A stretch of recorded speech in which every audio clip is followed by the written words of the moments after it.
Peter the Brazen, a mystery story of modern China. Peter the Brazen, a mystery story of modern China by George F. Wirtz. Part 1, The City of Stolen Lives. Chapter 1, How serene the joy, when things that are made for each other meet and are joined. But how rarely they meet and are joined, the things that are made for each other. S. Onan. When Peter Moore entered the static room, picked his way swiftly and unnoticingly across the littered floor, and jerked open the frosted glass door of the chief operator's office, the assembled operators followed him with glances of admiration and concern. No one ever entered the chief's office in that fashion. One waited until called upon. But Moore was privileged. Having pounded brass for 5 useful and adventurous years on the worst and best of the ships, which minimized the length and breadth of the Pacific Ocean, he was favored. He had become a person of importance. He had performed magical feats with a wireless machine. He had had experiences. His first assignment was a fishing schooner, a dirty, unseaworthy little tub, which ran as far north sometimes as the Aleutians, and he had immediately gained official recognition by sticking to his instruments for 68 hours, recorded at 15-minute intervals in his log when the whaler_goblin_ encountered a submerged pinnacle rock in the island passage and flashed the old CQD distress signal. It was brought out in the investigation that the distance at which Peter Moore had picked up the signals of the sinking_goblin_ exceeded the normal working range of either apparatus. When pressed, the young man confessed the ownership of a pair of abnormally keen ears. Afterward, it was demonstrated for the benefit of doubters that Moore could read signals in the receivers when the ordinary operator could detect only a faraway scratching sound. Beginning his second year in the Marconi uniform, Peter Moore was recognized as material far too valuable to waste on the fishing boats, and he was stationed on the _Sierra_, which was then known in wireless circles as a supervising ship. Her powerful apparatus could project out a long electric arm over any part of the eastern Pacific, and the duty of her operator was to reprimand sluggards who neglected answering calls from ship or shore stations, and inexperienced men who violated the strict rules governing radio intercourse. It was whispered that Peter Moore grew tired of the nagging to which his position on the supervisorship gave him privilege, for he shortly made application for a berth in the China run. Now every operator on the Pacific cherishes the hope that his fidelity will someday be rewarded by a China run, and there are applications always on file for those romantic berths. The chief granted Peter Moore his whim unhesitatingly, and Moore selected the _Vandalia_, perhaps the most desirable of the Trans-Pacific Fleet, because she stayed away from San Francisco the longest. That the supersensitiveness of his ears was not waning was soon proved by his receipt of a non-relayed message, afterward verified, from the shore station in Seattle, when the _Vandalia_ lay at anchor in the harbor at Hong Kong. That was a new record. Marconi himself is believed to have written the young magician a complimentary letter. But Peter Moore showed that letter to no one. That was his nature. He was something of a mystery even to the members of his own profession. Many of the younger operators knew him only as a symbol, a genius behind a key, or as a hand. Professionally speaking, it was his hand that made his personality unique and enviable. There was a queer vitality in the signals sent into the air from a wireless machine when his strong white fingers played upon the key. His touch was as familiar to them as the voice of a friend. There was a general simmering down of coastwise gossip in the static room when the frosted glass door of the chief's office closed behind him. Voices trailed off into curious whisperings. Then, "But great guns, man, I need you," boomed the cranky voice of the chief. Followed then the low hum of Peter Moore as he explained himself. "Makes no difference," the chief roared. "Can't get along without you. Short-handed. Gotta stay." In irritation, the chief always abbreviated his remarks quite as if they were radiograms to be transmitted at $a-word rates. The truth then dawned and burst upon those ardent listeners in the static room. Peter Moore was resigning. It was incredible. A more daring head pressed its audacious ear against the snowy glass. This was a fat, excitable little man, long in the service, but destined forever, it seemed, to hammer brass in the Panama Intermediate Run. A skillful operator, but his arm broke, as wireless men say, whenever faced by emergency. He distinctly heard Peter Moore state in a voice of emotion, "Too much China. God, man, I'll be smuggling opium next." "Rubbish," the chief snorted. The Panama Line man waved a pale hand behind him for absolute silence. "Want a shore station for a while?" "Intend to rest up and then look around," Moore answered. "You'll be back. Mark my word. The sea and the wireless house is a winning combination. The old city's new face is freedom. I'm tired." "Puh. You've only begun. When does the _Vandalia_ clear for China?" "Thursday night. I'll hold your berth open till Thursday noon. Hoping you'd break in a new operator. Queer chap. Glass eye. 'Member Thursday noon." The frosted door went inward abruptly. The intense blue eyes in the pale face of the man who had resigned closed halfway upon encountering the blushing eavesdropper. The Panama Line operator moved uncertainly toward a vacant chair. Unaware of the curious stares addressed at him, Moore went to the outer door. A wave of exquisite nervousness rippled through the silence of the static room as the door clicked. When the rumor reached the _Vandalia_, lying in state at her pier, that Peter Moore had resigned, Captain Jones, after bluntly airing his disappointment, advanced the theory to his chief engineer that Sparks had taken the East too much to heart. "The fangs are in too deep. He will be on hand sailing time," added the chief engineer, who had been trying to retire from active duty in the China run for 11 years. But Moore did not come back to the _Vandalia_ for that reason at all. Chapter 2: Communication between certain individuals in China and their relatives and friends in Chinatown must, for political and other reasons, be conducted in a secret way. In Shanghai, Moore had made the acquaintance, under somewhat mysterious auspices, of Qing Gaoang, an important figure in the silk traffic. Moore, so it was said by those who were in a position to know, had once performed a favor for Qing Gaoang, of which no one seemed to know the particulars. What was of equal importance, perhaps, was that Qing Gaoang would have willingly given Moore any gift within his power had Moore been so inclined. But it appears that Moore was not a seeker after wealth, thereby giving some real basis to the common belief that he possessed that rare thing, a virginal spirit of adventure. He cemented this queer friendship by conveying messages, indicted in Chinese script, which he did not read, between Qing Gaoang and his brother, Lo Wang, officially dead, who conducted a vile-smelling haunt in the bowels of Chinatown. Peter Moore made his way through the narrowing alleys, proceeded through a maze of blank walls, down a damp stone stairway, and rapped upon a black iron door.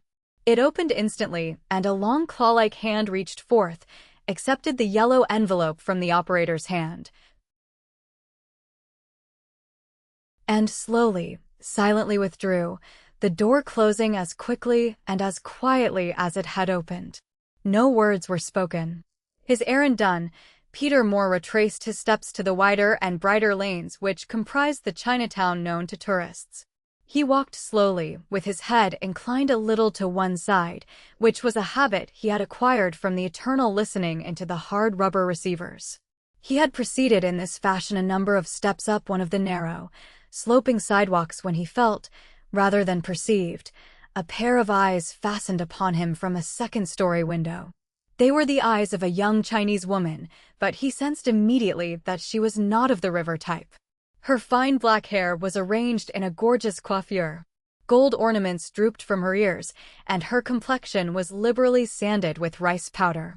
Her painted lips wore an expression of malignity. In the obliquity of the eyes lurked a solemn warning. Then he became aware that she seemed to be struggling, as if she were impeding the movements of someone behind her. It is safe to say that in his tramps through the winding alleys of Canton, of Peking, of Shanghai, Peter Moore had encountered many Chinese women of her type. There was a sharp vividness to her features which meant the inbreeding of high caste. She was unusual, startling. She looked into the street furtively, held up a heavily jeweled hand in imperial order for him to stop, and withdrew. He lounged into the doorway of an ivory shop and waited. It was quiet in Chinatown, for the time was noon and the section was pursuing its midday habit of calm. The padding figures were becoming a trifle obscure, owing to a cold, pale fog that was drifting up from the bay. In a moment the woman reappeared, examined the street again with hostile eyes, held up a square of rice paper, and slowly folded it. Peter Moore nodded slightly and smiled.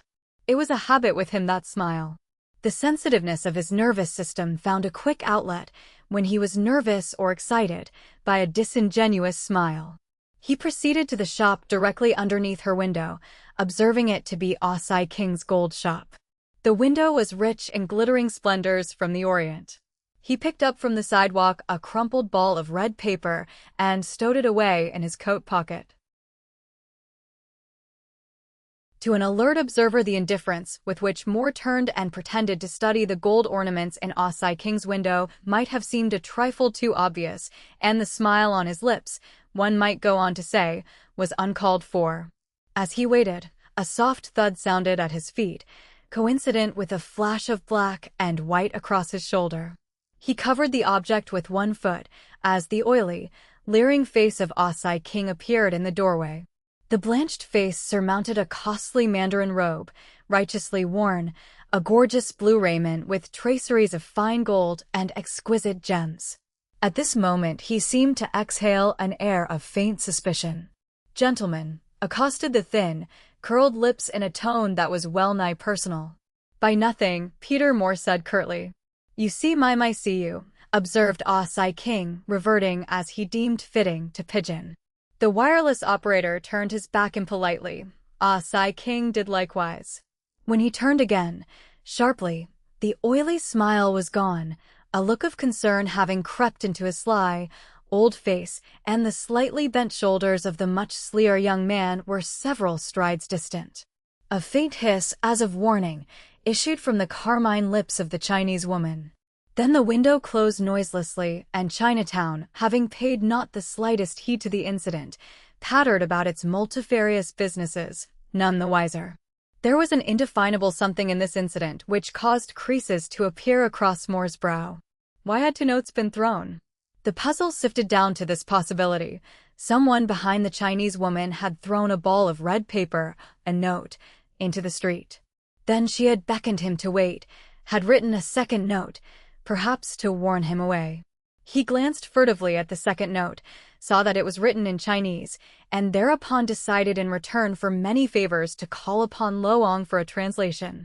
Chinatown now was slowly vanishing from view, swallowed by the gray blanket of fog which rolled in from the Pacific through the mouth of the harbor.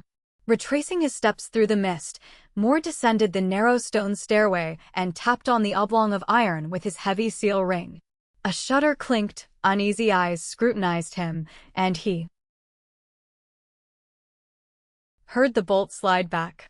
He opened the door and entered, restoring the bolt to its place.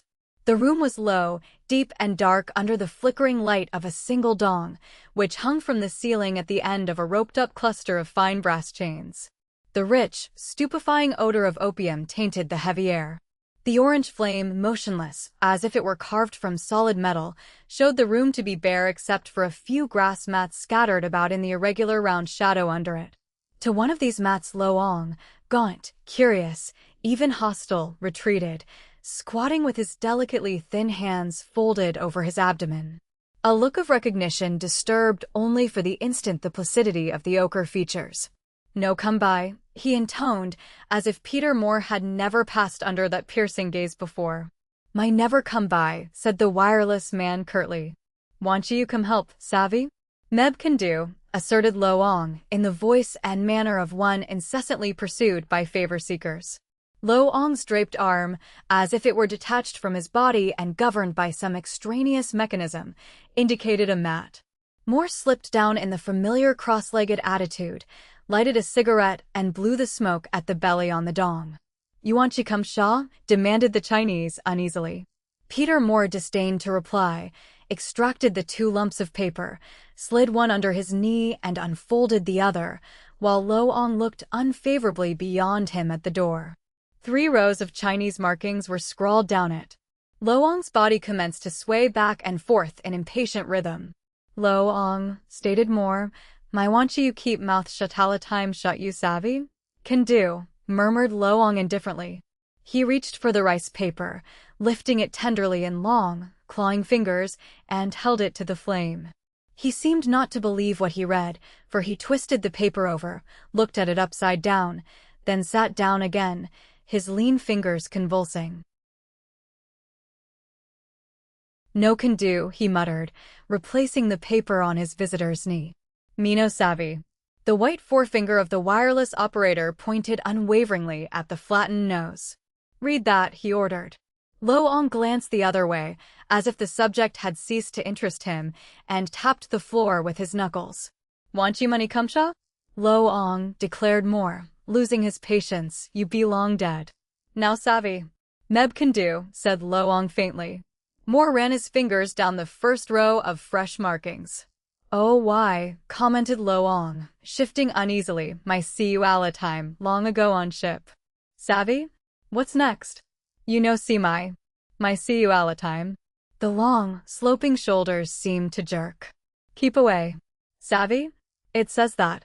"Take look see," invited Luong, poking his claw nervously down the column. "Keep away. Keep away. 1-2 times." "Savvy?" Peter Moore nodded thoughtfully.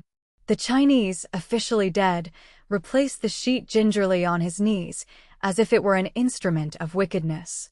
His bony fingers twitched a moment. "Hi lady," he added nervously. "Felly hi lady. You stay away."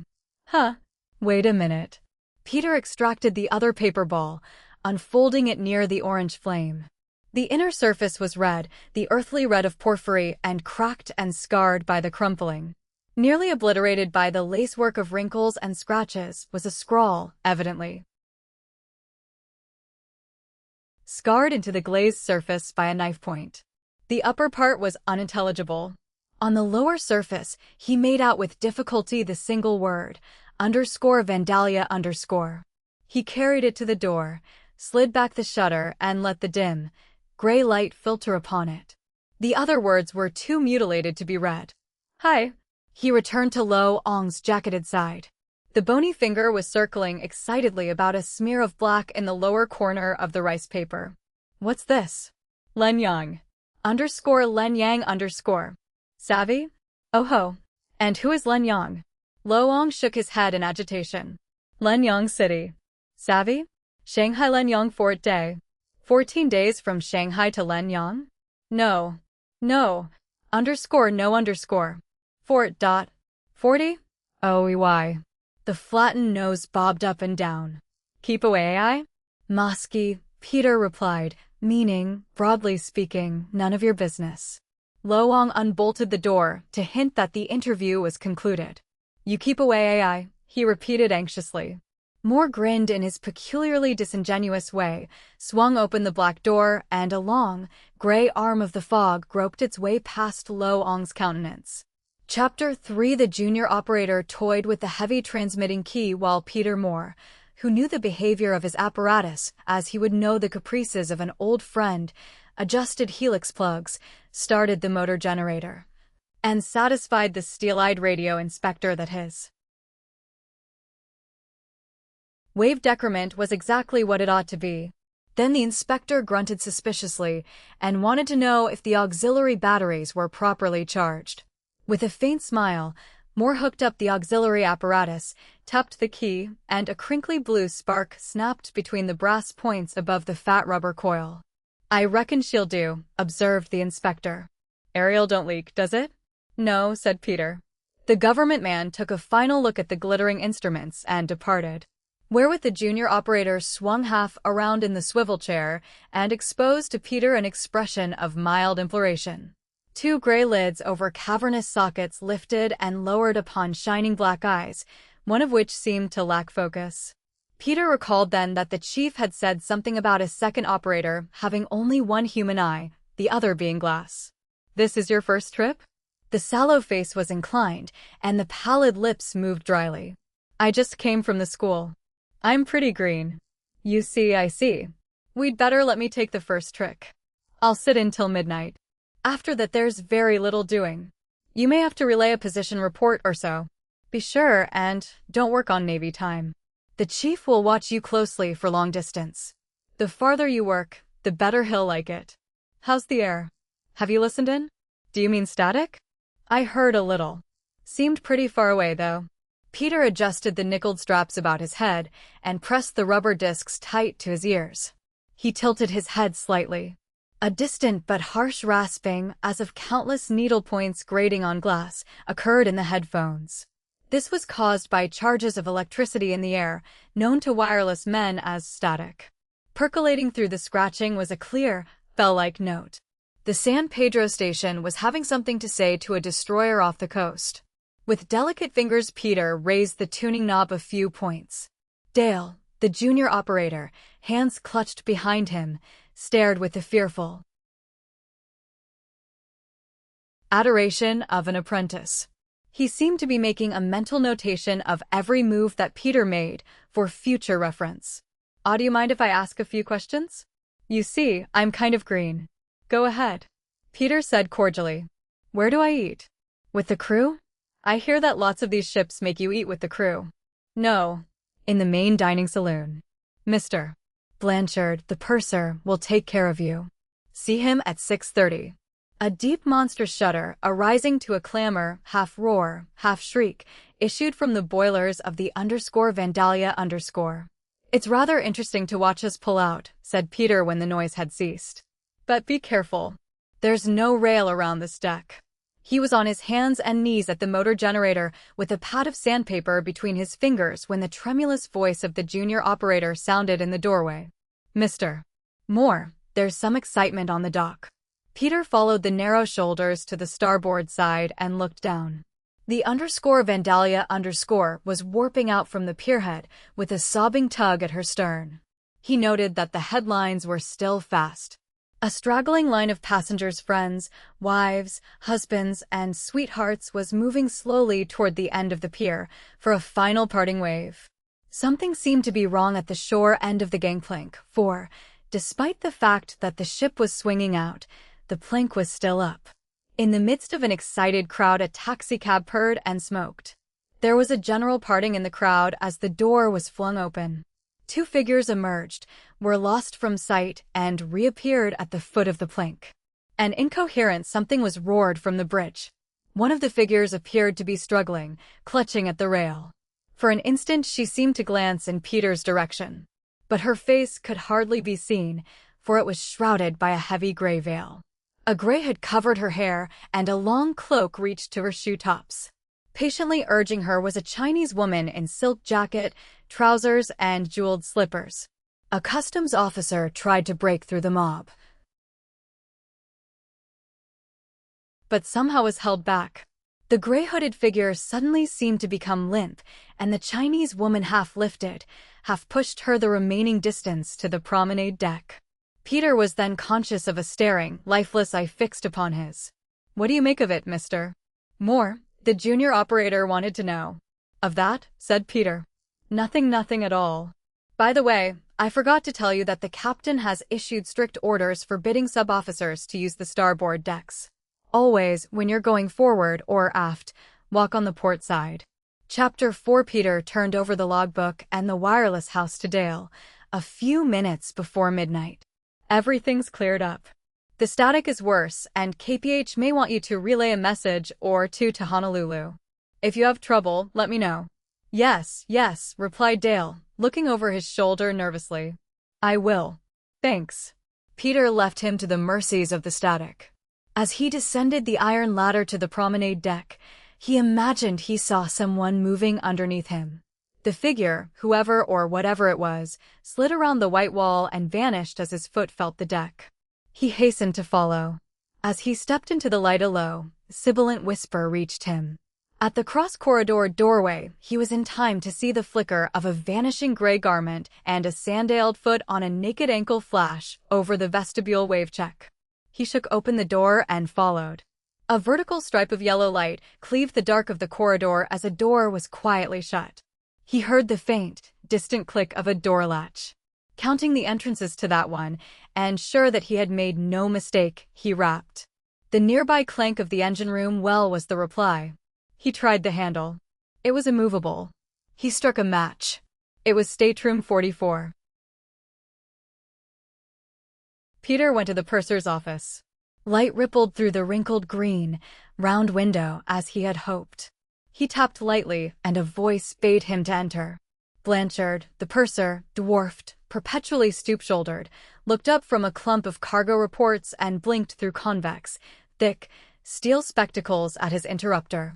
His eyes were red and dim with a gray-blue, uncertain definition which always reminded Peter of oysters. Blanchard had been purser of the _Vandalia for 13 years, and Peter knew that the man possessed the garrulous habits of the oyster as well. Well, observed Blanchard in the crisp, brittle accents of senility, so you're back again, eh? Well. There was no emphasis laid on the words. They were all struck from the same piece of ancient metal. Here I am, agreed Peter with mild enthusiasm. The bad penny. Ha. The bad penny returns. The exclamation died in a futile cough. What are you prowling around ship this time o' night for, eh? After 3 bells, Sparks. Time for respectable people to be fast asleep. Or are you leaving the radio unwatched? I'm looking for information. Peter drew himself by stiffened arms upon the purser's single bunk. Lookin' for information? The thin voice suffered the quavery attrition of surprise. Funny place to be looking for that commodity. What's on your mind? Chinaman. Blanchard tilted the rusted spectacles to his forehead, and the motionless gray orbs seemed to glint with a half-dead light. Chinaman? What Chinaman? The spectacles slid back into place. One, a woman, came aboard as we were pulling out this afternoon. Who is she? Where is she? Where's she from? Where's she going? Who's with her? That's what I want to clear up. Is that all? Squeaked Blanchard. His wrinkled, dried lips were struggling as if with indecision. A thinly veiled conflict of emotions apparently was taking place behind that ancient gray mask. What for? Was the final outcome in a hesitant half-whisper. My private information, smiled Peter. Just curious, that's all. Didn't mean to pry open any dark secrets. He made as if to go. Sparks. Don't be in a hurry. I'm not so busy. Well, what's both airing you? Maybe I could straighten you out. Who are the occupants of stateroom 44? Peter replied. Again the expression shifted like water smitten by an evil wind. 44. The words were mild explosions. A long cardboard sheet with blue and red lines was produced from a noiselessly opened drawer. The passenger list. We shall see. Blanchard's red, shiny forefinger clawed down the column of names, halting at the numeral 44. The space was blank. You see. Empty? Empty. A restrained note of triumph was unquestionably evident in the purser's cracked voice. I'll bother you with just one more question. What is Len Yang? A look of doubt, of incredulity bordering upon feeble indignation, settled upon the serrated countenance. But Blanchard only shook his head as if he did not comprehend. Peter slipped down from the bunk. Guess I'll take a turn on deck, if the fog's lifted, and roll in. Good night, purser. Blanchard started to say something, evidently thought better of it, and retrieved his pen. As he dipped the fine point into the red ink by mistake, he flung another frown over his shoulder. The wireless man lingered on the threshold, swinging the door tentatively. Good night, Sparks. Chapter 5 The Vandalia was wallowing majestically through long, dead black swells. Peter poked his way up forward to the solitary lookout in the peak and glanced overside. Broad, phosphorescent swords broke smoothly with a rending, rushing gurgle over the steep cutwater. His eyes darted here and there over the void as his mind struggled to straighten out this latest kink. What facts of significance he might have discovered from Blanchard were overshadowed by the purser's suspicious attitude. Blanchard knew, and Blanchard, for some reason, did not choose to divulge. This made matters more interesting, if slightly more complicated. He was now reasonably sure of several things, without really having definite grounds for being sure. The malignant-eyed Chinese woman and whoever she had successfully concealed behind her in the loft above Osai Kings were now aboard the Vandalia. He was quite positive that he had recognized her in the woman who had come aboard in company with the gray-cloaked figure at the last minute before sailing time. He recalled the scene on the pierhead, and it occurred to him that the eyes behind the gray veil, before their owner was whisked up to the deck and from his sight, had fastened upon him for a long breath. For bells, all well, bawled the lookout as 4 clanging strokes rang out from abaft the wheelhouse. And Blanchard had proved that stateroom 44 was unoccupied. Peter decided to borrow a master key in the morning from the chief engineer, perhaps, and investigate stateroom 44. And with the feeling that he was on the verge of discovering something which did not exist, he prepared to turn in. He was not undressed when the lock grated, the door lurched open, and the pale visage of Dale teetered at his shoulder. An attempt at grinning ended in a hissing sob of intaken breath. The limp frame flung itself in the bunk beside Peter, and Dale's white, perspiring face was buried in palsied hands. Feel the motion? Peter pulled down one of the hands, gently uncovering the expressionless eye. I wish I was dead. Want me to finish your trick? Dale's face disappeared in the pillow. A moment he was stark. His head partly revolved, profiling a yellow, pointed nose against the white of the linen. Static's much worse, mister. More. Frisco's sent me the same message 3 times now. It's for Honolulu.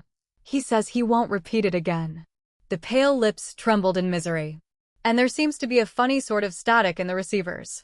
The dynamos in the engine room may cause it. That's strange, Peter reflected as he slipped on his blue coat. There's never been any induction on board as far back as I can remember. Does it hum or what?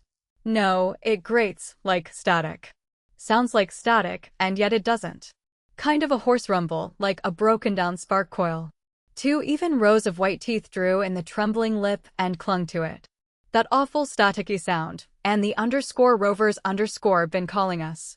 He groaned miserably. I couldn't answer either of them. I was lying on the carpet. Get some sleep, advised Peter. When you feel better, come up and relieve me. If I were you, I wouldn't smoke cigarettes when you think it's rough. I won't smoke another cigarette as long as I live. Peter slipped into his uniform, draped an oilskin coat about his slender shoulders, and made his way up to the wireless house. The receivers were lying on the floor. The _Vandalia_ was entering a zone of pale, thin mist, which created circular, misty auras about the decklights. The tarpaulined donkey engine beneath the after-cargo booms rattled as the _Vandalia's stern sank into a hollow, and the beat of the engines was muffled and deeper. A speck of white froth glinted on the black surface and vanished astern. The wireless house seemed warm and cozy in the glare of its green and white lights. An odor of cheap cigarette smoke puffed out as he opened the door. Peter slipped the hard rubber discs over his ears and tapped the slider of the tuner. Static was bad tonight, trickling, exploding, and hissing in the receivers. The electric lights became dim under the strain of the heavy motor as he slid up the starting handle. The white-hot spark exploded in a train of brisk dots and dashes. He snapped up the aerial switch and listened. KPH, the San Francisco station, rang clear and loud through the spatter of the electric storm. Peter flashed back his OK, tuned for the Kahuka head station at Honolulu, and retransmitted the message. Sensitizing the detector, he slid up the tuning handle for high waves. Static, far removed, trickled in. Then a faint, musical wailing like a violin's E-string pierced this. The violin was the government station at Arlington, Virginia, transmitting a storm warning to ships in the South Atlantic. For 5 minutes the wailing persisted. Sliding the tuning handle downward, Peter listened for commercial wavelengths. A harsh grinding, unmusical as emery upon hollow bronze, rasped stutteringly in the headphones. Laboriously, falteringly, the grating was cleaved into clumsy dots and dashes of the Continental code, under the quaking fingers of some obviously frightened and inexperienced operator. Were these the sounds which had unnerved Dale? For a time the rasping spelled nothing intelligible.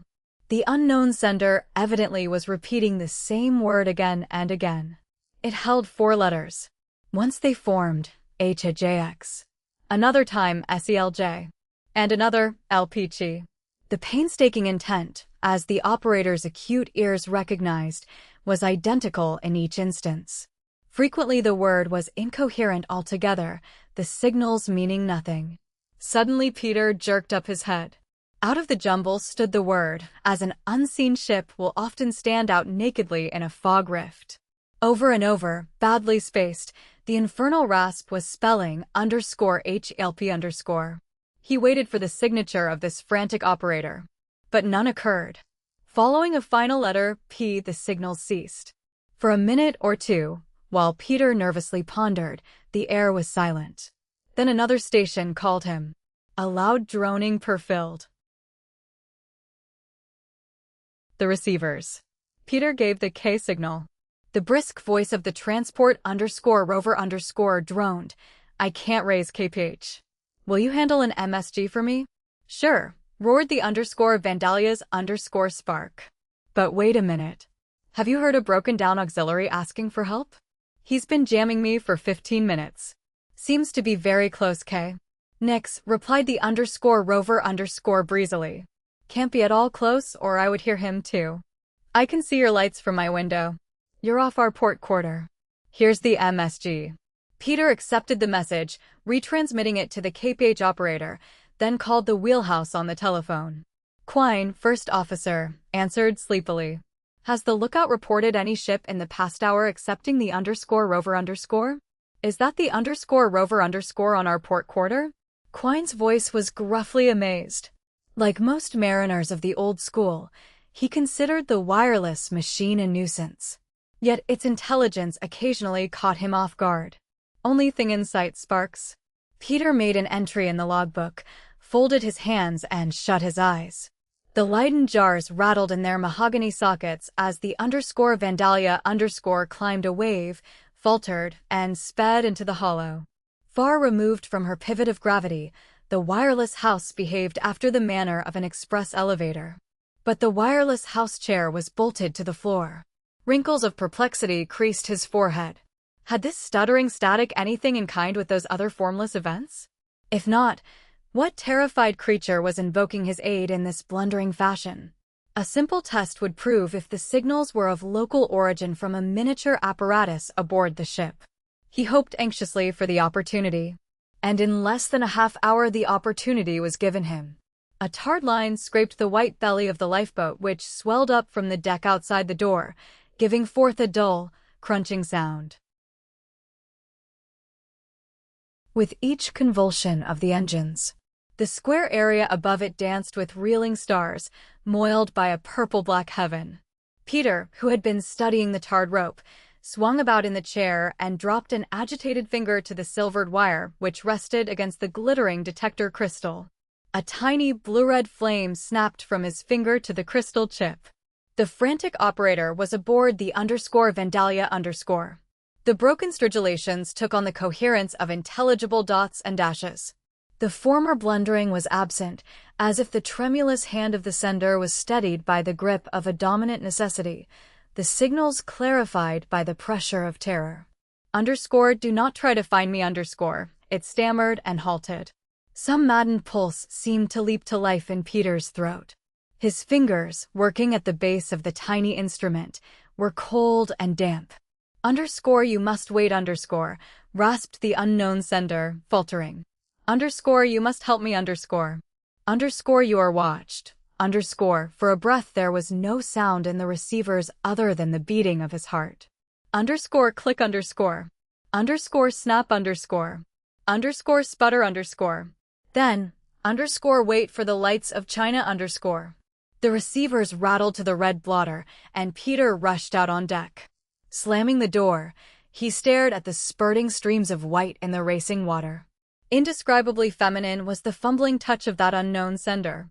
A grating hollow, metallic occurred in the lee of the wireless cabin. A footfall sounded, coincident with the heavy collision into his side of an unwieldy figure whose hands, greasy and hot, groped over his. Both grunted. "'S that you, Sparks?" They were the German gutturals of Lufberg, one of the oilers on the 12 to 6 watch. "Been fixin' the ventilator. Chief wondered if you were up.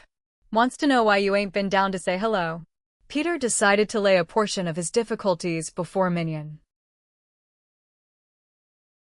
Chapter 6. The first operator had developed for himself at an early stage of his occupancy of the Vandalia's wireless housed the warm friendship of the chief engineer. A wireless man is far more dependent for his peace of mind upon the engine room crew than upon the forward crew.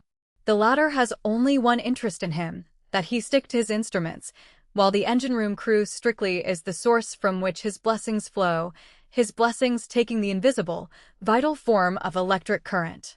Wireless machines are germans of electricity. They are wastrels.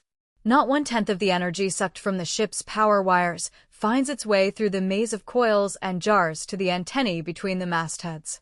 The Vandalia's engine room equipment was installed long before wireless telegraphy was a maritime need and a government requirement. Hence, her dynamos protested vigorously against the strain imposed upon them by the radio machine. Any electric engine is unlike any steam engine. Steam engines will do so much work, no more. Dynamos or motors will do so much work and then more. They can be overloaded unsparingly. But the strain tells. Stout, dependable parts become hot, wear away, crumble, snap. In the typical case of the Vandalia the question of whether or not the wireless men should be provided with all of the current they required was narrowed down to individuals. If Minion had disliked Peter more, he could have slowed down the dynamos at the critical times when the operator needed the high voltage, but Peter had had encounters with chief engineers before. He had at first courted Minion's good graces with fair cigars, radio gossip, and unflagging courtesy. And on discovering that the chief was a sentimentalist at heart and a poet by nature, he had presented him with an inexpensively bound volume of his favorite author. Daring, but a masterstroke. He had not since wanted for voltage, and plenty of it. He pondered the advisability of taking Minion entirely into his confidence as he followed the sweated, undershirt shoulders to the engine room galley, and thence across the oily grill of shining steel bars which comprised one of the numerous and hazardous superfloors which surrounded the cylinders. Minion was nursing a stubbornly warm bearing in the port shaft alley. The fat cylinder revolved with a pleasant ringing noise, the blurring knuckles of the frequent joints vanishing down the yellow, vaulted alley to a point of perspective where the shaft projected through the hull. The floundering of the great propellers seemed alternately to compress and expand the damp atmosphere.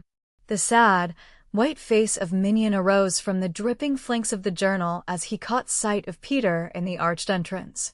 A pale smile flickered at his lips. The chief did not in any wise reflect his monstrously heaving, oil-dripping surroundings.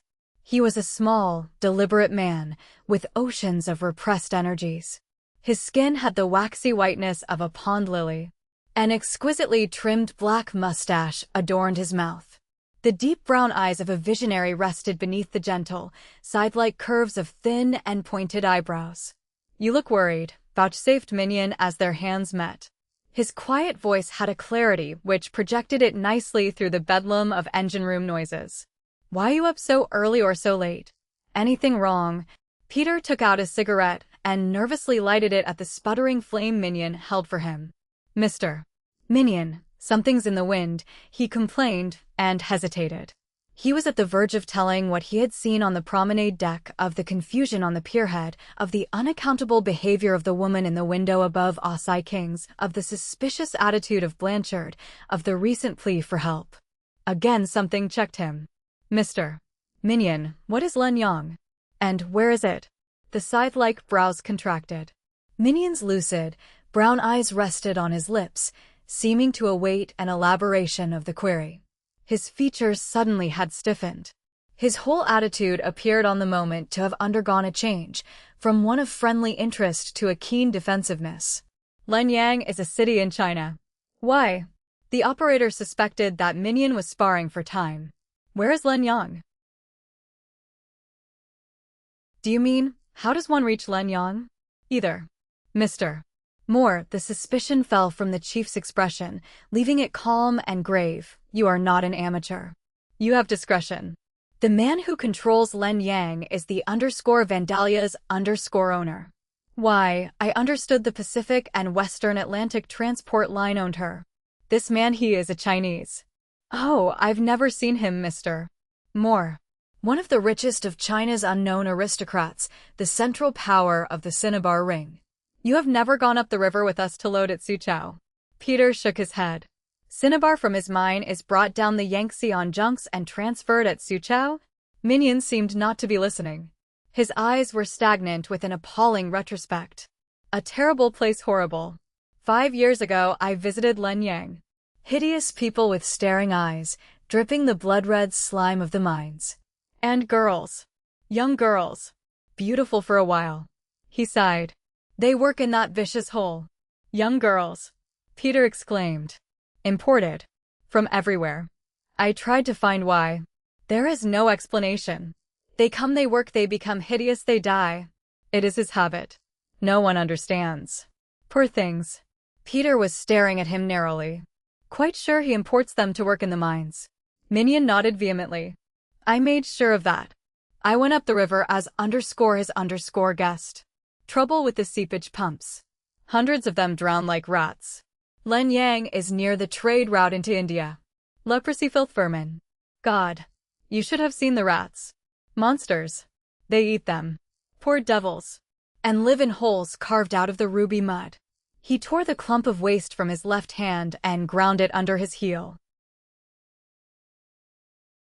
And in the center of this frightfulness his palace. Snow-white marble, whiter than the Taj by moonlight. But its base is stained red, a creeping blood red from the cinnabar. Damn him.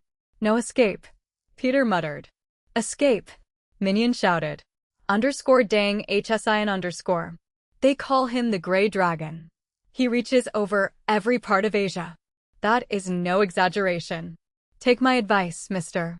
Moore, if you have stumbled upon one of his schemes and I chew don't meddle.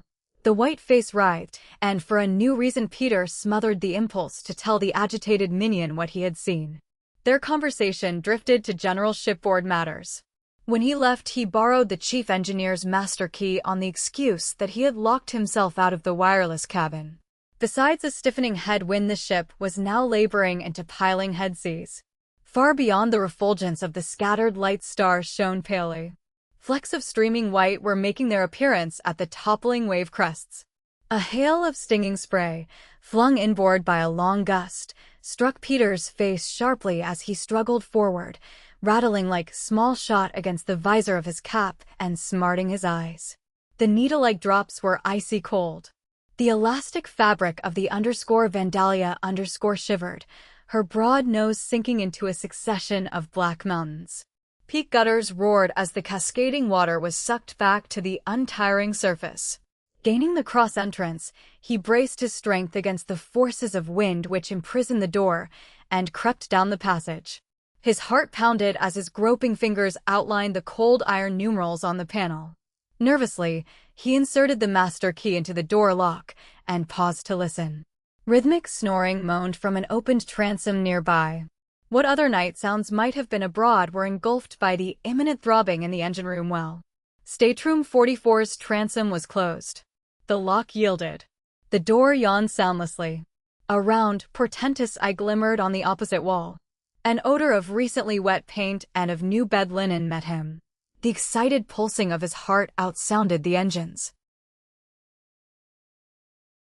He shut the door cautiously, not to awake the occupants of the berths, and fancied he could again hear the warning sibilance of the whisper, but in sleep, perhaps drawn through unconscious lips. Eagerly, his hand slipped over the enameled wall and found the electric switch. Turning, to cover all corners of the stateroom, he snapped on the light. Stateroom 44, through whose doorway he could have sworn to have seen a sandaled foot vanish less than 3 hours previous, was empty. The blue-flowered side curtains of the white enameled bunks were draped back in ornamental stiffness. Below the pillows, the upper sheets were neatly furled like incoming billows on a coral beach. He threw open the closet door. Bare. Not one sign of occupancy could he find, and he looked everywhere. As he made to leave the room, a small oblong of white paper was thrust under the door. He hesitated in surprise, stooped to seize it, and flung open the door. A gust of night, wind, the slamming of a door, and the messenger was gone. Tremblingly, he unfolded the paper. His eyes dilated.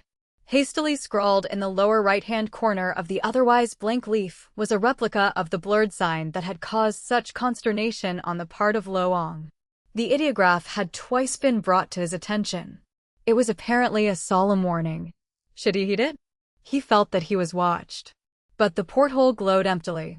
Lighting a cigarette, he dropped down to the bunk, cupped his chin in his palms, and frowned at the green carpet. He was being frustrated by persons of adroit cunning. It was maddening. This had ceased to be an adventurous lark. It was to become a fight against weapons whose sole object seemed to be to guard the retreat of some evil spirit. It occurred to him suddenly that he should be grateful upon one score at least. He had not lost the trail, for the symbols were unchanged. But from that point the trail vanished as abruptly as if its design had been wiped off the earth. Sharp-eyed and eared, alertness night after night availed him nothing. And not until the twinkling lights of Nagasaki were put astern, when the _Vandalia_ turned her nose into the swollen bed of the Yellow Sea, did the traces again show faintly. Chapter 7 That a recrudescence of those involved in the murky affair might be imminent was the thought induced in Peter's mind as the green coast of Japan heaved over the horizon. With each thrust of the _Vandalia's screws the cipher was nearing its solution. Each cylinder throb narrowed the distance to the shore lights of China, the lights of Sungmin Island. And then what? In a corner of the smoking room, he puffed at his cigarette and watched the poker players as he drummed absently upon the square of green cork inlaid in the corner table. The vermilion glow of the skylight dimmed and died. Lights came on. A clanging cymbal in the energetic hands of a deck steward boomed at the doorway, withdrew, and gave up its life in a faraway, tinny clatter. The petulant voice of a hardware salesman, who was secretly known to represent American-moneyed interests in Mongolia, drifted through the haze of tobacco smoke at the poker table. That's what I'd like to know. Damn nonsense saving steam. Probably off Wusung before midnight if wanted to throw in a little coal means I miss the river boat tomorrow, not another Saturday. Damn it. Peter drew long at the cigarette and glanced thoughtfully at the oak-paneled ceiling. Chips clicked. The petulant voice continued, rottenest luck ever had. Evidently he was referring to his losses. Rotten line, rottener service, miss, my man Muckton. The voice ceased as its owner half turned his head, magnetized by the intentness of the operator's gaze. Peter glanced away. The salesman devoted himself to the dealer. The _Vandalia_ was bearing into a thin mist. The night was cool, quiet. Had he been on deck, Peter would have seen the last lights of Osazaki engulfed as if at the dropping of a curtain. During the voyage he had haunted the smoking room, hoping that by dint of patient listening he might catch an informative word dropped carelessly by one of the players. No such luck. The players were out-of-season tourists, bound for South China or India, or salesmen, patiently immersed in the long and strenuous task of killing time. 30, 35, 40, 45. The fat man was counting his losings. Faint, padded footsteps passed the port doorway. Peter became aware of an elusive perfume-scented rice powder, 75, 80, 85, 90. A pale, malignant face was framed momentarily in one of the starboard windows. Peter blinked, then bounded after. The salesman impeded his progress and grudgingly gave way. The deck was empty, slippery with the wet of the mist. He was suddenly aware that one of the ports, in the neighborhood of the stateroom he had entered, was ajar. Nervously he halted, gasping as a long, trembling hand, at the extremity of a spectral wrist, plucked at his sleeve. Blanched as an arm of the adolescent moon, it fumbled weakly at his clutching fingers and was swiftly withdrawn. The staring eyes of a white, gibbous face sank back from the hole. Below the nose the face seemed not to exist. Its horror wrapped an icy cord about his heart. He plunged his arm to the shoulder through the round opening, struck a yielding, warm body. Descending claws steeled about his wrist and deliberately forced him back. The brass-bound glass squeezed on his fingers. He wrenched them free, crushed, throbbing, and warmly wet. The anguish seemed to extend to his elbow. Then, suddenly, the gruff, seasoned voice of Captain Jones descended from space behind him. "Sparks, come to my cabin." Peter followed the brutish shoulders to the forward companionway, endeavoring to clarify his thoughts. Mild confusion prevailed when Captain Jones closed and locked the door of his spacious stateroom behind them and dropped heavily into one of the cumbersome teak chairs. He was a hardened, brawny chunk of a man, choleric in aspect and temperament, brutal in method, bluntly decisive in opinion. Iron was his metal. Starboard Jones was one of the few living men who had successfully run the Jap blockade into Vladivostok during that bloody tiff between the Black Bear and the Island Panther. Reddened sockets displayed keen, blue eyes in a background of perpetual fire. His large, swollen nose had a vinous tint, acquiring purplishness in cold weather. Tiny red veins, as numerous as the cracks in Satsuma ware, spread across both cheeks in a carmine filigree. His cabin was ornamented chiefly by hand-tinted photographs from the Yoshiwaras of Nagasaki, of simpering, koigacious souvenirs of their trade. Glittering fans, nicked teacups, flimsy sandals, adorned the available shelf room. Cigars as brawny and black as if their maker had striven to emulate the captain's own bulk were scattered among papers on his narrow desk. He reached clumsily for one of these brown cylinders now, neglecting to remove his glance of gloating austerity from the operator's tense face. "Haven't seen much of you lately, Sparks," he observed, applying a steady match flame to the oval butt. He spoke in his usual tones, with a gruffness that balanced on a razor edge between rough jocularity and official harshness. "What's new? Have one of my ropes?" Peter studied the glowing end narrowly. "Had a little trouble first night out." "No, thanks. Not smoking tonight." His bruised fingertips were curved up tenderly in his coat pocket. "What's that?" The steel eyes were motionless beneath half-lowered lids. "Someone used an electric machine. Jammed my signals." The choleric face dipped knowingly. What Captain Jones did not comprehend he invariably pretended to comprehend. "Noticed anything else?" His ruddy face was now weighty with significance. Peter sat up abruptly. "What?" A thick, red forefinger threatened, "Listen to me, Sparks, you're a overgrown, blundering bull in a china shop. Well." There was a trace of anger in Peter's suave inquiry. His face became stony white. A spot of color appeared at either cheek. "I mean, keep your damn nose out of what don't concern you. Savvy?" The heated words spilled thickly from the captain's red lips. "I mean, but out of what concerns Chinese women and in other words, mind your own particular damn business. Duty on the ship's to mind the radio.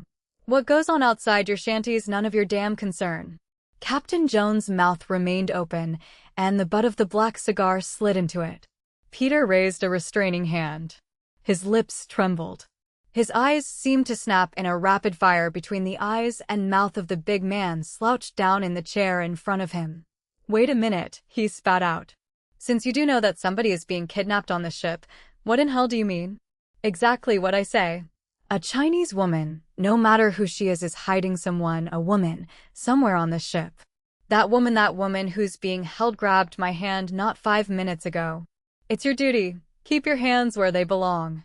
You're talking like a fool. Kidnapped? You're crazy. My duty?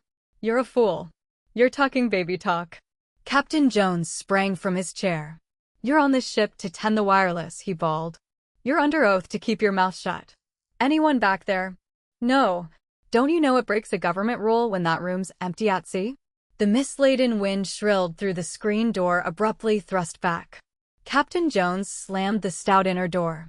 Peter turned up his coat collar, bound a clean handkerchief about his aching fingers, climbed agilely over the life rafts, past the roaring, black funnels, and entered the wireless house.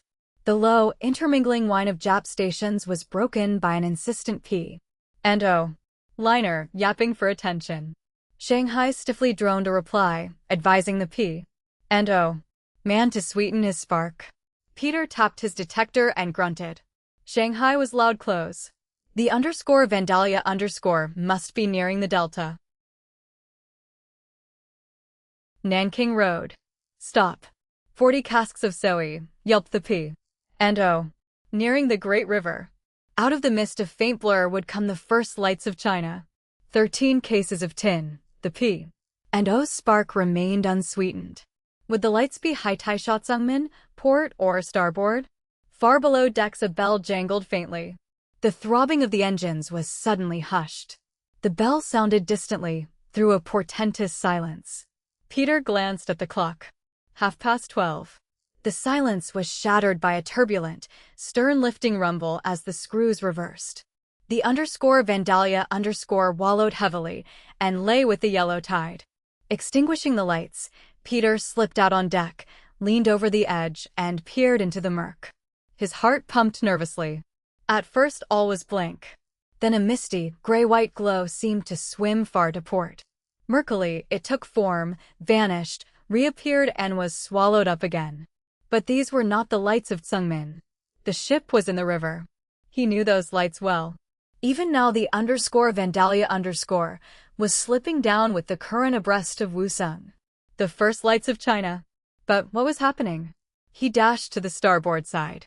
Out of the mist there arose a tall, gaunt specter. A junk.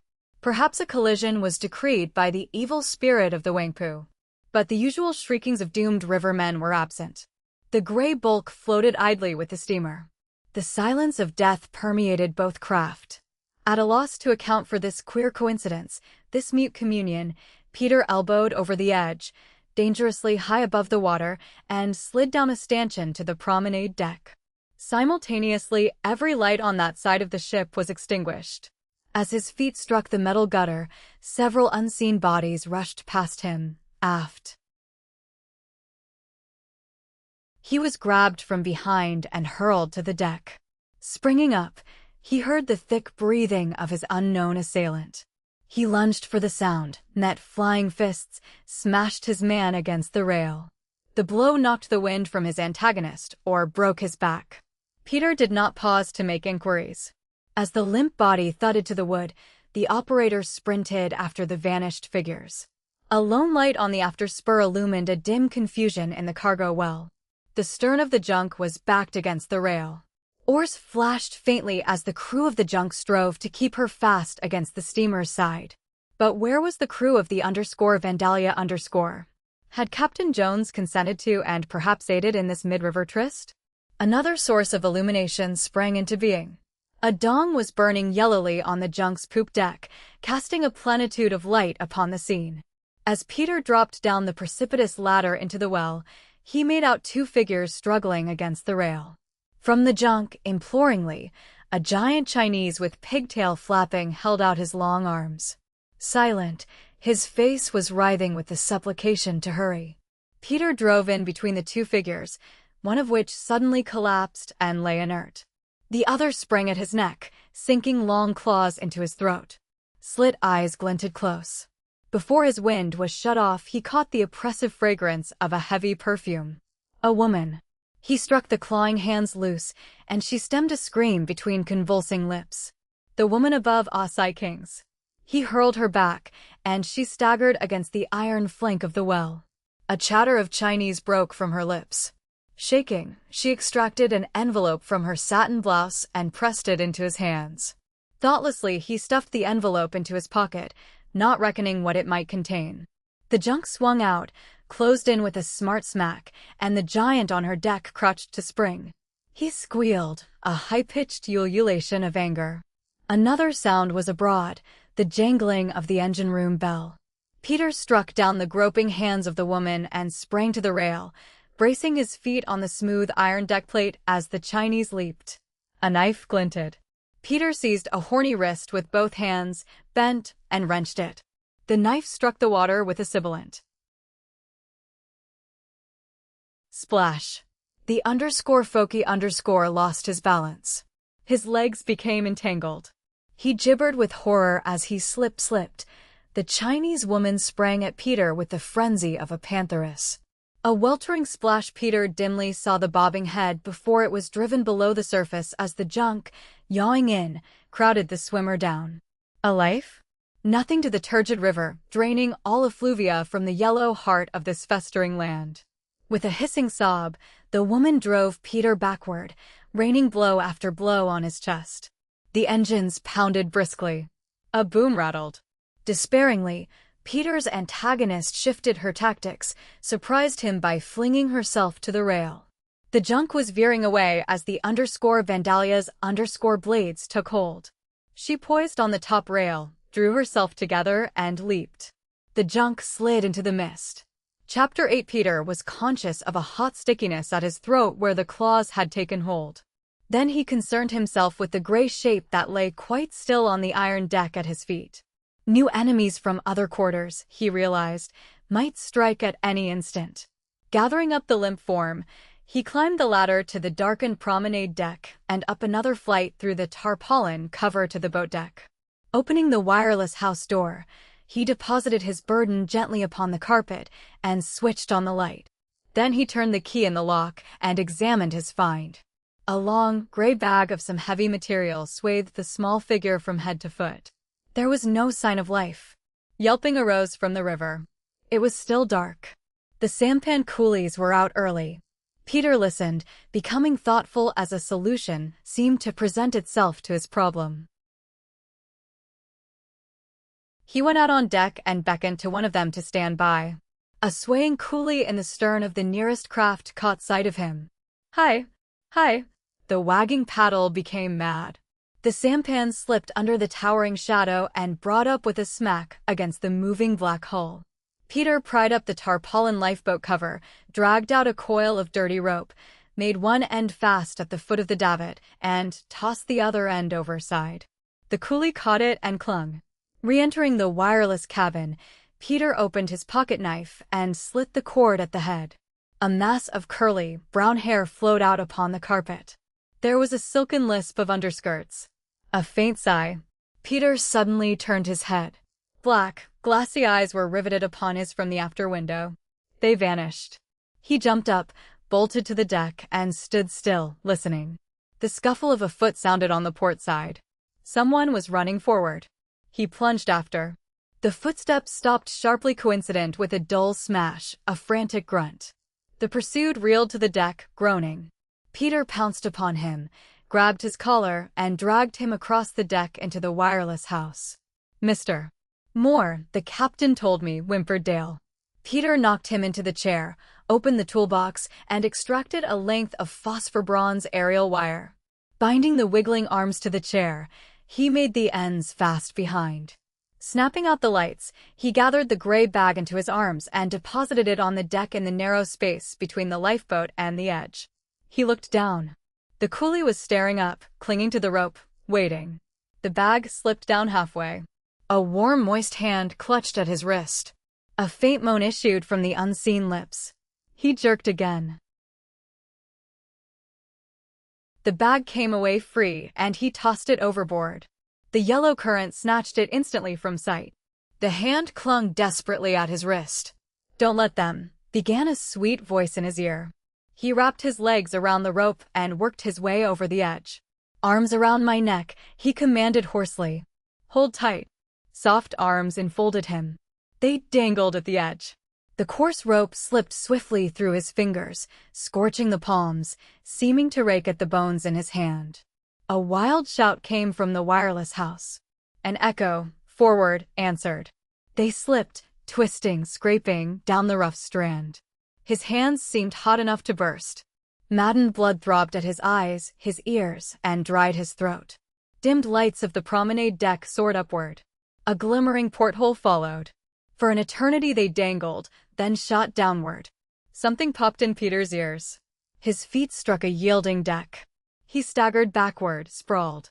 The rope was whipped from his hand. The warm arms still clung about his neck. As the world wheeled, a drunken universe, a sullen voice yelped at his ear. The arms loosened. The Vandalia twinkled closely and was swept into the mist, a blur, a phantom. His hands blazed with infernal fire. He sat up and looked behind him. The river was murderously dark. Water gurgled under the flimsy bow. The dull tread of feet and a watery flailing behind him advised Peter that the coolie was struggling against the rushing current. Slowly, he became conscious of a weight upon his breast, a low sobbing. A delicate, feminine odor brought him to earth, unraveled his tangled wits. He was sitting upon the wet floor of the sampan's low cabin. His captive had crept close to him for protection. Protection! He snorted, wondering if the coolie was licensed. Hi. Hi. Wu Sung Wei. The voice was villainously stubborn. Shanghai Wei. Underscore Kwai Cho underscore hurry, roared Peter. A sigh escaped from the girl. She snuggled closer. Wu Sung. Underscore Pushi underscore. Savvy? Hi. Meb can do. The sampan reared, braving the direct onslaught of the Wangpu's swift tide. A myriad of questions in his brain strove for utterance. But the girl spoke first. Who are you? She whispered. I am Eileen Lorimer. I was the wireless operator of the underscore Vandalia underscore dot. The coolie paused a moment for breath, then the mad plunging of the paddle sounded again. The wireless operator? You heard my call. Been waiting for China's lights ever since. But how what? He demanded. She was silent a moment. I know the code. My brother owned a private station. We lived in Pasadena ages ago. It does seem ages. She stirred feebly. You don't mind? No, he protested. I am afraid such a long time. Weeks? Years? She shuddered. I do not know. Oh, I want to go home. The coolie broke into a working sing-song as he struggled. The tide should shift before long. Were you in the loft above us, Kings? Roped. I broke loose. The red note. I scribbled with a nail and threw it before she knocked me down. That woman was a demon. A pale, yellow glow seemed to body forth from the enshrouding mist. Dawn was breaking. Soon the great river would be alight. School teacher, the girl was murmuring. A wedding present for her and us, Kings. A small hand fumbled for his and found it. In the back room they began gibbering at me. And this demon came. Meaningless words, King leered. Called me the luckiest woman in China. But how did you know? An empty freighter with propellers flailing half out of water pounded through the yellow mist close to them. Hi, shrilled the coolie's warning. Light seeped through the doorway. The outlines of a dark skirt were silhouetted against the scrubbed white floor. He said when I saw the lights of China I would go aboard a beautiful ship. She was watching you. 3 times our stateroom was changed. Always at night. You used a coil? Peter was professionally interested on this point. The girl murmured affirmatively. She had some affliction. A San Francisco doctor said the electric machine would cure it. And I pretended to use it too. But it broke down that night. The yellow light grew stronger. Equipment of the cabin emerged. A crock of rice and fish, a corked jug, a bundle of crude chopsticks bound with frayed twine, a dark mess of boiled seaweed on a greasy slab. He looked down. The girl moved her head. Their eyes met. Timid, gray ones with innocent candor searched him. Shining dark hair rippled down either side of a pale, lovely face. She was younger than he had expected, more beautiful than he had hoped.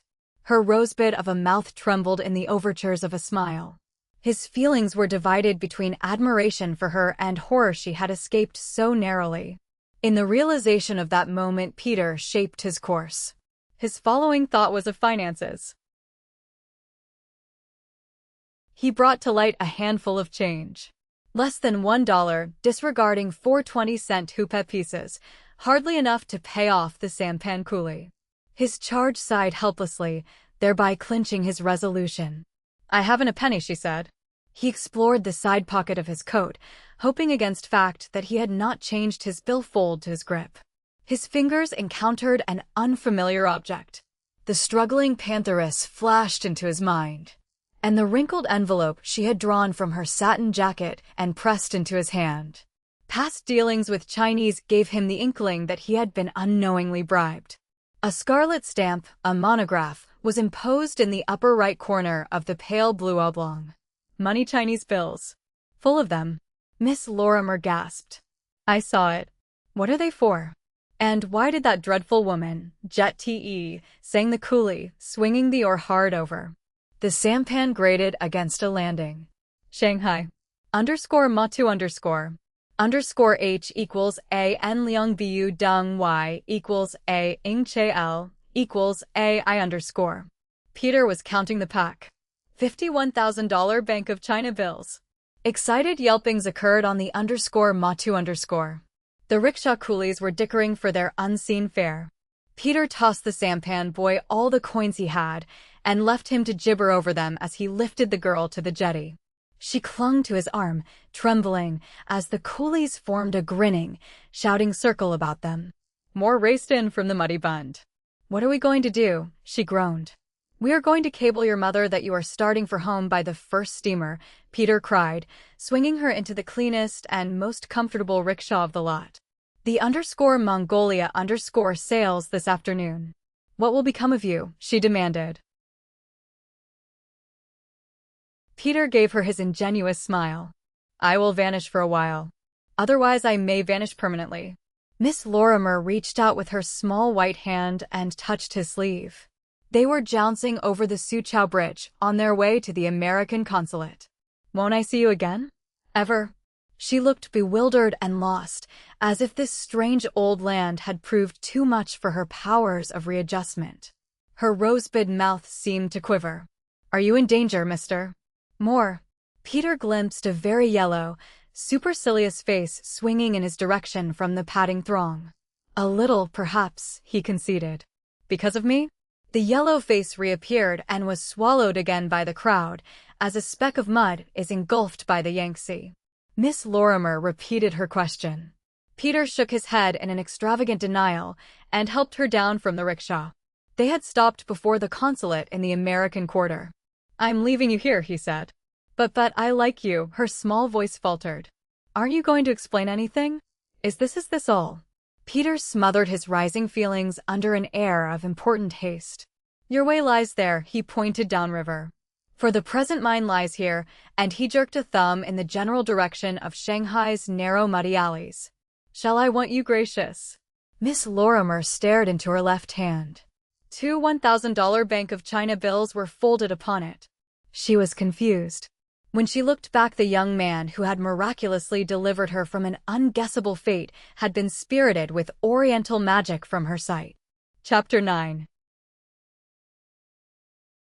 The Bund of Shanghai was striped with the long, purple shadows of coming night, a night which seemed to be creeping out of the heart of the land, ushering with it a feeling of subtle tension, as though the touch of darkness stirred to wakefulness a populace of shadows, which skulked and crouched and whispered, comprising an underworld of sinister folk which the first glow of dawn would send scampering back to 1,000 evil-smelling hiding places. The rhythmic chant of coolies on the river ended. Mammoth go-downs, where the products of China flowed on their way to distant countries, became gloomily silent and empty.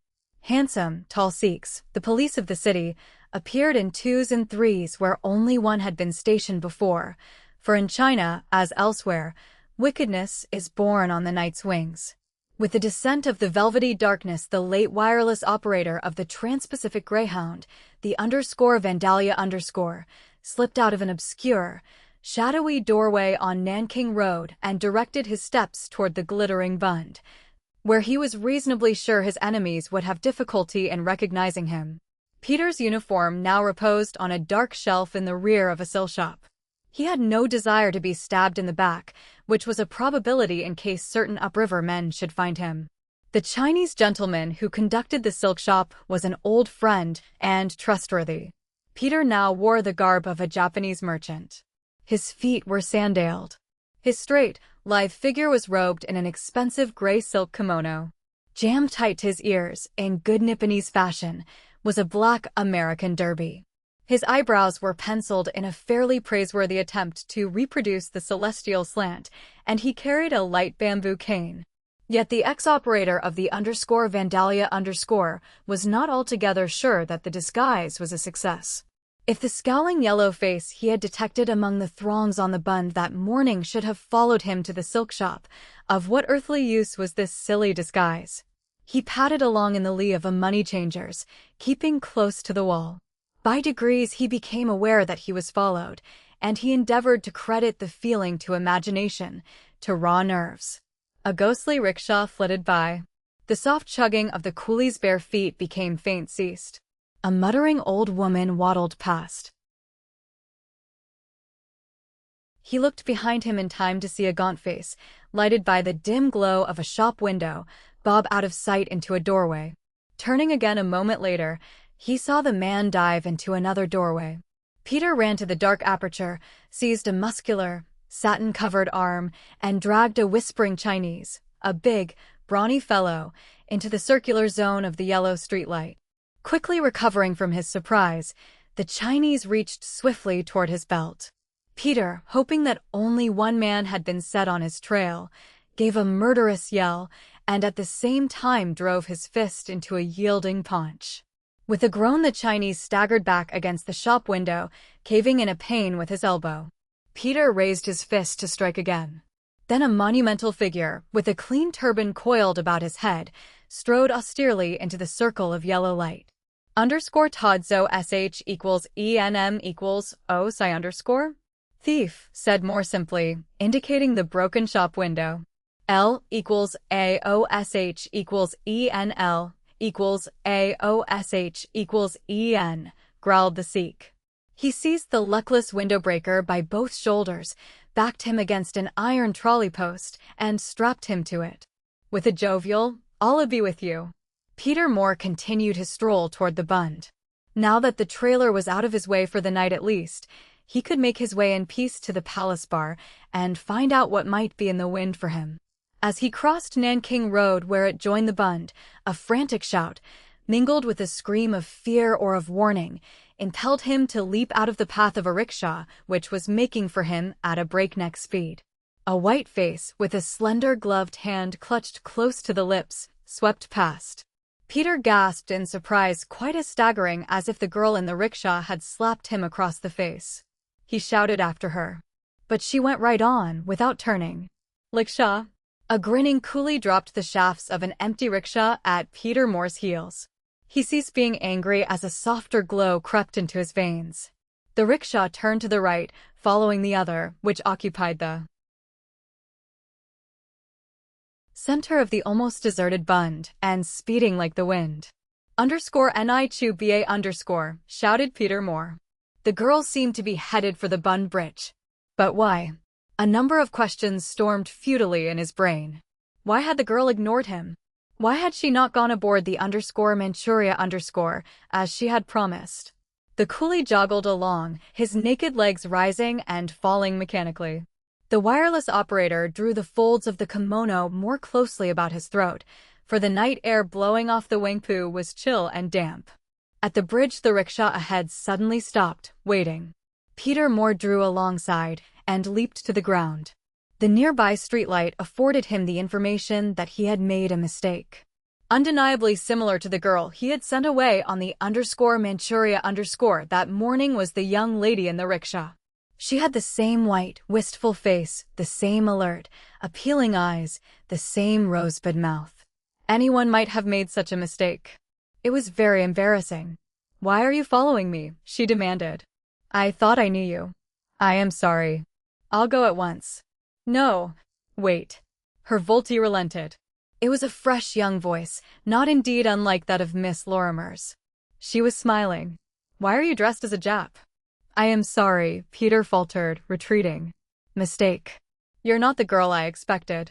Sayonara _ please don't run away," said the girl with a soft laugh. "I'm not afraid, or I would have run instead of waiting when you followed me. I've just come up from Amoy alone. And I leave tomorrow for Qingfu alone." "You're American," she murmured. "But why the Jap disguise?" "I'm American, too. I used to live in New York on Riverside Drive." "Oh, it must have been ages ago." "Why?" asked Peter unguardedly. "I haven't met one of my countrymen in centuries. And tomorrow I go up the river, way beyond Qingfu, beyond Sichuan." "Bad traveling on the river this time of the year," Peter murmured politely. "She's out of her banks up above Ichang, I have been told." "Yes," replied the girl sadly. "If I could only have just one evening of fun, a dance or two, maybe I wouldn't mind half so much." Peter advised himself as follows. "I told you so." Aloud he said, "I believe there's a dance at the Astor Hotel. If we can get a table." "Oh, how lovely," exclaimed the girl. "Did you mind very much?" Tickled to death, Peter declared amiably. Chapter 10. At a small round table in the end of the room over which hung the orchestra balcony, Peter found himself in the presence of two disarming gray eyes, which drank in every detail of his good-looking young face, including the penciled eyebrows. Miss Amy Vost gave him to understand that she was really grateful for his hospitality, rushed on to assure him that it was not customary for her to meet strange young men as she had met him, and then frankly asked him what he was doing in China. Every time she thought of him, her curiosity seemed to trip over the Japanese kimono. Influenced by his third glass of Japanese champagne, he almost told her the truth. He modified it by saying that he was a wireless operator, that he had missed his ship, and that his plans were to linger in China for a while. He liked China very much. Miss Vost caressed the tip of her nose with a small, pink thumb. She was not the kind who hesitated. "You can do me a favor," she said, and halted. The Philippine orchestra burst into a lilting one-step. Miss Vost arched her eyebrows. Peter arose, and they glided off. It developed that Miss Vost was well qualified. There was divineness in her. Youthful grace, she put her heart into the dance. It seemed probable to Peter more that she put her heart into everything she did. "You spoke about my doing a favor," he suggested, glancing sternly at a dark-eyed Eurasian girl who seemed to be trying to divert his attention. "There is a man in Shanghai I want you to try to find for me tonight. Last time I saw him this morning he was drunk. He was the first officer on the steamer that brought me up from Amoy. Perhaps you know him. He's only been on the coast a short while. Before that he ran on the Pacific Mail Line between San Francisco and Panama. His name is McLaurin, a nice boy. Scotch. But he drinks." "McLaurin? I know a man named McLaurin, Bobby McLaurin." "No," gasped Miss Vost. "I suppose I ought to make that old remark about what a small world it is. Do you know where Bobby McLaurin is?" "No," he murmured. "Why is he drunk?" "That is a matter," replied Miss Vost, somewhat distantly, "that I prefer not to discuss." "Will you try to find him for me?" "He threatened to be captain of the riverboat, the _Hanko_, that I leave on tomorrow for Qingfu. I'd rather like to know if he intends to carry out his threat. Will you find out, if you can, if he is going to be sober enough to make the trip and let me know," requested Miss Vost, as the music stopped. "I'd rather he wouldn't, Mr. Moore," she added quickly. "But I do wish _you_ were going to make the trip. I'd love to have you." The ex-operator of the _Vandalia_ experienced a warm suffusion in the vicinity of his throat. In the next breath he felt genuinely guilty. As he looked deep into the anxious, appealing gray eyes of Miss Vost, he cursed himself for being, or having the tendencies to be, a trifler, and in his estimation a trifler was not far removed from the reptile class. Yet somehow, damn it, that trip to Qingfu on the _Hanko_ appealed to him now as a most profitable excursion, for Qingfu was only a few hundred li from Lenyang. Something of the dowdiness of a mongoose marching into a den of monster cobras characterized Peter Moore's intention to penetrate the stronghold of the Cinnabar King. He knew that his chances for entering Lenyang were absurdly small. Yet the whole of the Chinese Empire was not particularly safe for him now. The Grey Dragon had paid him the compliment of recognizing in him an enemy. He no longer doubted. Minion's warning: the Dragon of Lenyang controlled a powerful organization. No part of China was safe. If he desired to run away from this very actual danger, in which direction could he run? When menaced by danger runs an old Chinese proverb, go to the very heart of it, there you will find safety . It lacked a few minutes of midnight when Peter entered the palace bar by the Bund side. Only a few lights were burning, and the exceedingly long teak bar, the longest bar east of Suez, was adorned by a few knots of men only. Tobacco smoke was thick in the place, nearly obscuring the doorway into the hotel lobby. He scanned the idlers, looking for the cloth of sailor men. His quest was ended. Bobby McLaurin was here, disposing of all of the imported Scotch whiskey that came convenient to his long and muscular reach. In a deep and sonorous voice he was pointing out to a group of uniformed sailors, burdening his point with a club-like forefinger with which he pounded on the edge of the teak bar, that while he rarely drank off duty, he never drank when on. This claim Peter had reason to know was not untrue. The wireless operator edged his way to McLaurin's side and touched his arm, making a whispered remark which the Scotchman evidently did not comprehend. For McLaurin wheeled on him and bestowed upon him a red, glassy, and hotly indignant stare. Bobby McLaurin was, in the language of the sea, a whale of a man. His head seemed unnecessarily large until you began to compare it with his body, and his body was the despair of uniform manufacturers, who desire above all things to make a fair percentage of profit. He was like a living monument, 2.5 hundredweight of fighting flesh and bones, which, when all of it went into action, could better be compared to a volcano than to a monument. Otherwise, he was an exceedingly amiable young giant. The redness and hotness of the stare he imposed upon the friend of more than one adventurous expedition slowly receded, leaving only the glassiness in evidence. Bobby fidgeted uneasily. "Damn my hide," he roared. "Your face is familiar." "It is. It is. Where have I seen that face before?" I know now. I had a fight with you once." "More than once," corrected Peter Moore, grinning. "The last time was in Panama. Remember? I tripped you up after you knocked the wind out of me, and you fell, clothes and all, into the Washington Hotel's swimming tank." "Peter Moore," gasped Bobby McLaurin, and Peter Moore was smothered in log-like arms and the fumes of considerable alcohol. Extricating himself at length from this monstrous embrace, Peter permitted himself to be held off at arm's length and be warmly and loquaciously admired. "My old sidekick of the damn old _San Felipe announced Bobby McLaurin to the small group of somewhat embarrassed sailors.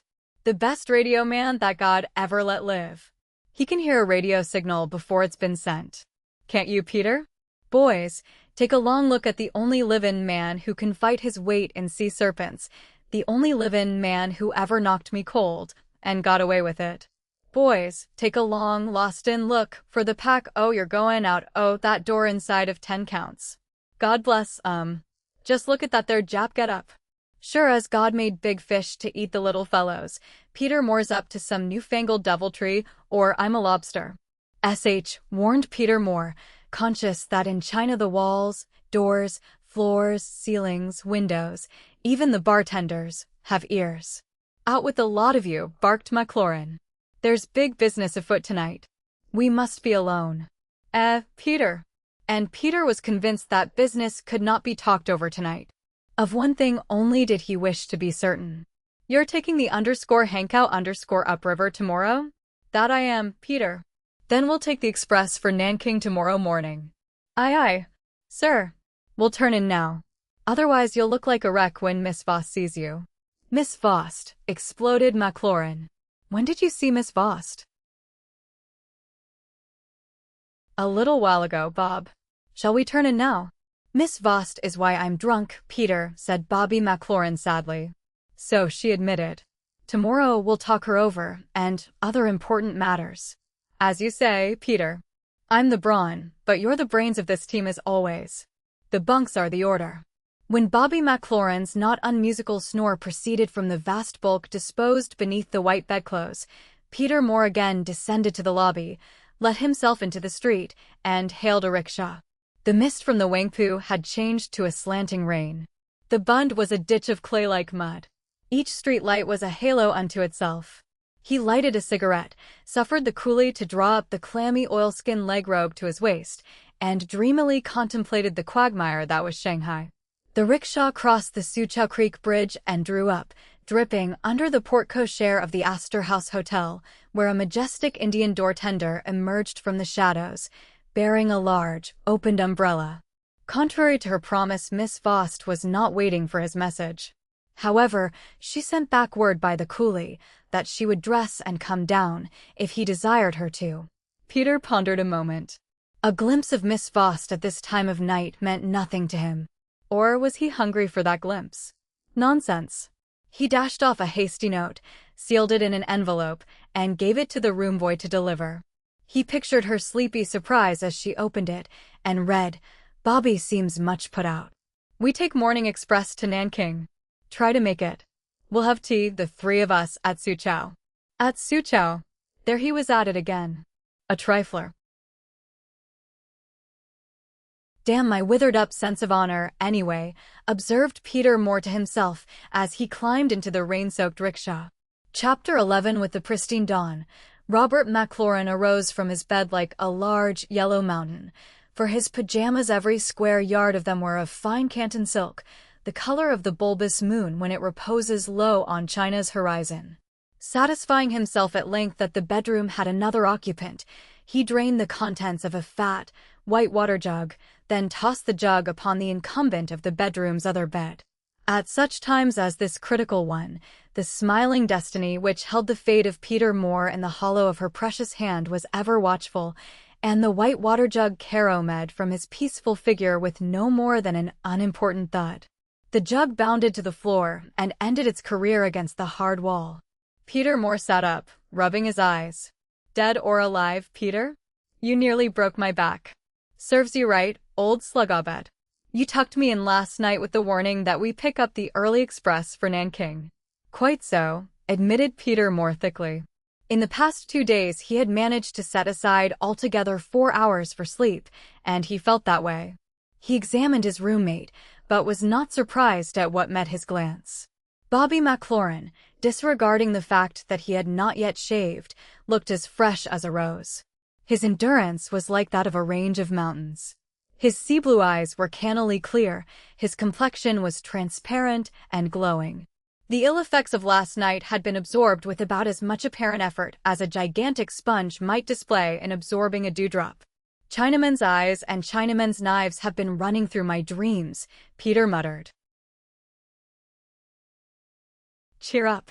The pirates are thick above a Chang. We'll both have our bloody necks slit a dozen times before we make Chingfu. Bobby turned from the miniature mirror. His sea-blue eyes glared through a white lake of lather. Hurry up and shave, you loafer. We'll miss that train.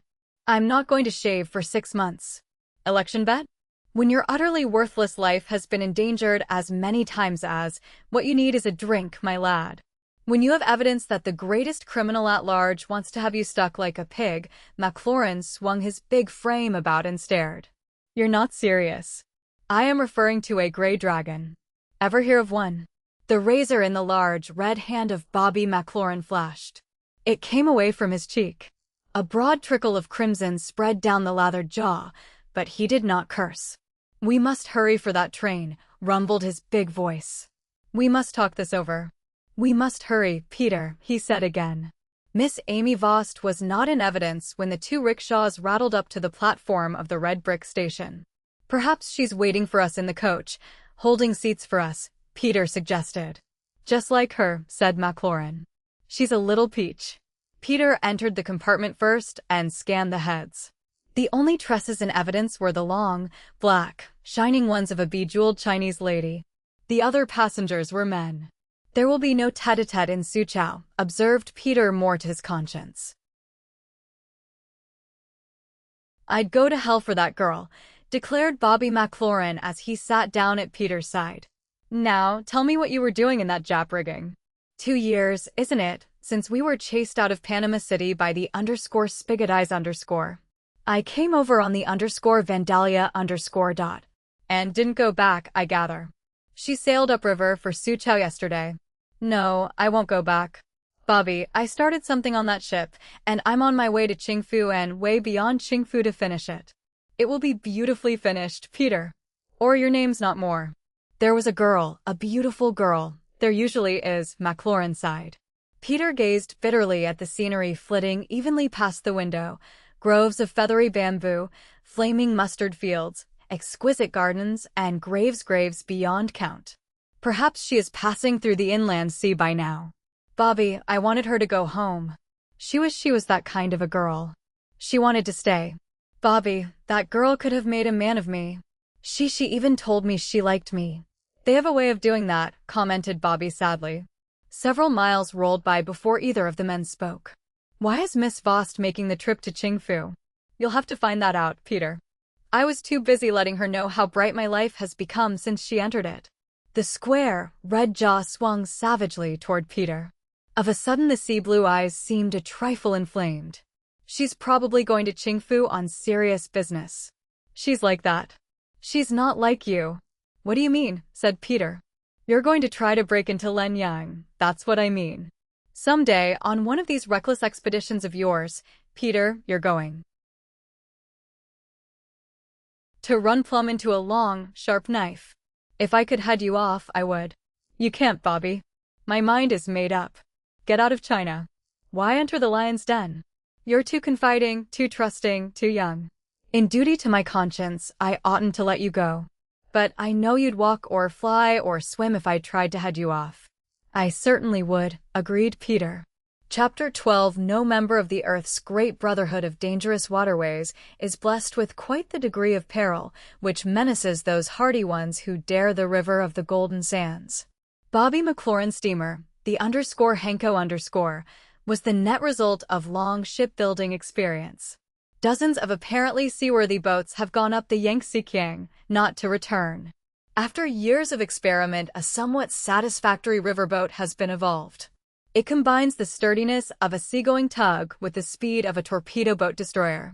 The _Henko_ was ridiculously small and monstrously strong. Chiefly it consisted of engines and boilers. Despite their security, despite the shipwrecks and deaths that have been poured into their present design, Yangtze riverboats sink, a goodly crop of them, every season. But the world of commerce is an arrogant master. There is wealth in the land bordering the upper reaches of the river. This wealth must be brought down to the sea and scattered to the lands beyond the sea. In return, machinery and tools must be carried back to mine and farm the wealth.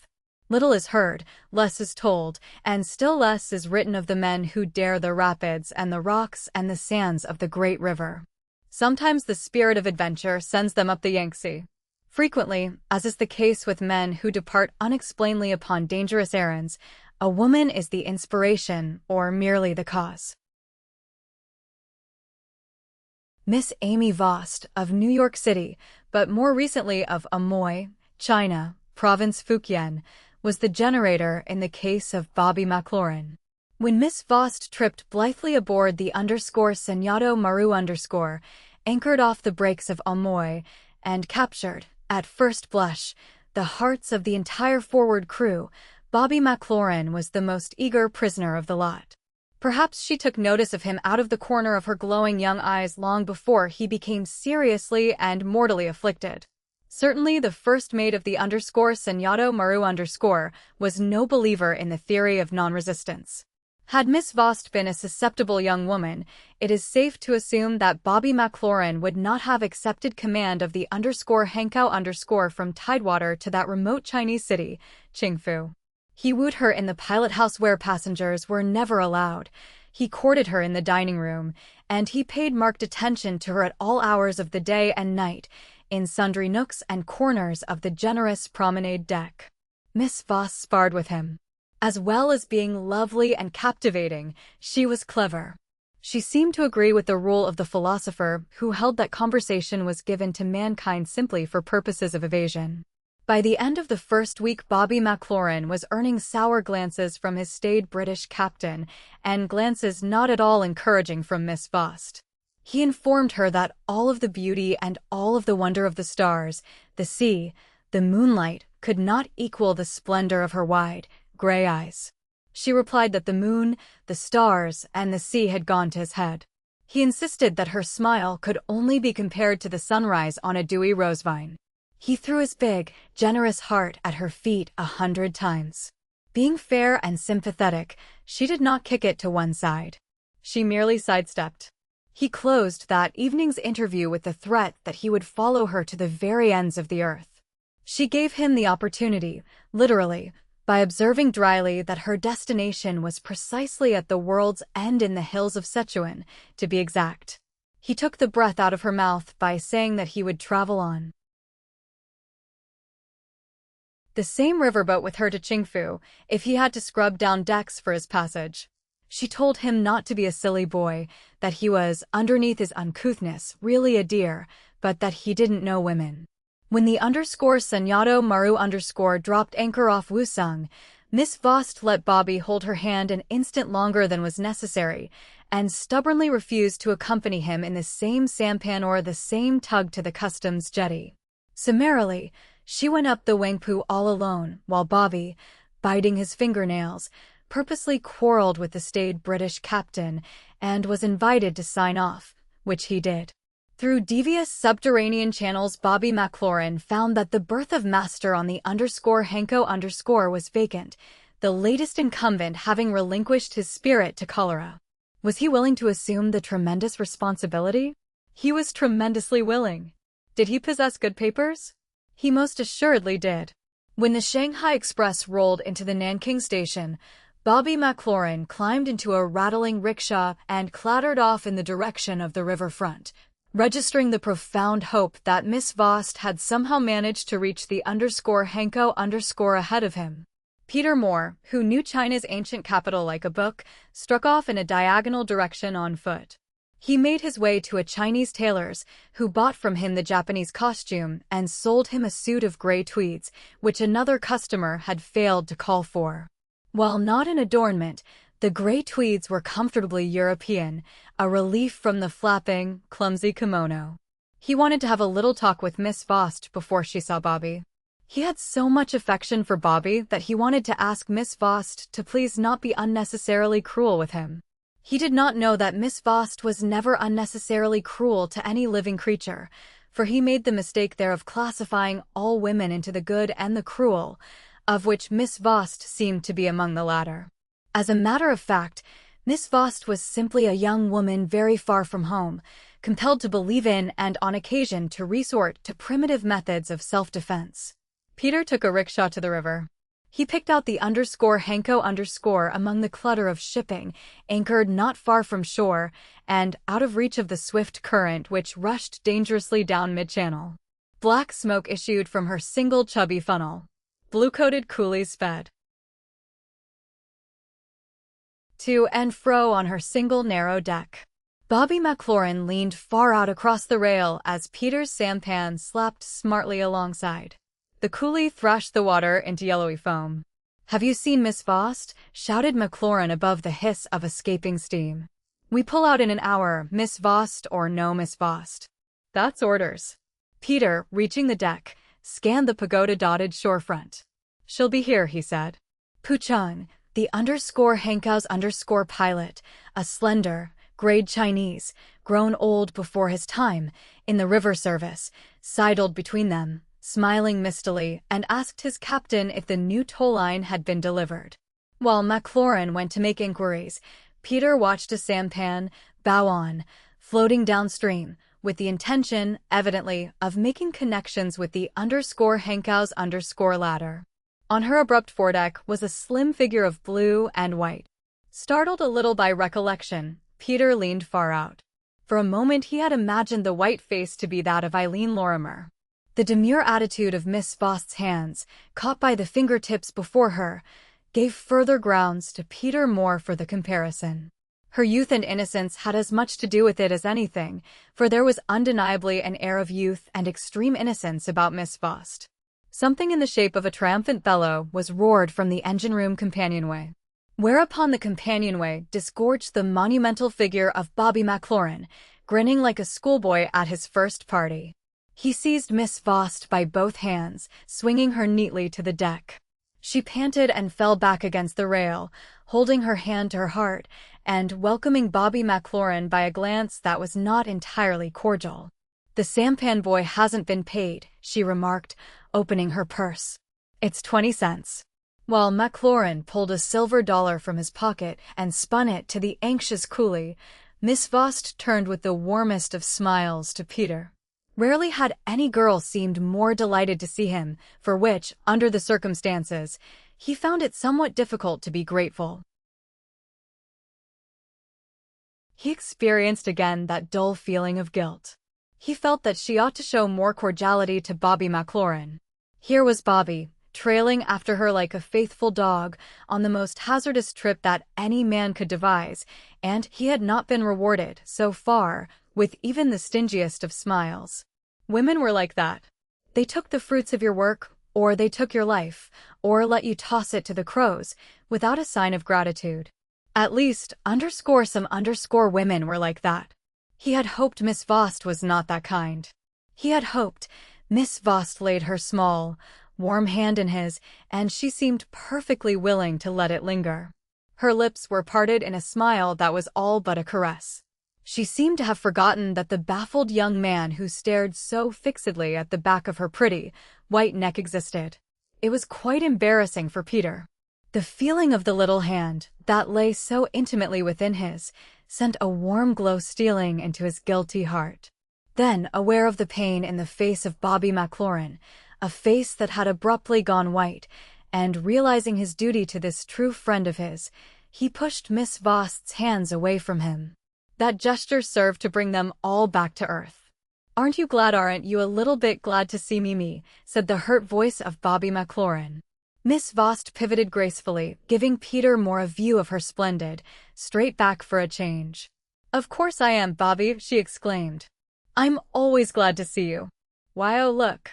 Did you ever see such a Chinaman?" They all joined in her look.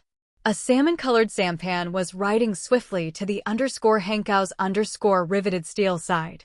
With long legs spread wide apart atop the low cabin stood a very tall, very grave Chinese. His long, blanched face was more than grave, more than austere. Peter Moore stared and ransacked his memory. He had seen that face, that grimace, before. His mind went back to the shop front, on Nanking Road, last evening, when he was skulking toward the bund from the friendly establishment of his friend, the silk merchant, Qingao Ong. This man was neither Cantonese nor Pekingese. His long, rather supercilious face, his aquiline nose, the flare of his nostrils, the back-tilted head, the high, narrow brow, and the shock of blue-black hair identified the Chinese stranger, even if his abnormal, rangy height were not taken into consideration. As a hill man, perhaps Tibetan, perhaps Mongolian. Certainly he was no riverman.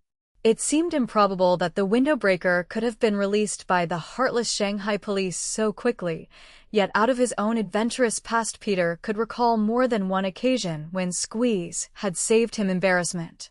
There was no constraint in the pose of the man on the sampan's flat roof.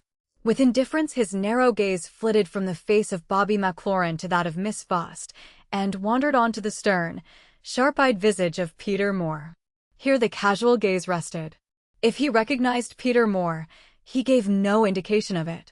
He studied Peter's countenance with the look of one whose interest may be distracted on the slightest provocation. An intelligent and wary student of human nature, Peter dropped his eyes to the man's long, claw-like fingers. These were twitching ever so slightly, plucking slowly, it may have been meditatively, at the hem of his black silk coat. At the intentness of Peter's stare, this twitching abruptly ceased. The sampan whacked alongside. The big man tossed a small, orange silk bag to the deck. He climbed the ladder as if he had been used to climbing all his life. "I don't care for his looks," remarked Miss Vost, looking up into Peter's face with a curious smile. "Nor I," said Bobby McLaurin. The richly dressed stranger vaulted nimbly over the teak rail, recovered the orange bag, and approached McLaurin. His head drooped forward momentarily, in recognition of the authority of the blue uniform. He said in excellent English, "I desire to engage passage to Qingfu." "This way," replied the Hankau's captain. "You seem to recognize him," said Miss Vost to Peter when they had the deck to themselves.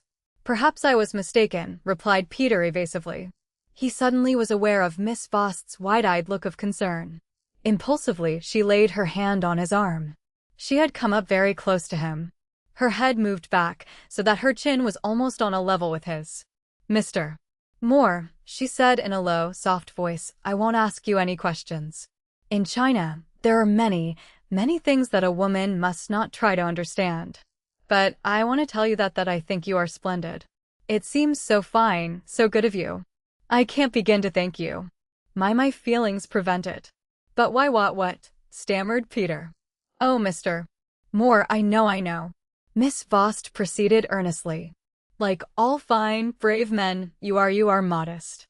It almost makes me want to cry, to think, but, Miss Vost, interrupted Peter, gently and gravely, you are shooting over my head. In the rakish bows of the Hanko arose the clank and clatter of wet anchor chains. A bell tinkled in the engine room. The stout fabric of the little steamer shuddered. The yellow water began to slip by them. On the shore, two pagodas moved slowly into alignment. The Hanko was moving. Miss Voss strengthened her gentle hold upon Peter's reluctant arm. Her bright eyes were a trifle blurred. Last night, when we met on the Bund, she went on in a small voice, I knew immediately what you were. A chivalrous gentleman. A man who would shelter and protect any helpless woman he met. That was nice of you, murmured Peter. Like Saul of Tarsus, he was beginning to see a bright light. And it was true. Miss Vost plunged on. Now, you are risking your life for poor, unworthy little me. Please don't deny it, Mr. Moore. I only wanted to let you know that I understand, and that I am grateful. Her eyelids fluttered over an unstifled moistness. Bobby_loves_you, blurted Peter. He'd do anything in the world for you. He told me so. He told me. Miss Vost opened her eyes on a look that was hurt and humiliated. What? He'd go to hell for you. He's an overgrown boy. He doesn't know what he says. That's nonsense, declared Miss Vost, looking away from Peter. I know his type, Mr. Moore. He falls in love with every pretty face, and he falls out again, quite as easily. You don't know Bobby the way I do, said Peter stubbornly. I don't have to. I know his kind girl in every port. No, not Bobby. For a moment it seemed that they had come to an impasse. Miss Vost was blinking her eyes rapidly, appearing to be somewhat interested in a junk which was poling downstream. She looked up with a wan smile. Tears were again in her eyes. Mr. Moore, she said in a broken voice, what you've told me about Mr. Captain McLaurin, moves me deeply. Do try to be nice to Bobby, begged Peter. He is the finest fellow I know. He is true blue. He would give his life for your little finger. Really he would, Miss Vost. The bright eyes gave him a languishing look. I'll try, she said simply. That night the banks of the great river were gray and mysterious under the effulgence of a top-heavy yellow moon. The searchlight on the peak pierced out the fact that a low, swirling mist was creeping up from the river's dulled surface. The air was damp with the breath of the land. Occasionally, the gentle puffs of the wind bore along the water the flavor of queer, indistinguishable odors. Elbow to elbow, glancing down at the hissing water, Miss Vost and Peter stood for a number of sweet, meditative moments in silence. At length Miss Vost slipped her arm through his.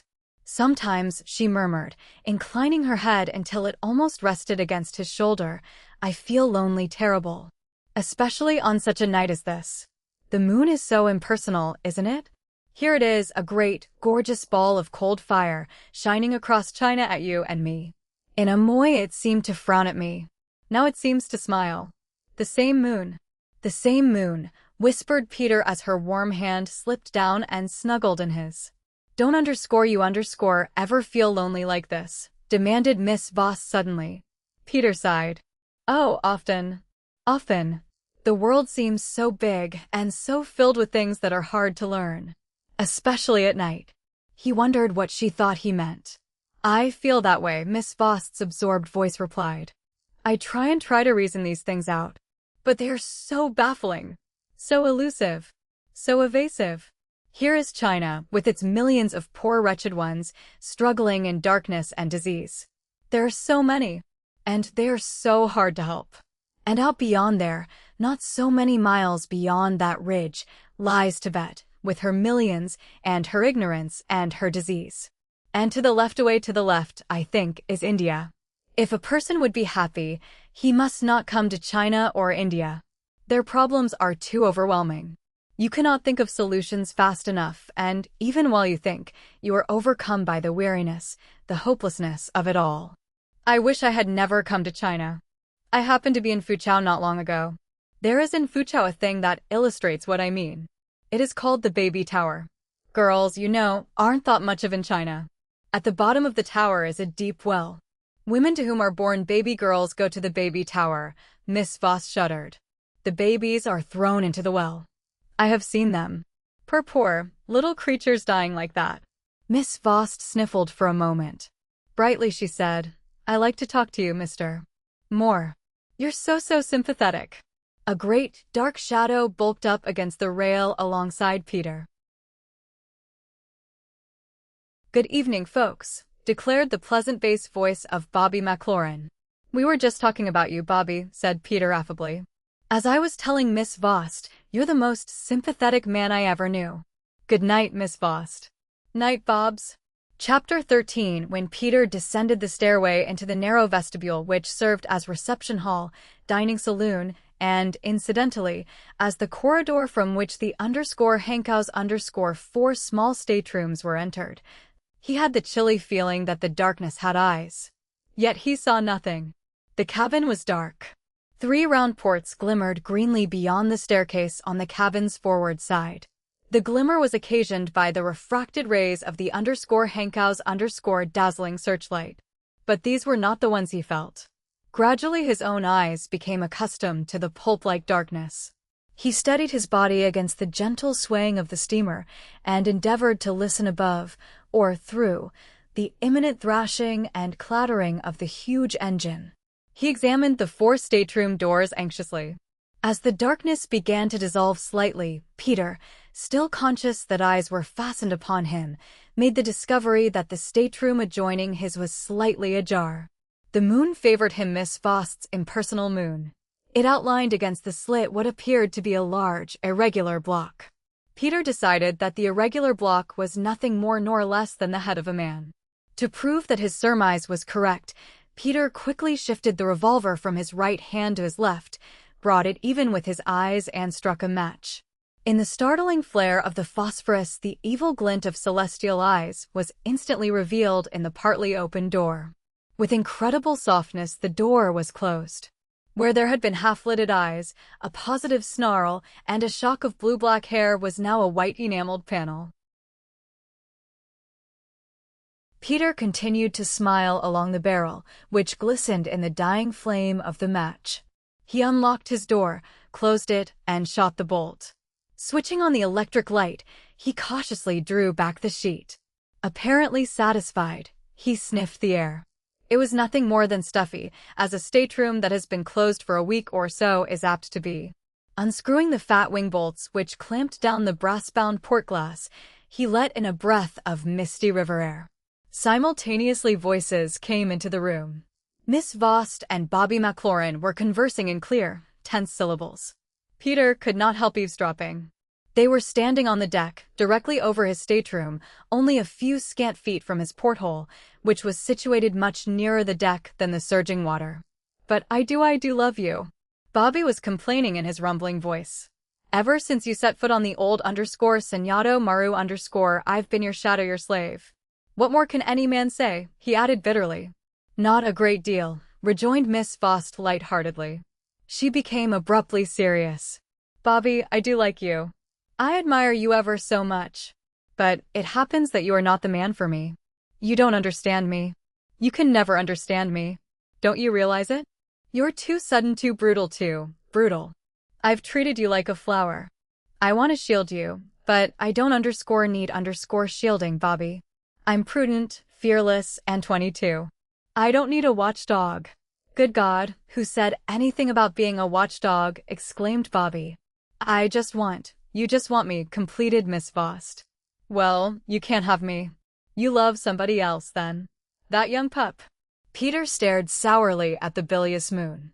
Don't you dare call him a young pup, Robert McLaurin, retorted Miss Voss resentfully.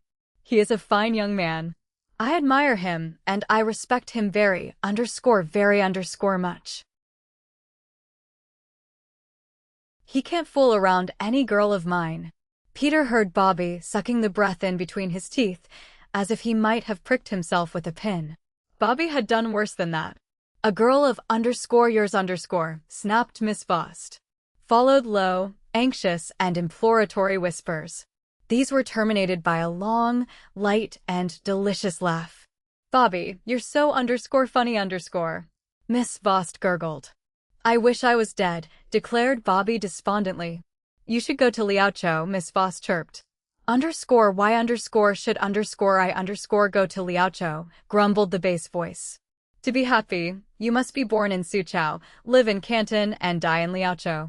So runs the proverb. Why should I go to Liaoqiu, persisted Bobby. Because Suzhou has the handsomest people, Canton the most luxury, and Liaoqiu the best coffins. Chapter 14. Peter Moore's curiosity regarding the motives which were sending Miss Amy Vost into Sichuan, most deplorable, most poverty-stricken of provinces, was satisfied before the Hanko had put astern the great turbulent city after which it had been named. At Hankow the Hanko picked up the raft which it would tow all the way up to Qingfu.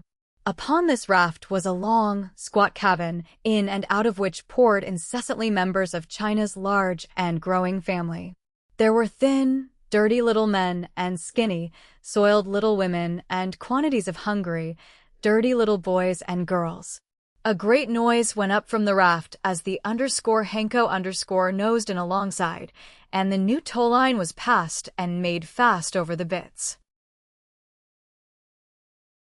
As the big propeller thumped under them and churned the muddy water into unhealthy-looking foam, Peter Moore and Miss Vost leaned upon the rail, where it curved around the fantail, and discoursed at length, speculating upon the probable destination of that raftful of dirty humanity, and offering problematic answers to the puzzling question as to why were all these people deserting relatively prosperous Hankow for the overpopulated, overdeveloped province of Sichuan.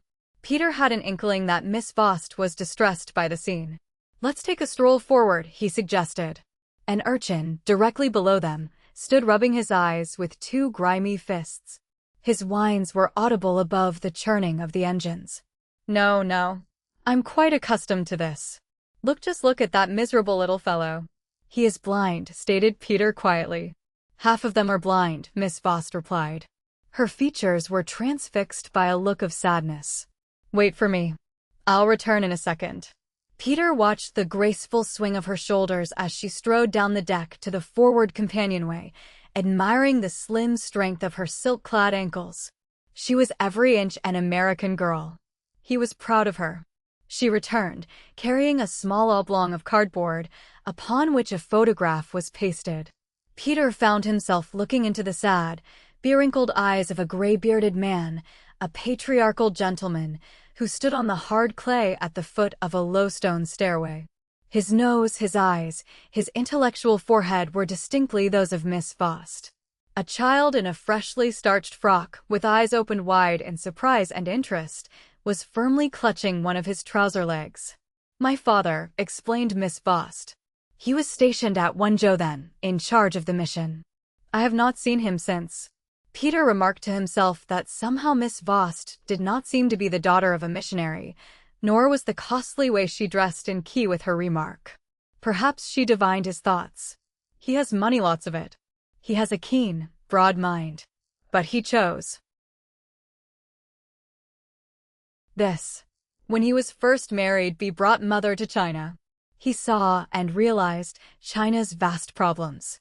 And he stayed. He wanted to help. Peter gazed into her gray eyes, which seemed to take on a clear violet tinge when she was deeply moved. He told me to come to see him because he was growing old. I stopped off in Amoy, said Miss Vost with a ghost of a smile. A young missionary, he wanted me to meet lives there. I met him. But I could not admire that young missionary. He was _poser_. He was pretending. One reason I like you, Mr. Moore, is because you're so sincere. He was so transparent. And his converts saw through him too. They were bread-and-butter converts. They listened to him. They devoured his food, then they went to the fortune-tellers. Father could not have known Dr. Sanborn longer than a few minutes, or else he's not the father that he used to be. I inherit his love for sincerity. I'm sure he will like you. But, stammered Peter, I don't expect to go to Wenzhou. Better say he'd like Bobby. Oh, he'd like anybody that I liked, Miss Vost said lightly. It's really interesting, from Qingfu to Wenzhou. We take bullock carts if we can find them. Otherwise we walk.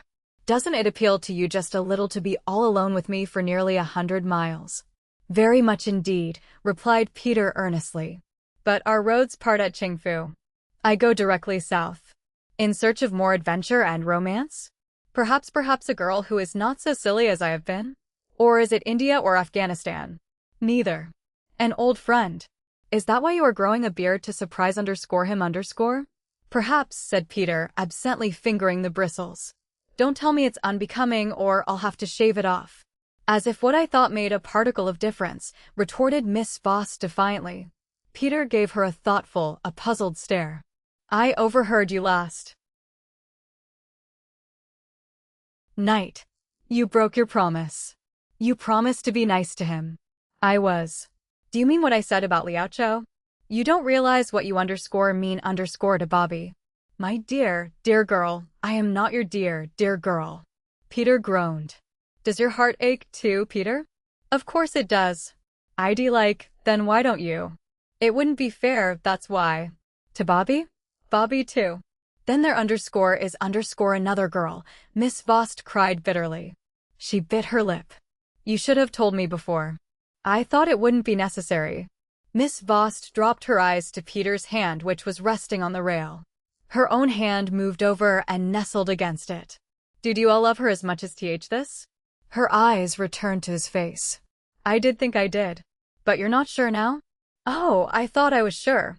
I am sure there's little more to say, then, is there? Her lids were blinking rapidly as she looked down at the mob of filthy little Arabs on the flat. Her fingers plucked, trembling at the embroidered hem of a white, wadded handkerchief. Bobby does care for you so, observed Peter with unintentional cruelty. Oh, him, sobbed Miss Voss, leaving him to stare after her drooping figure as she retreated down the deck. She seemed on a sudden to be avoiding the entrance to the forward companionway. He wondered why. The girl stopped, with her hands clenched into white fists at her sides. From the doorway, smiling suavely and wiping one hand upon the other in a gesture of solicitous meekness, emerged the tall and commanding figure of the Mongolian, or was he a Tibetan? He was attired now in the finest, the shiniest of Canton silks. His satin pants of a gorgeous white, _cording _white, were strapped about ankles which terminated in curved sandals sparkling with gold and jewels in the midday sun. His jacket, long and perfectly fitting, was of a robin's egg blue. His blue-black queue, freshly oiled, gleamed like the coils of an active hill snake. He was a picture of refined Chinese saturninity.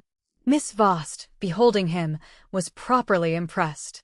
She stepped back, not a little appalled, and swept him from queue to sandal with a look that was not the heartiest of receptions. The Mongolian was speaking in oiled, pleasing accents. Peter strode toward them. He insulted me, panted Miss Voss. Like many fine Chinese gentlemen, he thought, perhaps, that I might be what do they call a nice lil Melican girl. Impress him with the fact that I am not, mister. More please do that. She hastened around the forward cabin, out of sight. The Mongolian was regarding Peter with a cool, complacent smile. His expression was smug, uninjured. Loka here, chink-a-link, Peter advised him, my no savvy you no savvy my see you alatime. You savvy, chink-a-link. I comprehend you, my friend, replied the Mongolian in polished accents. In my case, pigeon is not, let me hasten to say, necessary. Very good, Chink. The next time you so much as glance in Miss Voss' direction, you're going to walk away with a pair of the damnedest black eyes in China. Get that, you yellow weasel? Unfortunately, replied the Mongolian, lifting his fine, black eyebrows only a trifle, your admonitions are again, most inappropriate. Miss Voss, do I pronounce it correctly? Miss Voss and yourself are the victims of a misunderstanding. Take off your coat and prove I'm wrong, shouted Peter. I'm a better man than you are. Swallow it or fight. Peter's gray tweed coat flopped in a heap upon the ironwood deck. The Mongolian retired a few feet with indications of anxiety. I did not intend to offend her, he retracted. His ropey throat muscles seemed to convulse. His long face flamed hotly red. He burst out, as though unable to control himself. My savvy ala time you know savvy. _ni but yauti equals I, nago wa. Jan go chu rang odza, _, laughed Peter. Dang hsin, Chapter 15 They came to Ichang next noon. Peter was on deck watching the somewhat hazardous procedure of transferring large grass-bound cases of tools from a tidewater steamer to the stern of the flat when he saw the Mongolian emerge from the companionway and walk to the rail, forward. Peter gave him a full stare, but the man did not glance in his direction. He was looking down at the muddy river and beckoning. Peter observed a sampan coolly give an answering wave, and the sampan sidled alongside the flat. The Mongolian returned a few minutes before the Henko hauled in her anchor. He retired to his stateroom and stayed there until late afternoon. The river above Ichang was swifter, more dangerous than in its lower course. Except for the junks and an occasional sampan, the Henko had the stream to herself. The yellow waters were tinged with red, dancing and sparkling to a fresh breeze under a fair blue sky. Great blue hills confined the swollen current. This was not the Yangtze of yesterday. It was a maddened mill race, gorged by the mountain rains. Even the gurgle under the sharp-cut waters seemed to convey a menace. Dikes were broken down. The brown waters had flowed out to right and left, forming quiet lakes where there had been fields of paddy and wheat. The junks from upriver were having a strenuous time of it. Swarms of gibbering coolies manned the long sweeps, striving above all to keep their clumsy craft in safe mid-current. They were passing a long row of pyramids, green, brown, and red. But Miss Vost was staring along the deck. "The Mongolian," she muttered. "How he is grinning at you." The Mongolian had come upon them, apparently unintentionally. He hesitated and paused when Peter looked up. Peter saw no grin upon his lips. They were set in a firm, straight line. His long arms were folded behind his back, and his eyes were empty of mirth or malice. They simply expressed nothing. He looked at Peter shortly and favored Miss Vost with a long stare. Her eyes faltered. Peter stepped forward. But the Mongolian bowed, passed them at a slow, meditative walk, and was lost from their sight behind the cabin's port side. The idea took hold of Peter that the stalker had become the killer. There was a telegraph station at Ichang through which ran the frail copper wires connecting the 70 millions of Sichuan province with civilization. Had it been possible for the Mongolian to signal his master in Lenyang and receive an answer while the Henko lay at Ichang? After dinner, curious and nervous, Peter went below. The light was burning over the table of weapons in the main cabin. The Mongolian's door was slightly ajar, and as Peter descended the stairs, the door closed. He waited. His heart thumped, louder than the thump of the laboring engine. He walked to his stateroom, opened the door, kicked the threshold, and slammed the door. He hastened to the table and hid behind it. Between the table legs he had a splendid view of both doors. Holding a kriss, point down, in front of him, the Mongolian slipped out, tried the adjacent doorknob, and entered Peter's room. When he came out, he looked perplexed and angry. He slid the dagger into his silk blouse and looked up the stairway, listening. His expression of rage passed away. Now his look was inscrutable. Stealing across the vestibule, he approached Miss Vost's door and rapped. Peter ran his fingers along the edge of the table until they encountered the hilt of a cutlass. He waited. The Mongolian rapped a little louder. There was no answer. Again he knocked, imperatively. Peter heard Miss Vost's sleepy voice pitched in inquiry. Her door opened an inch or two. The Mongolian forced his way inside. Miss Vost uttered a short, sharp scream, which was instantly smothered. As Peter burst into the room, the Mongolian turned with a snarl, reaching for his silk blouse. Peter clapped his free hand to the muscled shoulder and dragged him into the corridor. Miss Vost, in a long, white nightgown, was framed in the doorway, staring sleepily. Her hand was clutched to her lips. Her hair tumbled about her bare shoulders in dark, silky clusters. Bright steel flashed in the Mongolian's hand. Underscore Hali, underscore, he muttered. Peter braced himself and thrust straight upward, striking with fury. He drove the sword through the Mongolian's right eye.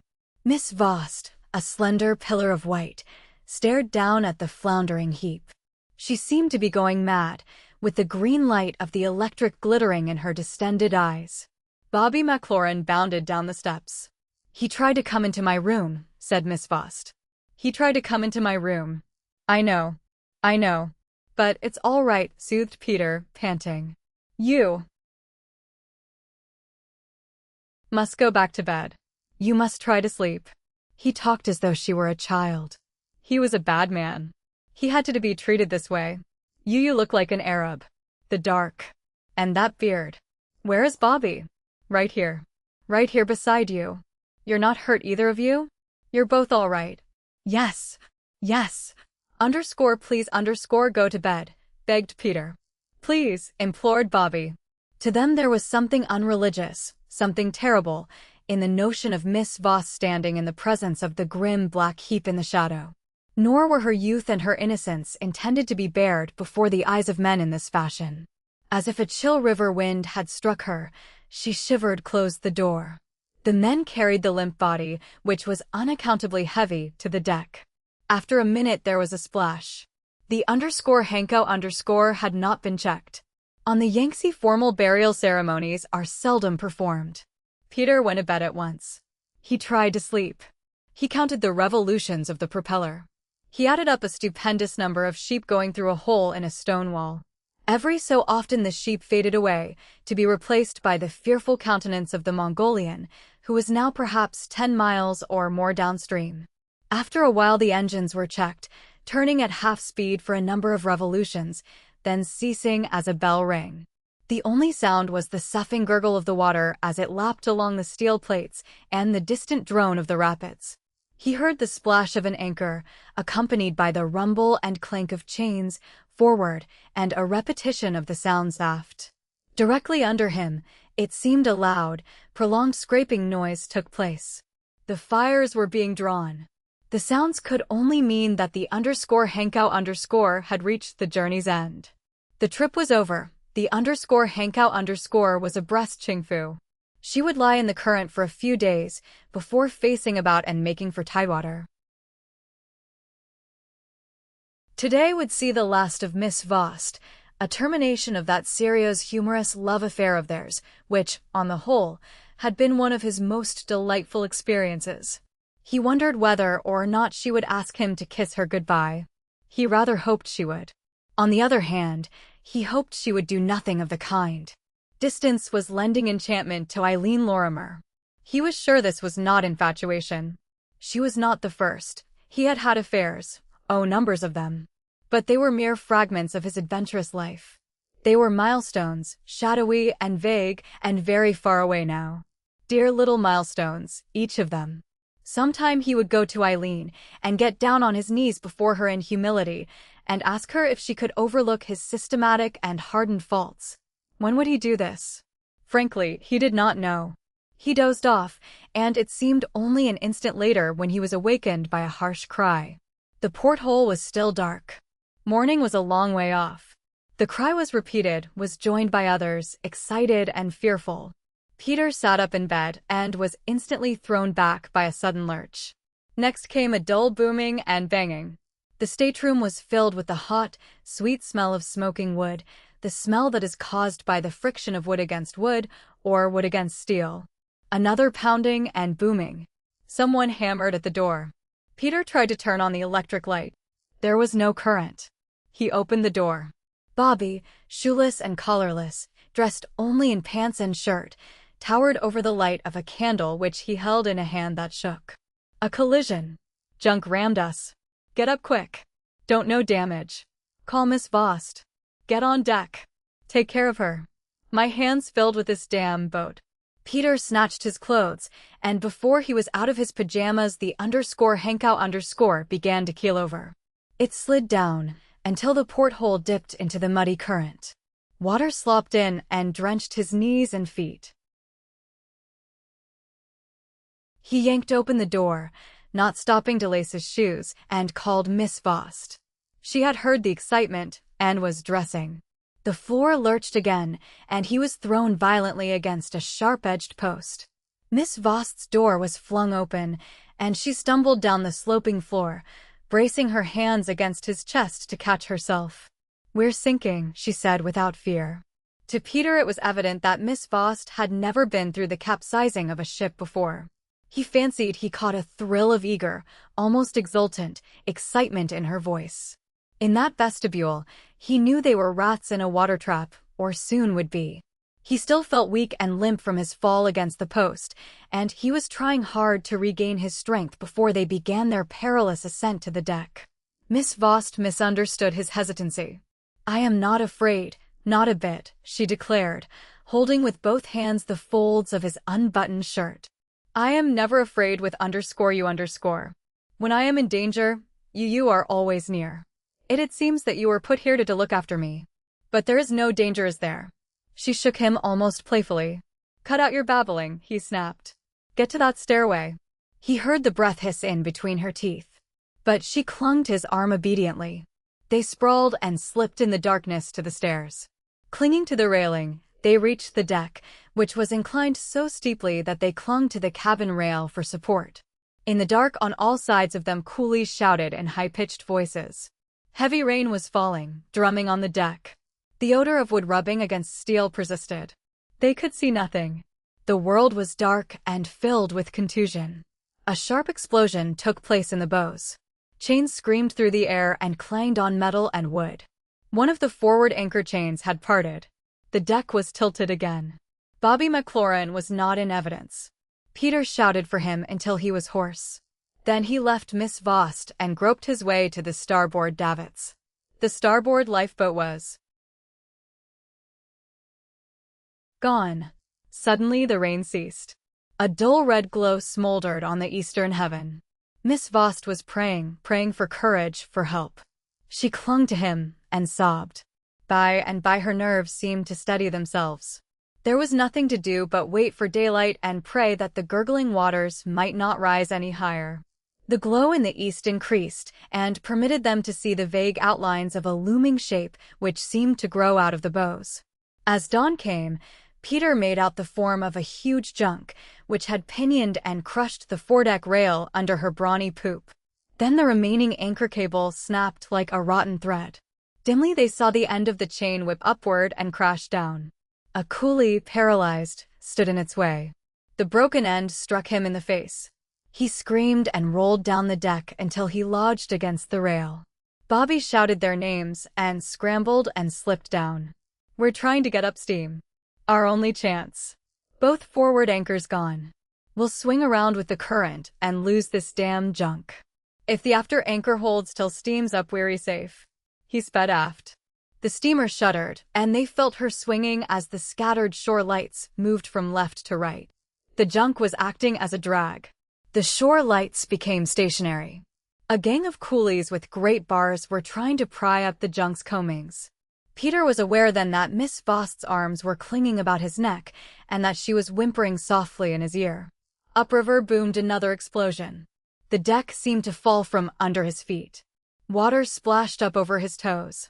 In the gold-speckled dawn he could see the waters foaming and swirling and rising higher. He knew it was suicide to swim the Yangtze Rapids, knew the whirlpools which sucked a man down and held him down until his body was torn to shreds. There was no alternative, and the water was now halfway to his knees. He dragged the unresisting girl to the rail. "Can you swim at all?" "A little," she chattered. "Hold to my collar and swim with one hand. Only try to keep afloat." They slipped into the racing current, were seized, and spun around and around. Above the drone of the waters he heard the roar of a whirlpool, coming rapidly nearer. The firm clutch of Miss Vost's hand on his collar was not loosened. Occasionally he heard her gasp and sputter as a wave washed over her face. They were swept down. On they went, spinning, snatched from one eddy to another. The roar of the whirlpool receded, became a low growl and mutter. Now they could see the churning surface covered with torn bits of wreckage. A body, bloated and discolored, spun by and was caught and dragged under, leaving only an indescribable stench. After a while, the northern shore of a low, brown bank crept out toward them, like a long, merciful arm. In another minute, Peter's bare feet came in contact with slimy, yielding mud. They were in shoal water. He picked up Miss Vost in his arms and carried her ashore, and she clung to him, shivering and moaning. He did not realize until afterward that she was kissing him over and over again on his wet lips and cheeks. Coolies found them and carried them to a village and deposited them in a little red clay compound behind a building of straw. A bonfire was kindled. The sun came up, a disk that might have been cut out of red tissue paper. Some time later, a tall man came into the clearing with a little group of coolies who were pointing out the way. A white patriarchal beard extended nearly to his waist. He saw Miss Vost and shouted. She leaped up, was enfolded in his arms. Peter stared at them a moment with a look that was somewhat dazed. He picked himself up and skulked out of the compound, in the direction of the foaming river. His mind was not in a normal state just then, or he would not have wanted to cross to Qingfu in a sampan. But he did want to cross. In the back of his brain, foolish words were urging him, "You must get to Qingfu. You must go on to Lenyang. Hurry! Hurry!" He had no money. A box filled with perforated Szechuan coins now lay at the bottom of the river in what was left of the _Hanko_. Nevertheless, he hailed a sampan as though his pockets were weighted down with lumps of purest silver. The boat leaked in dozens of places. The paddle, scarred and battered, clung to the stern by means of a rotting leather thong. As Peter looked and hesitated, a long, imperative cry issued from behind him. Possibly Miss Vost wanted him to return. The coolies stipulated his price, and Peter stepped aboard without a murmur, without looking around, either. The crossing was precarious. They skirted the edge of more than one whirl. They were caught and tossed about in waves as large as houses. Peter kept his eye on the rotting thing and marveled because it actually held. Deposited on the edge of Qingfu's bund, he confessed his poverty and offered his shirt in payment. The shirt was of fine golden silk woven in the Chinanfu mills. For more than a year it had worn like iron, and it had more than an even chance of continuing to do so. Peter stripped off the shirt before a mob of squealing children, and the coolies scrutinized it. He accepted it, and blessed Peter, and Peter's virtuous mother, and called upon his green-eyed gods to make the days of Peter long and filled with the rice of the land. Chapter 16. With the coming of noon, Peter sat down under a stunted sembra pine tree and contemplated the distant rocky blue ridge with a wistful and discouraged air. He removed from his trouser pocket 2 yellow loquats and devoured them. He was dreadfully hungry. His stomach fathered a dull, persistent ache, which forced upon his attention the pains in his muscles and bones. It was their way of complaining against the abuse he had heaped upon them during the past 24 hours. He was beginning to feel weak and dispirited. His was a constitution that arose to emergencies in quick, battling trim, but when the emergency was past, his vitality seemed to be drained. He looked down the muddy brown road as he finished the second loquat, which he had stolen from a roadside farm in passing, and estimated that Qingfu was all of 10 miles behind him. Walking through the pasty blue mud in his bare feet, with the rain streaming through his hair and down his beard and shoulders, had been tedious, trying. Several times he had stopped, with his feet sinking in the clay, and cursed the Yangtze with bitterness. What had become of Bobby McLaurin? Had that noble soul been snatched down by the river of golden sands? He cursed the river anew, for Bobby was a man after God's own heart. Never had there lived such a generous, such a fine and brave comrade. More than once the mule kick which lurked behind those big, kind, red fists had saved Peter from worse than black eyes. He would never forget that night on the pier at Salina Cruz, when the greaser had flashed out a knife, bent on carving a hole in Peter's heart, and Bobby had come up from behind and knocked the raving Mexican a dozen feet off the pier into the limpid Pacific. Those days were ended now. The adventures, the excitement, the sorrows, and the fiery gladness were all well beyond recall. Peter leaned back against the thorny trunk of the sembra pine and sniffed the odors of drenched earth, listened to the drip and patter of the cold, gray rain, and gazed pessimistically at the blue crest of rock which lifted its granite shoulders high into the mist miles away. He stretched himself, groaned, and staggered on through the mire. The valley was filled with the blue shades of dusk when he espied some distance beyond him what was evidently a camp, a caravan at rest. The setting sun managed at last to burrow its way through a rift of purple before sinking down behind the granite range, to leave China to the mercies of its long night. These departing rays, striking through the purple crevice and setting its edges smolderingly aflame with red and gold, became a narrow, dwindling spotlight, which brought out in black relief the figures of men and mules, of drooping tents and curling wisps of cookfire smoke. The sun was swallowed up, and the camp vanished. Peter plunged on, with one leg dragging more reluctantly than the other. But he had sensed the odor of cooking food in the quiet air.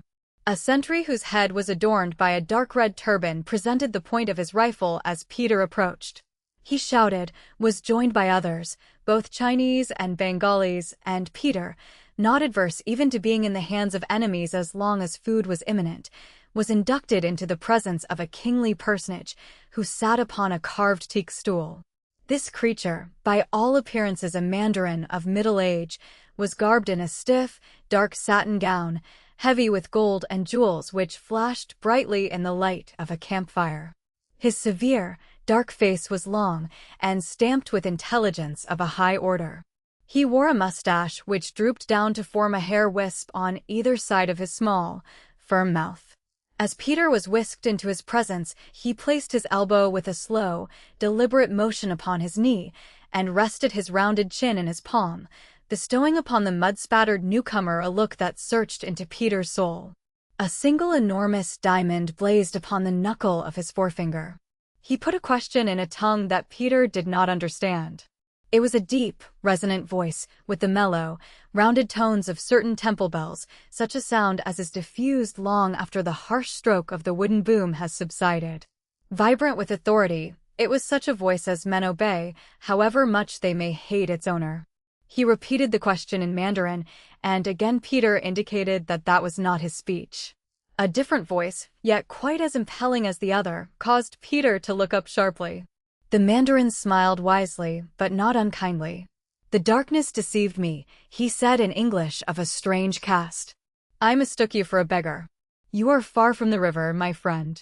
The bones of your steamer lie fathoms deep by now. Why are you so far from Qingfu? You were stunned, perhaps." "I am only hungry," said Peter boldly. "My way lies into India. There I have friends." The Mandarin studied him dubiously and clapped his hands, the great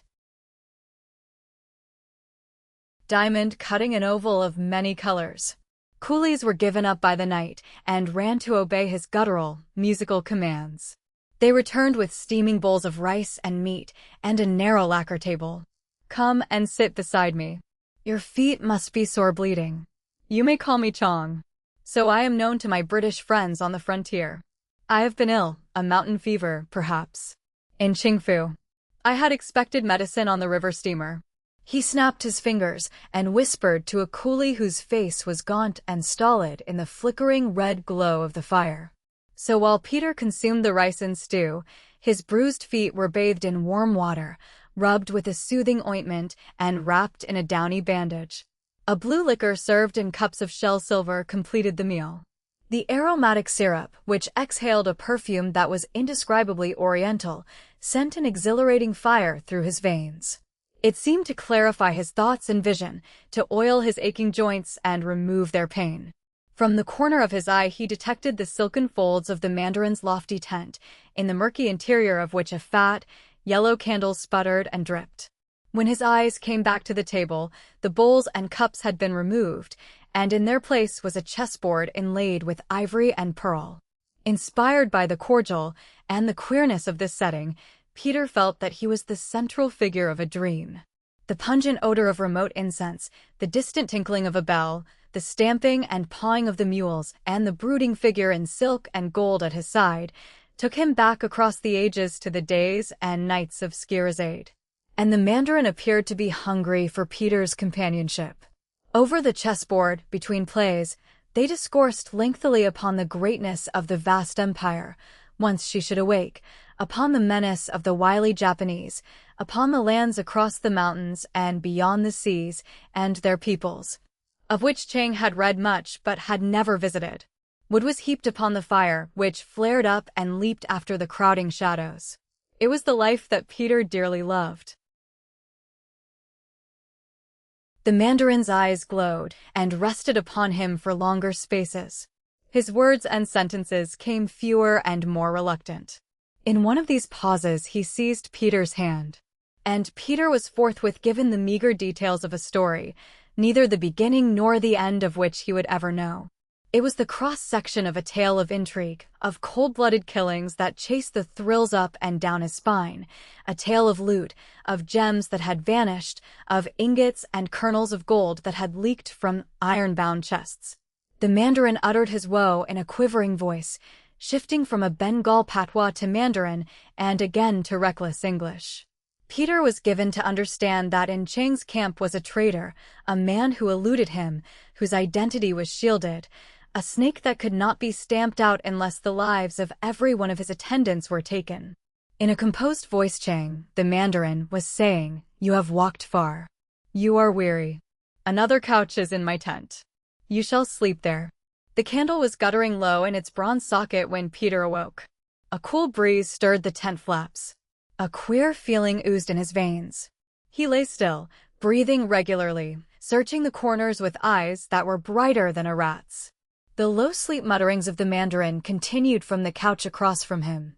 Slowly the tent flaps were being drawn back. Peter strained his eyes until they ached. He was impelled to shout, to awaken his companion. Yet the visitor might be bent on legitimate business. He would wait.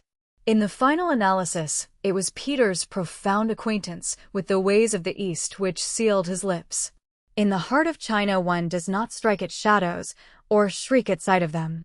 Not always.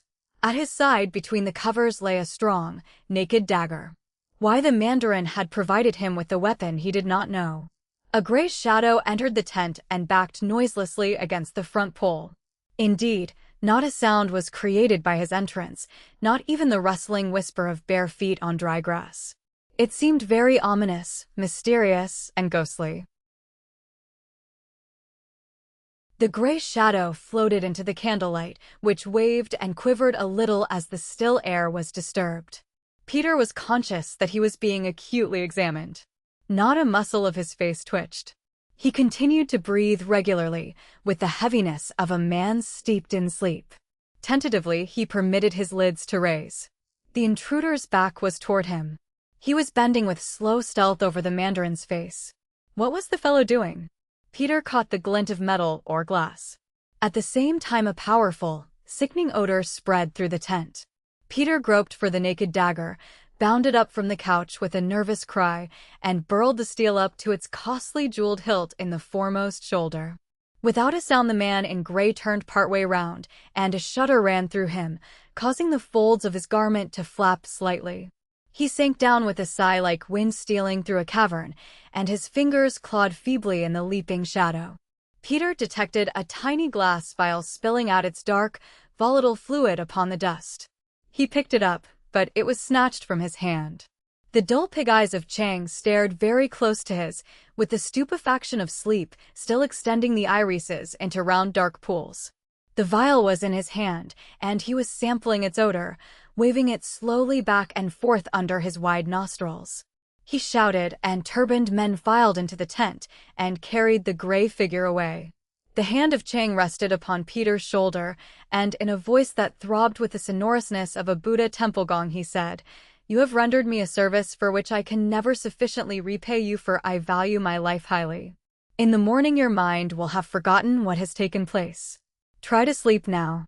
You will obey promptly." The candle sputtered and jumped, as if it were striving mightily to lengthen its golden life, if only for another minute, and went out.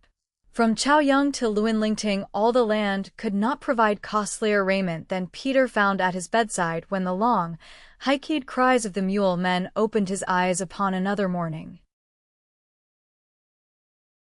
When camp was broken up, long before the sun became hot, He was given a small but able mule, and he rode down the valley toward India at Chang's side.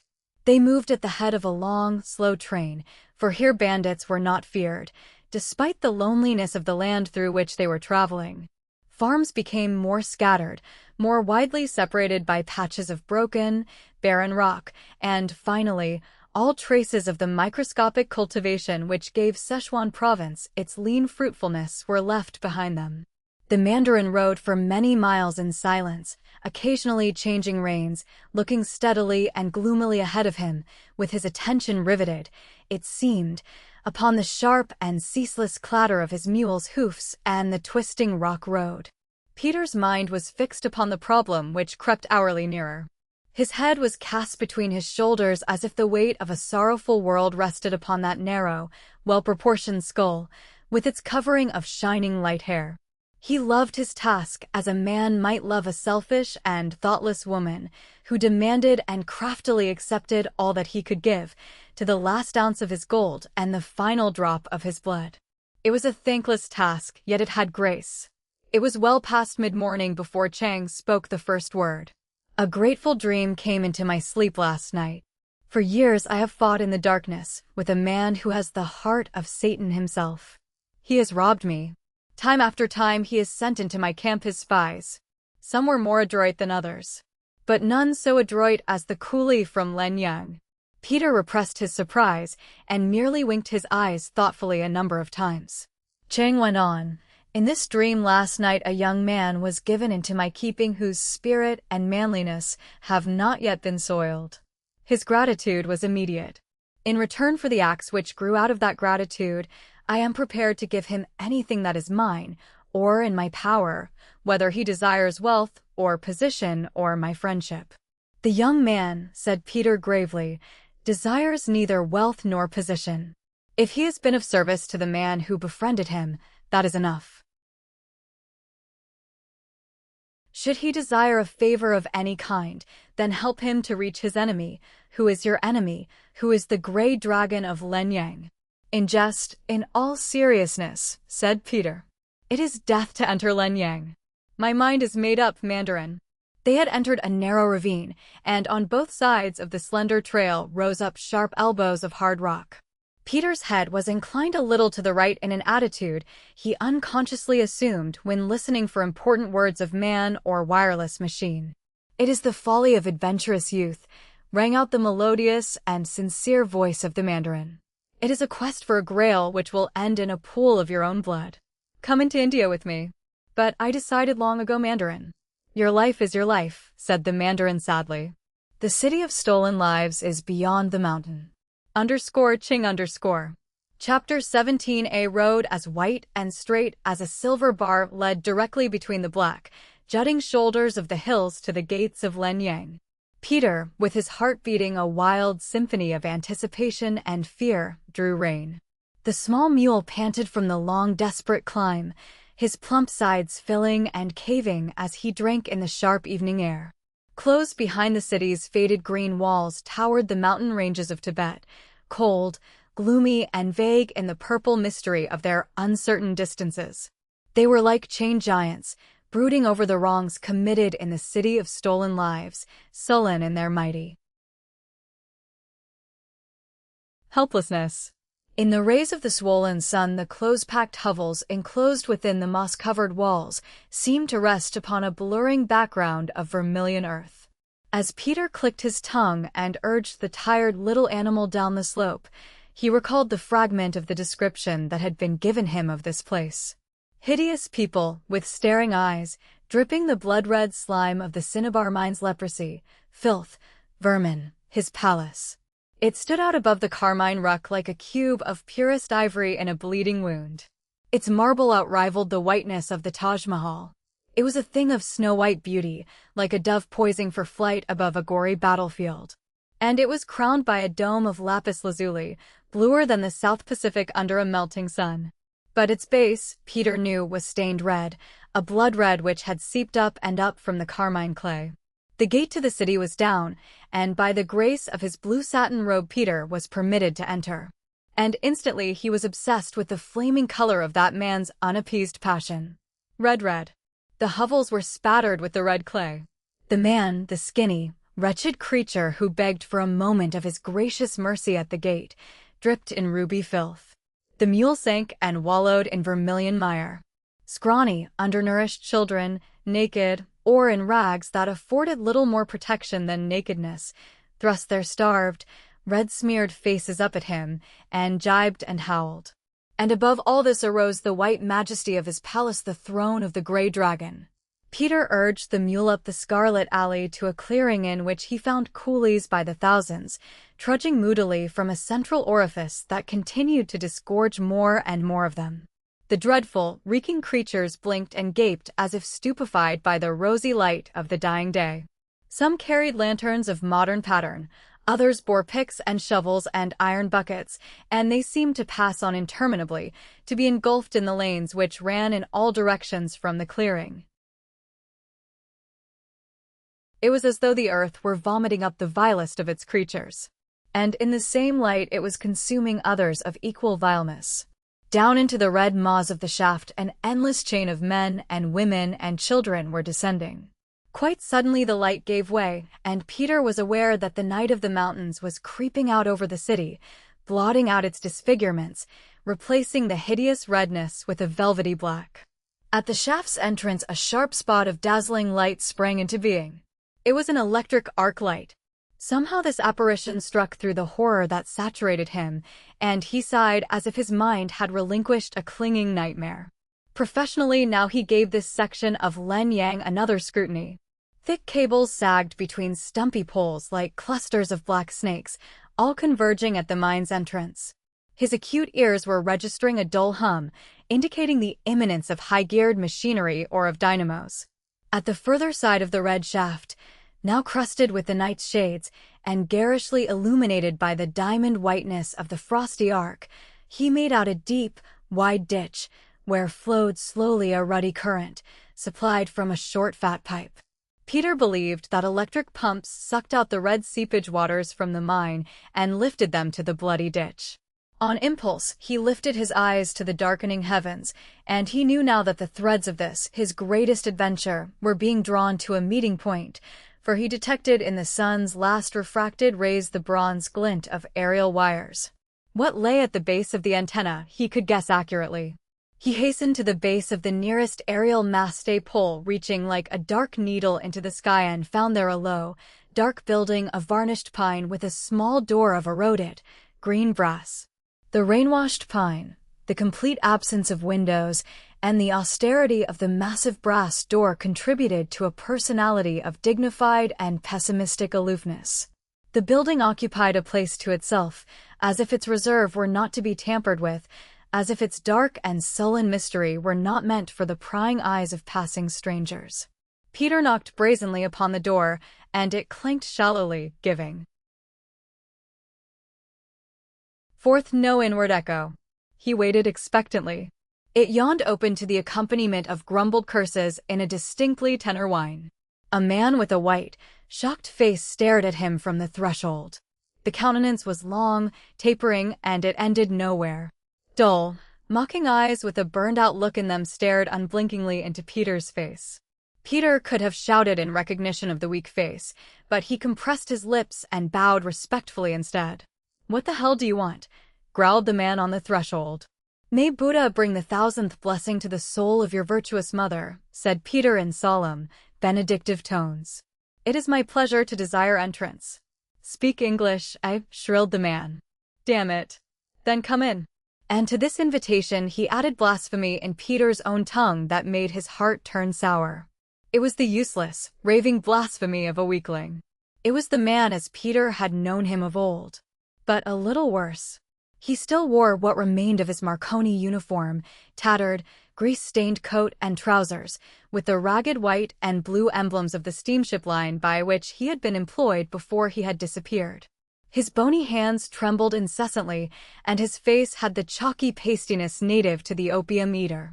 Peter, reflecting upon the honor which that uniform had always meant for him, felt like knocking this chattering, wild-eyed creature down and trampling upon him. But he bowed respectfully. The door clanged behind him, and his eye absorbed in an instant the details of the ponderously high-powered electrical apparatus. "Speak God's language, eh?" whined the man. "Sit down and don't stare so. Sit down. Sit down. A mandarin never seats himself, O High One, until thrice invited." "Thrice, 4, 5 times, I tell you to sit down," he babbled. "Men, even rat-eaters like you, who speak my language, are too rare to let go by. Mandarin." He stepped back and eyed his guest with stupid humor. "I say, men who speak my language are rare. Nights I listen to fools on this machine and tell them what I please. What is the news from outside? What is the news from home? From where? From America." He stumbled over the words and took in his breath with a long, trembling hiss between his yellow teeth. "It is many years since I visited that strange land, O Great One. It is many, many years, indeed, since I studied for the craft which you now perform so honorably." "You what was that?" "I, too, studied to your honorable craft, my son. But it was denied me. Buddha decreed that I should preach his doctrines. It is my life to bring a little hope, a little gladness into the hearts. You stand there and tell me that you know the code," cried the white-faced man shrilly. "Such was my good fortune," Peter replied gravely. "Well, I believe you're a damn liar, you chink," scoffed the other, who was swinging in nervousness or irritation from side to side. Peter shrugged his shoulders and permitted his gaze to fondle the monstrous transmission coil. "I'll show you," railed the man. "I'll give you a free chance, I will. Now, listen to me. Tell me what I say." He pursed his lips and whistled a series of staccato dots and dashes. "What you have said," replied Peter in a deep voice, "is true, O High One." "What did I say?" "You said, China, it is the hellhole of the world." "Do I speak the truth?" Peter thought that this crazy man whose name had formerly been Harrison was preparing to leap at him. But Harrison only sprang to his side and seized his hands in a clammy, excited grip. Tears of an exultant origin glittered in the man's eyes, now luminous. "You stay with me, do you hear?" he babbled. "You stay here. I'll make it worth your while. I'll see you have money." "I'll see, but I have no need of money, O High One," interrupted Peter in a somewhat resentful tone, striving to mask his eagerness. "You stay," cried Harrison. "Lotus Eater," Peter said, knowing his ground perfectly. "What if I am?" demanded Harrison defiantly. "So are you. So are we all. So is everybody who lives in this rotten country. To the sick, all are sick," Peter quoted sorrowfully. "Rot. As long as I must have opium, there's nothing more to be said. Now I pry my eyes open with matches to stay awake. With you here." His thin voice trailed off. He had confessed what Peter already knew. It was the blurted confession, and the blurted plea, of a mind that was half consumed by drugs. A diseased mind which spoke the naked truth, which caught at no deception, which was tormented by its own gnawings and cravings to such an extent that it had lost the function of suspecting. Suspicion of a low, distorted sort might come later, but at its present ebb this mind was far too greedy to gain its own small ends to grope beyond. The lids of Harrison's smoldering eyes drew down, and they were blue, a sickly, pallid blue. With their descent his face became a death mask. But Peter knew from many an observation that such signs were deceptive, knew that opium was a powerful and sustaining drug, knew that Harrison, while weak and stupid and raving, was very much alive. "There is little work to be done," went on the thin voice. "Only at night. Say you will stay with me," he pleaded. Peter permitted himself to frown, as if he had reached a negative decision. Harrison, torn by desire, flung himself down on his ragged knees and sobbed on Peter's hand. Peter pushed him away loathfully. "What is my task?" Harrison sank back on his heels, oblivious of the wet streak which ran down from his eyes on either side of his thin, sharp nose and delved nervously into his pocket. He withdrew a lump of black gum, about the size of a black walnut, broke off a fragment with his fingernails, and masticated it slowly. He smirked sagely. "He won't care." "Why should he care?" "Who, my son?" That man who owns Len Yang and me and these rat-eaters. All _he_wants his results." "Ah, yes. He owns other mines. What does underscore he underscore care about the mines? Of course he directs the other mines by wireless. He owns a sixth of the world. Underscore he underscore does. He is rich. Rich. You and I are poor fools.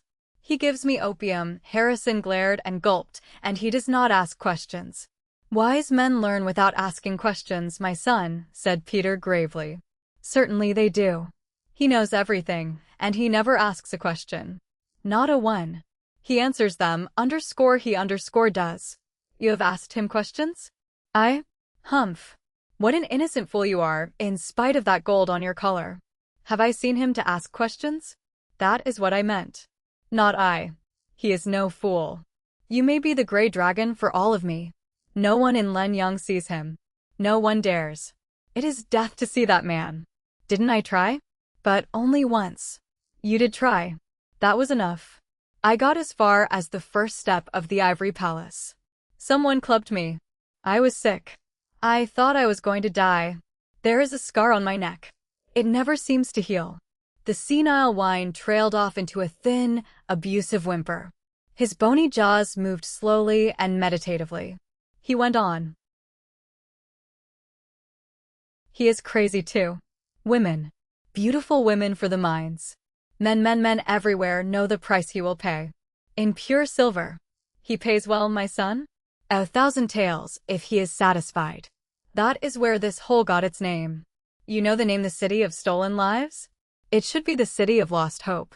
For none ever leave. The mines swallow them up. What becomes of them? What has become of the stolen lives? The sunken eyes stared playfully at him. What is 1,000 taels to him? He is rich, I tell you. They say his cellar is filled with gold, pure gold, that his rooms and halls run and drip with gold, just as his rat-eaters run and drip with the cinnabar poison. And the wireless he has stations, and this is the best. Mine is the best. I see to that, let me tell you. To be sure. These hunters, these men who know his price for beautiful women he will have none other and who are paid 1,000 taels. Where did you say these stations are? In all parts. There is a station in Afghanistan, between Kabul and Jalalabad, and one in Bengal, in the Khasi Hills, and another in northern Sichuan province, and one in Siam, on the Bangpakong River, a station on the Bangpakong. Yes, I tell you. All over. These hunters find a woman, a lovely girl, and they must describe their prize in a few words. He is sly. The fewer the better. If the words appeal to him, he has me tell them to come. Lucky devils. 1,000 taels to the lucky devils. Someday I myself may become a hunter. It is tempting, agreed Peter. But why does he want beautiful young girls for his mine, my son? Harrison ignored the question. Tonight I will listen. You can watch me. Then you can see how. Simple it is. It is time. Peter was aware that the door had opened and closed behind his back, and now he heard the faint scraping of a sandaled foot, heavy with the red slime. A Chinese, in the severe black of an attendant, stood looking down at him distrustfully. His eyebrows were shaved, and a mustache drooped down to his sharp, flat chin like seaweed. He asked Harrison a sharp question in a dialect that smacked of the guttural Tibetan. He wants to know where you came from, translated Harrison irritably. From Wenzhou. A Mandarin. He should know. The man in severe black bowed respectfully, and Peter looked at him frigidly. Harrison slipped the Murdoch receivers over his ears, and his voice went on in a weak, garrulous, and meaningless whimper. Static, static, static. It is horrible tonight. I cannot hear these fellows. Afghanistan has nothing, nor Bengal. Hey, you fool, I cannot hear this fellow in Sichuan. He has a message. Yes, you, I cannot hear him. Not a word. He is faint, like a bad whisper. They will beat me again if I cannot hear. He tried again, forcing the rubber knobs against his ears until they seemed to sink into his head. Have you good hearing? I will try, said Peter. Then sit here. You must hear him, or we will both be beaten. This fellow goes straight to underscore him underscore dot. Peter slipped into the vacated chair and strapped down the receivers. A long, faint whisper, as indistinguishable as the lisp of leaves on a distant hill, trickled into his ears. Ordinarily, he would have given up such a station in disgust and waited for the air to clear. Now he wanted to establish his ability, to demonstrate the acuteness of hearing for which he was famous. Behind him the black-garbed attendant muttered, and Peter scowled at him to be silent. With deafness that might have surprised that wretch, Harrison, had his wits been more alert, he raised and closed switches for transmission, and rapped out in a quick, professional, "Okay." He cocked his head to one side, as he always did when listening to faraway signals, and a pad and pencil were slid under his hand. The world and its noises and the tense, eager figures behind him retreated and became nothing. In all eternity there was but one thing: the message from the whispering Szechuan station. His pencil trailed lightly, without a sound, across the smooth paper. A message for L. Y. An American girl. Brown hair. Eyes with the moon's mystery. Lips like a newborn rose. Enchantingly young. The blood boiled into Peter's brain, and the pencil slipped from fingers that were like ice. There was only one girl in the world who answered to that description. Eileen Lorimer. She had been captured again and brought back to China. He grabbed for the paper. It was gone. Gone, too, was the black-garbed attendant, hastening to his master. Harrison was pawing his shoulder with a skinny, white hand and making noises in his throat. "You lucky fool. He'll give you _Kumsha_. God, you have sharp ears. Only one man I ever knew had such sharp ears. He always gives _Kumsha_. _namin piuliapa_. You must divide with me. That is only fair. But what difference? Here you can enter, but you can never leave. You have no use for silver. I have." The face of Eileen Lorimer swam out of Peter's crazed mind. Miss Vost, that lovely innocent-eyed creature, fitted the same description. Peter stared stupidly at the massive transmission key and disdained a reply. Miss Vost and the Red Mines. He shuddered. Harrison was whining again at his ear. He says yes. Yes. Tell that fellow yes, and be quick. The Grey Dragon will give him an extra 1,000 taels for haste. Oh, the lucky fool. 2,000 taels. Tell him, or shall I? How could Peter say no? The ghastly white face was staring at him suspiciously now. While he hesitated, Harrison pushed him aside, and his fingers flew up and down on the black rubber knob. Yes, yes, yes. Send her in a hurry. 1,000 taels bonus. The lucky devil. Out of Peter's anguish came but one solution, and that vague and indecisive. He must wait and watch for Miss Vost, and take what drastic measures he could devise to recapture her when the time came. The pallid lips trembled again at his ear. Here. You must divide with me. A bag of silver. _in_. A bag of it. Listen to the chink of it. Peter seized the yellow pouch and thrust it under his silken blouse. He was beginning to realize that he had been exceptionally lucky in catching the signals of the Szechuan station.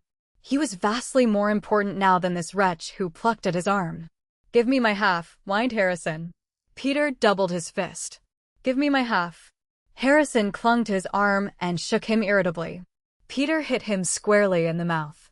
Chapter 18. As night melted into day and day was swallowed up by night, the problem which confronted Peter took on more serious and baffling proportions. His hope of entering the Ivory Palace was dismissed. It was imperative for him to give up the idea of entering, of piercing the lines of armed guards and reaching the room where the master of the City of Stolen Lives held forth until some later time. That had been his earlier ambition, but the necessity of discarding the original plan became hourly more important with the drawing near of the girl captive. If he could deliver Miss Vost from this dreadful city, that would be more than an ample reward for his long, adventurous quest. He could not sleep. Perched on an ancient leather stool upon the roof of the wireless building, he kept a nightly and a daily watch with his eyes fixed upon the drawbridge. A week went by. Food was carried up to him, and he scarcely touched it. The rims of his eyes became scarlet from sleeplessness, and he muttered constantly, like a man on the verge of insanity, as his eyes wandered back and forth over the red filth, from the shadowy bridge to the shining white of the palace. Drearily, like souls lost and wandering in a half-world, the prisoners of Lenyang trudged to the scarlet maws of the mine and were engulfed for long, pitiless hours and were disgorged, staggering and blinking, in Tibet's angry evening sun. The woeful sight would madden any man. And yet each day new souls were born to the grim red light of Lenyang's day, and clinging remorsefully to the hell which was their lot, other bleeding souls departed, and their shrunken bodies fed to the scarlet trough, where they were washed into oblivion in some sightless cavern below. It was a bitterly cold night, with the wind blowing hard from the ice and snow on the Tibetan peaks, when Peter's long vigilance was rewarded. A booming at the gate, followed by querulous shouts, aroused him from his lethargy. He looked out over the crenellated wall, but the cold moonlight revealed a vacant street. The booming and shouting persisted, and Peter was sure that Miss Vost had come, for in cities of China only an extraordinary event causes drawbridges to be lowered. He slipped down the creaking ladder into the wireless room. Harrison was in a torpor, muttering inanely and pleadingly as his long, white fingers opened and closed, perhaps upon imagined gold. Peter opened the heavy brass door and let himself into the deserted street. The jeweled sandals with which Chang had provided him sank deep into the red mire and remained there. He sped on until he reached the black shadow of the great green wall. Suddenly the bridge gave way with many creakings and groanings, and Peter saw the moonlight upon the silvery white road beyond. A group of figures, mounted on mules, with many pack mules in attendance, made a grotesque blot of shadow. Then a shrill scream. Hoofs trampled hollowly upon the loose, rattling boards, and the cavalcade marched in. A slim figure in a long, gray cloak rode on the foremost mule. Peter, aided by the black shadow, crept to her side. "Miss Vost. Miss Vost," he called softly. "It is Peter, Peter Moore." He heard her gasp in surprise, and her moan went into his heart like a ragged knife. Peter tried to keep abreast, but the red clay dragged him back. Behind him someone shouted. They would emerge into the sharp moonlight in another second. "Help me! Oh, help me!" she sobbed. "He's following. He is too late." She was carried out into the moonlight. At the same time, countless figures seemed to rise from the ground from nowhere, and in every direction Peter was blocked. The stench of Lenyang's miserable inhabitants crept from these figures upon the chill night air. Naked, unclean shoulders brushed him, moist, slimy hands pressed him back.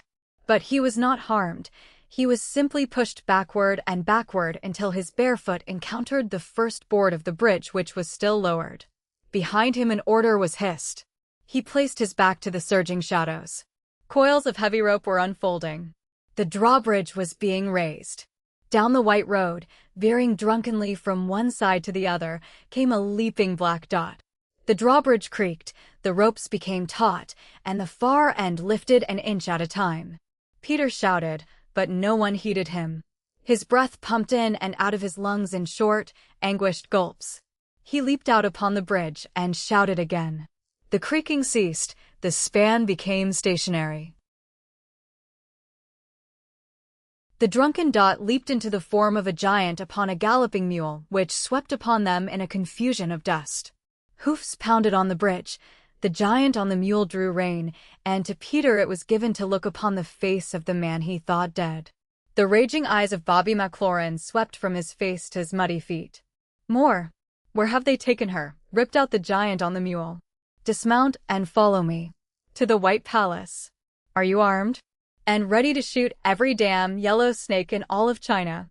He jumped heavily to the boards, and Peter caught the gleam of steel-tipped bullets in the narrow strap, which was slung from shoulder to waist. The foreman of the rope pullers dared to raise his head, and Bobby kicked him with his heavy-shod foot in the stomach, and the coolie bounded up and backward, and lay draped limply over the side.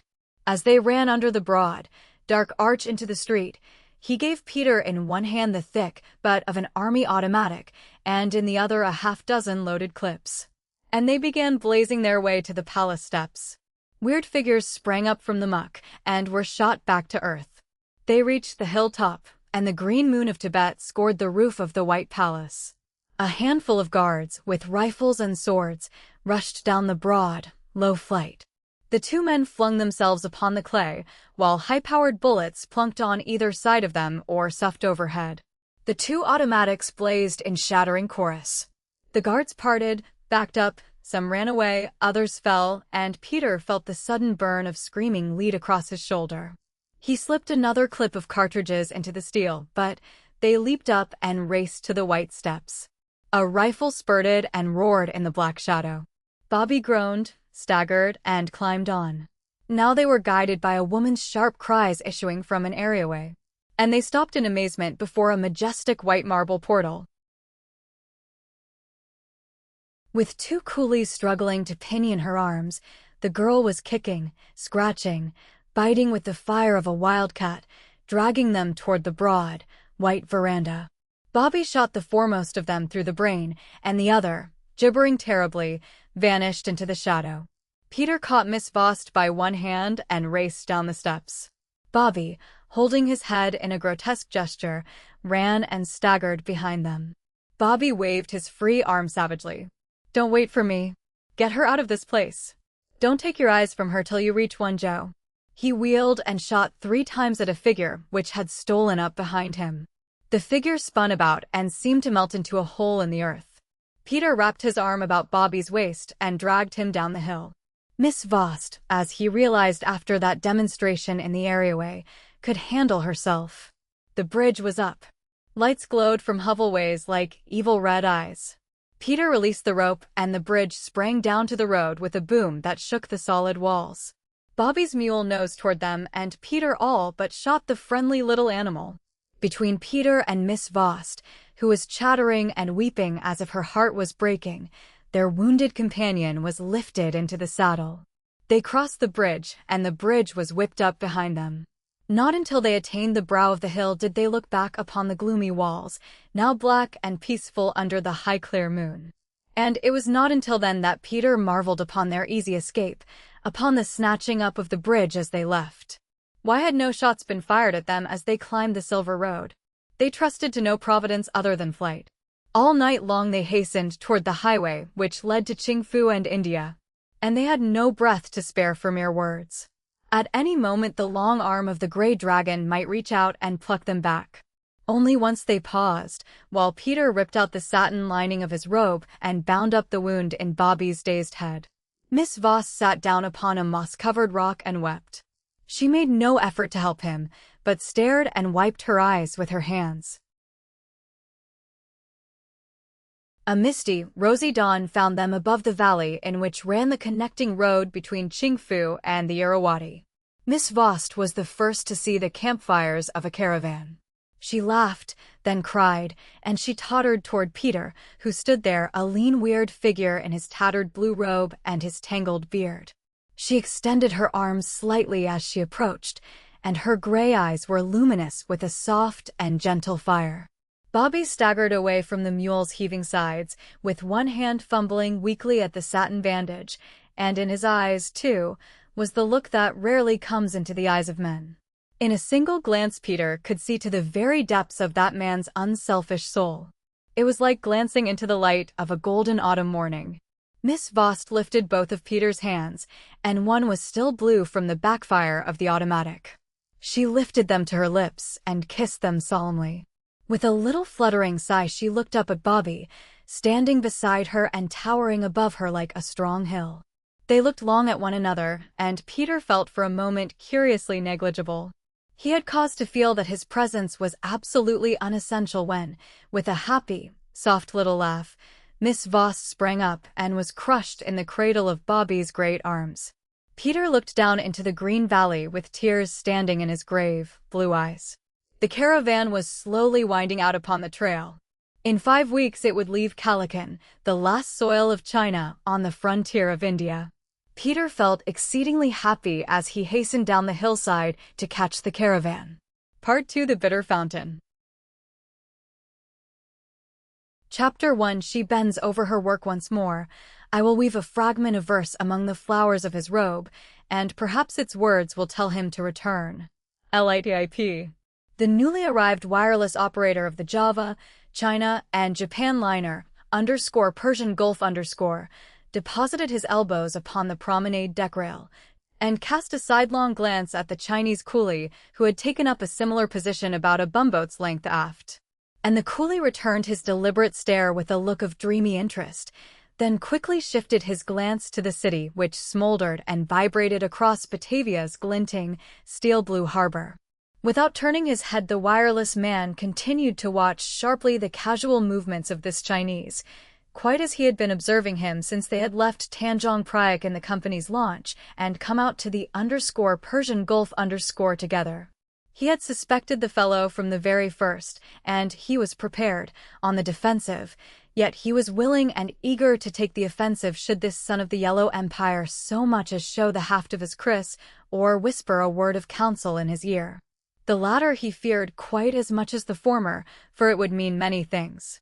As the fellow sidled a little closer, Peter was aware that the man was making queer signals with his slanting eyes for the purpose of attracting his attention, without arousing the curiosity or interest of any persons who might be observing the two. Whereupon Peter turned on his left heel, walked to the other side, and gave him a stare of deliberate hostility. The coolie moved backward a few inches by flexing his body, his feet remained as they were. And as Peter ran his eye from the black crown hat to the faded blue jacket, the black sateen pants, which were clipped about the ankles, giving them a mild pantaloon effect, and to the black slippers with their thick bucksoles, the coolie smiled. It was a smile of arrogance, of self-satisfaction. Indeed, it was the smile of a hunter who has winged his prey, and smiles an instant to watch it squirm before administering the death shot. "You want Mai?" inquired Peter succinctly. "You time go Hong Kong way," replied the coolie, his smile becoming a little more civil, while he measured Peter's length, breadth, and seemed to estimate his brawn. It was a foolish question, for the Persian Gulf as everybody in Batavia knew quite well, made a no-stop run from the Javanese port to Hong Kong. Peter indicated this fact impatiently. "No go Hong Kong way," persisted the coolie, not relaxing that devilish grin. _Mosky Hong Kong. Nidzin Yang Jong The wheezy old whistle of the Persian Gulf told the world in unmistakable accents that sailing time was nigh. The Persian Gulf was not a new boat or a fast boat, and she sailed in the intermediate service south of Java. Yet she was stout, and typhoons meant very little to her as yet. "Why not?" demanded Peter in the tones of an interlocutor. The coolie simply lifted the flap of his blue tunic, and Peter was given the singular glimpse of a bone-hafted knife, the blade of which he could guess lay flat against the man's paunch. Still the Chinese smiled, without avarice. Plainly, he was stating the case as it was known to him, reciting a lesson, as it were, which had been taught him by one skilled in the ways of killing and of espionage. The facts of this case were that Peter Morse should immediately postpone or give up entirely his trip to Hong Kong for reasons best known to the powers arrayed against him. And strangely enough, Hong Kong was one of the two cities in China where Peter had pressing business. It made him furious, this knowledge that the man of Lenyang had picked up the trail again. So Peter glanced up and down the deck to see if there would be any witness to his act, and there was only one, a passenger. The Chinese was still smiling, but by degrees that smile was becoming more evil and sour. He was perplexed at the wireless operator's furtive examination of the promenade deck. Yet he was not kept in the dark regarding Peter's intentions much longer than it would have taken him to utter the Chinese equivalent of Jack Robinson. With an energetic swoop, Peter seized him by the nearest arm and leg, and in the next breath the coolie was shooting through an awful void, tumbling head over heels like a bag of loose rice, straight for the oily bosom of Batavia's harbor. So much for Peter's slight knowledge of jiu-jitsu. He was angrily at a loss to account for the appearance of this trailer, for he had been watchful every moment since escaping from the green walls of that blood-tinted city, and he was positive that he had shaken off pursuit. Yet somewhere along that trail, which ran from Lenyang to Bamo, from Rangoon to Penang, and around the Horn of Malacca, his escape had been betrayed. The spies of Lenyang's master must have possessed divining rods which plumbed the very secrets of Peter's soul. In Batavia, Peter attended to a task long deferred. He dispatched a cablegram to Eileen Lorimer in Pasadena, California, advising her that he was still on top, very much alive, and would someday, he hoped, pay her a visit. He wondered what that gray-eyed little creature would say, what she would do, upon receipt of the message from faraway Java. It had been many long months since their parting on the rain-soaked bund at Shanghai. That scene was quite clear in his mind when he turned from the Batavia cable office to negotiate his plan with the wireless man of the _Persian Gulf _.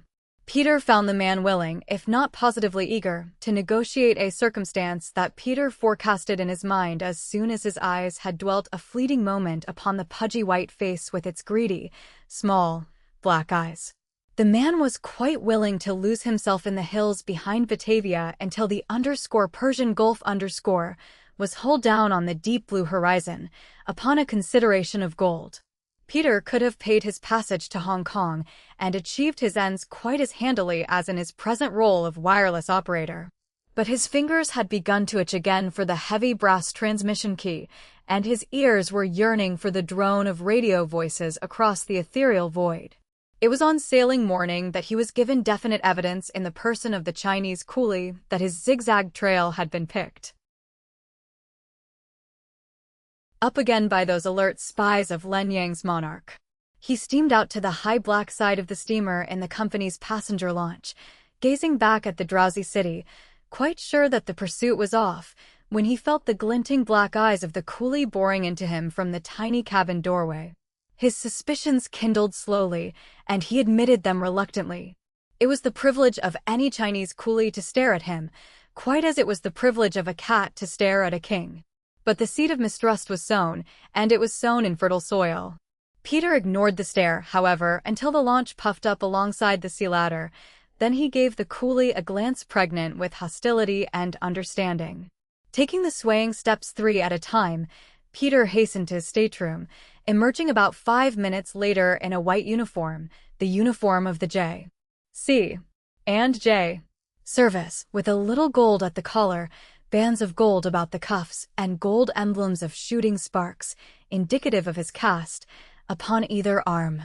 He looked for the coolie and found him on the starboard side of the promenade deck. The subsequent events have already been partly narrated. Chapter 2. The coolie plunged into the water with a weltering splash, which sent a small spiral of spray almost to the deck.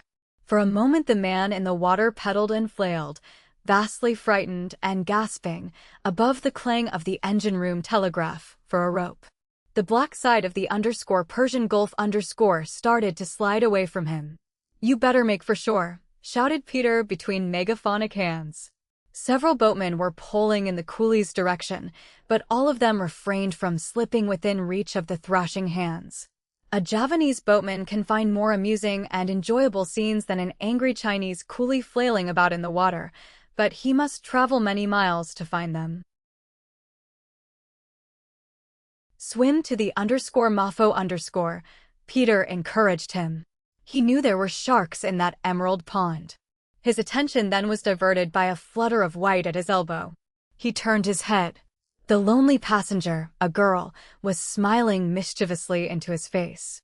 But in her very dark eyes there was a blunt question. "Why did you do that?" she asked in a voice that rang with a low musical quality. Her voice and her beauty were of the tropics, as were the features which, molded together, gave form to that beauty, because her hair and eyes were of a color, dark like walnut, and her olive skin was like silk under silk, with the rosy color of her youth and fire showing underneath. She was rather startling, especially her deep, dark and restless eyes. It was by sense rather than by anything his eyes could base conclusions upon that Peter realized her spirited personality, knew instinctively that radiant and destructive fires burned behind the somber, questioning eyes. The full, red lips might have told him this much. And now these lips were forming a smile in which was a little humor and a great deal of tenderness. Why there should be any element of tenderness in the stranger's smile was a point that Peter was not prepared to analyze. He had been subjected to the tender smiles of women, alas, on more than one occasion, and it was part of Peter's nature to take these gifts unquestioningly. He was not one to look a gift smile in the mouth. Yet, if Peter had looked back upon his experience, he would have admitted that such a smile was slightly premature, that it smacked of sweet mystery. And it is whispered that richly clad young women do not ordinarily smile with tenderness upon young ruffians who throw apparently peaceful citizens from the decks of steamers into waters guarded by sharks. To carry this argument a step farther, it has always seemed an unfair dispensation of nature that women should fall in love so desperately, so suddenly, so unapologetically, and in such numbers with Peter the Brazen. The phenomenon cannot be explained in a breath or in a paragraph, if at all. While he was good to look upon, neither was Peter a god. While he was at all times chivalrous, yet he was not painstakingly thoughtful in the small matters which are supposed to advance the cause of love at a high pace. Nor was he guided by a set of fixed rules such as men are wont to employ at roulette and upon women. Peter did not understand women, yet he had a perfectly good working basis, for he took all of them seriously, with gravity, and he gave their opinions a willing ear and considerable deference. The rest is a mystery. Peter was neither particularly glib nor witty. Instinctively, he knew the values of the full moon, the stars, and he had the look of a young man who has drunk at the fountain of life on more than one occasion, finding the waters thereof bitter, with a trace of sweetness and a decided tinge of novelty. Life was simply a great big adventure to Peter the Brazen, and he had been shot, stabbed, and beaten into insensibility on many occasions, and he was not unwilling for more. He dearly loved a dark mystery, and he had a certain reluctant fondness for a woman's bright, deceptive eyes. As from a great distance he heard the jeers of the Javanese boatman and the flounderings of the coolie as he looked now into the dark, deep eyes of this pretty, smiling stranger. "Why did you do that?" she repeated softly. "Because I wanted to," returned Peter with his winning smile. "But there are sharks in there." This in a voice of gentle reproof. "I hope they eat him alive," said Peter, unabashed. "You threw him overboard just because you wanted to. And if you want to, I'll go next, I suppose." "You might," laughed Peter. "When I have these spells, I simply grab the nearest person and over he goes. It is a terrible habit, isn't it? Perhaps he insulted you. Or threatened me." Her sigh expressed that she understood everything. "May I ask, who are you?" Peter Moore. "I mean, your uniform. You are one of the ship's officers, are you not? The wireless operator. Shall we consider ourselves properly introduced? My name is Romola Borea. I presume you are an American or British." "American," informed Peter. "And you?" "Spanish_señorita_. I have no nationality," she replied easily. "I am what we call in China a B.I.C. Born in China. Born in Canton, China. Father, Portuguese. Mother, Australian. Answer, what am I?" She laughed deliciously, and Peter was moved. They lingered long enough to see the coolie drag himself up on the shore unassisted, and then separated, the girl to make ready for lunch, and to request the steward to assign them to adjoining seats at the same table, and Peter to take a look at the register, the crew, and what passengers might be on deck. The passengers, lounging in steamer chairs awaiting the call to tiffin, and the deck crew, strapping down the forward cargo booms and battening the forward hatch, Peter gave a careful inspection, retaining their images in an eye that was rapidly being trained along photographic lines. It was a comparatively simple matter, Peter found, to remember people's faces, the important point being to select some striking feature of the countenance and then persistently drive this feature home in his memory. He knew that the human memory is a perverse organ, much preferring to forget and lose than to retain. So he looked over the crew and found them to be quite Dutch and quite self-satisfied, with no more than a slight but polite interest in him and his presence. Wireless operators, as a rule, are self-effacing individuals who inhabit dark cabins and have very little to say. He called at the purser's office and helped himself to the register, finding the name of Romola Borea in full, impulsive handwriting, giving her address as Hong Kong, Victoria, and a long list of Dutch names, representing quite likely nothing more harmful than sugar and coffee men, with perhaps a sprinkling of copra and pearl buyers. Peter then investigated the wireless cabin, which was situated aft on the turn of the promenade deck and commanding a not entirely inspiring view of the cargo well and the steerage.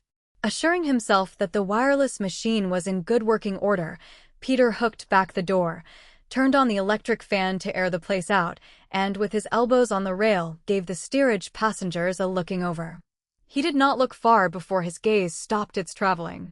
Directly below him, sitting cross-legged on a hatch cover, was a Chinese or Eurasian girl whose face was colorless, whose lips were red, and whose eyes, half-lidded, because of the dazzling sunlight, were of an unusual blue-green shade.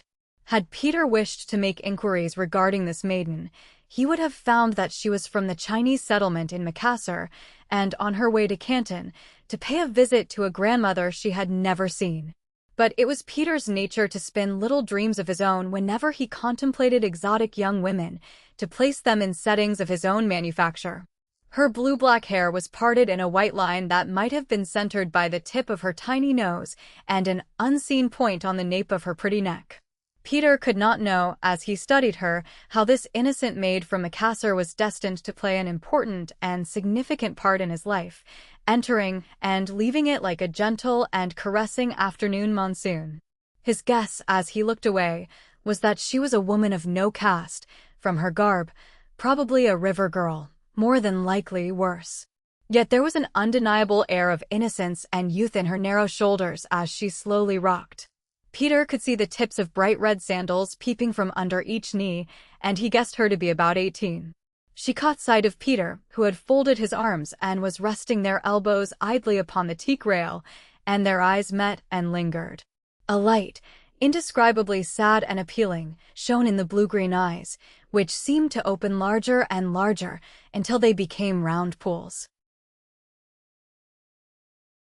of darting, mysterious reflection. It was a moment in which Peter was suspended in space. "I am afraid that wireless operators are not always discreet," purred a low, sweet voice at his side. Peter smiled his grave smile and vouchsafed nothing. The girl in the steerage had returned to her sewing and was apparently quite oblivious of his presence. And still that look of demure, wistful appeal stood out in his memory. Romola Borea was murmuring something, the context of which was not quite clear to him. "Eh? I beg pardon." "It is quite dreadful, this traveling all alone," she remarked. "Yes," he admitted. "Sometimes I bore myself into a state of agony. And it breeds such strange, such unexplainable desires and caprices," the girl went on in her cultivated, honeyed tones. "Strangers sometimes are so cold. For instance, yourself." "I," exclaimed Peter, supporting himself on the stanchion. "Why, I'm the friendliest man in the world." Romola Borea pursed her lips and studied him analytically. "I wonder," she began and stopped, fretting her lip. "I should like to ask you a very blunt and a very bold question."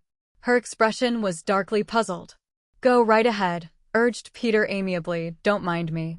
"Why I speak in this way," she explained, "is that since I ran away from Hong Kong—" "Oh, you ran away from Hong Kong." "Of course." She said it in a way that indicated a certain lack of understanding on his part. "Since I ran away from Hong Kong I have been looking for such a man as you appear to be, to confide in."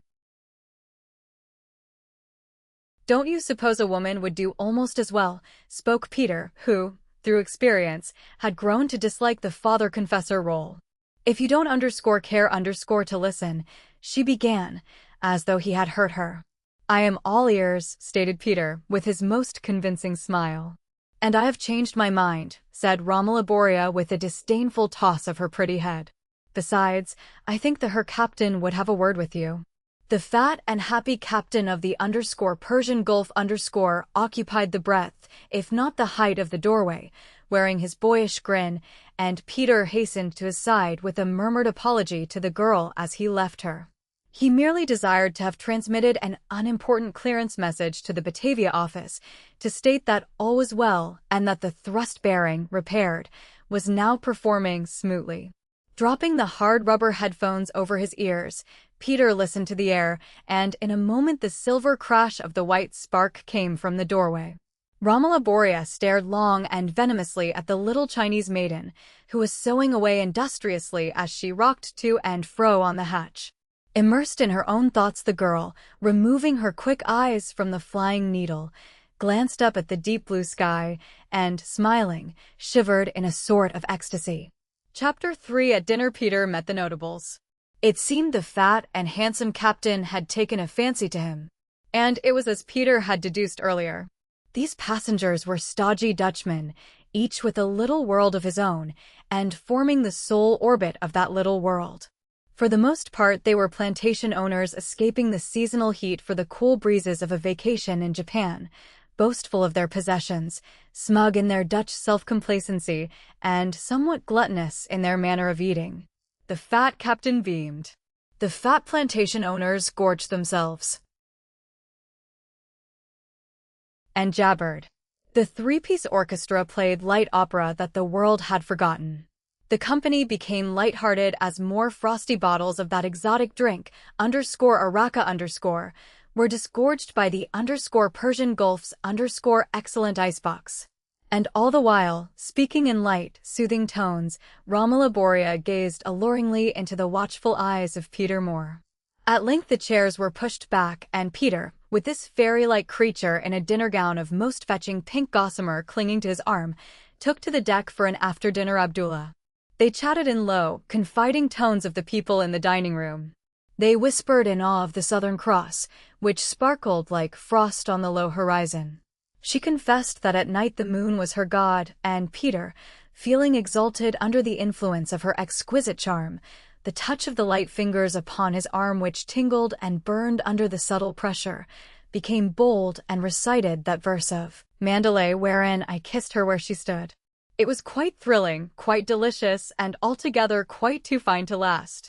After a while, when they were passing the door of the wireless cabin, Romola squeezed his arm lightly and expressed a desire to have him send a message she had quite forgotten. When Peter replied that such a message would be costly, involving an expensive retransmission by cable from Manila to Hong Kong, she only laughed. Peter snapped on the green-shaded light and handed her pad and pencil. Dropping lightly to the couch which ran the length of the opposite wall, she nibbled at the pencil's rubber, and her smooth brow was darkened by a frown of perplexity. Peter, lowering the aerial switch, sent out an inquiring call for the Manila station. The air was still as death. A dreary hush filled the black receivers, and then, through this gloomy silence, trickled a faraway silver voice, the brisk, clear signals of Manila. He swiveled half around, and the girl nervously extended the pad of radio blinks. The message was directed to Miguel Borea, The Peak, Hong Kong, and it contained the information that she would reach the Hong Kong anchorage on the following Tuesday morning. The last sentence, "Do not meet me." Peter inclined his eyebrows slightly, but not impertinently, counted the words and flashed them to the operator at Manila. This one shot back the following greeting: "Who are you?" Only one man on the whole Pacific has a fist like that. Peter changed the manner of his sending, resorting to a long and painful drawl. "I am a little Chinese waif," Peter spelled out slowly and smiled, adding, "Good hunting to you, Smith." He signed off. The silvery spark of Smith was quick in reply. "If you are Peter Moore, the Marconi people are scouring the earth trying to find you."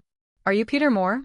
"In China," replied Peter breezily, changing back to the inimitably crisp sending for which he was famous. "We bite off people's noses who are inquisitive." "Good night, old-timer." The voice of Manila screamed back in faint reprisal, but Peter dropped the nickeled band to the ledge and pivoted quickly to face the girl.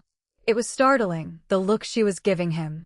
Perhaps he had completed the transmission before she was aware. At all events, when Peter turned with a smile, her eyes bored straight into his with a distorted look, a look that seemed cruel, as if it might have sprung from a well of hate, and hard and glinting and black as polished jade. All of this vanished when she caught Peter's eyes, and it was as the passage of a vision unreal. In its place was an expression of demureness, of gentle, almost fondling meekness. Had she been staring, not at him, but beyond him, over the miles to a detestable scene, a view of horror?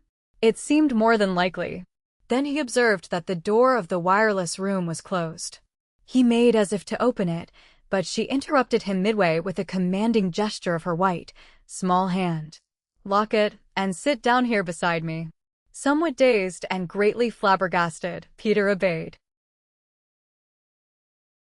He locked the door, then sat down beside her. She moved closer, took his hand, wrapped both of hers tightly around it, and leaned toward him until the breath from her parted lips was upon his throat, moist and warm, and her eyes were great shining balls of limpid mystery and dancing excitement, so close to his that he momentarily expected their eyelashes to mingle. She caught her breath and then, for such dramatic circumstances, made a most ridiculous remark. She realized that herself, for she whipped out, "It is a foolish question. But, Mr. Moore, do you believe in love at first sight?" Peter's tense look dissolved into a smile of giddy relief. He was expecting something quite frightful, and the clear wit of him found a ready answer. "Foolish?" he chuckled. "Why, I'm the most devout worshipper at the shrine. The shrine brags about me. It says to unbelievers, 'Now, if you don't believe in love at first sight, just cast your orbs upon Peter Moore, our most shining example.' Allah, by Allah. The old philanderer is assuredly of the faith. I am quite serious, Mr. Moore. As I was afraid, Miss Borea. Seriously, if you must know it, then here goes. As soon as I saw you, I was mad about you. Call it infatuation, call it a rush of blood to my foolish young head, call it anything you like. Why don't you stop all this?" She broke him off. "All what?" he inquired innocently. This life you are leading. This indolence. This constant toying with danger. This empty life. This sham of adventure love that you affect. It will get you nothing. I know. I, too, thought it was a great lark at first, and I played with fire, and you know just what happens to the children who play with fire. At first you skirt the surface, and then you go a little deeper, and finally you can do nothing but struggle. It is a terrible feeling to find that your wonderful toy is killing you. Certain people in China, Mr. Moore, are conducting practices that you of the Western world frown upon. And blundering upon these practices, as perhaps you have, you believe you are very bold and daring, and you are thrilled as you rub elbows with death in tracing the dragons to their dens. Dragons.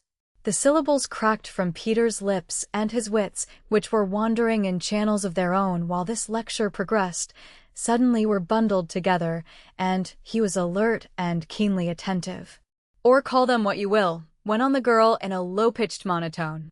"I call them dragons because the dragon is a filthy, wretched symbol." "You have some knowledge of my encounters with dragons," put in Peter as casually as he was able.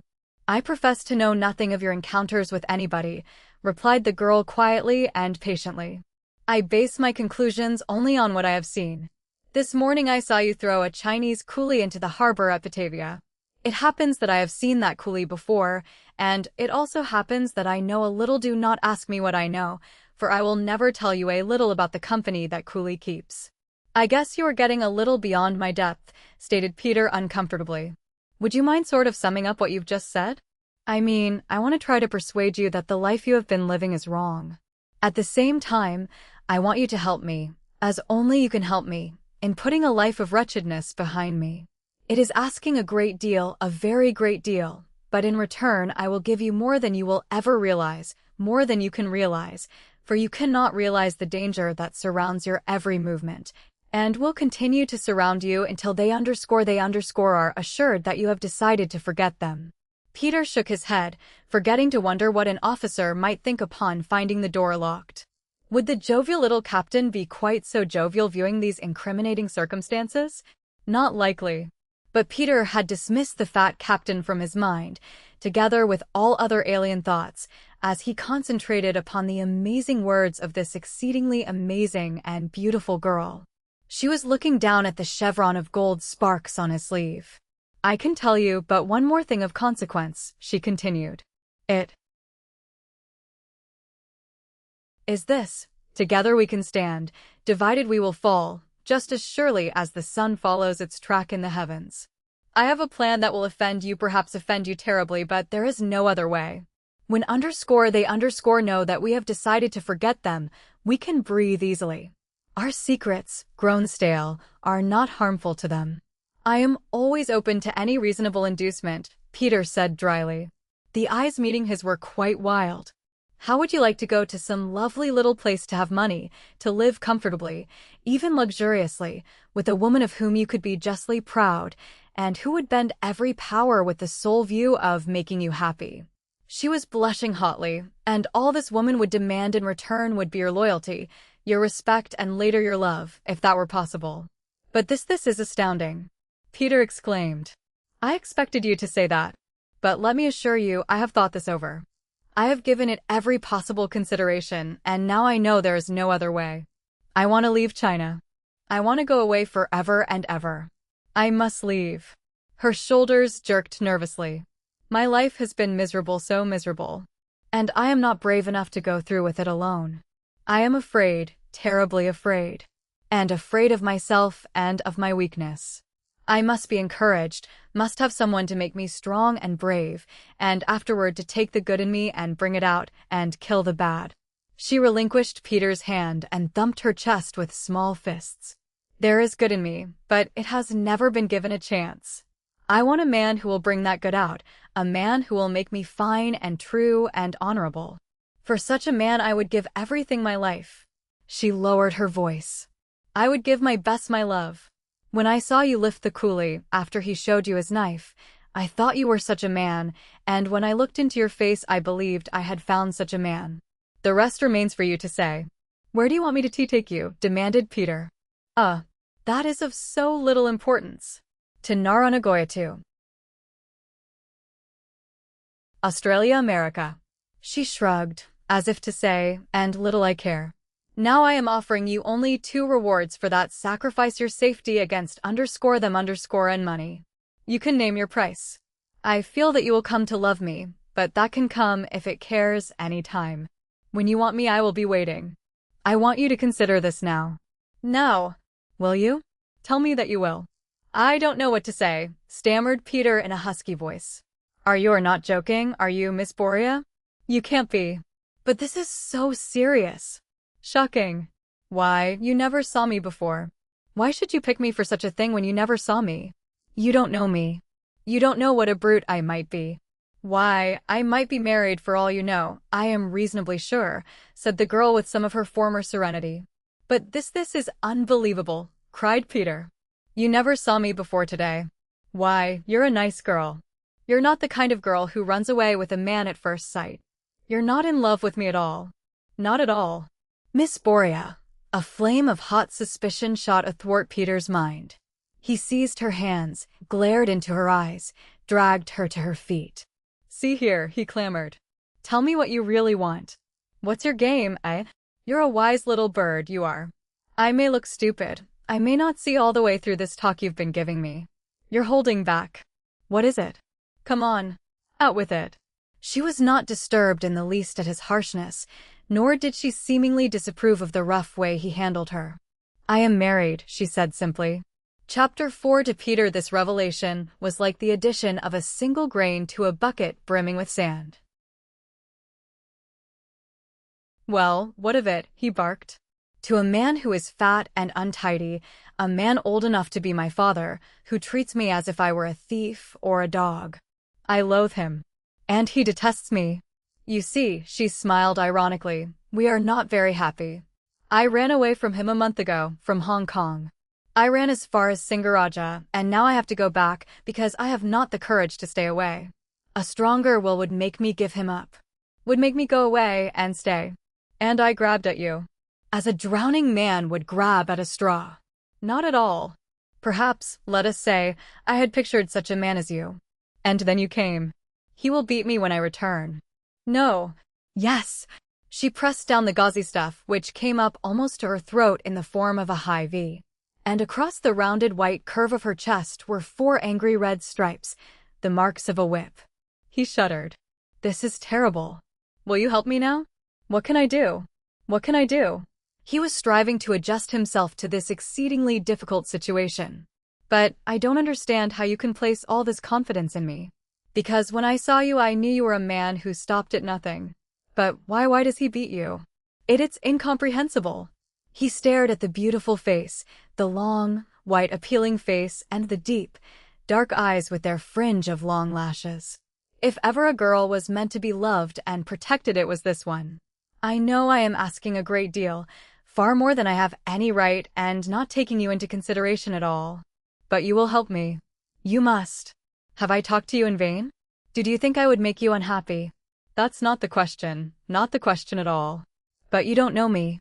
We are perfect strangers. That is what Peter had been trying to get out of his system all of this time.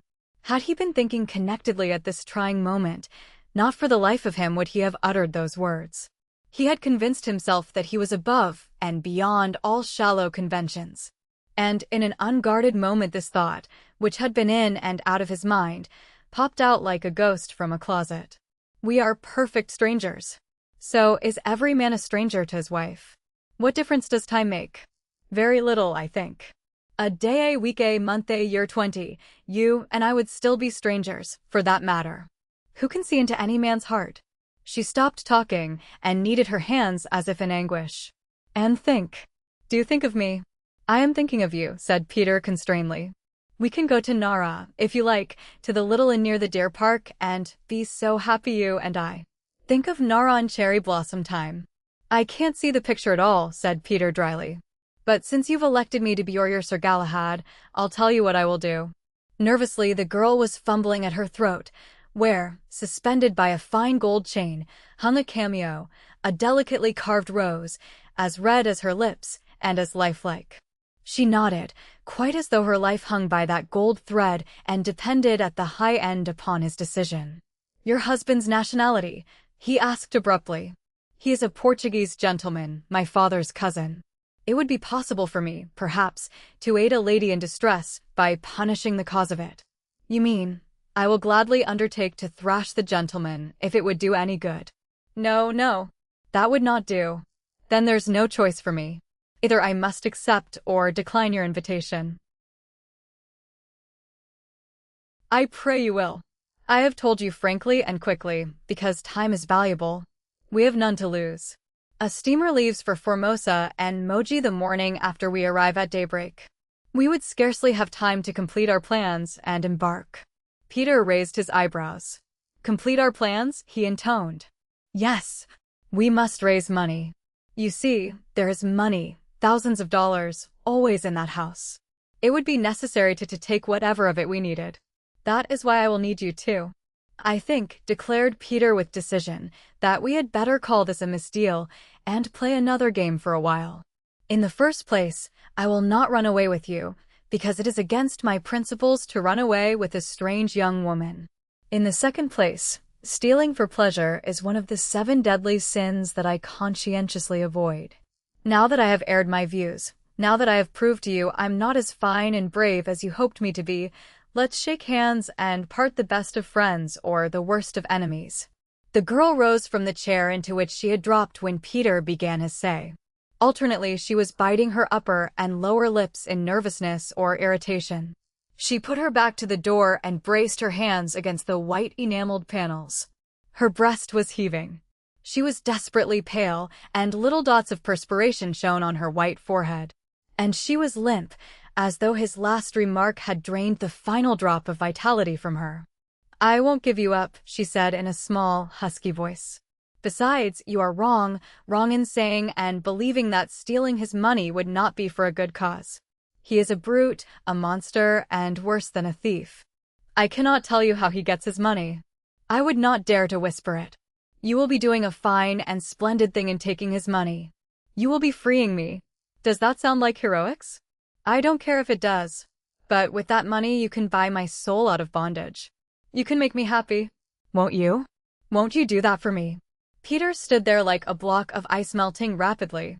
But he said nothing. His thoughts were beyond the expression of clumsy words. Her dumb hand found the key, turned it. The door opened, and a sweet breath of the cool sea air crept into the small room. For a moment her white, Distraught face hung down on her breast like that of a child who has been scolded without understanding why. Then she darted out of the room. Chapter 5. When Peter snapped off the switch, he found that he was trembling from his knees to his neck. With a feeling akin to guilt, he wiped the sweat from his face and walked unsteadily to the rail which overhung the cargo well. He lighted an Abdullah and watched the little smoke pool, which the wind snatched and tossed up into the booms and darkness. It must have been a nightmare, this scene just past. What an incredible, a preposterous request for a woman to make. And the more thought he fed to the enigma, the more incredible and unreal it became. It was too big and complex a thought to hold all together in his tired brain now. In the morning he would tackle it with some zest, with an inner eye washed clean by a long sleep. Just now he felt the need of relaxation, and as he smoked, his thoughts flitted afar, to come back now and then, irresistibly drawn by the vivid picture painted in his mind by Romola Borea. His eyes, commanders of his thoughts, traveled out over the stern, which rose and sank with a ponderous, wallowing sound in the heaving ground swells, and he made out the weaving and coiling, the lustrous but dim windings of the phosphorescent wake. As he became more accustomed to the shadowy, pointed darkness of the steerage cabins, he became aware of a small figure crouching on the hatch cover near the starboard rail. He studied this intently, and at length he made out the long, black queue of the Chinese girl who had stared at him in such bewitching fashion a little earlier in the day. And his mind was carried back at the thought of this small maiden to the grim and red Tibetan city, whose memories now were scarcely more than a confused and hideous dream. He pictured again the splendors of the blue-domed White Palace, which reposed like a beast of prey atop the red filth disgorged by the cinnabar mine. Peter's heart thumped in youthful resentment as the thought of that evil spirit came to him now. When would he meet the gray dragon face to face? When would he again penetrate the stronghold of that unhappy red city? Who could say? Probably never. The small Chinese girl on the hatch cover had found him staring at her, and with a little shiver of surprise Peter made the discovery that she was smiling archly at him, and she inclined her head. She was beckoning? It seemed so indeed. Because Peter was a youth of deep and subtle understandings, he did no more than nod slightly, and forthwith descended the companion ladder to the well, and crossed the well to her side. Her eyes were given a queer little twinkle by the nearby electric which burned dimly over the door of the engine-room galley, and she motioned him to be seated. He squatted, Chinese fashion, and she took a deep, sighing breath, holding out her hands with a quick gesture. Across her wrists and drooping to her knees, and beyond them into the shadow, was a strip of heavy, deep blue silk. All down its length were stitched small, round dots of dark red. Peter knew this for a sarong, an ornamental waist sash, affected by most Javanese gentlemen and many Australians and New Zealanders. While he hesitated, she laid this in his lap with a shy impulsiveness. "It is yours, Sar," she informed Peter in English of a very strange mold. She spoke in a rather high-pitched, bell-like voice, pure and soft, and tinkling with queer little cadences. "It is yours, Sar. I made it for you." Indubitably, the girl was Eurasian. Asiatic features predominated, with the exception of her eyes, which were more round than oblique, from which circumstance Peter could surmise that her Aryan blood, provided she was a half-caste, came from her mother's side. The predominance of the Mongolian in her features being due to an Asiatic father, a Chinese. The colorless face, relieved by the bright color of her lips, the slightly oblique eyes, told him that, yet her accents were those of a Javanese, a Malay from the south. "You made this for me?" replied Peter, surprised. "Oh, yes, Sar," said the tinkling little voice. "Well, that is fine." "It is beautiful," he said, feeling his way with prudence. "And how much do I owe you, small one?" She shook her head indignantly. "It is a gift," she informed him. "I am no longer poor, my lord. I can now give gifts. I like you. I give this to you." Peter was moved momentarily beyond speech. "You are very fine, _Buser Sutta _ went on the tiny, musical voice. "So is this sarong. You will wear it, great one, around thy middle." "Around my middle," To be sure, small one, laughed Peter, until my middle is clay, or until the sarong is no more than a thread. Well said, _Buser Sutto _. The girl giggled, bobbing her small head in happy approval. It is twice blessed, with my love and with my foolish blood, for I pricked my finger on the wicked needle. But I covered that spot with a red Madari sun. You can never tell. Assuredly not, cried Peter gaily. Let the sarong be wound about thy middle, commanded the Chinese maiden. Arise, Sar, and wind it about thy middle. And Peter did rise, winding the sarong about his lean waist twice, allowing one end to dangle down on his left side in a debonair and striking fashion. If set off his slim figure in a rather bizarre way. It's bully, he exclaimed, pirouetting with one hand on his head after the style of the matador. It is bully, she echoed, in such quaint reflection of his exclamation that Peter laughed outright. Now, sit down again, Sar, she invited. And when Peter had again disposed himself at the side of this light-hearted young person, she went on, I am coming a long way to visit my aged grandmother. May the green-eyed gods grant her the 12 desires. Who lives Canton Way. My dear father sells opium. He has grown rich in that trade, even though the stupid eyes of the Dutch _Bobbish_ are on him all the while. When I have seen my ancient grandmother and given her gifts, I will go home to the South Macassar way. Now, where do I fit in this scheme, was what Peter thought. What have I that this maiden desires? _Buser Sutta _. The maiden was saying, deftly and unaffectedly patting the sarong. It is bully. And now, intoned Peter calmly, for even as a life pays for a life, and an eye for an eye, and a tooth for a tooth, so does a gift pay for a gift. And now, went on the maid from Macassar, whose father had grown rich in the opium trade under the very eyes of the Dutch, tell me but one thing, my lord, is Hong Kong safe for such as I?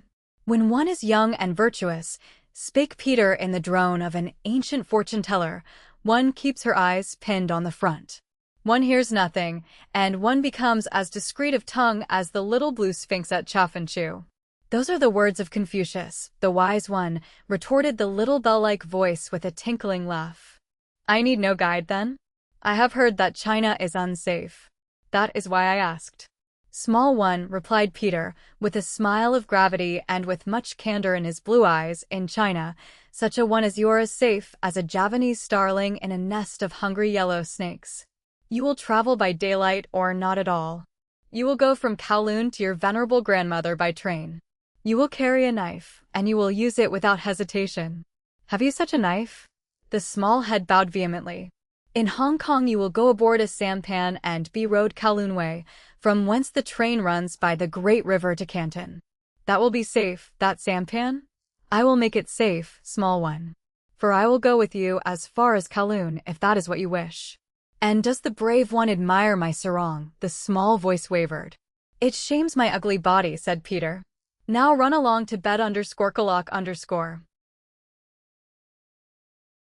And he clapped his hands as the small figure bobbed out of sight, with her long, black pigtail flopping this way and that. Chapter 6. It came to Peter as he climbed up the iron-fretted steps to the lonely promenade deck that life had begun to take on its old golden glow, the luster of the uncertain, the charm of women who found in him something not undesirable. At this he smiled a little bit.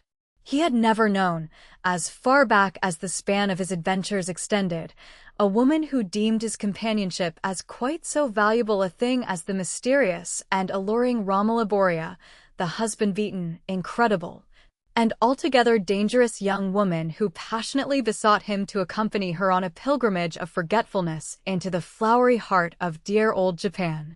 Ascending the ladder to the unoccupied deck, he was conscious of the sweet drone of the monsoon, which blew off the shores of Annam over the restless bosom of the China Sea, setting up a tuneful chant in the Persian Gulf's sober rigging, and kissing his cheeks with the ardor of a despairing maiden.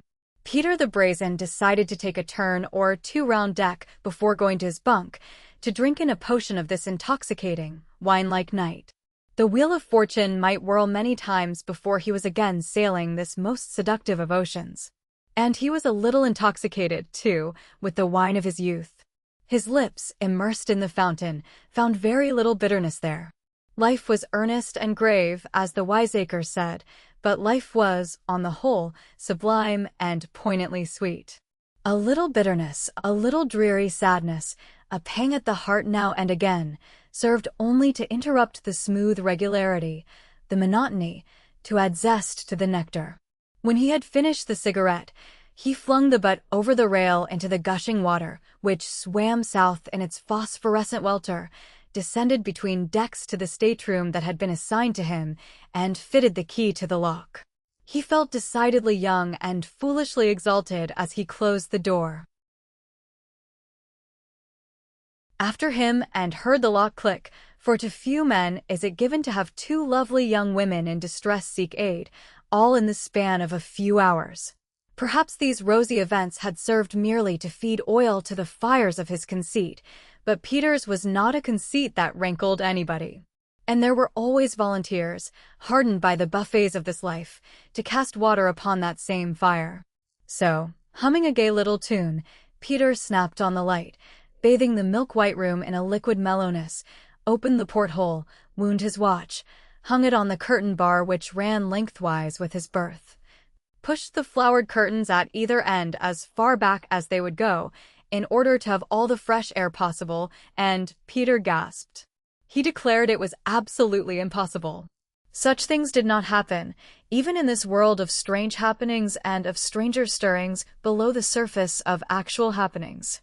His self-complacencies came shattering down about his ears like mountains of senseless glitter, and he stooped to recover the object which was lying upon, almost ready to tumble from, the rounded, neat edge of the white berth.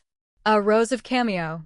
The hot breath from his lips, which drooped in astonishment and chagrin, seemed to stir the delicate petals of the exquisitely carved red rose which reposed in its mountain of soft gold in the palm of his trembling hand.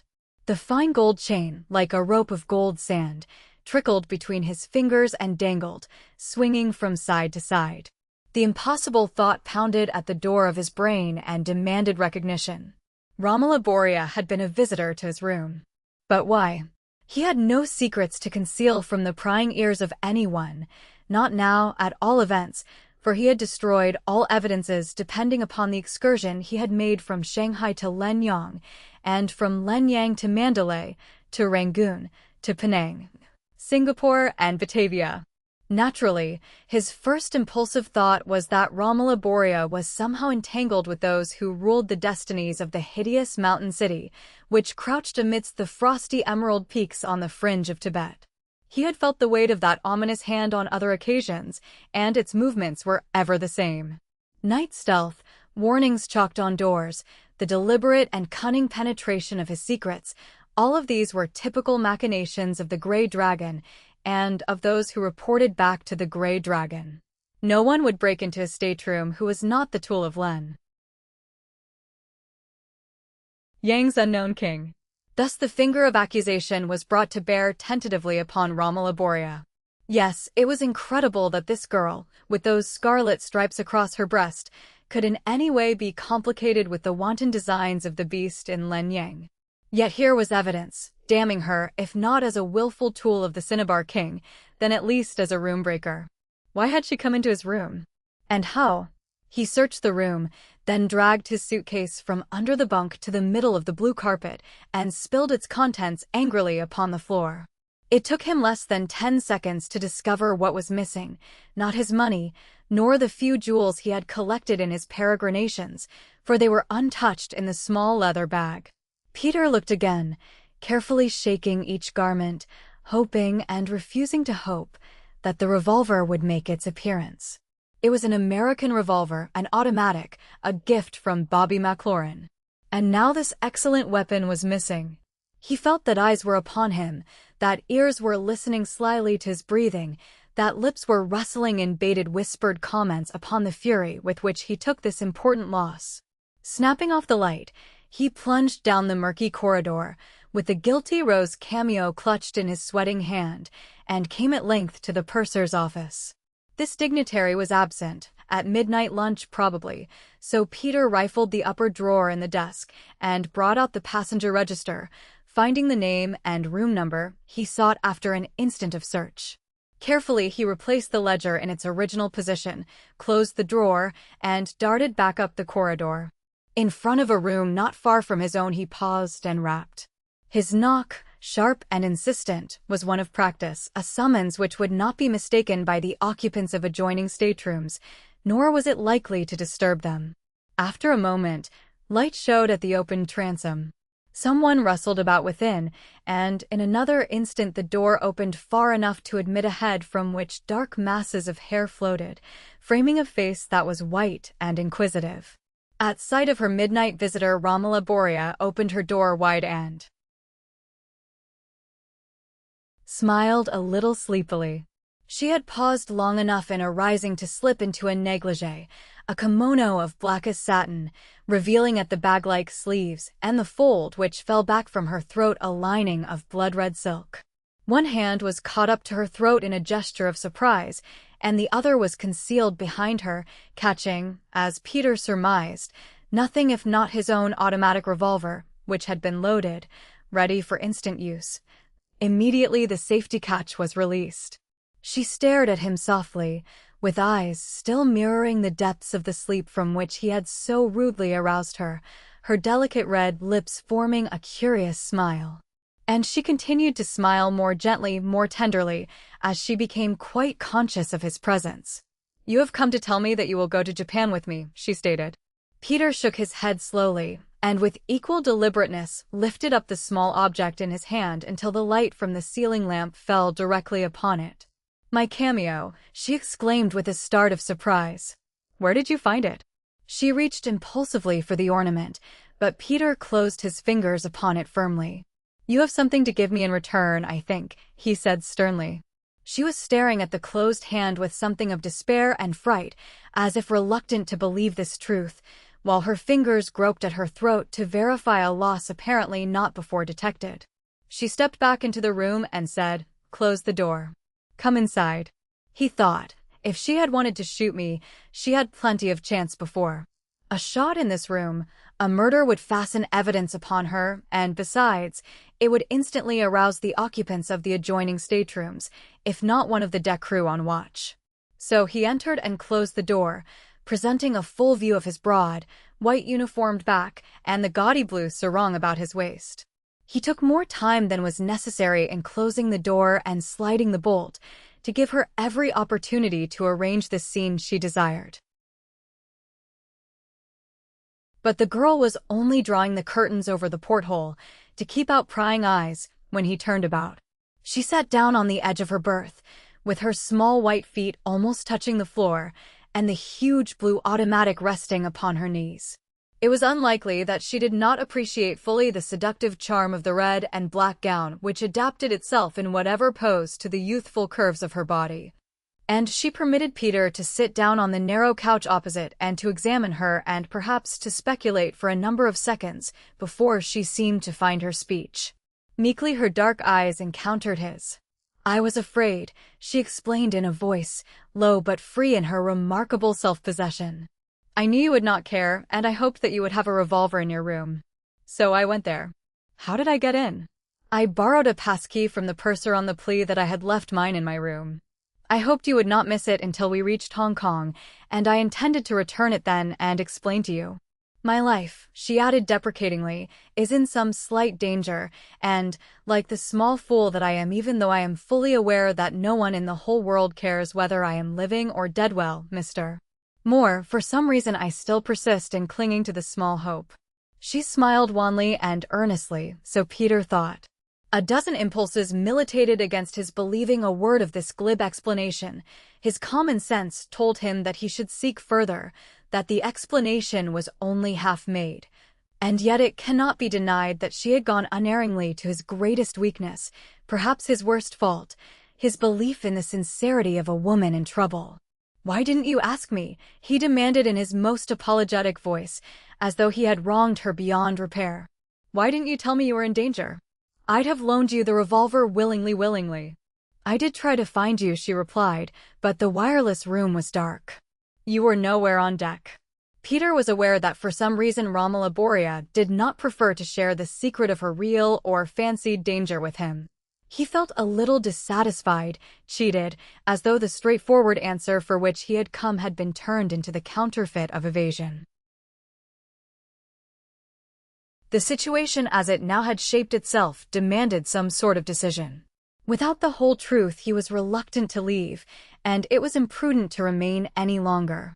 Romola, in this constrained pause in their conversation, feeling perhaps the reason for his silence, lowered her dark lashes and drew up her feet until they were concealed by the red folds of the kimono, and she drew the satin more closely about her soft, white throat. You have decided nothing then, she parried.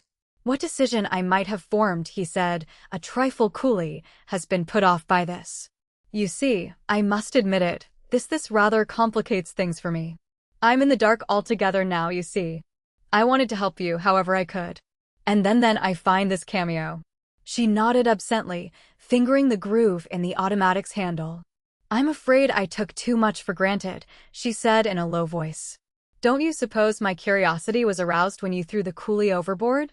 I said nothing, rather, I asked you no questions, and I thought that a man who was self-poised enough to meet his enemies in that way would be, what shall I say, charitable enough to overlook such a— She paused. When I confess that you and I are facing a common enemy, that the same hands are eager to do away with both of us, I thought that bond was sufficient, was strong enough, to justify what might shock an ordinary man. I mean, I think I understand. Peter took her up in contrite tones. I'll ask nothing more. In the morning we will talk the other matter over. I must have a little time. For the present, I want you to keep the revolver, and here is the cameo. Forgive me for being so unreasonable, so selfish. He leaned over. She seemed uncertain a moment, then caught the gold chain lightly from his hand. And your revolver, she said. Those are the terms of the agreement, I believe. No, he protested. I have no use for it, none whatever. You keep it. But quite as resolutely Romola Borea shook her head and extended the automatic, but foremost, to him. I insist, she said. But you say you're in danger, he argued. No, not now. I have something else that will do quite as well. If it is written that I am to die, why give death cause to be angry? I am a fatalist, you see. And I want you to take back your revolver, with my apologies, and quite without any more explanation than I have given you, please. But, began Peter. Look, she said. In the small space of the stateroom, he could not avoid bending so low as to sense the warmth of her skin, in order to study the object toward which she was directing his gaze. A sense of hot confusion permeated him as her fingers lightly caressed his hand. Her physical nearness obsessed him.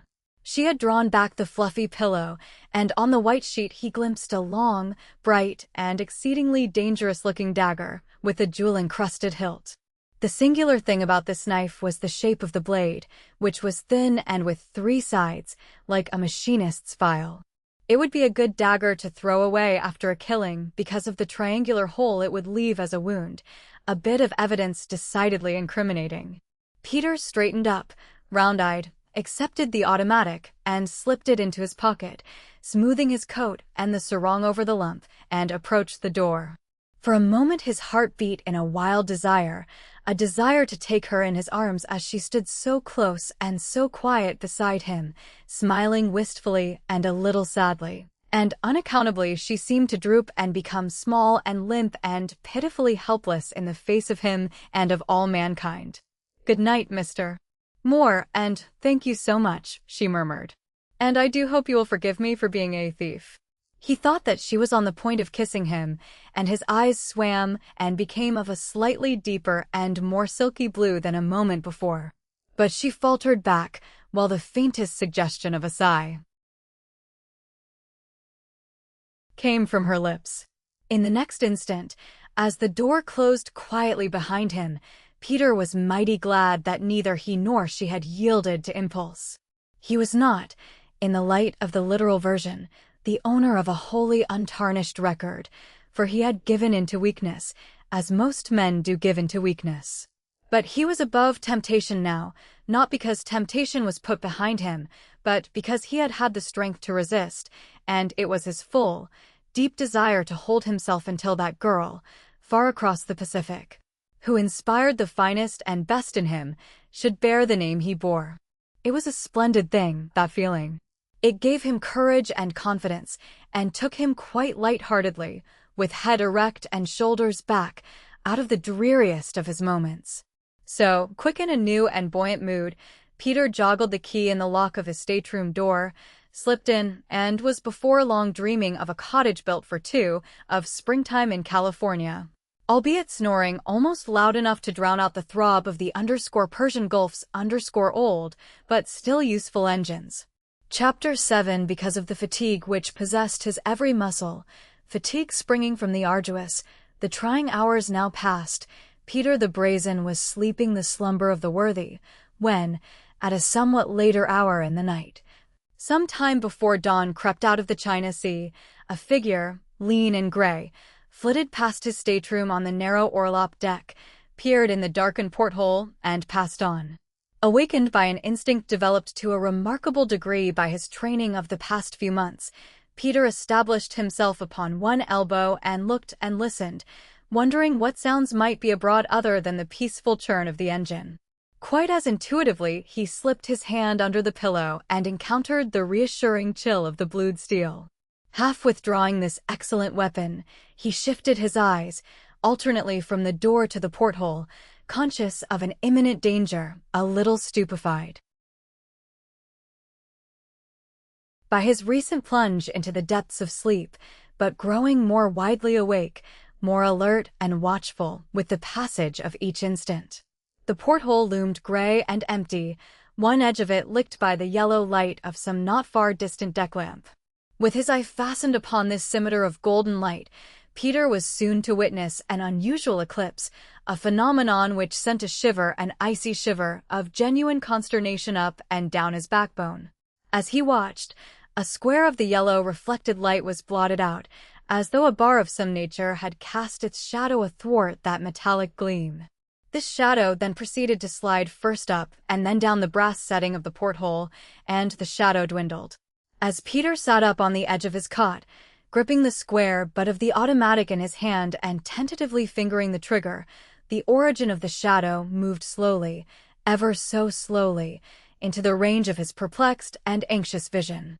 What appeared at first glance to be a cat-o'-nine-tails on a rather thick stem, Peter made out to be, as he built some hasty comparisons, the Maxim silencer attached either at the end of a revolver or of a rifle. For the black cylinder on the muzzle was circumscribed at regular intervals with small, sharp depressions, the clinch marks of the silencing chambers. As this specter crept up and over the edge of the port, Peter, with a deliberate and cold smile, raised the automatic revolver, slipped out of the berth with the stealth and litheness of a cat, crept into the corner where the stateroom door was hinged, and leveled the weapon until his eye ran along the dark obstruction of the barrel. Slowly and more slowly the silencer moved inward until the blunt end of it was registered precisely upon a point where Peter's head would lie if he were sleeping in a normal attitude. This amused him and perplexed him. All Peter wanted to see was the head or even the eye of this early morning assassin, whereupon he would take immediate steps to receive him with a warm cordiality that might forestall future visitations of a kindred sort. In the space between heartbeats, Peter stopped to inquire of himself who his visitor might be. And even as he stopped to inquire, a bright, angry, red flame spurted straight out from the mouth of the silencer, and Peter would have willingly gambled his bottom dollar that the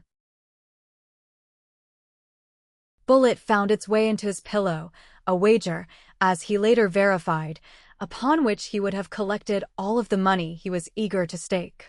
The lance of yellow-red flame had occasioned no disturbance other than a slight smack, comparable with the sharp clapping of a man's hands.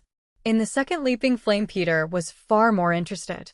Having delivered himself of one shot, the assassin could be depended upon to make casual inquiries, and to drop at least one more bullet into the darkness between the upper and lower berths, to make a clean job of it.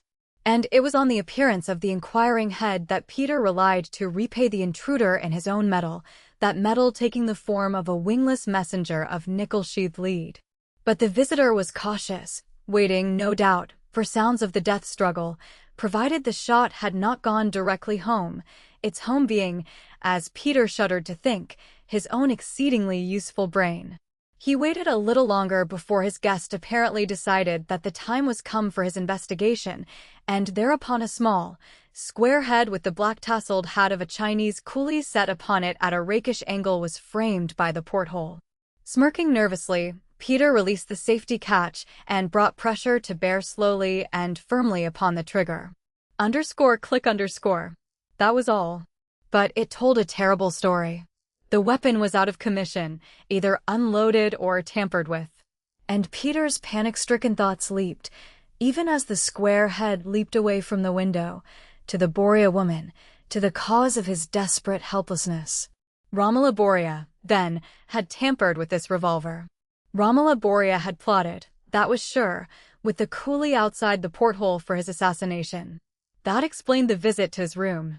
That explained her perturbation over his discovery of her visit, of her sly and cool evasions and dissimulations.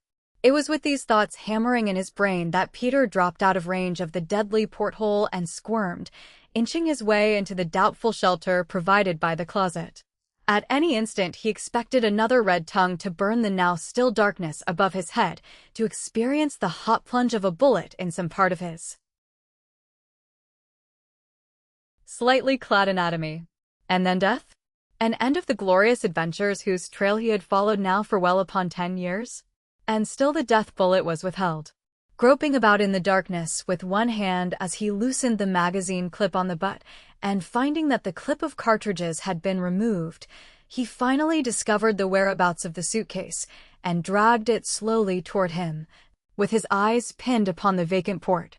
Fumbling among the numerous objects contained in the suitcase, his fingers encountered at length a cartridge clip. He slipped this into the magazine and indulged in a silent grunt of relief as the clip moved up into place.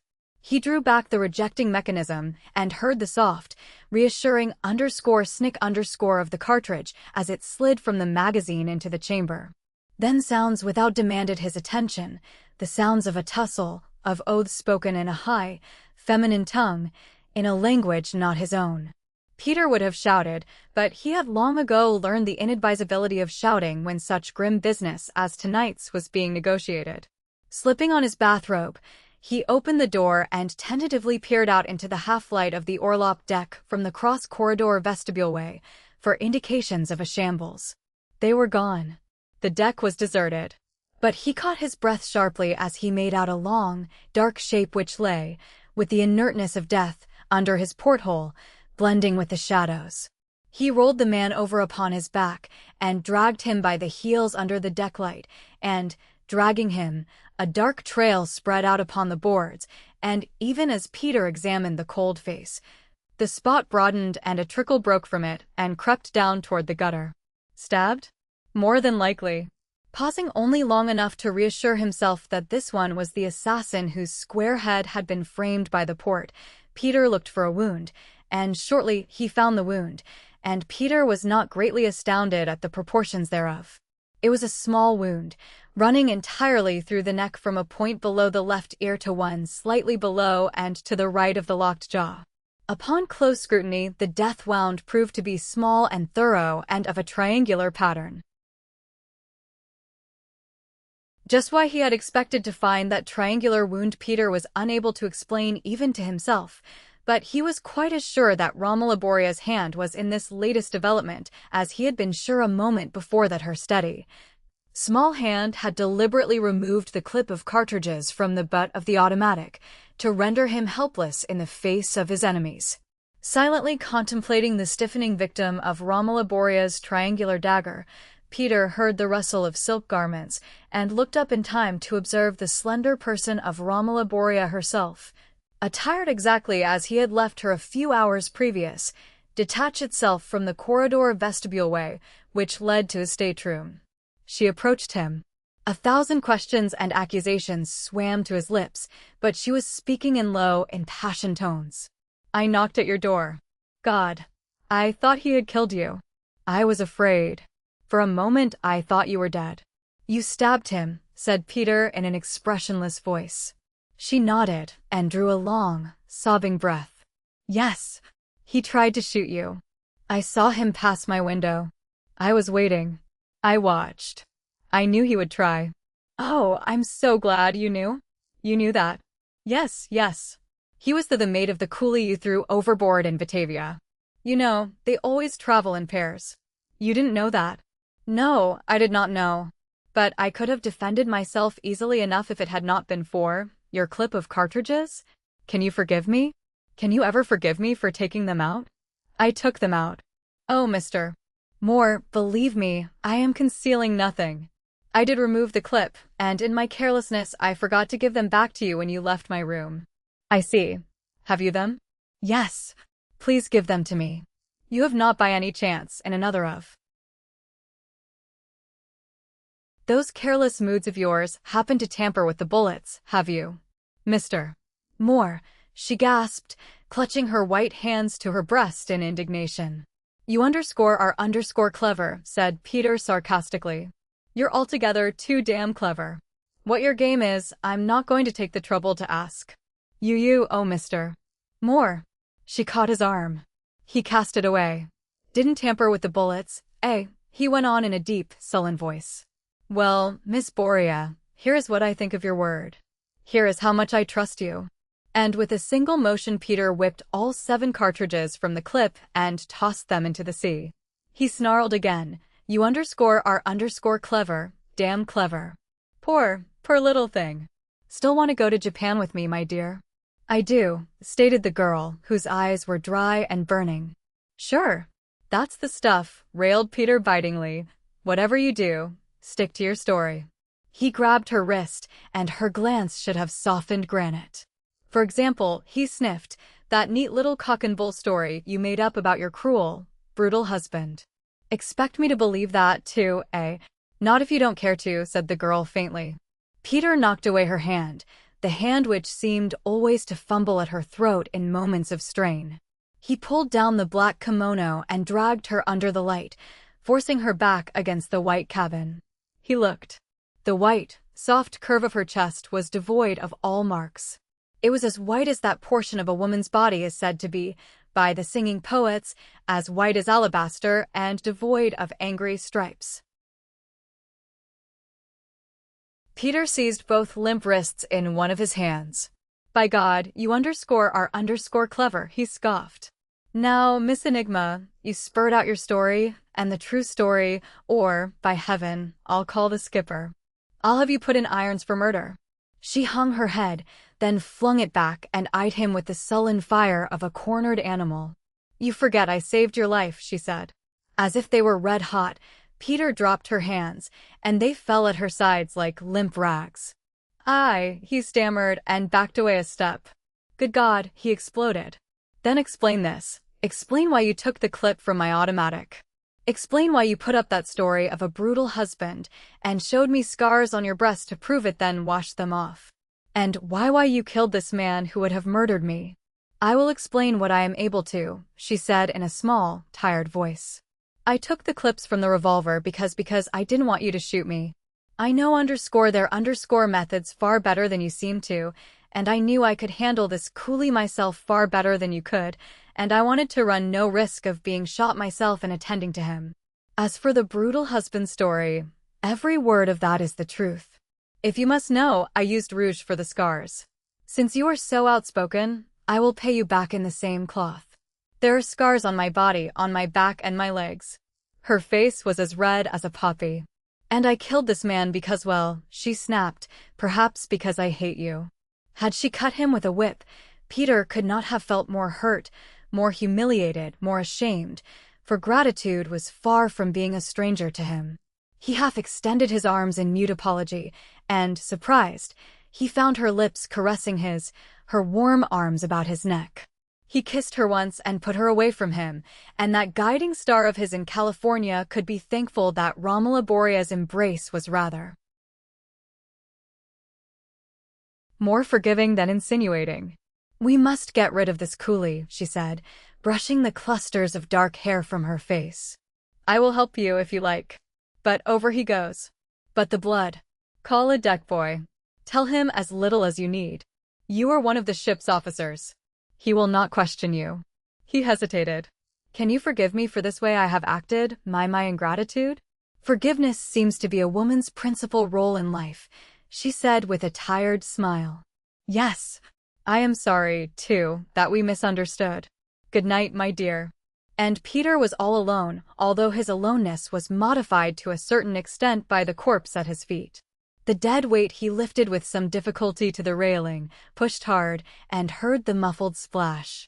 Quickly he got into his uniform, slipped his naked feet into looped sandals, and sought the forecastle.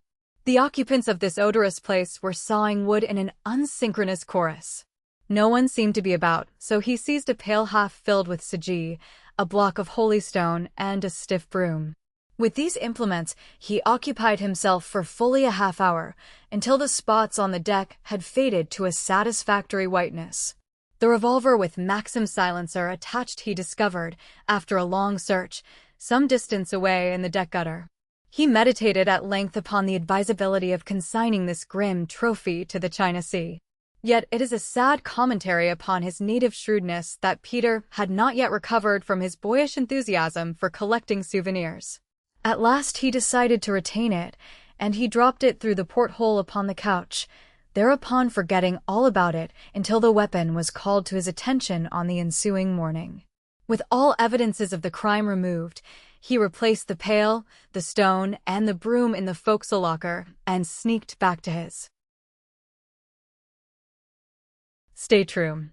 He locked the door, barricaded the porthole with the pink-flowered curtains, those symbols which had reminded him earlier of springtime in California, and examined his pillow. It had been an exceedingly neat shot. The bullet had bored clean through, had struck the metal L-beam of the bunk, and rebounded into a pile of bedclothes. Dented and scorched, Peter examined this little pellet of lead, balancing it in the palm of his hand. "Every bullet has its billet," he quoted, and he was glad indeed that the billet in this case had not been his vulnerable cerebrum. Snapping off the light, he drew the sheet up to his neck and lay there pondering, listening to the whine of the ventilator fan. The haggard, distressed face of Romola Borea swam upon the screen of his imagination. This woman commanded his admiration and respect. Despite all dissemblings, all evasions, all actual and evident signs of the double cross, he confided to his other self that he was glad he had kissed her. What can be so deliciously harmless as a kiss? He asked himself. And wiser men than Peter have answered, what can be so harmful? Chapter 8. Night brings counsel, say the French. Only in sleep does one mine the gold of truth, said Confucius. When Peter was aroused by the golden dawn streaming through the swinging port glass upon his eyes, the cobwebs were gone from his brain. His eyes were clear and of a bright sea blue, and he was bubbling with enthusiasm for the newborn day. His ablutions were simple, a brisk scrubbing of his gleaming, white teeth, a dousing of his hands and face in bracing, cold water, with a subsequent soaping and rinsing of same, followed by a hoeing process at the mercy of a not-too-keen Japanese imitation of an American safety razor. Assured that the deck below his porthole was spotless, he ventured to the dining room, half-filled and buzzing with excitement. He was given to understand by a dozen gesticulating passengers that some time in the course of the night a deck passenger, a Chinese coolie, from Buitenzorg to Hong Kong or Macau, had fallen overboard, leaving no trace. It was whispered that the helpless one had been done away with by foul means. And Peter became conscious during the meal that his fat and jovial little captain was looking at him and through him with a glance that could not be denied or for long avoided. Wondering what his her captain might know of the particulars of last night's doings, Peter sucked a mangosteen slowly, arranging his thoughts, card-indexing his alibis, and making cool preparations for an official cross-questioning. Clever lying out of his difficulty was the order, or the alternative for Peter was the irons. When the fat fingers of Mynheer the captain at length dabbled in the lacquered finger bowl, after rounding out his fourth pomelo, Peter got up slowly and walked thoughtfully to the foot of the staircase. Here the captain caught up with him, touched his elbow lightly, and together they proceeded to the promenade deck, which was shining redly in places where the wetness of the washing down had not yet been evaporated by the warm, fresh wind. Mynheer the captain fell into place at Peter's side, gripped his fat Javanese cigar between his teeth, and caught his fat wrists together stolidly behind his back, and his low, wide brow slowly beetled. "Mynheer," he began in a somewhat constrained voice, low and richly guttural, "it is known to you vat took place on der ship some dam during der Nacht. Ja. I overheard the passengers talking about a coolie falling overboard last night, sir," replied Peter guardedly. As long as no direct accusation came, he felt safer. He was reasonably sure, basing his opinion of skippers on many past encounters, that this one would go typically to his subject. In his growing cocksureness, Peter expected no rapier play. It would be a case, he felt sure, of all the cards on the table at once, a slam-bang, as it were. "You know nothing of dot business, young man?" "Nothing at all, MYN Captain." "Iss strange. Iss strange," muttered the captain as they rounded the forward cabin and made their way in slow, measured strides down the port side. "I have seen you come aboard yesterday, Mynheer.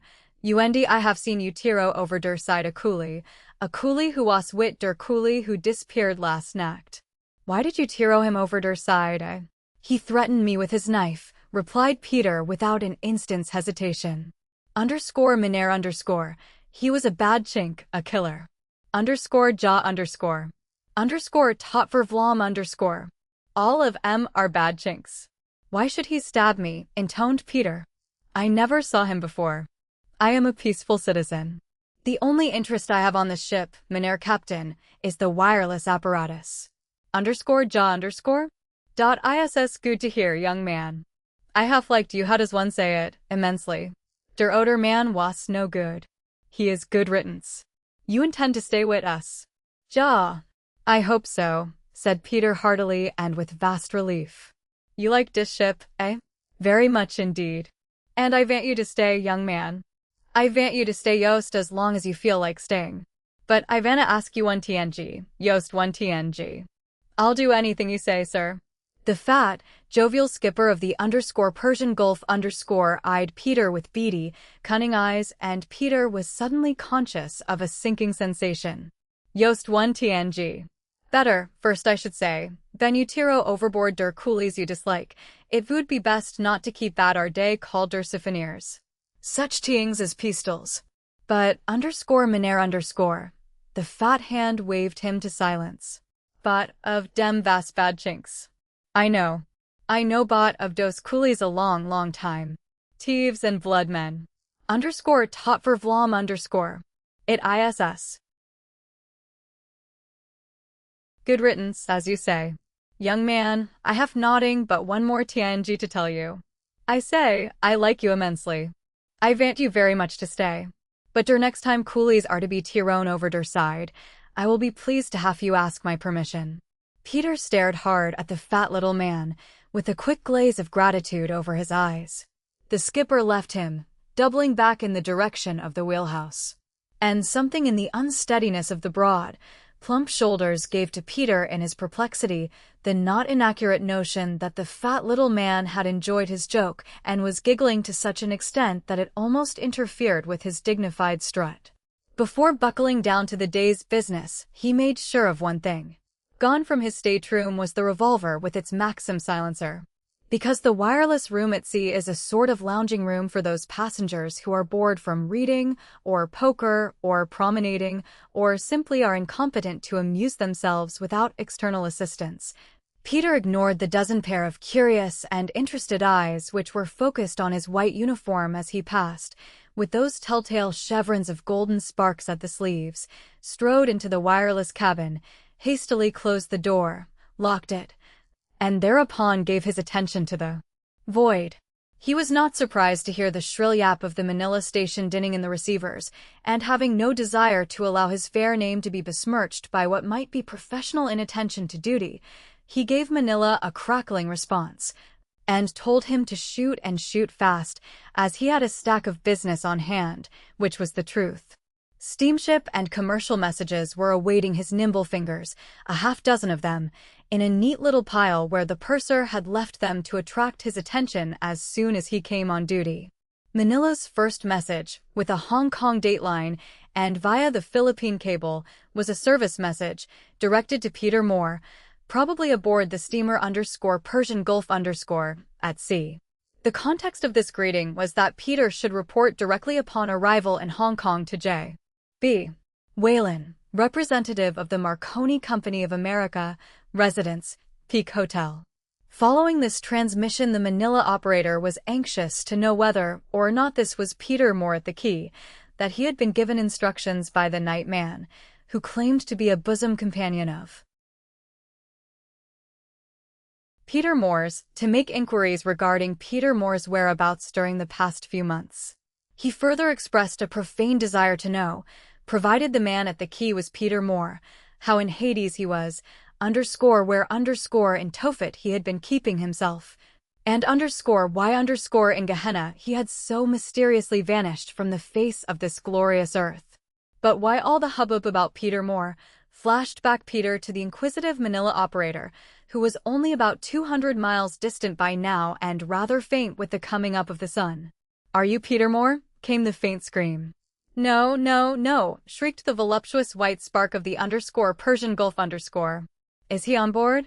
"No, no, no," rapped Peter, making no effort to disguise that inimitable sending of his. "You are a double-barreled liar," said the Manila spark with vehement emphasis. "No operator on the Pacific has that fist. You might as well try to disguise the color of your eyes." Manila tapped his key, making a long series of thoughtful little double dots, the operator's way of letting his listener know he is still on the job and thinking. "Then, why did you leave the Vandalia at Shanghai?" "I never left the Vandalia anywhere," retorted Peter. "I've just come up from Singapore and Singaraja Way. I am taking the Persian Gulf to Hong Kong and back to Batavia." "No, you're not," stated Manila's high-toned spark. "You're going to be pinched as soon as you land in Hong Kong for deserting your ship at Shanghai. That's a secret for old friendship's sake." It was now Peter's turn to tap off a singularly long row of little double dots. "It may be a secret, but only 1,000 stations are listening in," he said at length. "But thanks, old-timer, just the same. If they pinch Peter Moore in Hong Kong, they will have to extradite him from Kowloon. In other words, they will have to go some. Besides, what Peter does in Shanghai cannot be laid against him in Hong Kong. The law's the law." A savage tenor whine here broke in upon Manila's laughing answer, the hi, of the amused radio man, and Peter listened in some annoyance to the peremptory summons of a United States gunboat, probably nosing around somewhere south of Mindanao. "Stand by, Manila," shrilled this one. "Message for the Persian Gulf dot." He broke off with a nimble signature. "Good morning, little stranger," roared Peter's stridulent machine. "You're pretty far from home. Won't you get your feet wet? The ocean's pretty dewy this morning. Well, what do you want? Shoot it, and shoot fast. Peter Moore's at the key, and the faster you shoot them the better Peter likes them." The gunboat stuttered angrily. "A message for Peter Moore, operator in charge, steamer Persian Gulf at sea. Report immediately upon arrival in Hong Kong to American consul for orders. Signed, B.P. Eccles, commanding officer U.S. Buffalo dot." To which Peter composed the following pertinent reply: "To Commander Eccles, U.S. Buffalo somewhere south of Mindanao. What for? Signed, Peter Moore." The promptness of the reply to this indicated that the recrudescence of Peter Moore, dead or alive, was of sufficient interest to command the presence of the gunboat's commander in the wireless house. In effect, Peter now realized that his confession had got him into considerable hot water. Back came the Buffalo's nervous answer: "To Peter Moore, operator in charge, steamer Persian Gulf at sea. Orders. Obey them. Signed, B.P. Eccles." Peter cut out the formalities. "Please ask the commander what's the trouble." And out of the void cracked the retort. He says, "Ask the American consul at Hong Kong." There seemed nothing much to do aside from attending to the accumulated business on hand. In Hong Kong, he could only decide which of the two he would honor first, the Marconi supervisor or the American consul, for in strange lands one falls into the custom of complying with the requests of his countrymen. But Peter was beginning to feel a little of the old-time thrill. It was fine to have the fellows recognize that lightning fist of his, fine to have their homage. For the stumbling signals of both Manila and the _Buffalo_ were homage of the most straightforward sort. For Peter Moore as wireless operator was swift of the swiftest. He dispatched with a lightning lilt and the keenness of his ears, for which he was famous on more than one ocean, made it possible for him to receive signals with rarely the necessity for a repeat. Manila, obeying orders, was standing by and Peter, tightening a screw to bring the silver contacts of the massive transmission key in better alignment, dispatched his string at the highest speed of which he was capable. As long as his listeners knew he was Peter Moore, he might as well give them, he decided, a sample of the celebrated Peter Moore sending. For 5 minutes the little wireless cabin roared with the undiminishing _rat-tat-tat_ of his spark explosions, and Manila, a Navy man of the old school, rattled back a series of proud okays. Proud? Because Peter Moore of the old _Vandalia_ of the _Sierra_ and a dozen other ships, was at the key. And an operator who said, "Okay," at the termination of one of Peter's inspired lightning transmissions had every right to be proud, as any wireless operator who has ever copied 33 words a minute will bear me witness. Chapter 9. When Peter emerged from the wireless room, having completed his business for the morning, he found Romola Borea with elbows on the rail gazing thoughtfully at a small Chinese girl who sat cross-legged on the hatch cover immersed in her sewing. And Peter marveled at the freshness of Romola Borea's appearance, at the clarity of her sparkling brown eyes, the sweet pinkness of her complexion, and the ease and radiance of her tender smile. "You look troubled," she said, as her smile was replaced by a look of tender concern. "What is it?" She lowered her voice to a confidential undertone. "Last night's affair _Disaka_?" Peter shook his head with a grave smile. "I am discovered, Miss Borea. That is to say, I have just given myself away to the Manila Navy Station, not to speak of the commander of a gunboat, not far from us, off the coast of Mindanao. It seems," he made a wry face, "Peter Moore is not popular with the authorities for deserting a certain ship in Shanghai." "The _Vandalia_," said the girl, and suddenly bit her lip, as though she would have liked to retract the statement. Peter sank down on his elbows beside her until his face was very close to hers, and his expression was shrewd and cunning. "Miss Borea," he remarked stiffly, "I told you last night you're clever, and now you've given me just one more reason to stick to my guns, one more reason to believe that you know more than you're supposed to know. Now, let's be perfectly frank for once. Let's not erase any more rouge stripes, so to speak. Won't you please tell me just what you do know about my activities in this neighborhood?" His outflung gesture indicated the whole of Asia. The girl pursed her lips, and a hard twinkle, like that of a frosty arc light upon diamonds, came into her eyes. "Yes, Mr. Moore," she said vigorously, "I will. But you must promise faithfully to ask no questions. Will you do that?" Peter nodded with a willingness that was far from assumed. Romola Borea placed the tips of her slender, white fingers together and looked down at them pensively. "Well," she said, looking up and raising her voice slightly, "you escaped from the liner _Vandalia_ in the middle of the Wangpu River at night, in a deep fog, in a sampan, with a young woman named Eileen Lorimer in your arms. This occurred after you had delivered her from the hands of certain men, whom I prefer to call, perhaps mysteriously, by the plain word _them_. You sent this young lady home on the _Manchuria_ or the _Mongolia_ I forget just which. That night on the bund near the French legation, you met, quite by accident, another young lady who found your companionship quite desirable. Her name was Miss Amy Vost, a bright little thing. You don't happen to know, put in Peter ironically, what Miss Lorimer had for breakfast this morning, by any chance? At last accounts, she was studying for a doctor's degree in the university at San Friol, Mr. Moore. Indeed. It was on the tip of Peter's tongue to tell this astounding Romola Borea that she was nothing short of a mind reader. Instead, he nodded his head for her to continue. As I was saying, you met Miss Vost, quite by accident, and danced with her at a fancy dress ball at the Astor House.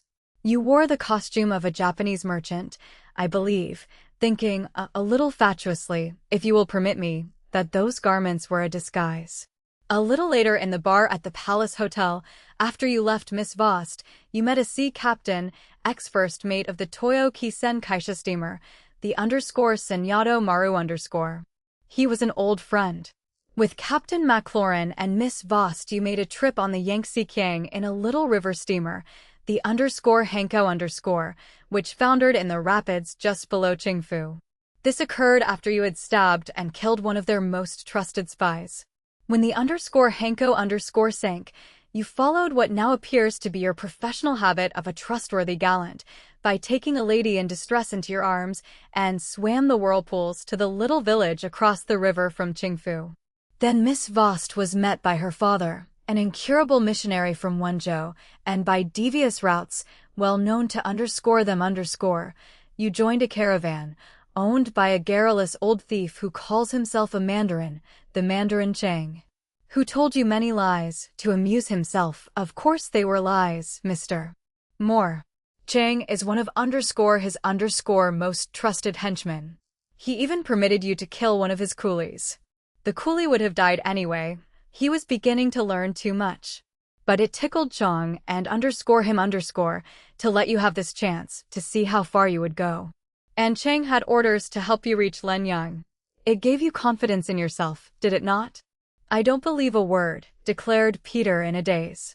He refused to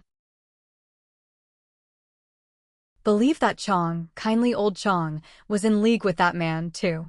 Then you entered Lenyang, the city of stolen lives, and he watched you, and when you heard a difficult wireless message on the instruments at the mine, he gave you a present of money 500 taels, wasn't it?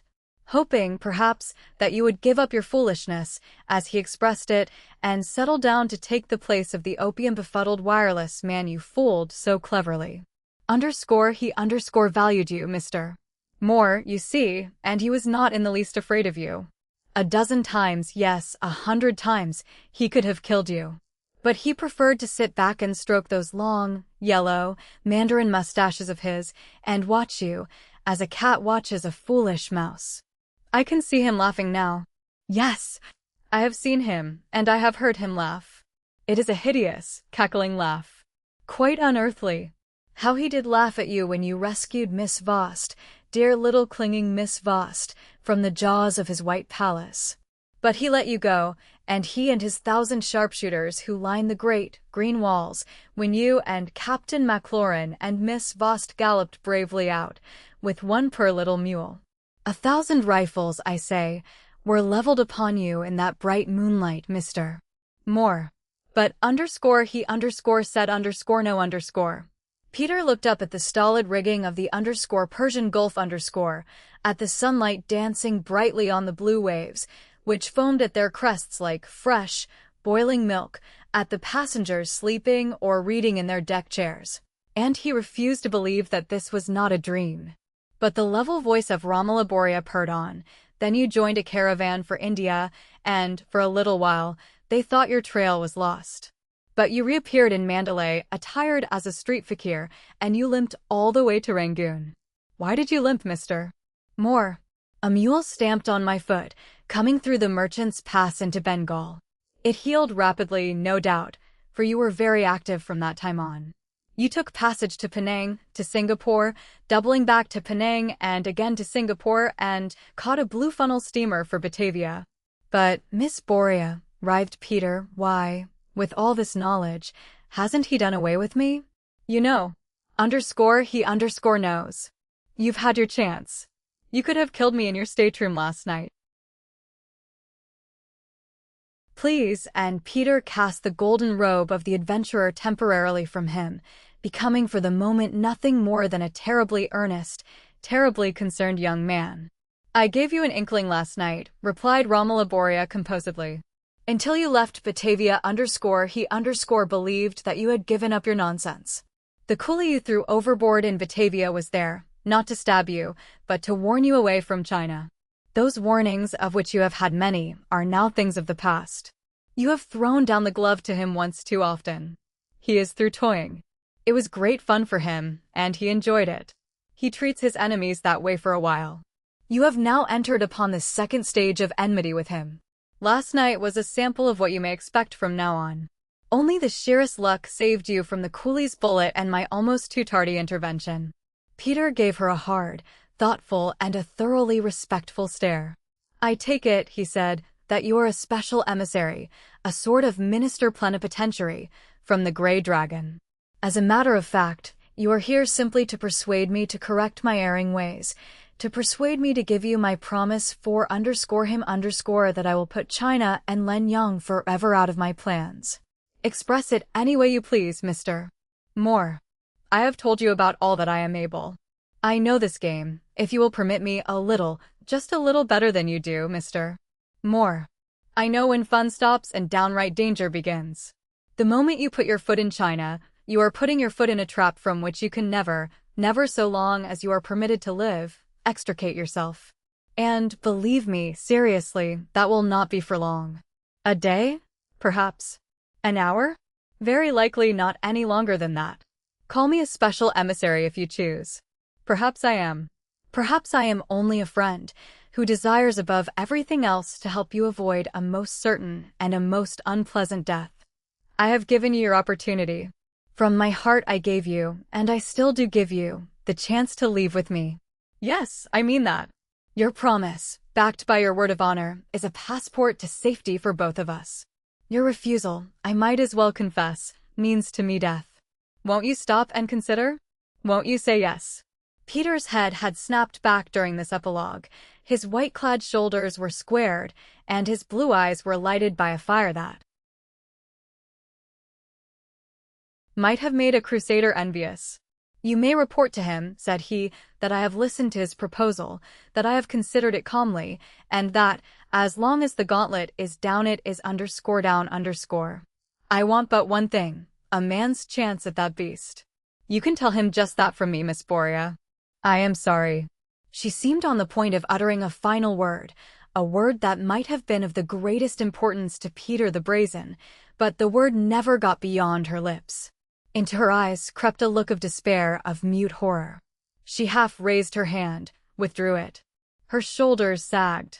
She staggered to a deck chair and sank into it, with her head back, her eyes closed, her long, dark lashes lying upon cheeks that had become marble. Standing there with his eyes glued to the blue of the sea, Peter the Brazen felt the confidence oozing from him as water oozes out of a leaky pail. He felt himself in the presence of a relentless power which was slowly settling down upon him, crushing him and overpowering him. It occurred to him as his thoughts raced willy-nilly to flash a call of help to the gunboat which prowled south of Luzon, a call which would have met with a response swift and energetic. Yet that impulse smacked of the blunderer. It would put an end forever to his high plan, now boiling more strongly than ever before, in the back of his racked brain, to meet and some day put down the beast in Len Yang. A bright, waving hand distracted his attention from the sea. The maid from Macassar was endeavoring to attract him. He looked down with a pale, haggard smile. You have not forgotten Kowloon_Buser Sutta_, said her tinkling little voice. Not I, small one. Peter called back in accents that entirely lacked their accustomed gaiety. Chapter 10. During the remainder of the voyage, Romolaboria did not once, so far as Peter was aware, leave her stateroom. Her meals were sent there, and there she remained, sending out word in response to his inquiries that she was ill, could see no one not that Peter, after that latest astounding interview, cared particularly to renew the friendship. He was simply thoughtful.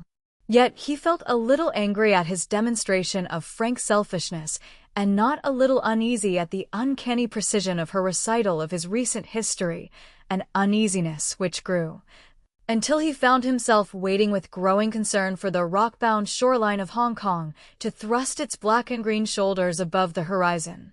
The Persian Gulf anchored outside at night, and in the morning steamed slowly in amidst the maze of masts, of sampans and junks, which latter lay with their sterns pointing grotesquely upward, resembling nothing so closely as great brown hawks which had flown down from a Brobdingnagian heaven, to select with greater convenience and fastidiousness what prey might fall within reach of their talons. Peter was aware that many of these junks were pirate ships, audacious enough to pull into Victoria Harbor under the very guns of the forts, under the noses of battleships of every nation. When the launch from Quarantine swung alongside, Peter went below and changed from the uniform to a light, fresh suit of shantung silk, a soft collar, a soft Bangkok hat, and comfortable, low walking shoes, not neglecting to knot about his waist the blue sarong. The steerage passengers were lined up when he came above a little later, sticking out their tongues for the eagle-eyed doctors, and giggling at a proceeding serious enough, had they known it, to send every mother's son and daughter of them back to the land whence they came, if they displayed so much as a slight blemish, for Hong Kong was then in the throes of her latest cholera scare. Satisfied at length that the eyes and tongues of the steerage and deck passengers gave satisfactorily robust testimony, the doctors came up to the first-class passengers, who stood in line on the promenade deck. And Peter saw the change that had come over Romola Borea. Her face bore the pallor of the grave. Her large, lustrous eyes were sunken, and lines seemed to have been engraved in a face that had previously been as smooth and fair as a rose in bloom. He felt panic-stricken as she recognized him with an almost imperceptible nod, and he stared at her a trifle longer than was necessary, with his lips slightly ajar, his nails biting into his palms, and he sensed rather than saw that her beauty had been transformed into one of gray melancholy. At that juncture, a tinkling voice shrilled up at him from the after cargo well, and Peter turned to see his small charge, the maid from Macassar, smiling as she waited for him beside a small pile of silken bundles of the rainbow's own colors. He had not forgotten the Eurasian girl, but he desired to have a parting word with Romola Borea. He called over the rail, and instructed her of the black pigtail to wait for him in a sampan, and he yelled down to one of the dozens of struggling and babbling coolies, whose sampans swarmed like a horde of cockroaches at the latter's lower extremity. Romola Borea, alone, was awaiting him, adjusting her gloves, at the doorway of the wireless cabin when he made his way back to that quarter of the ship. She greeted him with a slow, grave smile, and by that smile Peter was given to know how she had suffered. Her face again became a mask of death, indeed, as her lids fluttered down and then raised, and her eyes were tired. He extended his hand, trying to inject some of his accustomed cheerfulness into the gesture and into the smile, which somehow would not form naturally on his lips. "This is _adieu or _au revoir he said solemnly. "I hope _au revoir she replied dully. "So, after all, you refuse to take my counsel, my advice, seriously?" Peter shrugged. "I'm rather afraid I can't," he said. "You see, I'm young. And you can say to yourself, or out loud without fear of hurting my feelings, that I am foolish. I guess it is one of the hardships of being young, this having to be foolish. Wasn't it today that I was to become immortal, with a knife through my floating ribs, or a bullet in my heart? As I grow older I will become more serious, with balance. Perish the thought. But in the end, shucks. Confucius, wasn't it that dear old philosopher who could never find a king to try out his theories on, who said, the great mountain must crumble. The strong beam must break. The wise man must wither away like a plant." She nodded. "I am afraid you will never become serious, Mr. Moore. And perhaps that is one of the reasons why I've grown so fond of you in this short while. If I could take life and death as stoically, as happily as you, oh God." She shut her eyes. Tears were in their rims when she opened them again. Mr. Moore, I'll make a foolish confession, too, now. It is I love you. And in return, I think you're the bravest girl in the world, said Peter, taking her hands with a movement of quick penitence. You're a brick. I guess I am, she sighed, looking moodily away. A brick of clay. Perhaps it is best to walk into the arms of your enemies the way you do, with your head back and eyes shining and a smile of contempt on your lips. If I only could.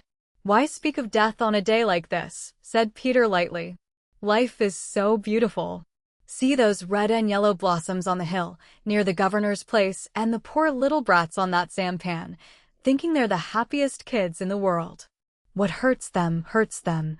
What pleases them, pleases them. They're happy because they don't bother to anticipate. And think of life, beautiful old life, brimming over with excitement and the mystery of the very next moment. If I could only see that next moment. Ugh, what a dreary monotony life would become. But we could be sure. We could prepare for farewell. She threw up her head defiantly. For death, I'll say. But please don't let's talk of death. Let's talk of the fine time you and I are going to have when we see each other again. Will there be another time, Peter? Why, of course. You name that time, any time, any place. We'll eat and drink and chatter like a couple of parrots. And you will forget all this that is behind us. Her teeth clicked. Tonight, she said quickly. I'll meet you. Let me see. On the Des Voeux Road side of the Hong Kong hotel balcony, the restaurant, upstairs, you know. Right, agreed Peter with enthusiasm. Will we let husband go along? Her face suddenly darkened. She shook her head. I will be alone. So will you at 7 o'clock. You'll be there, without fail. A coolie guarded her luggage nearby impatiently. They could hear the sobbing of the J. passenger launch as it rounded the starboard counter. I forget, said Peter, with his flashing smile. I'll be dead in an hour. The steel trap of China, you know. Please don't jest. I'll tell you what I will do. I'll put a tag on my lapel, saying, deliver this corpse to the Des Voeux Road balcony of the Hong Kong hotel restaurant at 7 sharp tonight. Without fail. C.O.D. These last words were addressed to the empty wireless cabin doorway.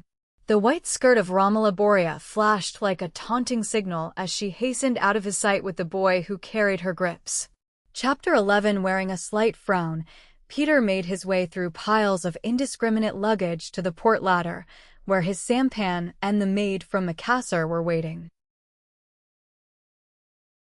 As he descended this contrivance, he scanned the other sampans warily, and in one of these he saw a head which protruded from a low cabin. The sampan was a little larger than the others, and it darted in and out on the edge of the waiting ones. The head vanished the instant Peter detected it, but it made a sharp image in his memory, a face he would have difficulty in forgetting. It was a long, chalk-white face, topped by a black fedora hat, a face garnished at the thin gray lips by a mustache, black and spike-like, resembling nothing more closely than the coal-black mustache affected by the old-time melodrama villains. An hour of life? Did this man have concealed under his black coat the knife which had been directed by the beast in Len Yang to seek out his heart, to snuff out his existence, the existence of a trifling enemy? As Peter reached the shelving at the foot of the ladder, the thought grew and blossomed, and the picture was not a pleasant one. The man in the sampan, as Peter could judge by his face, would probably prove to be a tall and muscular individual. And then Peter caught sight of another face, but the owner of it remained above board. This man was stout and gray, with a face more subtly malignant. It was a red face, cut deep at the eyes, and in the region of the large purple nose, with lines of weather or dissipation. Blue eyes burned out of the red face, faded blue eyes, that were, despite their lack of luster, sharp and cunning. The hand of its owner beckoned imperiously for Peter, and he shouted his name, and Peter was assured that in the other hand was concealed the knife or the pistol of his doom. With these not altogether pleasant ideas commanding his brain, he jumped into the sampan in which the maid from Macassar was smilingly waiting. Peter saw that his coolie was big and broad, with muscles which stood out like ropes on his thick, sunburned arms and legs. He gave the coolie his instructions, as the sampan occupied by the red-faced man was all the while endeavoring to wiggle closer. Again the man called Peter by name, peremptorily, but Peter paid no heed. To Kowloon. Chop chop, shouted Peter. _Kumshaw_. Savvy? He displayed in his palm $3 silver, and the coolie bent his back to the sweep, the sampan heeling out from the black ironside like a thing alive. Behind them, as this maneuver was executed, Peter saw the two duly accredited agents of the Grey Dragon fall in line. But Peter had selected with wisdom. The coolie verified with the passage of every moment the power his ropey muscles implied. Inch by inch and yard by yard, they drew, away from the pursuing sampans. Then something resembling the scream of an enraged parrot sang over their heads, and he instinctively ducked, turning to see from which of the sampans this greeting had come. A faint puff of light blue smoke sailed down the wind between the two. Which one? It was difficult to say. They were beginning to leave the pursuit decidedly in the lurch now. Peter's coolie, with his long legs braced far apart on the running boards, bent his back, swaying like a mighty metronome from port to starboard, from starboard to port, whipping the water into an angry, milky foam. The pursuers crept up and fell back by fits and starts. Slowly the distance widened. The girl crouched down in the cabin, and Peter, with his automatic in his hand, waited for another telltale puff of blue smoke. Finally this puff occurred, low on the deck of the larger craft. The bullet plunked into the water not 2 feet from the sweep, and the coolie, inspired by the knowledge that he, too, was inextricably wrapped up in this race of life and death, sweated and shouted in the savage, hi, ho, hey, ho, of the coolie who dearly loves his work. Satisfied as to the origin of both bullets, Peter took careful aim at the yellow sampan and emptied his magazine, slipping another clip of cartridges into the oblong hole as he watched for the result. The yellow sampan veered far from her course, and a sweep floated on the surface some few yards aft. Then the sampan lay as if dead. But the other plunged on after. This exciting race and the blast of Peter's automatic now attracted the earnest attention of a gray little river gunboat, just down from upstream and inured to such incidents as this. A 1-pound shell snarled overhead, struck the water 100 yards further on, near the Kowloon shore, and sent up a foaming white pillar. The pier at Kowloon loomed close and more close. It was unlikely that the gunboat would follow up the shot with another, and in this guess, Peter, as the French say, had reason. The fires under the gunboat's boilers were drawn, and there was no time for the launching of a cutter. A great contentment settled down upon Peter's heart when he saw that the oncoming sampan could not reach the pier until he and his charge were out of sight, or out of reach at least. He examined his watch. The gods were with him. It lacked 3 minutes of train time. It was only a hope that he and the girl would be safe on board the Canton train before the red-faced man could catch up. The sampan rubbed the green timbers of the Kowloon landing stage. Peter tossed up the girl's luggage in one large armful, lifted her by the armpits to the floor of the pier, and relieved himself hastily of $4, Mexican, by which the grunting coolie was gratefully, and for some few hours, richer. They dashed to the first-class compartment, and Peter dragged the girl in beside him. To Canton, too? She inquired in surprise. Peter nodded. He slammed the door. A whistle screamed, and the station of Kowloon, together with the glittering waters of the Blue Bay and the white city of Hong Kong, across the bay, all began moving, first slowly, then with acceleration, as the morning express for Canton slid out on the best-laid pair of rails in southern China. Had his red-faced pursuer caught up in time? Peter prayed not.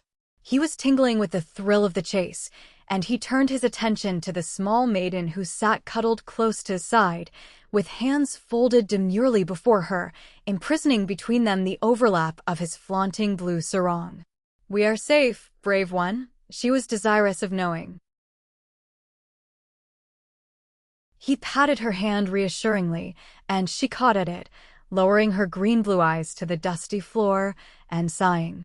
Peter might have paused in his rapid meditations long enough to be aware that, here he was, dropped plump into the center of another ring of romance, nothing having separated him from his last love but two misdirected revolver shots, the warning boom of a gunboat's bow cannon, and a mad chase across Victoria Bay. Holding hands breaks no known law, yet Peter was not entirely aware that he was committing this act, as his eyes, set and hard, stared out of the window at the passing pagodas with their funny turned-up roofs. His mind was working on other matters. Perhaps for the first time since the Persian Gulf had dropped anchor to the white sand of Victoria Harbor's bottom, he began to realize the grim seriousness of Romola Boria's warning. He was hemmed in. He was helpless. An hour to live. An hour alive. But he was willing to make the very best of that hour. Absently, then by degrees not so absently, he alternately squeezed and loosened the small, cool hands of the maid from Macassar. And she returned the pressure with a timid confidence that made him stop and consider for a moment something that had entirely slipped his mind during the past few days. Was he playing quite squarely with Eileen Lorimer? Had he been observing perhaps the word but not the letter of his self-assumed oath? On the other hand, mightn't it be possible that Eileen Lorimer had ceased to care for him? With time and the miles stretching between them, wasn't it quite possible that she had shaken herself, recognized her interest in him as one only of passing infatuation, and, perhaps already, had given her love to some other? A silly little rhyme of years ago occurred to him: love me close. Love me tight. But love me when I'm out of sight. And perhaps because Peter had fallen into one of his reasoning moods, he asked himself whether it was fair to carry the flirtation any further with the girl snuggled beside him. He knew that the hearts of Oriental girls open somewhat more widely to the touch of affection than their Western sisters. And it was not in the nature of women of the East to indulge extensively in the Western form of idle flirtation. The lowering of the eyelids, the flickering of a smile, had meaning and depth in this land. Was this girl flirting with him, or was hers a deeper interest? That was the question. He took the latter view.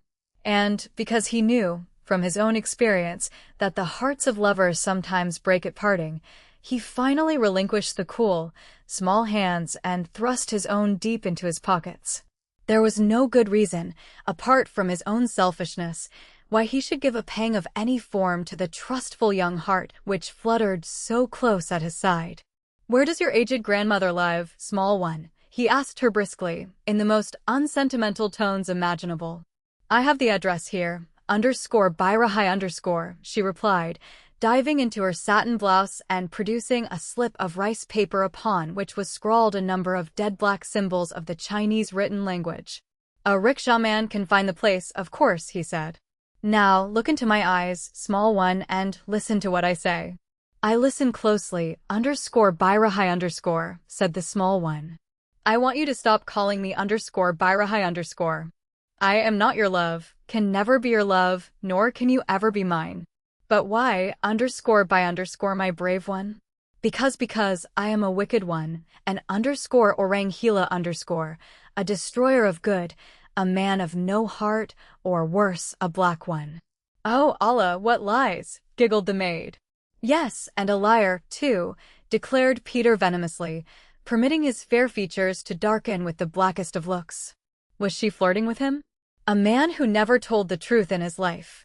"A bad, bad man," he finished lamely. "But why are you telling such things to me, my brave one?" came the provocative answer. She was flirting with him. Nevertheless, he merely grunted and relapsed again into the form of meditative lethargy, which of late had grown habitual if not popular with him.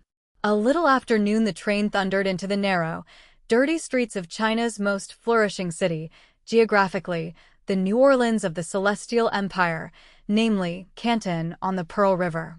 As Peter and his somewhat amused young charge emerged into the street, he cast a furtive glance back toward the station, and was dumbfounded to glimpse, not 2 yards away, the man with the red, deeply marked face.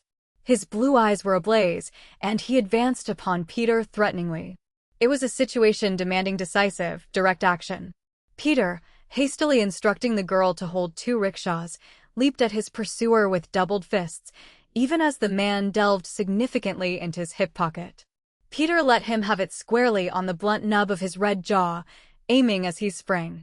His antagonist went down in a cursing heap, sprawling back with the look in his washed-out eyes of a steer which has been hit squarely in the center of the brow. He fell back on his hands and lay still, dazed, muttering and struggling to regain the use of his members. Before he could recover, Peter was up and away, springing lightly into the rickshaw. They turned and darted up one narrow, dirty alley into a narrower and dirtier one, the two coolies shouting in blasphemous chorus to clear the way as they advanced. After a quarter of an hour of twisting and splashing and turning, the coolies stopped in front of a shop of clay blue stone. Paying off the coolies, Peter entered, holding the door for the girl and sliding the bolt as he closed it after her. He found himself in the presence of a very old, very yellow, and very wrinkled Chinese woman who smiled upon the two of them perplexedly, nodding and smirking, as her frizzled white pigtail flopped and fluttered about in the clutter on the shelves behind her. It was a shop for an antique collector to discover, gorged with objects of bronze, of carved sandalwood, of teak, grotesque and very old, of shining red and blue and yellow beads, of old gold and old silver. On the low, narrow counter she had placed a shallow red tray filled with pearls, imitations, no doubt, but exquisite, perfect, of all shapes, bulbular, pear, button, and of most enticing colors. But the small girl was babbling, and a look of the most profound surprise came slowly into the old woman's face. A little pearl-like tear sparkled in either of her old eyes, and she gathered this cherished granddaughter from far-away Macassar into her thin arms. At that sight Peter felt himself out of place, an intruder, an interloper. The scene was not meant for his eyes. He was an alien in a strange land. As he hesitated, conjuring up words of parting with his little friend, he gasped. Peering through the thick window pane in the door was the red-faced man, and his look sent a curdle of fear into Peter's brave heart. Would he shoot through the pane? The girl, too, saw. She chattered a long moment to her wrinkled grandmother, and this latter leaped to the door and shot a second strong bolt. She pointed excitedly to a rear door, low and green, set deep in the blue stone. Peter leaped toward it. Half opening this, he saw a tiny garden surrounded by low, gray walls. He paused. The maid from Macassar was behind him. She followed him out and closed the door. _Byra_, she said in her tinkling voice, and with gravity far in advance of her summers. We must part now forever? He nodded, as he searched the wall for a likely place to jump. It is the penalty of friendship, _Byra_. You do not mind if I call you _Byra_ in our last moment together? No. No. I am curious, so curious, my brave one, about the red-faced man and the one with the black coat. But we women are meant for silence. _Byra_, I have played no part. I have been like a dead lily, a burden. Perhaps, if you are in great danger. I am in great danger, small one. The red toad wants my life, and you must detain him. I will talk to him. But the others, the black-coated one, what of them? They would like the feel of your blood on their hands, too. Peter nodded anxiously. He was thinking of Romola Borea. I will do anything, declared the maid from Macassar patiently. Has your grandmother a sampan, a trustworthy coolie? _Byra_. She is rich. Then have that coolie be at the Hong Kong landing stage with his sampan at midnight. Have him wait until morning. If I do not come by dawn, he will return immediately to Canton. By dawn, if I am not there, it will mean death. The small voice was tremulous. Peter nodded. If the _Foki_ returns with that message, you will write a short note, to one you love? To one I love. In America. The name is Eileen Lorimer. The address, Pasadena, California. You will say simply, Peter Moore is dead. I must not say that. It will break her heart. But you must go now, my brave one. I will talk to the red toad. The green door closed softly, and Peter was left to work out the problem of his escape, which he did in an exceedingly short space of time. Even as he took the fence in a single bound, he fancied he could hear the panting of the red-faced man at his heels. He found himself in a crooked alleyway, which forked out of sight at a nearby bend. Speeding to this point, he came out upon a somewhat broader thoroughfare. He looked hastily for a rickshaw, but none was in sight.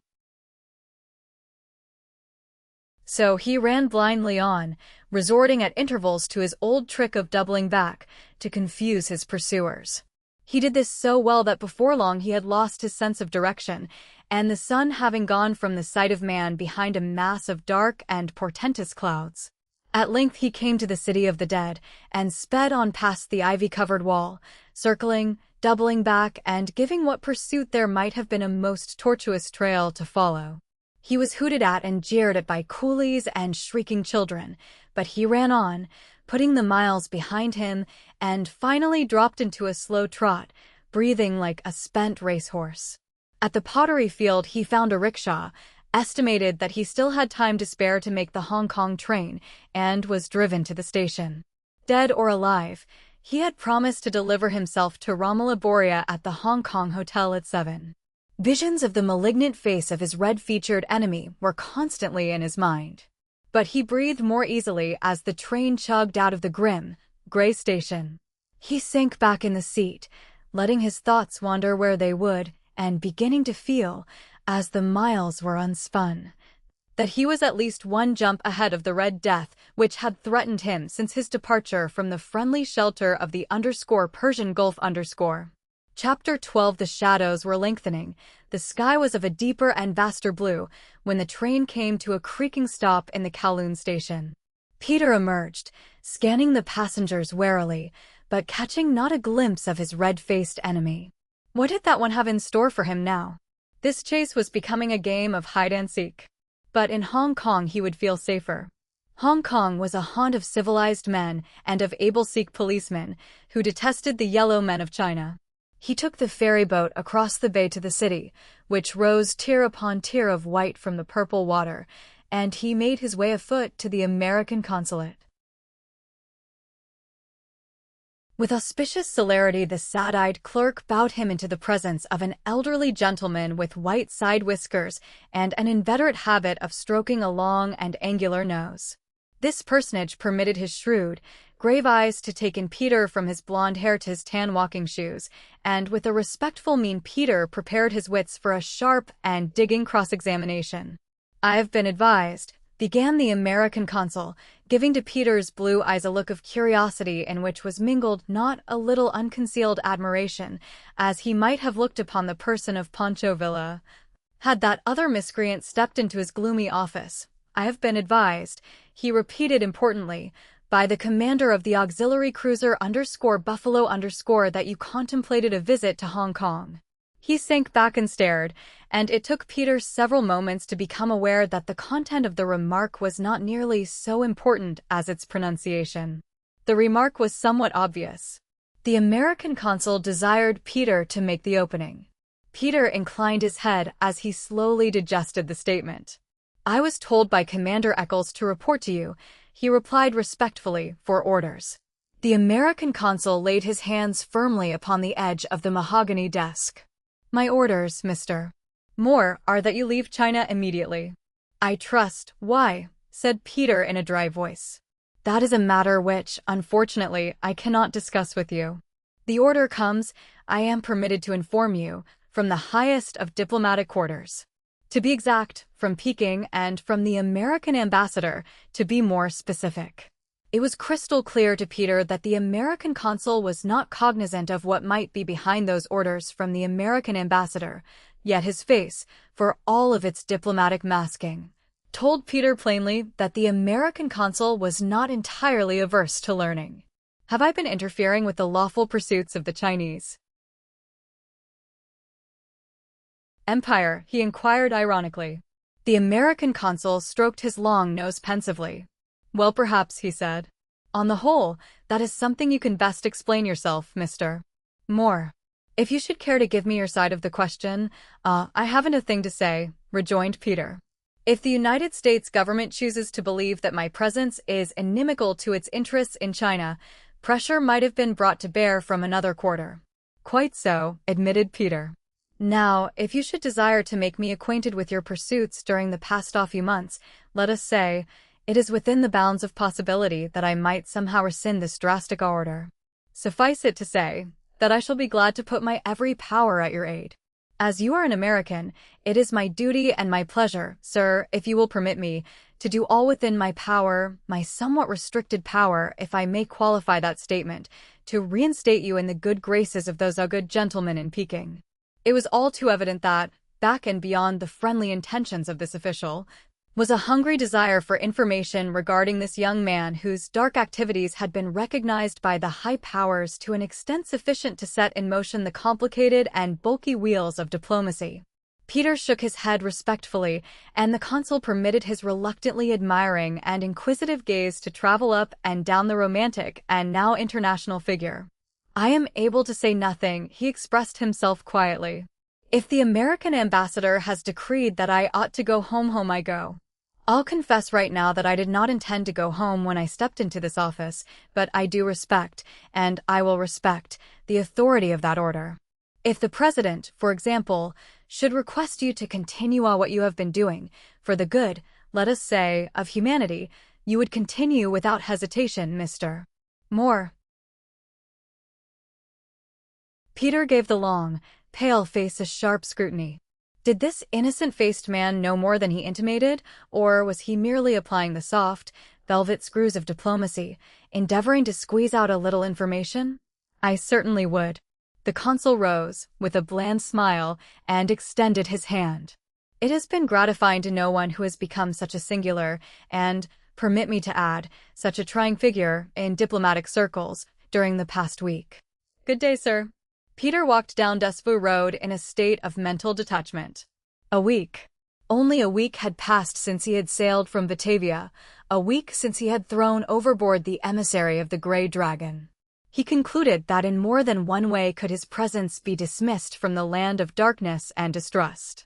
How had the Grey Dragon brought pressure upon the American ambassador, a man of the highest repute, of sterling and patriotic qualities?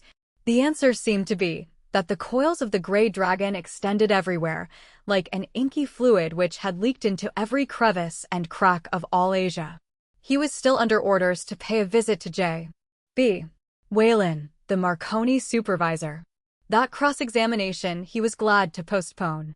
He called at the office of the Pacific Mail and found that the _King of Asia was due to leave for the United States the following morning at dawn. He made a deposit on a reservation.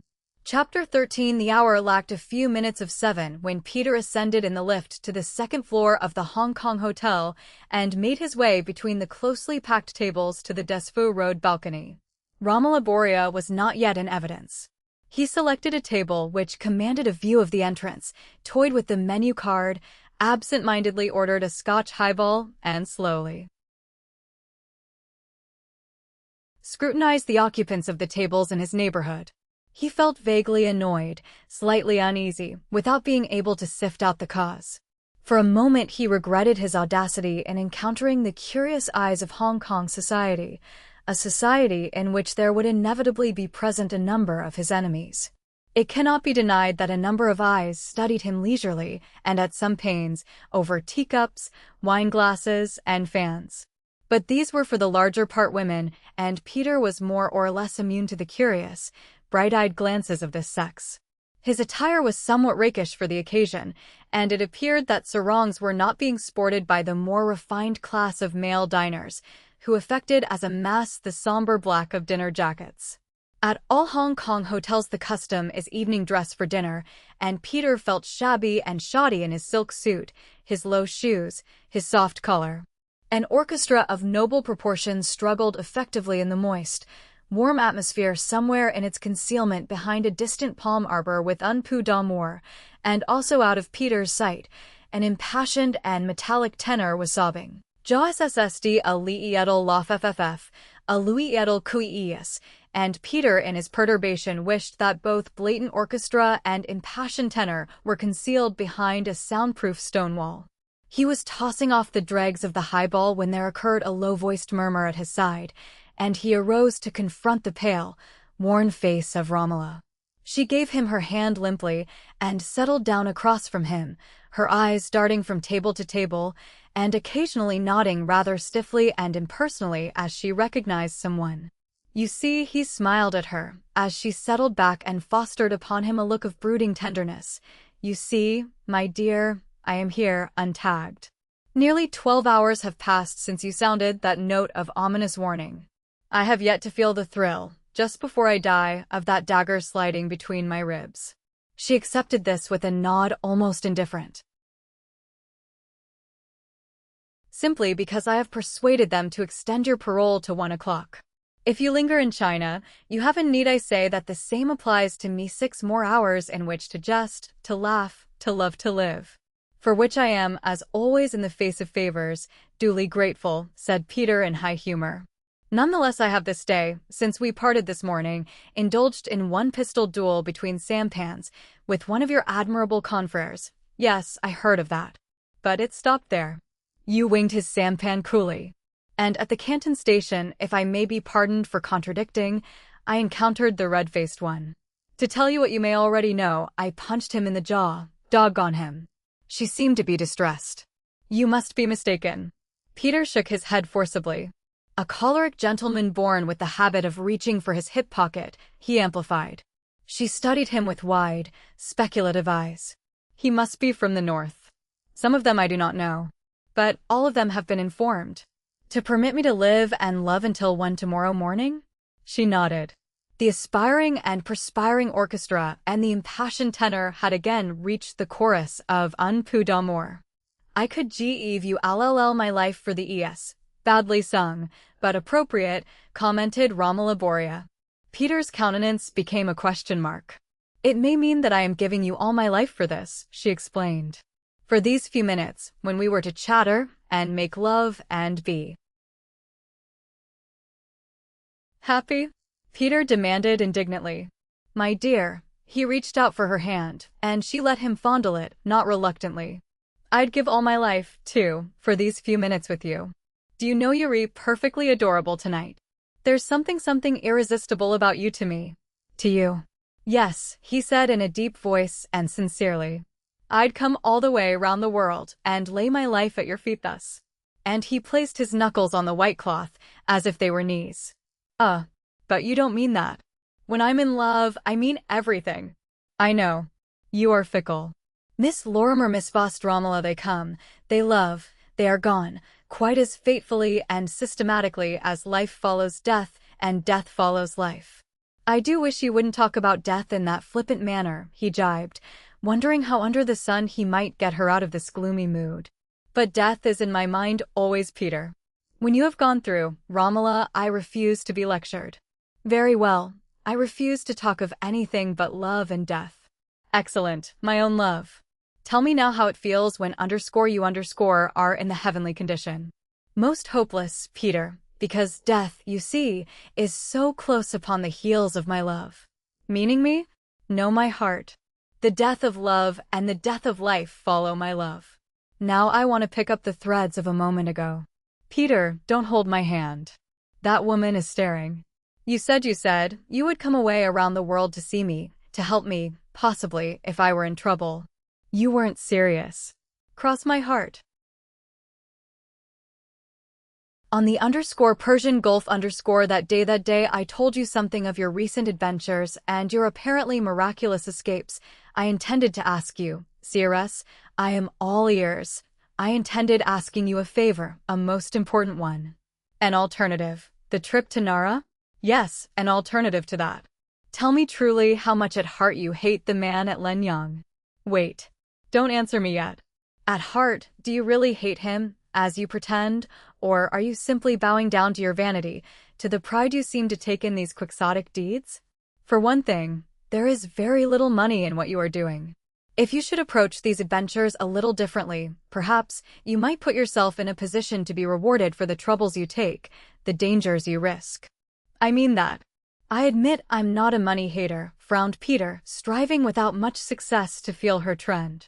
It would be so easy for you to make all the money you need in only a few years by, how shall I say it, by being nice.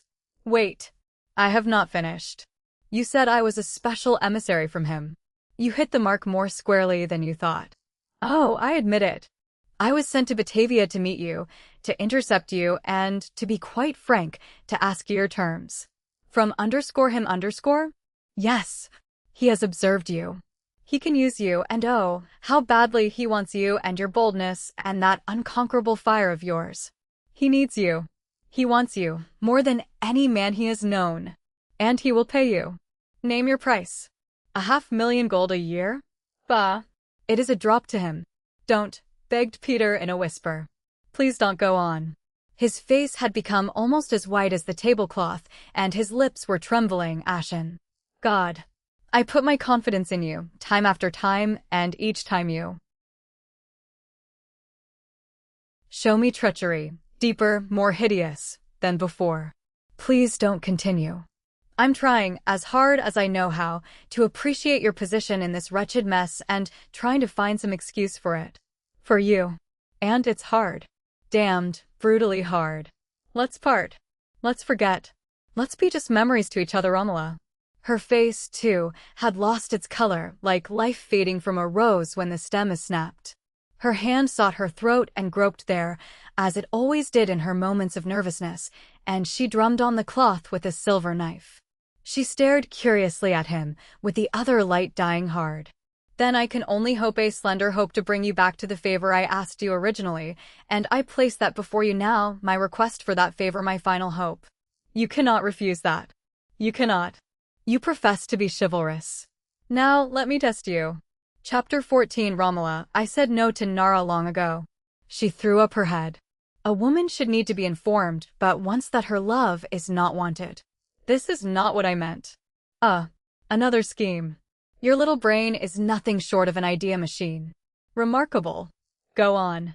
No, she said, rather sullenly, at this flow of bitterness, a variation of my plan. If you will not accompany me to Nara, then I must go alone. I must have money. Do you understand? I am penniless. The _king of Asia leaves for Japan tomorrow at dawn. I will never return to China. Will you help me? What do you mean by that? Will I break into the house and help you rob? There is no other way. The money is in a desk, locked. I am not strong enough to break the lock. You can. Then, too, there are some papers of mine. Romola, will this give you the contentment you desire? He said sternly. I think so. I hope so. Then I will help you. Oh, Peter, how can I? He lifted his hand. You see, my dear, you can't frighten me easily. You can't bribe me, Romola. But you can appeal to my weakness. A woman in distress, your weakness. But there was no mockery in either her voice or her eyes. It was more like a whisper of regret. Romola, will you answer a question? I'll try. Why are beautiful women girls from all parts of the world stolen to work in that mine? Romola looked at him queerly. I do not know, Peter. They attacked the dinner, and by deft stages Peter led the conversation to a lighter vein. It was nearly 10 when they left. The dining room was all but deserted, and they departed in high spirits, her arm within his, her smile happy and apparently genuine. We must wait until midnight, she informed him. He will be asleep, the servants will have retired. Peter suggested a rickshaw ride through the Chinese city to while away the hours in between, but the girl demurred and amended the suggestion to a streetcar ride to Causeway Bay. He consented, and they caught a car in front of the hotel and climbed to seats on the roof. He felt gay, excited by the thrill of their impending danger. She was moody. In the bright moonlight on the crystal beach at Causeway Bay, he tried to make her dance with him. But she pushed his arms away, and Peter, suddenly feeling the weight of some dark influence, he knew not what, fell silent, and they rode back to the base of the peak road, having very little to say. At a few minutes past midnight they alighted from sedan chairs in the hairpin trail beside the incline railway station at the peak, and as they faced each other, the moon, white and gaunt, slipped from sight behind a billowing black cloud, and the heavens were black and the night was dark around them. She took his arm, leading him past the murky walls of the old fort, and on up and up the sloping, rocky road, dimly revealed at intervals by points of mysterious light. They came at length to a high, black hedge, and, groping cautiously along this for a number of yards, found a ragged cleft. He held the branches aside while she climbed through with a faint rustle of silken underskirts. He followed after. By the dim, ghostly glow of the clouds behind which the moon was floating, he made out ominous shapes, scrawny trees and low, stunted bushes.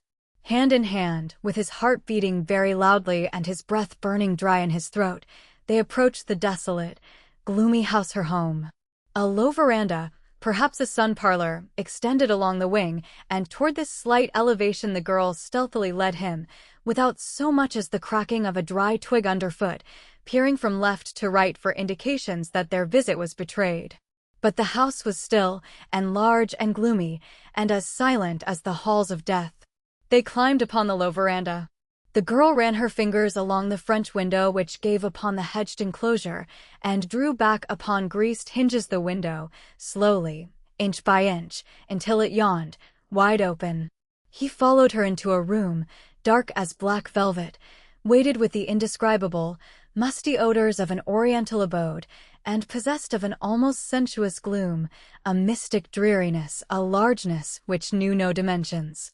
As Peter cautiously advanced, he was impressed, almost startled, by the sense of vastness, and he was aware of great, looming proportions.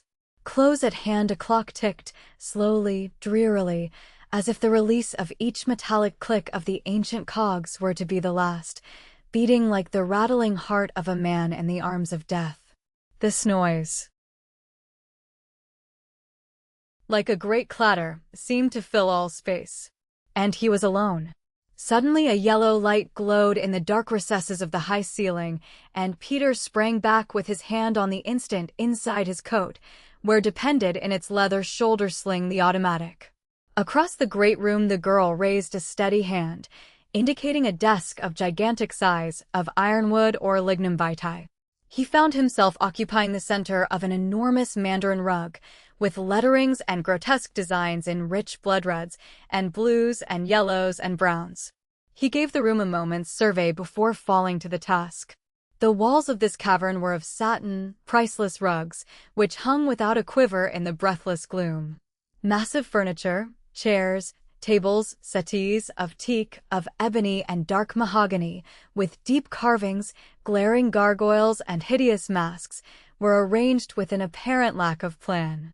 And against the far wall, with a face like the gibbous moon, stood a massive clock of carved rosewood, clacking ponderously, almost painfully, as if each tick were to be its last. Peter crouched before the desk, examining the heavy lock on the drawer, and accepted from the girl's hand a tool, a thick, short, blunt chisel. He inserted the blunt edge of this instrument in the narrow crack, and a muffled sob, a moan, a stifled cry. He sprang to his feet, with his hand diving into his coat, and the fingers he wrapped about the butt of the automatic were as cold as ice. Romola Borea was cringing, shrinking as if to efface herself from a terrible scene, against the French window, and staring at him with a look of wild imploration, of horror, of death. From 3 unwavering spots along the wall to his left glittered the blue muzzles of revolvers. Peter dropped to his knees, leaped backward, pointed by instinct, and fired at the lone yellow light in the ceiling.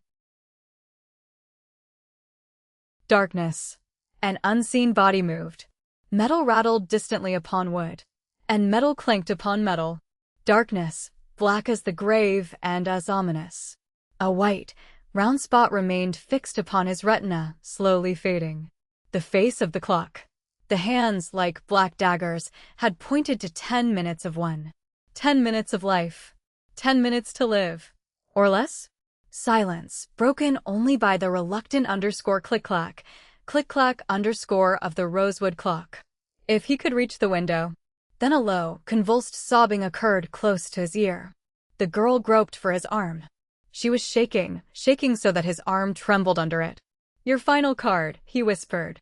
"The final trick. God. Now, damn you, get me out of this. I can't. Oh God. Kill me. I gave you every chance. They forced me to bring you here. They would have strangled me, just as they strangled the other." She seemed to steady herself while he listened in growing horror. "Safe," he groaned. "Safety for you. Death for me. You led me into their hands, and I trusted you. I trusted you. She laid a cold, moist hand over his lips, this devil woman. Hush. If he so much as guessed that I cared for you, that I loved you, it would mean my death. I was forced to bring you here. Don't you understand? And if he even guessed. But you had your chance. You had your chance. Almost hysterically, she was endeavoring to extenuate her crime, her treason. Stand up and face them. Meet your death. Escape is impossible. Impossible. They are watching you like a rat. In a moment they know you can stand the strain no longer. Face them, I say. Show them that. Peter pushed her away from him in loathing, and she lay still, only whimpering. Yet the devils of darkness, where were they? And slowly, yet more slowly, the rosewood clock ticked off its seconds. It should be nearly 1. At 1, a fighting chance? Chapter 15. On his hands and knees he crouched and began crawling, an inch at a time, toward the French window, dragging the automatic over the thick satin carpet. He reached the window. It was still ajar. Far, far below twinkled the lights of Hong Kong, of ships anchored in the bay, and the glitter of Kowloon across the bay. Out there was life. A board creaked near him, toward the heart of that darkened vault. He spun about, aimed blindly, fired. The floor shook as an unseen shape collapsed and writhed within reach of his hand. In his grasp was the oily, thick queue of a coolie. And suddenly, as he groped, the wall spat out angry tongues of corrosive red flame. A white-hot iron seemed to shoot through the flesh of his left arm. The pain reached his shoulder. His left arm was useless, the bone cracked. Groaning, he pushed himself back. His knees struck the sill, slid over, and he felt the coarse, peeled paint of the veranda. He reached the ledge, dropped to the ground, and in dropping, the revolver spilled from his hand as it caught on a projecting ledge of the floor, bounded off into the darkness. He groveled to retrieve it, muttering as his hands probed through the tufted grass. Light glimmered in the room above. There occurred sounds of a struggle, of feet scraping, a muffled oath, a short scream. Peter leaped back, looking up, prepared to dash for the road. A yellow light within the room silhouetted the slender figure of Romola. Borea against the French window. Her arms went out in frantic appeal to the darkness, to him. Wait, she cried in an awful voice. I love you. Wait. At that confession, a hand seemingly suspended in space was elevated slowly behind her. The hand paused high above her head. A face appeared in the luminous space above her head, an evil face, carved with a hideous brutality, wearing an ominous snarl, and above the writhing lips of this one was a black growth, a mustache, pointed, like twin black daggers. Emiguel Borea, ardent tool of the Grey Dragon? Emiguel Borea, husband of the girl Romola? Emiguel Borea, in whose lifting hand Peter now caught the glint of a revolver, attempted to crowd the girl to one side. But she held her ground, and then this woman who had on a half-dozen successive occasions tricked and deceived Peter, who had deliberately and on her own confession lured him into this trap, upset, womanlike, the elaborate plan of her master. In a frenzy she spun upon Emiguel Borea, seized the white barrel of the revolver in her 2 hands and forced it against his side. Tiny red flames spurted out on either side of the cylinder and smeared in a smoky circle where the muzzle was momentarily buried in the tangled black coat. And Emiguel Borea seemed to sink into the great room and entirely out of Peter's sight. Romola leaned far into the darkness. Run! Run! For your life! And as Peter started to run, out of the compound for the dubious safety of the cloistered road, other men of the Grey Dragon, posted for such a contingency, let loose a shower of bullets from adjoining windows. But the gods were for the time being on the side of Peter. These shots all went wild.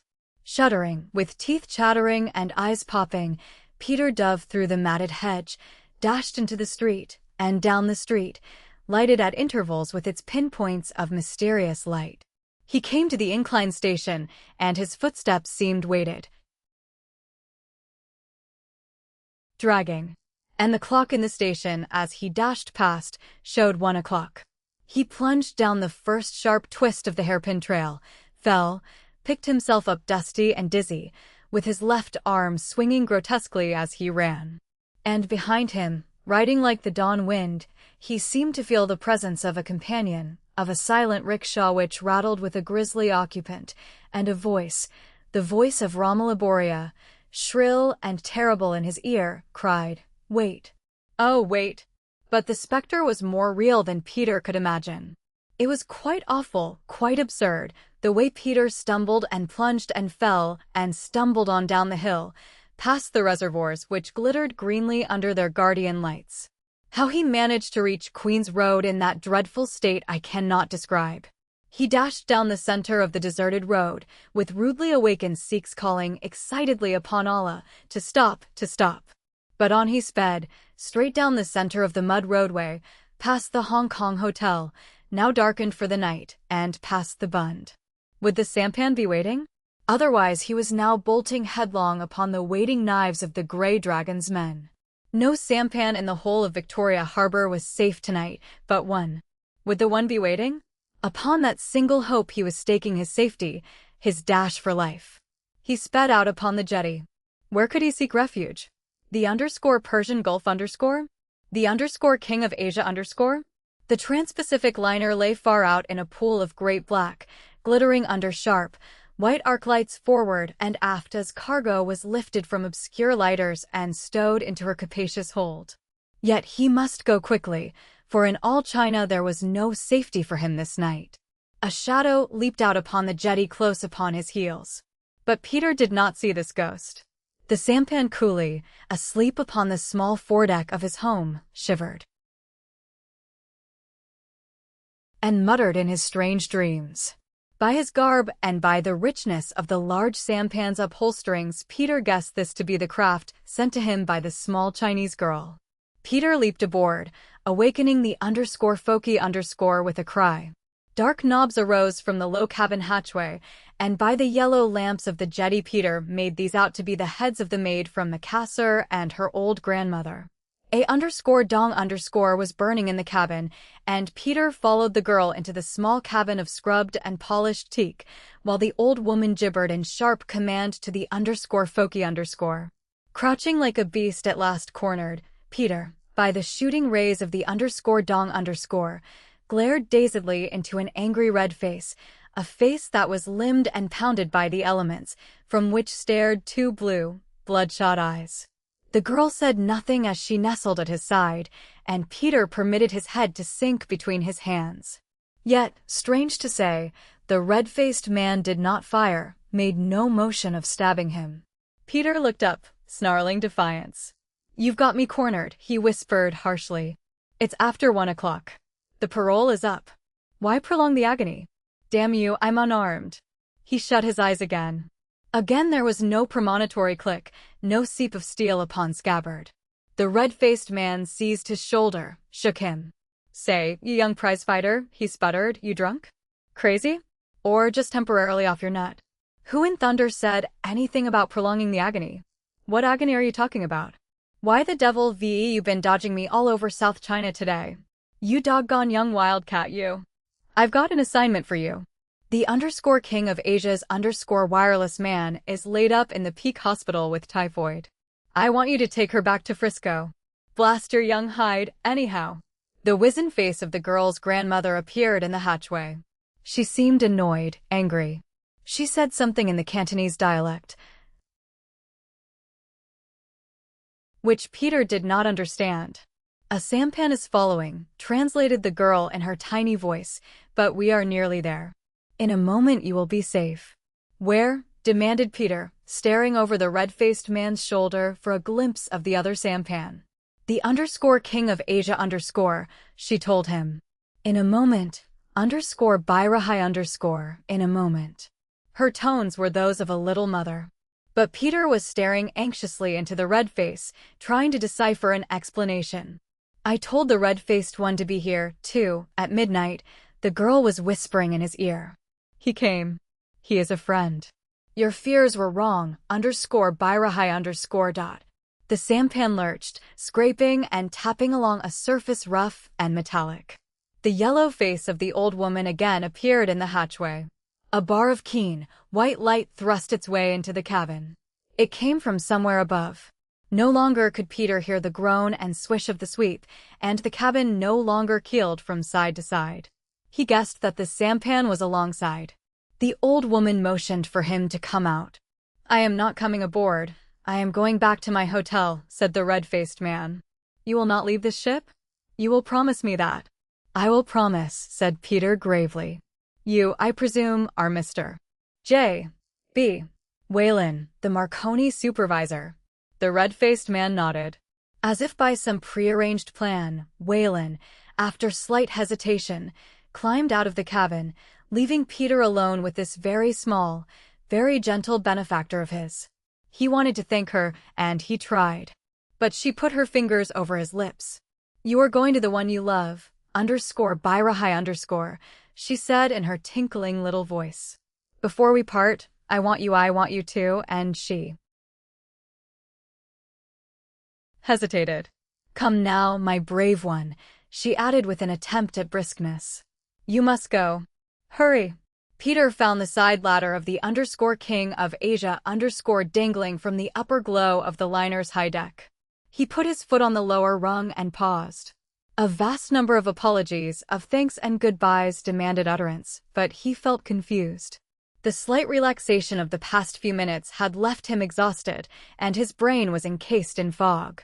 He remembered that the little maid from Macassar had wanted him to do something, possibly some favor. The glow high above him seemed to swim. His injured arm was beginning to throb with a low and persistent pain. And the climb to the deck seemed a tremendous undertaking. "You were saying," he began huskily, as she reached out to steady the ladder. "You wanted me, just this, my brave one."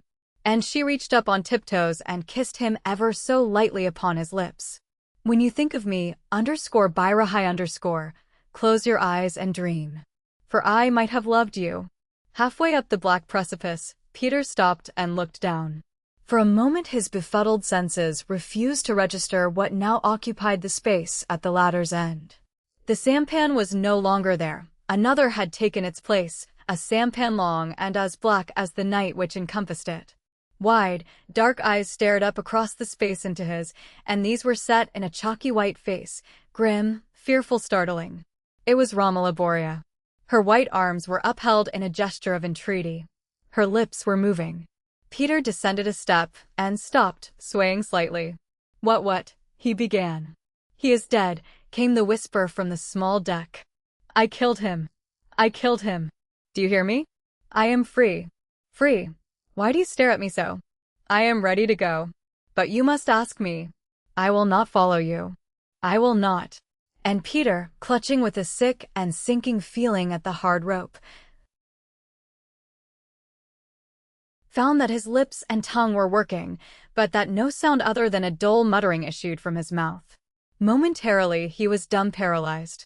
"I am not a tool of the Grey Dragon," went on the vehement whisper. "I am not." And to Peter came full realization that Romola Borea was lying, or endeavoring to trick him, for the last time.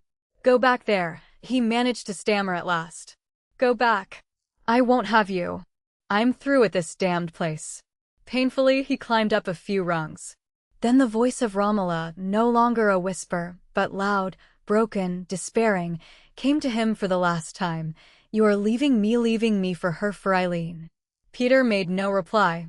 He continued his laborious climb, first one foot, then a groping few inches upward along the hard rope with his right hand, and then the other foot. Nor did he once again look down. He finally gained the deck. It was blazing with incandescent and arc lights. Under-officers and deckhands were pacing about, giving attention to the loading.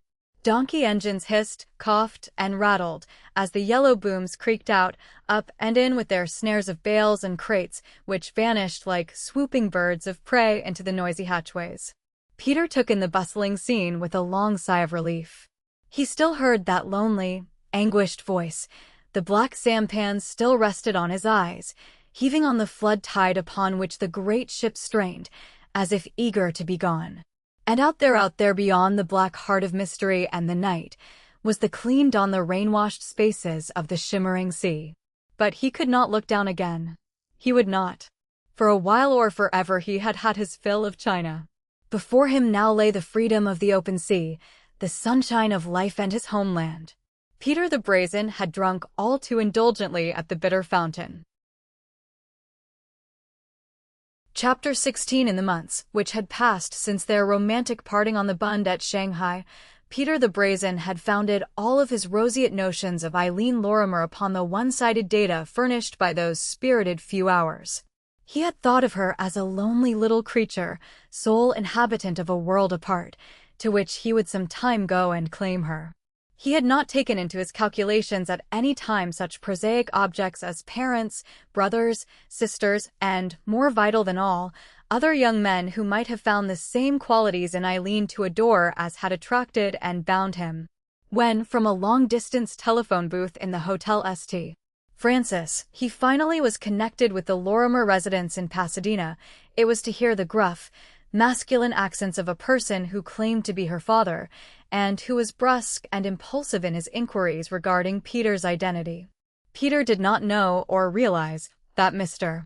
Lorimer would have willingly cut off his right hand for the young man who had restored his daughter to him nearly a year before.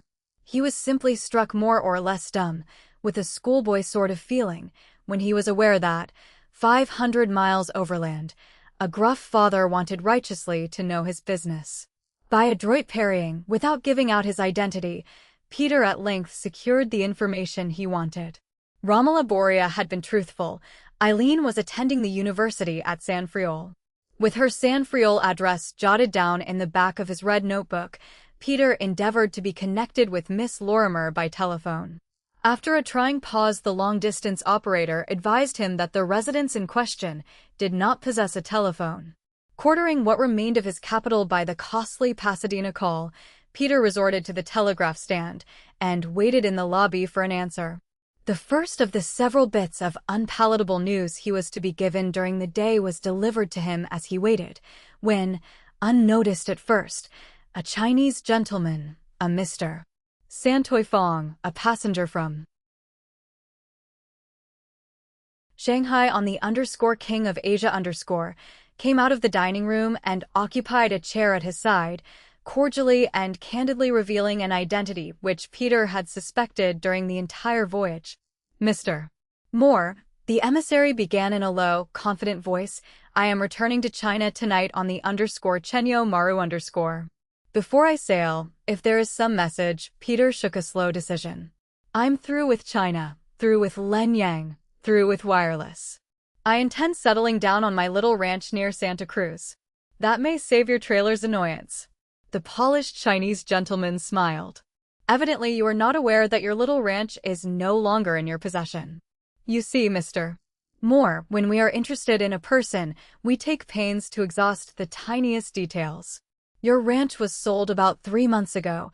In a moment of absent-mindedness, perhaps, you neglected to pay the taxes. However, if you but say the word, thank you, Peter headed him off in a tired and indifferent voice. You've saved me a trip for nothing. After all, the property is probably better off in other hands.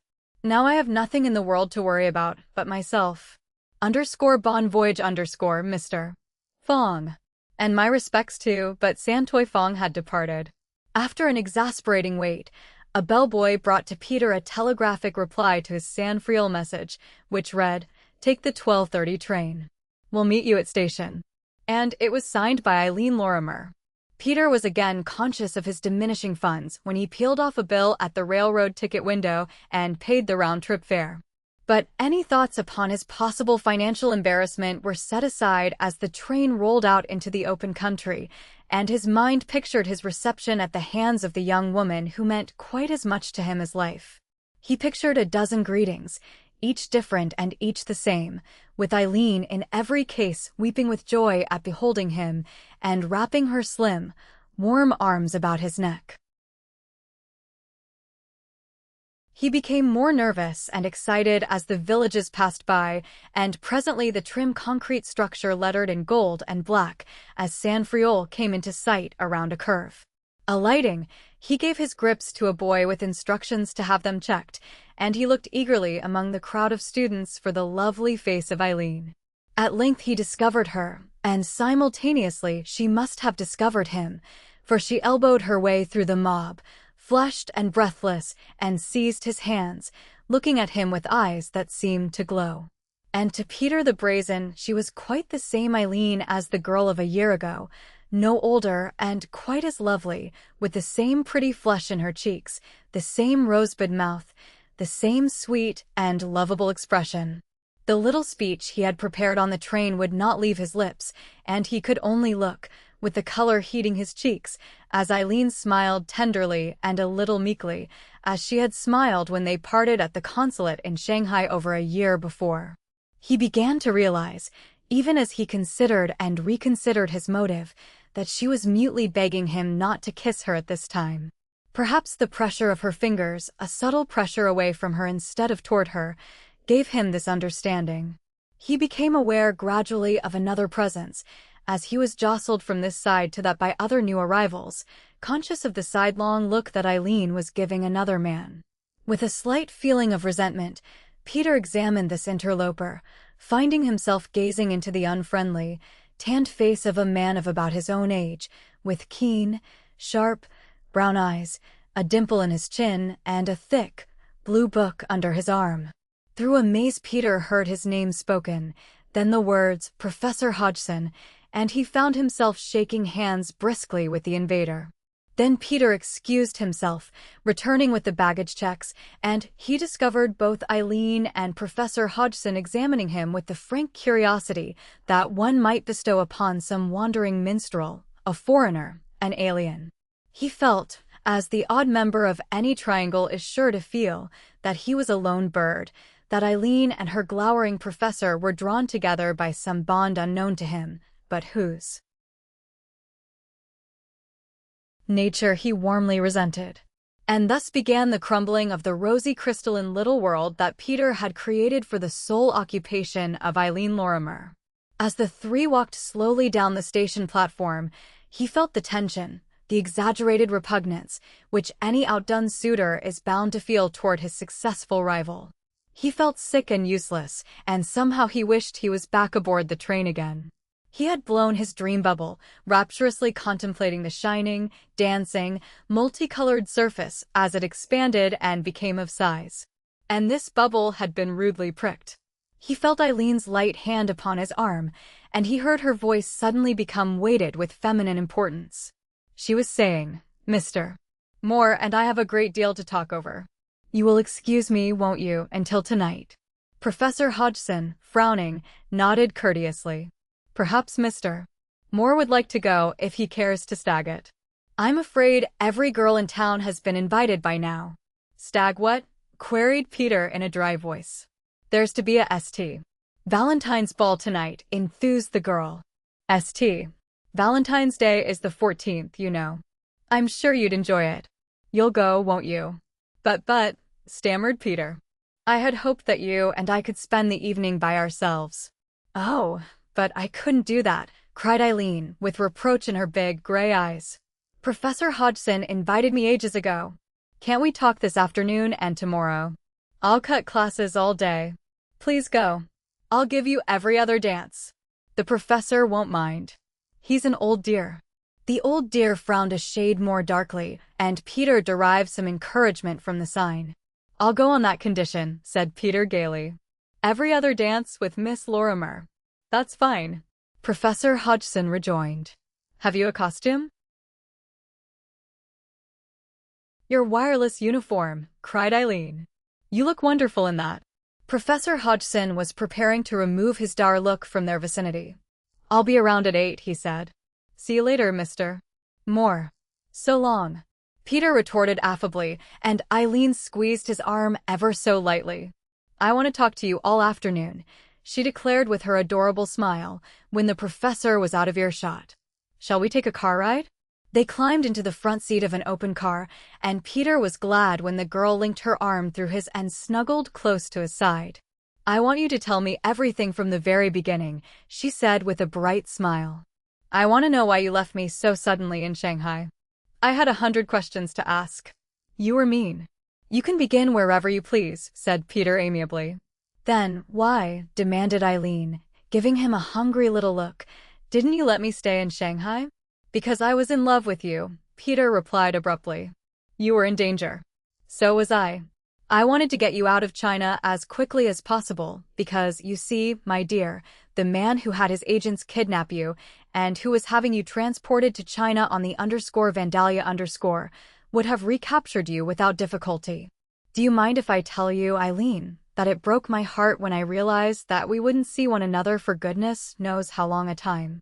Eileen glanced pensively at the green lawns and the flower gardens which flowed past the car, and her eyes returned to his face with a question in them. Her hand snuggled into his. Tell me the truth, Peter. You thought I was just an innocent, helpless little thing, now didn't you? You said to yourself, I'll get myself into all sorts of trouble with her on my hands. Didn't you say that to yourself, Peter? I did. You're right. You were not made for that place. If you'll let me, I'll tell you what you were made for. You needn't, said Eileen with a sigh. Because I know. You are going to tell me that I am just the right size for a bungalow for two, of which you are the second, and that I need some big man like yourself to have around, to shield and protect me, to smooth and round off the sharp corners of this harsh old life. How did you guess? Gasped Peter. Maybe your eyes said that when you told me to go home that day, and maybe other men have told me the same thing. Anyway, that is what you have come here to tell me, or haven't you? That you are all ready now to leave behind the terribly wicked and adventurous life you've been leading, and settle down and live respectably forever after. Isn't that the truth? You're something of a mind reader. No, I'm not. But I have sense. Peter, I still think, just as I thought that terrible night when you slid down the rope from the _Vandalia_ with me dangling from your neck, that dreadful night on the Wangpu in the fog, that you're the finest and bravest man on earth. That's why I let you make love to me on the bund, because I wanted you to come back. In return, Peter responded with enthusiasm, I have kept you next to my heart all of that time, thinking of you every time I felt discouraged, looking upon you always as a refuge, exactly as you say, when China got the best of me. Has China got the best of you, Peter? It has. I was chased out of the Yellow Empire with a broken arm by agents of the same man who tried to kidnap you. I removed the splints only this morning. Since I saw you, I have paid a visit to the dreadful Red City where you were being taken, escaped, and made my way through India and the Straits settlements and back to Hong Kong. And they shot you. He nodded, and she shivered again, while the fingers against his palm stirred. I've put China behind me forever, I hope, and now, a little older, a little wiser, and very weary, I've come to lay the same worthless old heart at your dear little feet. And the worthless old feet will have to kick the dear, big heart aside, said Eileen sadly. Oh, Peter, she exclaimed, suddenly contrite as she saw the look of pain that came into his face, you know I wouldn't hurt you for anything in the world. But I am in earnest, deadly in earnest, Peter. I refuse positively to have you consider me any longer as a poor, helpless, clinging little thing, made only to be petted and protected. I'm not like that, Peter. If you'd only written, I would have told you. You're not afraid of anything in the world, nor am I. I love adventure quite as much as you do, Peter, and the moment you told me, back there in Shanghai, that I must hurry home because it wasn't safe, I made up my mind that I would equip myself to go into some of those wonderful adventures with you. Professor Hodgson, the Chinese language professor, is an expert shot with a revolver, and I've wheedled him into giving me lessons. That's for self-protection. Then the Japanese woman who is general chambermaid in my rooming house is teaching me jiu-jitsu. In addition to that, I'm studying for a doctor's degree.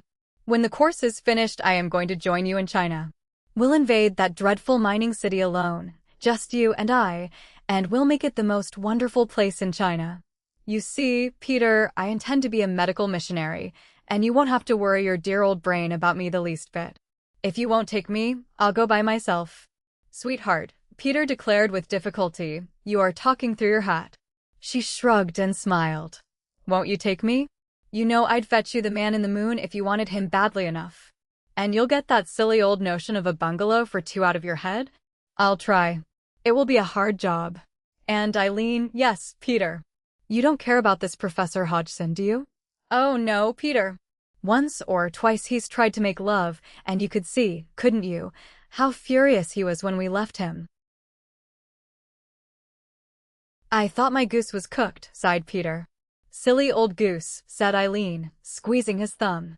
With shaken but immeasurably higher notions of this girl, whose appealing gray eyes suffocated him with longing, Peter helped his charge to alight when the end of the car line was reached, and at her suggestion they tramped through the blossoming California fields, back to the village, talking seriously most of the way upon that ardent subject which lay warmly upon both of their young hearts. Chapter 17. There was a noticeable ripple when Eileen Lorimer walked into the ballroom that evening in the winsome attire of a Quaker maid, with Professor Hodgson, as Pierrot, on one side, and the tall, commanding figure of Peter the Brazen, in a spick-and-span white and gold uniform of the Pacific Mail Line, on the other. For Peter the Brazen, in any garb, was that type of man at whom any normal woman would have looked twice or, if only once, just twice as long. Knotted about his lean waist was a flaunting blue sarong. The sarong gave to his straight, white figure the deft touch of romance. It verified the adventurous blue of his deep-set eyes and the stubborn outward thrust of his tanned, smooth-shaven jaw. When the young women of Eileen's acquaintance, to whom had been whispered some of the details of this man's thrilling past, crowded about for introductions, Peter had little difficulty in filling the remaining half of his program. And when the music started for the second event, Peter recovered his flushed and glowing Quaker maiden from the reluctant arms of Professor Hodgson, upon whom had fallen, like a dark shroud, a gloom heavy and profound. And the man who had that morning said goodbye forever to China and the wireless game and to ships and the sea, found himself floating in and out upon a sea of gold, with a sprite from Elfland dazzling him with her rosebud smile. He would have liked to shock their beholders then and there by kissing her squarely upon that smile. And all the while, from the sideline, Professor Hodgson, the professor of Chinese, watched their every movement with a face as long and as gray as an alley in the fog.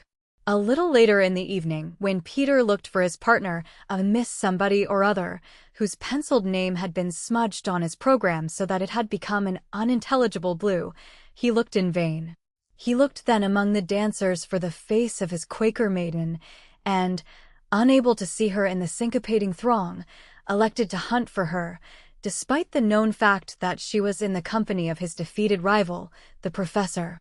Peter searched the refreshment room futilely, and decided that the pair had probably retired to the Palm Garden, where Eileen was possibly engaged to the best of her ability in soothing the ruffled feelings of her revolver and Chinese instructor. As Peter parted the golden velvet hangings which shrouded the entrance to the dimly lighted conservatory, he espied a half-dozen couples disposed on as many small benches under the drooping fronds in varied attitudes of tete-a-tete. The curtains fell in alignment behind him.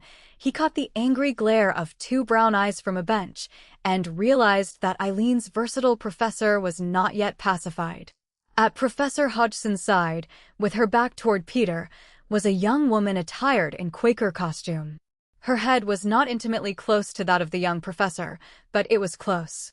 As Peter started to cross the waxed floor to her side, he saw Hodgson's head dip low, saw the girl apparently yield herself into his arms, and as Peter stopped, stock still, he saw the long arms of the professor wrap themselves about the slim shoulders, drawing the hidden face toward him until the lips met his. In that dreadful instant the heart of Peter the Brazen deliberately skipped a beat.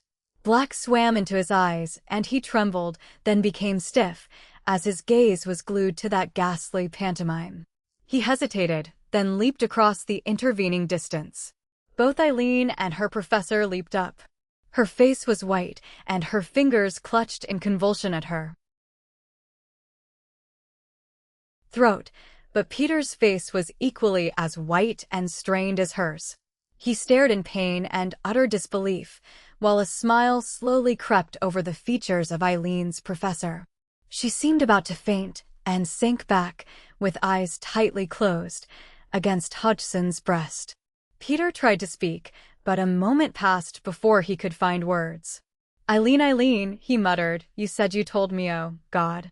He wheeled and dashed out of the hall, as he proposed to dash out of her life, with terrible, sinking thoughts in his brain and his heart pounding dismally against his ribs. He recovered his coat and hat in the cloakroom. Hardly had he vanished than Eileen, recovering slowly from her daze, sprang after. But Hodgson detained her, gripping her arm. She seemed to realize for the first time what had been done, and to the profound astonishment of the several round-eyed couples, she wiped her hand fiercely across her mouth, the recent repository of the professor's sudden and unexpected kiss. "You beast," she stammered. "You saw him come in. How dared you? How dared you? I thought you were a gentleman, you beast." Her professor merely grinned, as though the tragedy were a comedy of the most amusing order. "One stolen kiss," he chuckled. And Eileen slapped him smartly across the mouth. She started to bolt for the door, but he dragged her back, clinging to her struggling hand. "You one of that band," she cried. "Oh, let me apologize," he laughed, rubbing the red mark about his mouth with his free hand. "If your hero resents my robbing him of one stingy little kiss, band? What band?" But there was no question in his eyes. "Stop him," cried Eileen shrilly. "Oh, please, somebody call him back." A sophomore, always willing to aid a lady in distress, sprang to the chase, and Eileen, breaking loose, stumbled after him out upon the dance floor. A waltz was underway, and the floor was jammed. They tried to break through, but were thrust aside by laughing dancers, who seemed to take this to be a new and diverting game. They tried again, and now Professor Hodgson, smiling blandly, came upon the scene and interposed further interference. Dodging past him and narrowly avoiding collision with a whirling couple close to the wall, Eileen scurried down the side in the direction of the cloakroom, with big, hot tears burning down her flushed cheeks. When she reached the cloakroom, she searched it in anxious haste for the Marconi cap, the light blue overcoat. Both were missing.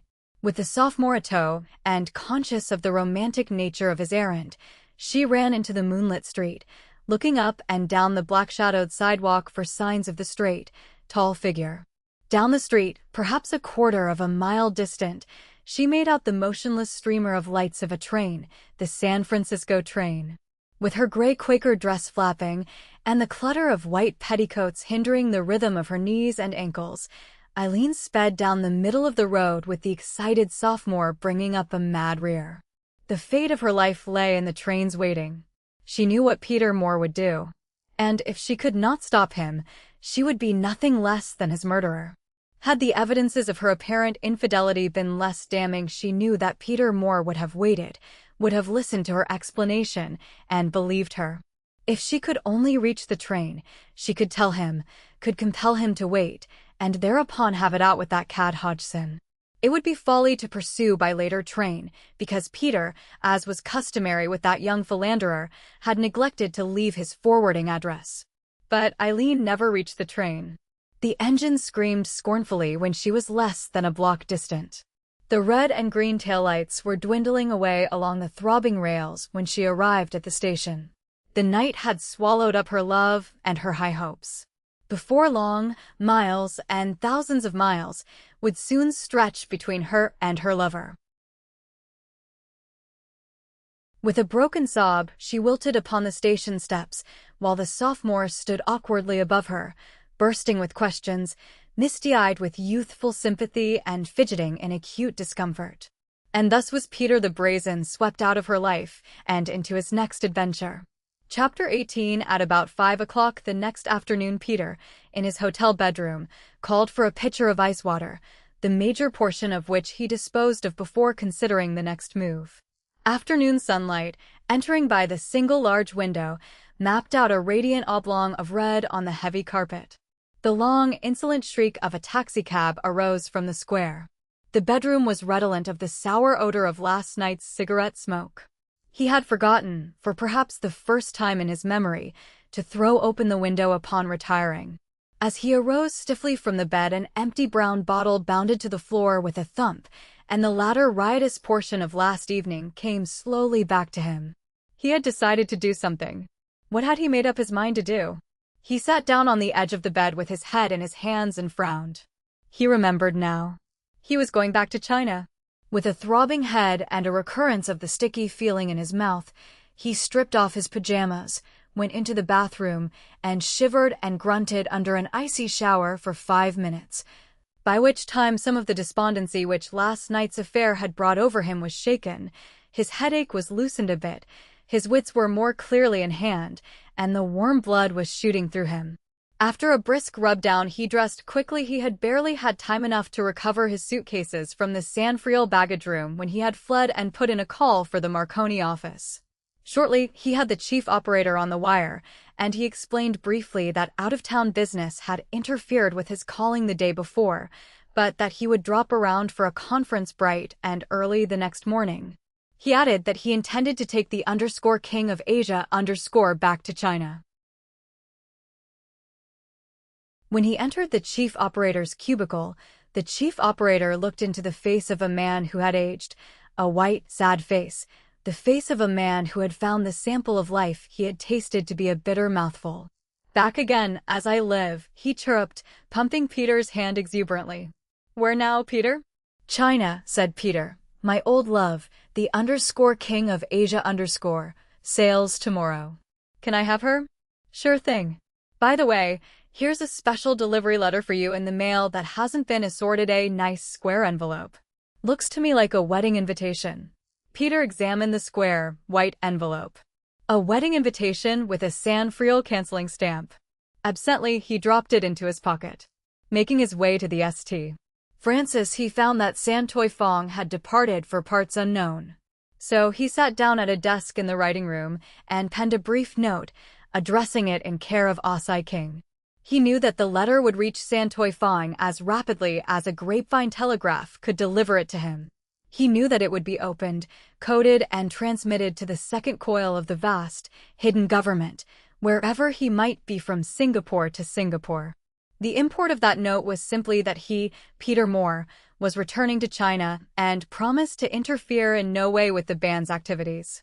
If he should change his mind, he added, he would file notice of such decision with the duly accredited agents of Len Yang's monarch at the Gen Qi Road Place in Shanghai. The purple shoulders of the Golden Gate were sinking into the silver-tipped waves when Peter, having dispatched his clearance message, left the tireless cabin for a look at the glorious red sunset and a breath of the fresh Pacific air. A room steward, who had just ascended the iron ladder, approached, touching his cap with a deferential forefinger. "A letter addressed to you, sir. Found it in the corridor outside your stateroom. Must have fallen from your pocket." The wedding invitation with a San Friel date mark. With nerveless fingers, Peter drew out, not an envelope, but a stiff card. And he stared at the card in the red twilight and groaned in pain and astonishment. "Have I said that this was St. Valentine's Day?" In the color of the dying sun, and painted carefully by hand, was a tiny heart, bleeding. And that was the only message. Part 3, The Green Death, Chapter 10. Chang'an's 100 li, yet in a moment's space I've flown away to Chang'an and touched a dreaming face. TCNTSN. A young man can get himself into trouble in China. He may refuse to eat the food that is pushed into his mouth at a Chinese banquet by the perfectly well-intentioned man sitting beside him. In that case, he will hardly do more than arouse the contempt of his beneficiary and his host. He simply shows that he lacks good Chinese table manners, for at a Chinese banquet it is proper to stuff food into your companion's mouth, no matter how full his stomach may be. Another way to offend the Chinese is to refuse a gift. But these are minor things. The surest method to arouse the suspicion, dislike, and animosity of China is deliberately to keep your affairs shrouded in mystery. Discuss your important business secrets in loud shouts. No one will pay the slightest attention. But whisper mysteriously in your friend's ear, and spies will attend. You. Leave a notebook filled with precious data plainly in view upon your dressing table, and your room boy won't for the life of him peek into it. Lock that same notebook away in a dressing table drawer, and your room boy will move heaven and earth to find out what it's all about. The time of the day was mid-forenoon. The time of the year was spring. The low, mournful voice of a temple gong floated across the race of brown water. River_Fokies_ on sampans and junks were singing their old work song, the Yo-ho-hi-ho, of the ancient river as their naked, broad backs bent to the sweeps. A pleasant breath of perspiring new earth was drifting down the great stretch of yellow water on a light, warm wind. Peter had taken his favorite stand on the upper boat deck, where the wireless shack was situated, with one hand wrapped loosely about a davit guy, the other thoughtfully rattling a cluster of keys in his pocket. Spring is for youth, and Peter was young, yet he did not reflect in any way the mood of the new season. He felt gloomy and depressed. Life seemed an empty, a dreary thing to Peter, because he could see himself getting nowhere. In spite of the sweet candor of the young spring day, one of the first sounds that came to his ears as he stood there, in the shadow of the lifeboat, was the brazen clamor of a death symbol. One of China's 400 millions had died in the night. Now his spirit was being escorted to the seventh heaven of his blessed forefathers by the death symbol, clashing with a sober din to drive the devils away from his late abode. The shadow of the lifeboat was rather unaccountably attenuated. Peter turned around and looked into the bland, unsmiling face of Jen, a Chinese deck boy. Pigtails were coming back in style again. About 6 inches of wispy, purple-black braid extended downward from Jen's white cap. His face was quite yellow, and his eyes were green. An understandable light came and flickered across their satiny surface as Peter looked inquiringly into them. "Want he asked. The deck boy took a cautious and all-inclusive look of the broad, gray deck, bending head to look past the giant funnels, the first of which stood about 20 feet forward of them. "Stay time on _King Asia_," inquired the Chinese, moiling his hands together and bowing slightly. Peter gave him a blue-eyed, indolent stare. "Maybe. Maybe not," he said. "What's on your mind, Jen?" "You tell me what going do," replied the yellow one meaningly. "Can do. Meb can do," replied Peter, folding his hands. "You run up to the place on Gen Key Road as soon as you catch sampan. Tell Man if I decide to do anything I will drop in and tell him. You don't know, Jen, but he knows that my word is good. If I decide to go upriver, I'll tell Man. If I decide to do nothing, I'll say nothing to Man. Ollie light, said Jen, backing away a few steps. You tell Man, eh? As Peter watched the retreating skinny shoulders bob up and down as they went away from him toward the after ladder, he felt just a little more undecided than he had 5 minutes earlier. He went into the wireless room to straighten up the apparatus before locking the door for the visit in Shanghai. As he was locking the toolbox, the Chinese river thieves would steal anything they could lay hands on. He heard his name called in a silvery voice accompanied by a man's pleasant laugh, and he went out on deck to find that Mr. Andover, with the twins in tow, was all dressed up for a trip ashore. The twins and Anthony Andover were passengers, bound on a sightseeing trip through the East, and as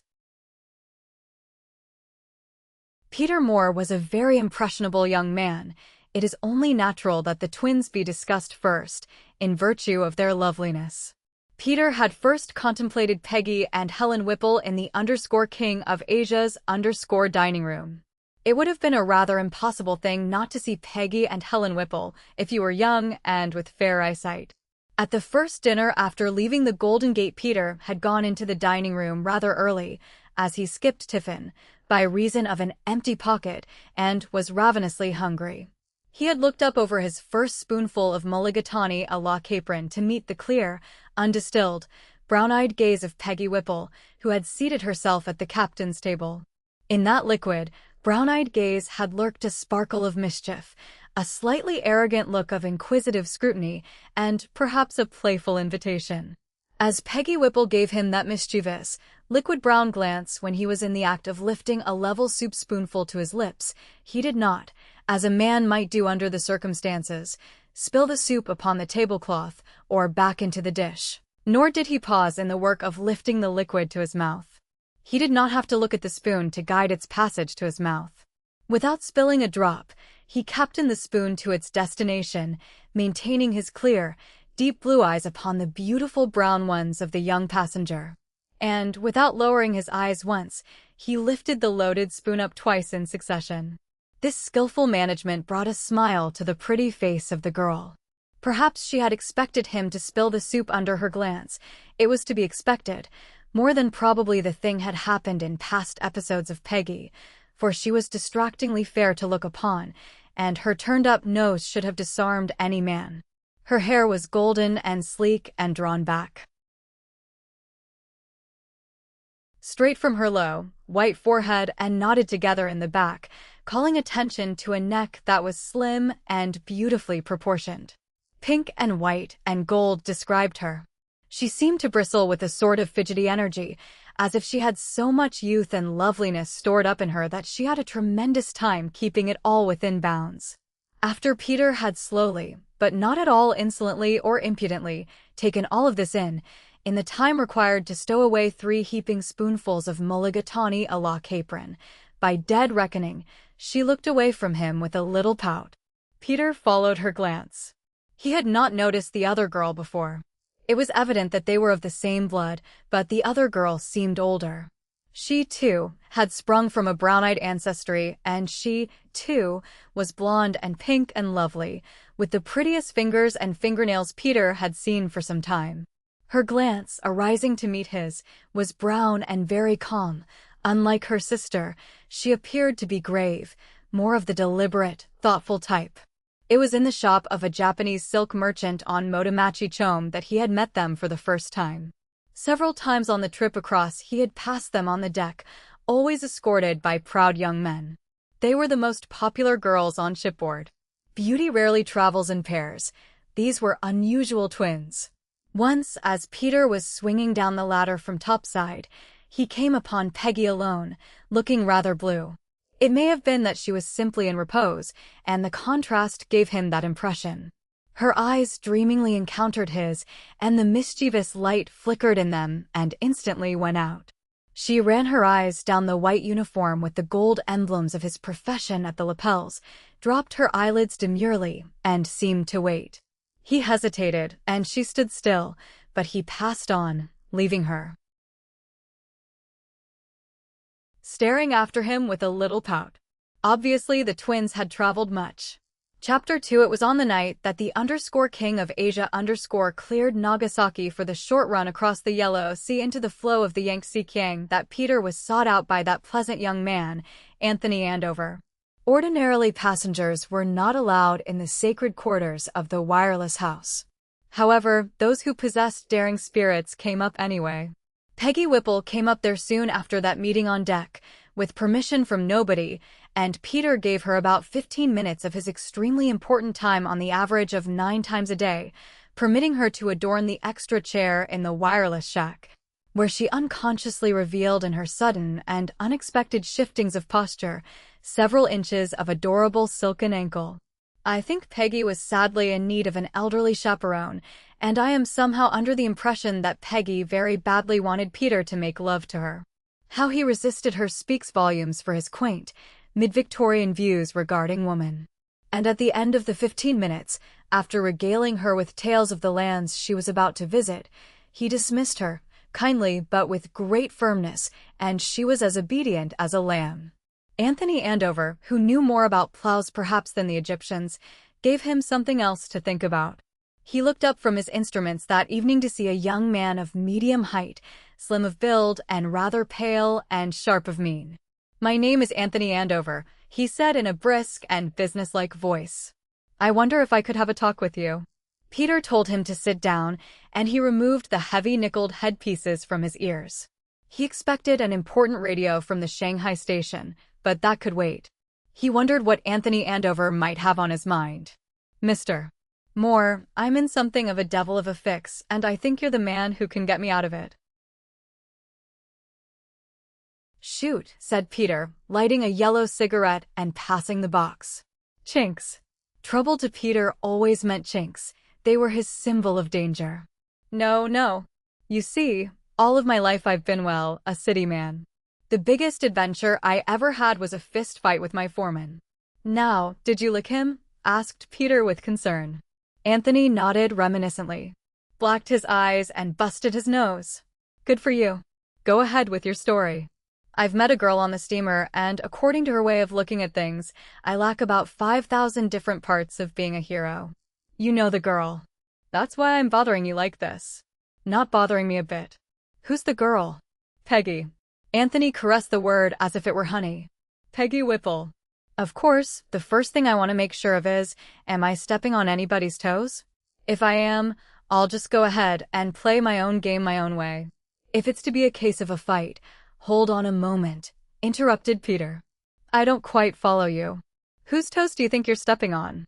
Well, Peggy comes up here to the wireless shack so much that not a bit of it, old man. Peggy's a nice girl. I like her. That's all. I'm mighty glad, said Anthony earnestly. You know, she's pretty mad about you, but as long as you're not interested the way I am, well, he bit his lip nervously and went on, I think you'd agree with me that it would be rather foolish of her, and very disappointing and disillusioning later on for her to marry the kind of a man she thinks she wants to marry. She has a notion that the man she marries must be a cross between Adonis and Diamond Dick. She wants a man who carries 6 shooters in all his pockets and who fears neither God, man, nor the devil. A regular hell-buster. That's it. Down in her heart, I think she cares for me a little bit. But I'm nothing but a plain, ordinary businessman. I never did anything devilish in my life. There's nothing romantic about me. Look at this necktie. Did you ever see a hero wearing a plain black four-in-hand? Never. Did you ever see a hero wearing nice tan Oxfords without a spot of mud on them? If I can somehow manage to make her think for a few minutes that I've got heroic stuff in me, she may listen to a little sense. She tells me rather she threw it in my face that you're going to take Helen and her on a sightseeing trip into some of the darkest holes in Shanghai. You know the ropes, and there's no danger, of course. None at all, said Peter. Well, I want to know if you'll let me go along. I'll stand every expense. I've got money to burn.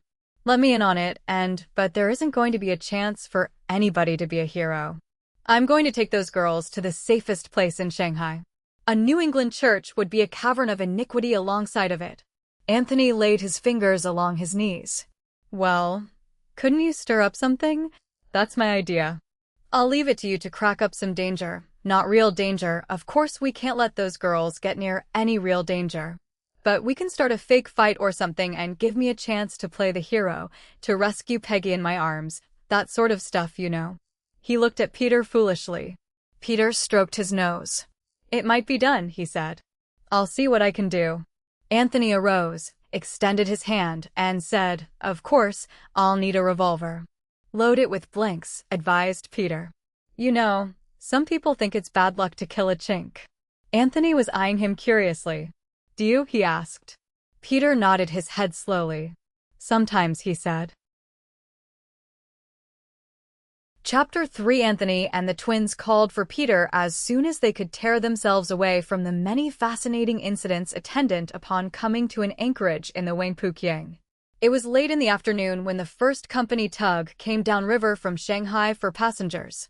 And it was nearly dusk, the golden-brown evening of China, when they were decanted upon the public landing stage at the International Concession. Anthony was for going directly to the Hotel Astor for dinner, but at Peter's suggestion he and the twins boarded a streetcar for the ride to Bubbling Wells.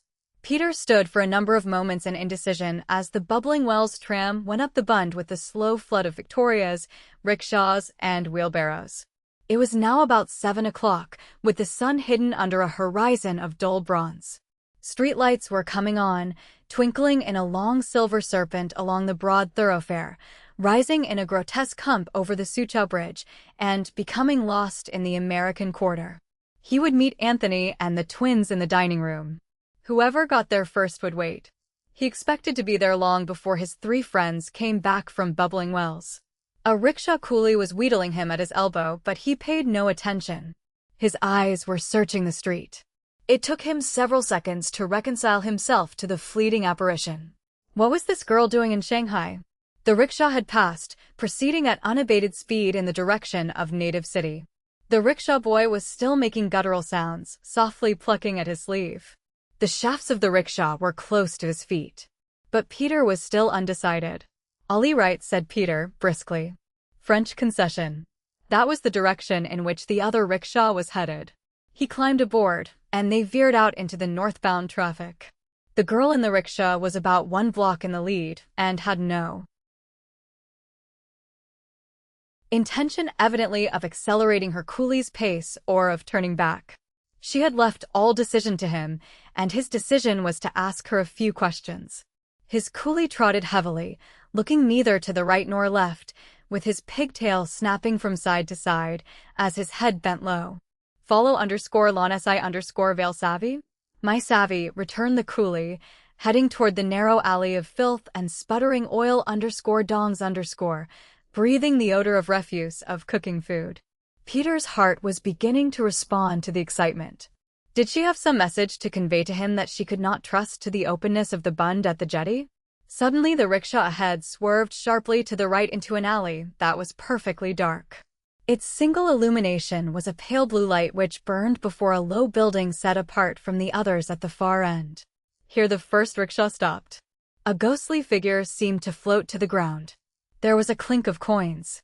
A door opened, letting out a wide shaft of orange light which spattered across the paving, flattening itself against the grim wall of the building across the way. Peter caught the bronze glint of wires on the roof under a pale moon. He knocked sharply on the door and stood to one side. It was a habit he had learned from long experience, that trick of stepping to one side when he knocked at a suspicious door. The door moved outward a few inches. A long, yellow face with a thick, projecting underlip peered out. Peter pushed the man aside and entered.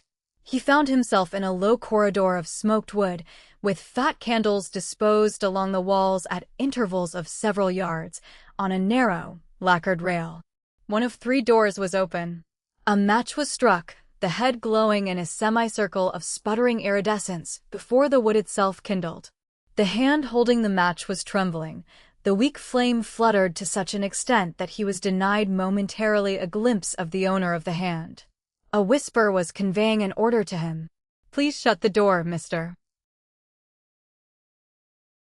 More. He reached for the door and closed it firmly in the face of the man who had let him into this place. When he turned, the trembling hand was applying the match flame to the wick of an open lamp, a rather ornate _dong_. As the flame rose higher, casting its steady, mild luminance, he caught a glitter of metal, of polished rubber. One end of the room was almost filled with machinery. Romola Borea. She seemed to have undergone a great change.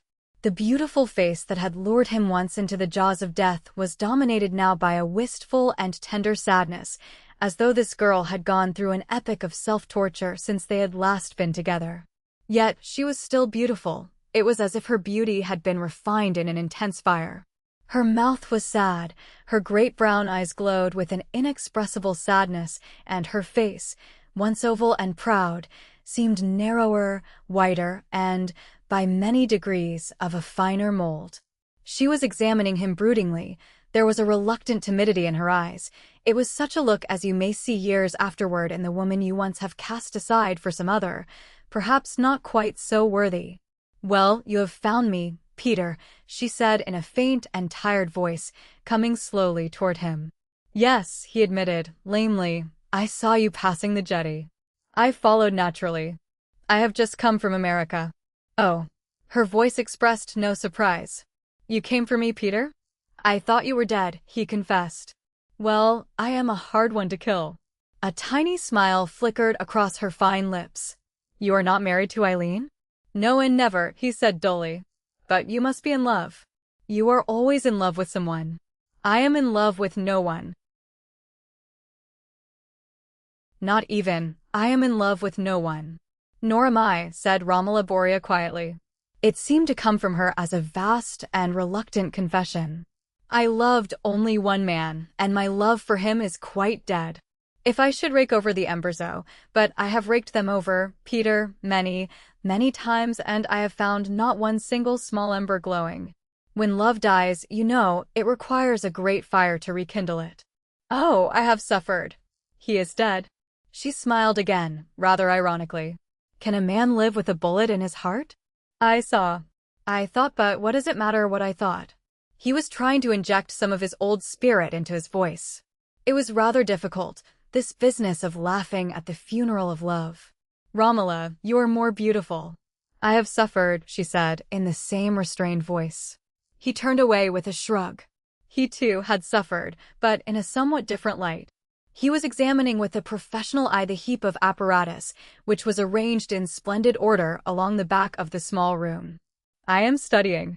You see, Peter, she explained, in the same rather recriminatory tones, I was rather fond of you at one time, Romola, please, and, because it was your profession, I became interested in it.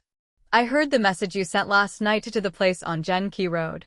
I was quite worried for a while. That was why you happened along the bund about the time the boat came upriver? Perhaps. She smiled vaguely. You wanted to find out if I still cared enough for you to follow me? Yes, Peter, I think that was why. Then you didn't know I was on my way to China? No, Peter, I knew nothing. Aren't you connected with my good friend, the man with the sea lion mustaches, in Lenyang? Romola gave a short gasp. I never was connected with him.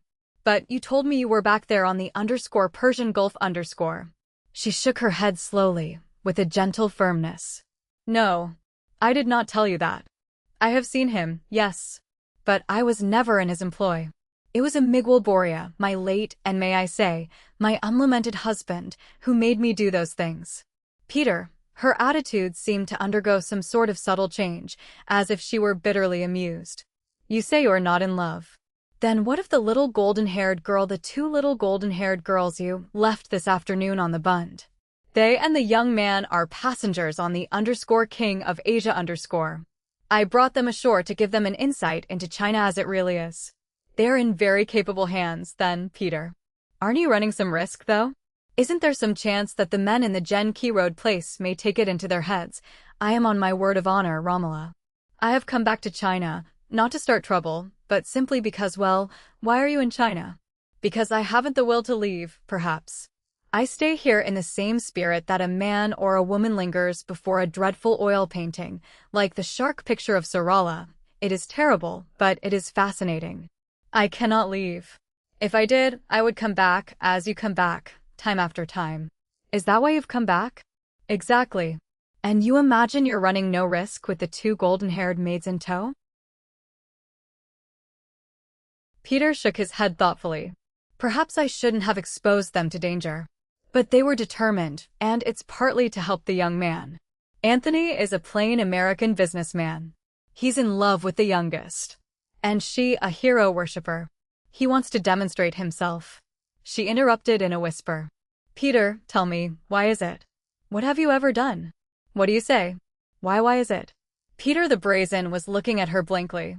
She made a gesture of resignation with her beautiful white hands. Well, never mind. Tell me more about Anthony. Anthony believes that if he can demonstrate his valor to Peggy, she will come to his arms. He really is a fine, upstanding fellow. I had intended bringing them to Ching Tong's place out Bubbling Wells Way, harmless enough, and watched by the police of 9 nations. Ching Tong, being a friend who will put himself out for me, will play the part of a very bad villain. Anthony's revolver is loaded with blanks. Mine isn't, but that's just my cowardly nature. You can never tell what might turn up, you know. Naturally. Go on. I intend to have Ching Tong stage a very realistic fight down in his cellar, in which Anthony can overpower 8 or 10 chink giants, escape out of the window with the fainting Peggy in his arms, and, simple enough, admitted Romola, with a mild frown. She drew him to a broad, low bench.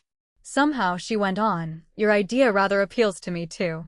I liked Anthony's looks what I saw of him. And I rather liked the 2 little girls twins, aren't they? Peter nodded. The heavenly twins.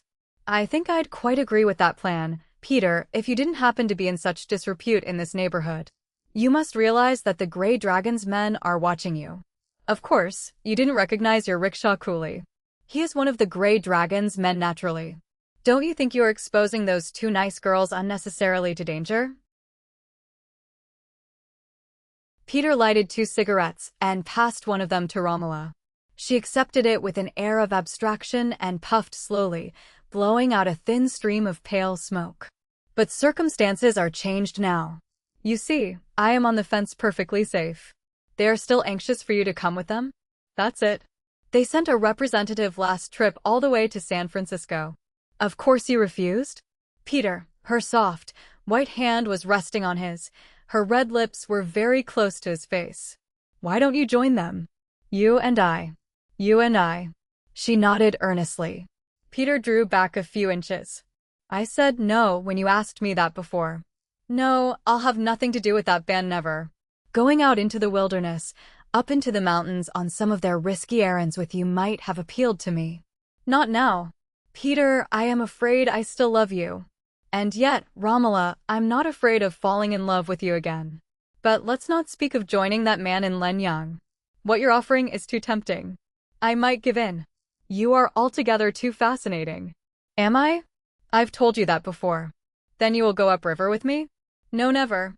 Why, you almost make me suspect that you're still in that beast's employ. I never was.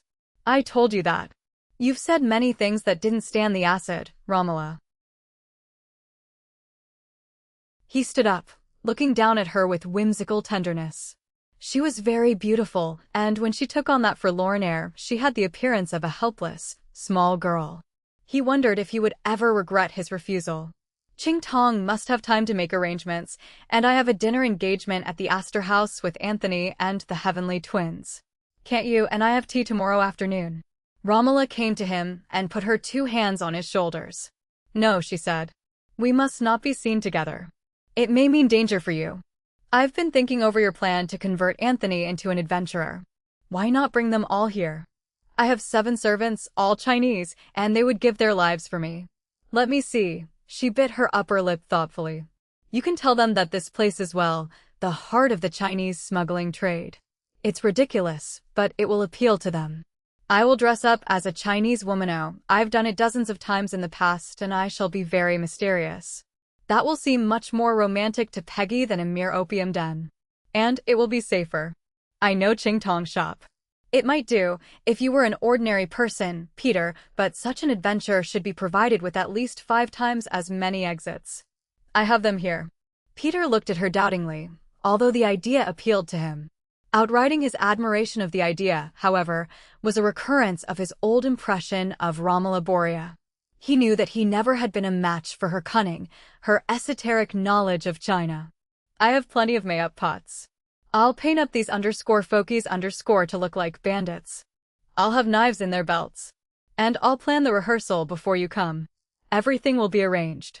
She seemed to hesitate. You won't bring that dreadful automatic revolver of yours loaded, will you? Peter smiled faintly. Chapter 4. A light spring rain was drizzling down when Peter ordered 4 rickshaws of the proud Sikh who stood guard over the porte cochere of the Astor House. Long bright knives of light slithered across the wet pavement from the sharp arc lights on the Soochow Bridge. The ghostly superstructure of a large and silent junk was thrown in silhouette against the yellow glow of a watchman's shanty across the dark canal, as it moved slowly in the current toward the Yellow Sea. It was a desolate night. The streets were deserted except for an occasional rickshaw with some mysterious bundled passenger, the footfalls of the coolies sounding with a faint squashing as of drenched sandals, slimy with the heavy sludge of the back village streets. The world was lonely and awash. Peter busied himself with Peggy's comfort when the first rickshaw, dripping and wet, rattled up. He drew the waterproof robe up under her chin and fastened the loops, then tucked it in under her feet. Her cheeks were glowing with the pink of her excitement. Anthony, meanwhile, gave similar attention to the other twin. Peter glanced at his watch as they climbed in. He wondered how Anthony might be taking his first and relatively unimportant lap of their adventure, and he instructed his coolie, in pidgin, to drop behind. Clear gray eyes shone with a confident reassurance. You mustn't hit too hard, and be careful if you shoot your revolver to discharge it in the air. At close range, even the wads from the blank cartridges are rather deadly. Anthony's clear voice came across to him, of course. They stopped at length before the rambling structure, which was the abode of Romola Borea. The lamp was extinguished, probably beaten out long before by the pelting rain. Only a pale glow emanated from the place, this from a tiny upstairs window, covered over with oiled paper. and the only sounds were the ceaseless drip of the rain and the low gibberings of the coolies as they examined the coins given them in the greasy light of the rickshaw lanterns. Peggy, slipping her arm through Peter's and hugging him close to her, trembled with the excitement of anticipation. "We must not be separated," he warned them in a whisper. "Whatever happens, Peggy and Helen, stand close to us. In case of trouble, each of you stand behind whichever of us is nearest. Don't scream. Don't show any money. Peggy, put your pocketbook in your shirtwaist. Now ready?" "Yes," came the threefold whispering chorus. He raised his knuckles and brought them down sharply 3 times rapidly, twice slowly. Silence followed, the bristling silence of an aroused house. Slowly the door gave way, and a villainous-looking old Chinese in black beckoned, with a long snake-like finger for them to enter. Only 2 candles now were burning on the lacquered rail in the smoky corridor. Curtains at the rear parted, there was a sweep of heavy silken garments, and a white-faced and beautiful woman made her way toward them. Deft employment of the makeup pot and painstaking searchings through a great number of trunks had blended a picture that was all but melodramatic. Romola Boria's wonderful dark hair was arranged in a great heap which sloped backward from her head. Her face was chalk white, from a bath in rice powder, her fine lips were curled in the most sinister of smiles, and her eyes glowed with a splendid abandon. She looked wicked, she radiated cruelty. And the twins gasped in sweet horror. It is probable that twin trickles of icy excitement chased up and down their twin spines. Anthony gaped, and his gray eyes expressed an unbounded infatuation. With a gracious stealth, she moved beyond them, not once lowering her magnificent eyes, and shot a huge brass bolt in the door. They formed an expectant, a worshipful semicircle. In a low voice Peter made the introductions, dwelling at fastidious length upon the tremendous villainy of this slender sorceress, who swept him all the time with a proud and disdainful fire. She nodded stiffly at intervals. "The Princess Meng de Tlang has a word to say to you." He bowed profoundly. "It is only this," said Romola Borea in tones as rich as the Kyoto temple gong. "What you have thus far seen, and what you are about to gaze upon, must always forever remain a secret within your hearts. Follow me." Romola, or the Princess Meng de Tlang, floated down the dim corridor with a further silken rustle of skirts, and drew back the curtain at the far end. The quartet filed into a large and lofty room, flickering under the pallid flames of candles. The wax dripping from some of these hung like icicles or stalactites from the shallow bronze cups, and they illuminated a scene that was bizarre. The walls were burdened with heavy rugs which responded with a waxen sheen to the mystic light of the candles, and they were of the somber hues of the china that passed its zenith many centuries ago.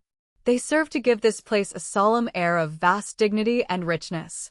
Along the inner wall, placed so that it squarely commanded the doorway, grinned a huge green image of Buddha, surrounded by a clutter of brass candlesticks and mounted on a splendid throne of brass filigree underneath, which red flames were burning.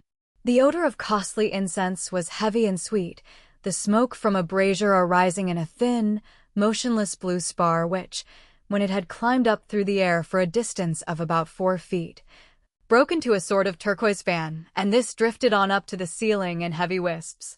The incense pot was very old, of black lacquer and brass, grained with blotches of erosion.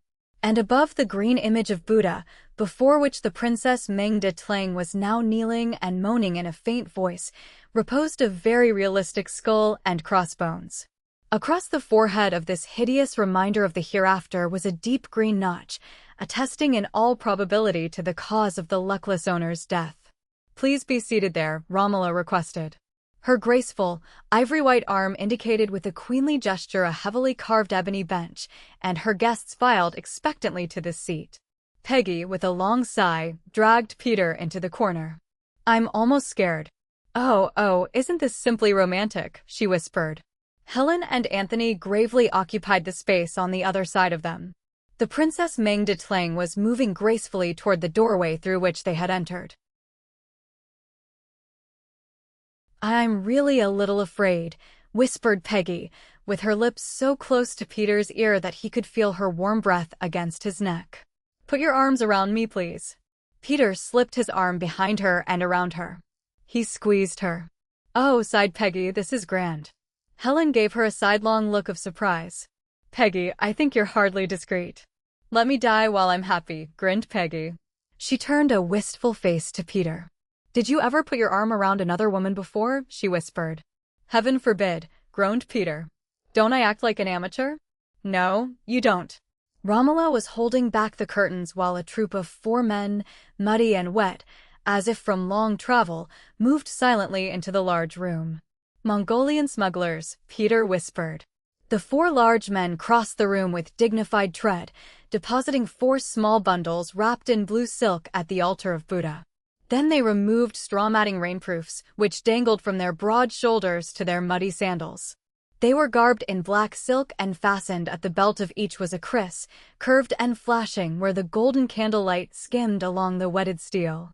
After depositing their slight burdens, they bowed low before the altar, muttered deep in their throats, arose and salaamed gravely, until the 4 pigtails flapped on the heavy blue rug at Romola's bare feet. She wore no sandals, which was probably the custom among pirate princesses. When the men were gone, Romola drew back a rug which hung close to the altar, revealing a small cupboard flush with the wall. Even Anthony looked at the black door and the brass hasp with his gray eyes round in wonder and interest. After disposing of the 4 silken parcels, Romola addressed them in a mysterious voice. "Those packages contain gems, diamonds, rubies, pearls from the Punjab, from Bengali, from Burma." "Can we see them?" pleaded Helen in rapt tones. Please," inserted Peggy in an angelic whisper.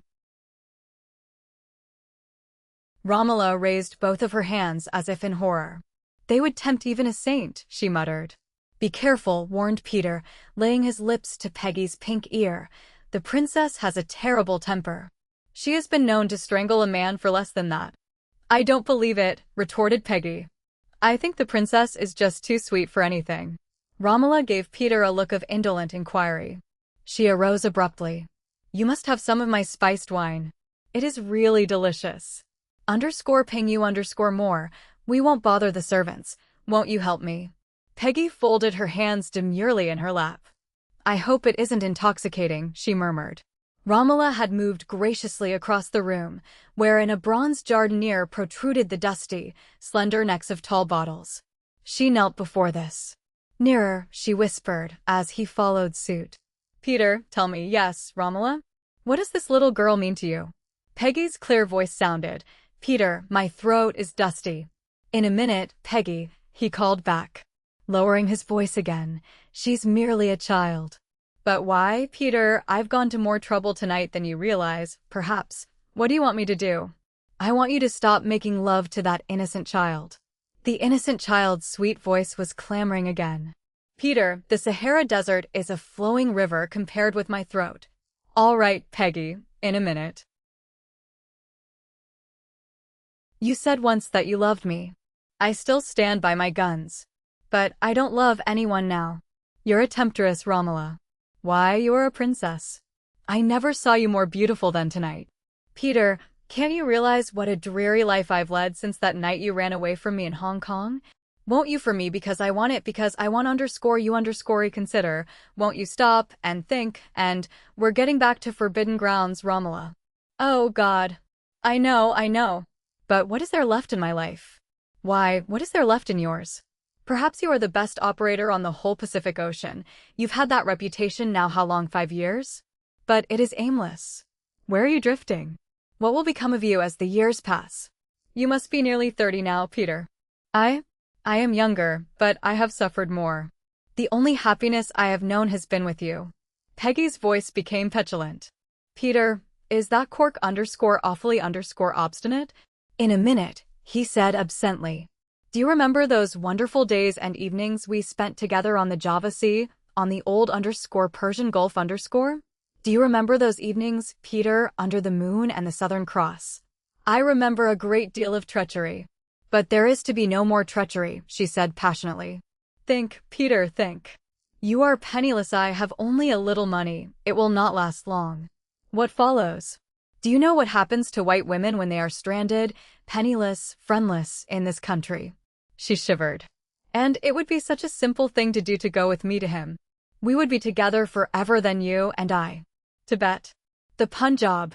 The Merchant's Trail into Bengal. You and I with our caravan in the blue foothills. I'm sorry, confessed Peter sadly. Romola hung her head with a bitter sigh. Peggy pitched her voice. Smash the neck, Peter. I don't mind a little broken glass. Romola was pushing 2 silver cups along the floor to him. He spilled an amount of the sparkling golden liquid on the carpet, where it formed a dark, round stain. With slightly unsteady hands, he conveyed the cups across the room, and Peggy, without another word, following a rather vexed, "Thank you, Lord," emptied the cup in a single swallow. She licked her lips daintily, and her eyes were sparkling. As Peter moved into the seat beside her, he saw the curtain over the doorway slowly drawn back by an unseen hand. He looked smilingly toward Romola, and her eyes were fixed on the moving curtain, her face rigid in surprise and concern. The thing seemed to puzzle her. White metal flashed coldly. A lean hand and arm appeared, and a short, fat knife, the haft sparkling with drops that resembled blood, was projected into the room, point down, quivering, in the wood, not 5 feet from Romola's lacquered bench. Chapter 5. Is this a part? Began Peter. No, it is not. Romola's face seemed thin with her growing anxiety. Obviously, the tossed knife was not a part of the evening's performance. A part of what? Peggy was inquiring. Oh, another joke of the Mongolian smugglers, he explained. There was a sudden and astounding explosion in the midst of them. The flame of a revolver bathed the whole room in reddish yellow for an instant. Smoke was rising, the pungent, pale blue, nitrous smoke of so-called smokeless powder. Anthony Andover had arisen, had delivered his shot at the waving curtain. Peter gave a grunt of disapproval. Why did you do that? Look. The candle directly above the curtains had flickered out. In fact, on closer examination, Peter discovered that the candle had been split in crude halves, one of the white fragments lying on the rug not far from the incense burner. This proved one point conclusively. Anthony Andover had put real bullets, not blank cartridges, into the 6 chambers of his revolver. He had reseated himself calmly beside Helen, who was staring at him with eyes like pools. Peggy found her voice first. Gracious. Why did you do that? It was only in fun, that dagger, I mean. Why, you might have killed somebody. Anthony shrugged his shoulders. I'm not so sure about that. This is really a most dangerous spot, added the Princess Ming de Tlang in a mysterious voice. But she was looking at Peter with deliberate meaning.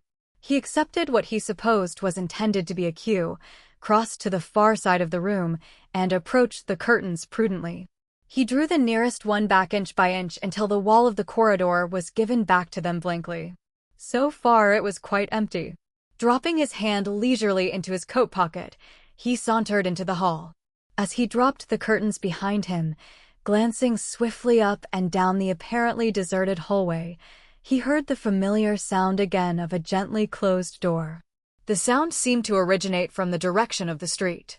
He looked about for the old watchman, and he nearly stumbled over him in the half-darkness as he approached. Peter struck a match, and a gasp of horror came from his lips. The man was dead-stabbed. Was this killing a part of an elaborate plan? He would not have permitted himself to walk with such apparent innocence into a snare if he had not relied upon the word of that band. His experience had been that their code was a peculiar one whose foundation was the word of honor. For the first time that evening, he began to regret a little his arrogance in defying the request of their messenger to report his intentions immediately upon landing to the men in the place on Gen Key Road. He dragged the body into the darkest corner, where he covered it with a mat. Laboring above his keen anxiety regarding the intention of the band was an eagerness to keep away from the 2 girls, the sense of death, of danger, which seemed to pervade this house. A way would have to be found to break through the line outside. Perhaps they would be compelled to wait for daylight. Again sliding the bolt, which had been pushed back by the last trespasser, Peter slowly paced the length of the hall in the meditation of active and acute worry. He was still undecided when he pulled back the rug which cloaked the entrance into the large room. The room was in total darkness. Chapter 6 and I, red like the play of fire about a distant volcano crater, glowed a number of paces in front of him. But not a candle, of the dozens that had been burning when he last went out of this room, was now lighted. The scarlet glow he took to be the illumination under the altar of Buddha. He heard a long sigh, a vague murmur of voices. "Light the candles," he ordered angrily. "What is the matter?" This was Anthony's voice. It sounded very drowsy. A tiny flame appeared as if suspended by an unseen cord and moved to the candle rail. One wick glowed, another, then another. More. This was again the sleepy voice of Anthony. A garish, gray figure arose and stumbled into the candlelight. It was Anthony. His eyes were half shut. He seemed desperately sleepy and gibbering as if in a dream. Peter turned savagely upon the girl. She seemed to cower away from him, half lifting her hands as though in fear that he would strike her. "Romola." "Damn you, Peter, I." Her faint voice trickled off into a sigh of anguish. "Drugs?" he demanded. She shook her head anxiously. No. What have you done to these people? What have you?" She lifted up her head imperiously. "You are forgetting," she began. He had the fingers of her left hand between his, crushing them. She dropped her head. Her fine lips were quivering. "What am I forgetting?" Anthony had grasped his elbow. "It's not right, not right to talk to the princess like this. She's really noble. She's fine. You're drunk, Anthony." No, he babbled. "Sleepy, that's all." "Oh, that wine. Perfectly fine. Makes you feel like climbing a moonbeam." "So it appears." "Where are the girls?" "Over here." Say more. When does the fight start?" I'm just itching to get at somebody." "You'll have your chance in a moment. And it isn't in fun." "Understand." "Of course I understand. Isn't my gun loaded with bullets? Are we in a trap?" "We are. And according to my calculations, there's exactly one way out. I think you and the girls will have no difficulty in breaking through. Make a dash for it. Run for all you're worth." "Hold on there," remonstrated Anthony, as his eyes lost a trifle of their sleepy look. "What's to become of you? Going to make a break for it, too?" Peter shook his head. "It's me they're after. I can look out for myself, Anthony. This business isn't quite a novelty in my line. You must get out and get quick." "And leave you behind?" "Not Anthony. I stick." Anthony was flashing a length of highly polished gunmetal in his fist. Romola, with a trembling hand, was applying a taper to the other candles. Peter, observing that the twins were, to all appearances, sound asleep, approached her. She paused in her work, holding the taper above her head so that its gaunt rays flickered on his face. "Because you loved me so?" Her shoulders drooped, and her head rolled backward slightly, as though she were very tired. She nipped her lower lip between pearl-white teeth. "Because I love you so," she repeated dully. "In some respects," he said bitterly, "you're like a certain snake in India. You can't lock those damned snakes up. They can always find a tiny hole, a slit in the cage, and out they slip." "Ah, Peter." Romola dropped the taper to the bronze altar, where it flickered a moment and went out. She fondled his reluctant hand between cold fingers. Her face became utterly miserable, and there were sparkling tears in her eyes. "My heart is your heart. I have given my love to you. I would give my life for you." He drew away from her slowly, turning his head to avoid the anguish in her eyes. He went on briskly, "If my death is arranged for tonight." He stopped to watch her. She was fumbling at her waist. A little silver of light appeared. The thing was a slim stiletto. Her teeth were clicking as she extended the handle toward him. Their eyes met. In hers was shining a brute command. In his slowly came shock, amazement. She placed her fingers slowly over her heart. Her hand slipped down and fell again at her side. "There," she murmured. "Is this my end so close?" he whispered. She nodded slowly. "You are in great danger. This may be your final opportunity. See? I am offering no resistance. Why do you hesitate?" With a tiny blade lying like a flame of pure silver across the palm of his hand, Peter experienced a moment troubled and exceedingly awkward. That threat, perhaps, was hardly more than the spilling out of bitterness which she had created in him. In silence, he handed the thing back to her almost furtively, and she accepted it without removing her shining gaze from his. Somehow she seemed to have come out victorious in a conflict that had had nothing to do with knives, with broken promises. And with the restoration of the dagger, the spell seemed to be swept aside. Turning abruptly, with a slight straightening of his shoulders, he walked away from her. Anthony was like a guardian angel, a statue gravely symbolic of protection, standing over the golden heads, with the revolver dangling from his hand and shooting out metallic gleams. Their eyes were tightly closed. The twins were sleeping as if drugged. They heard a low, hushed scream. Peter_and I_can_. Peter turned quickly, searching both entrances. At first, he was conscious of no intrusion. Then a yellow face, long, narrow, with a stub of purple-black hair protruding behind, and which for a moment he took to be a part of the curtain, slowly withdrew, a rising upward vanishing. The phantom was not unlike the wisps of yellow smoke from a greenwood fire, dispatched by a lazy dawn wind. The face of Jen, the deck steward. Chapter 7. Apparently Anthony had not observed the specter. Peter seized his arm, the left one. We must start. Wake them up. Anthony shook a nervous negative. I've tried.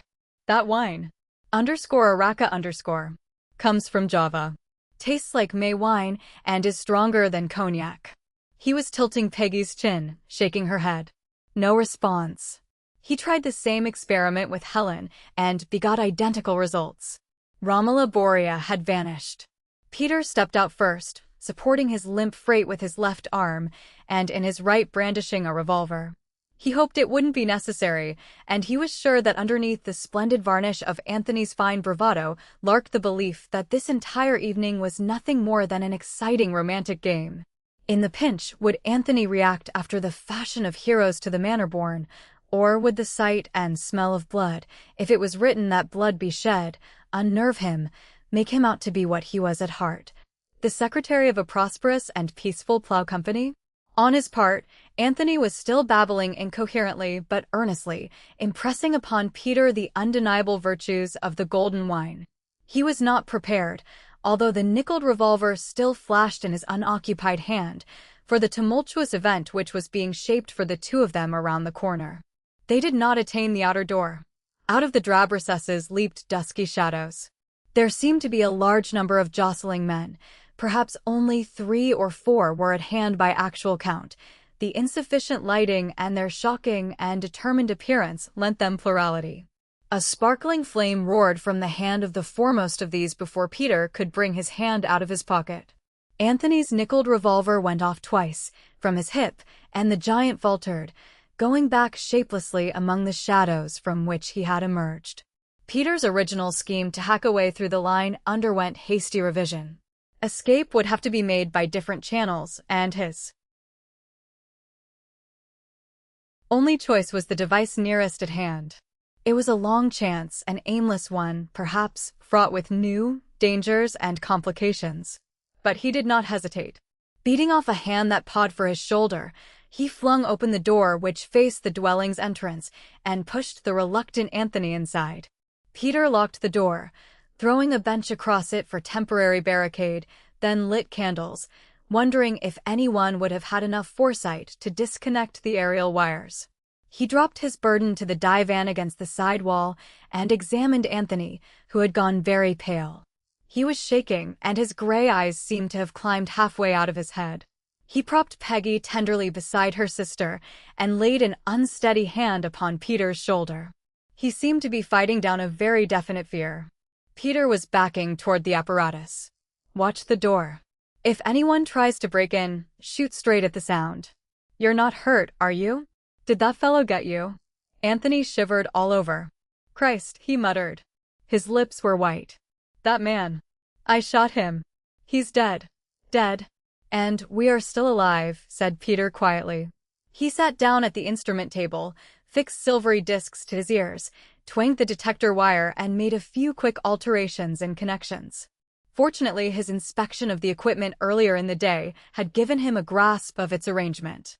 In an instant he had the tuner adjusted, was listening, with those keen ears of his focused for the ethereal voices, which might be abroad at this untimely hour. Distant splashes of heat lightning occurred faintly, like the quivering of sensitive metal.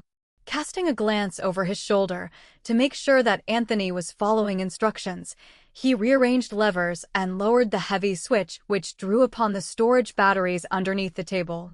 He tapped the large brass key experimentally.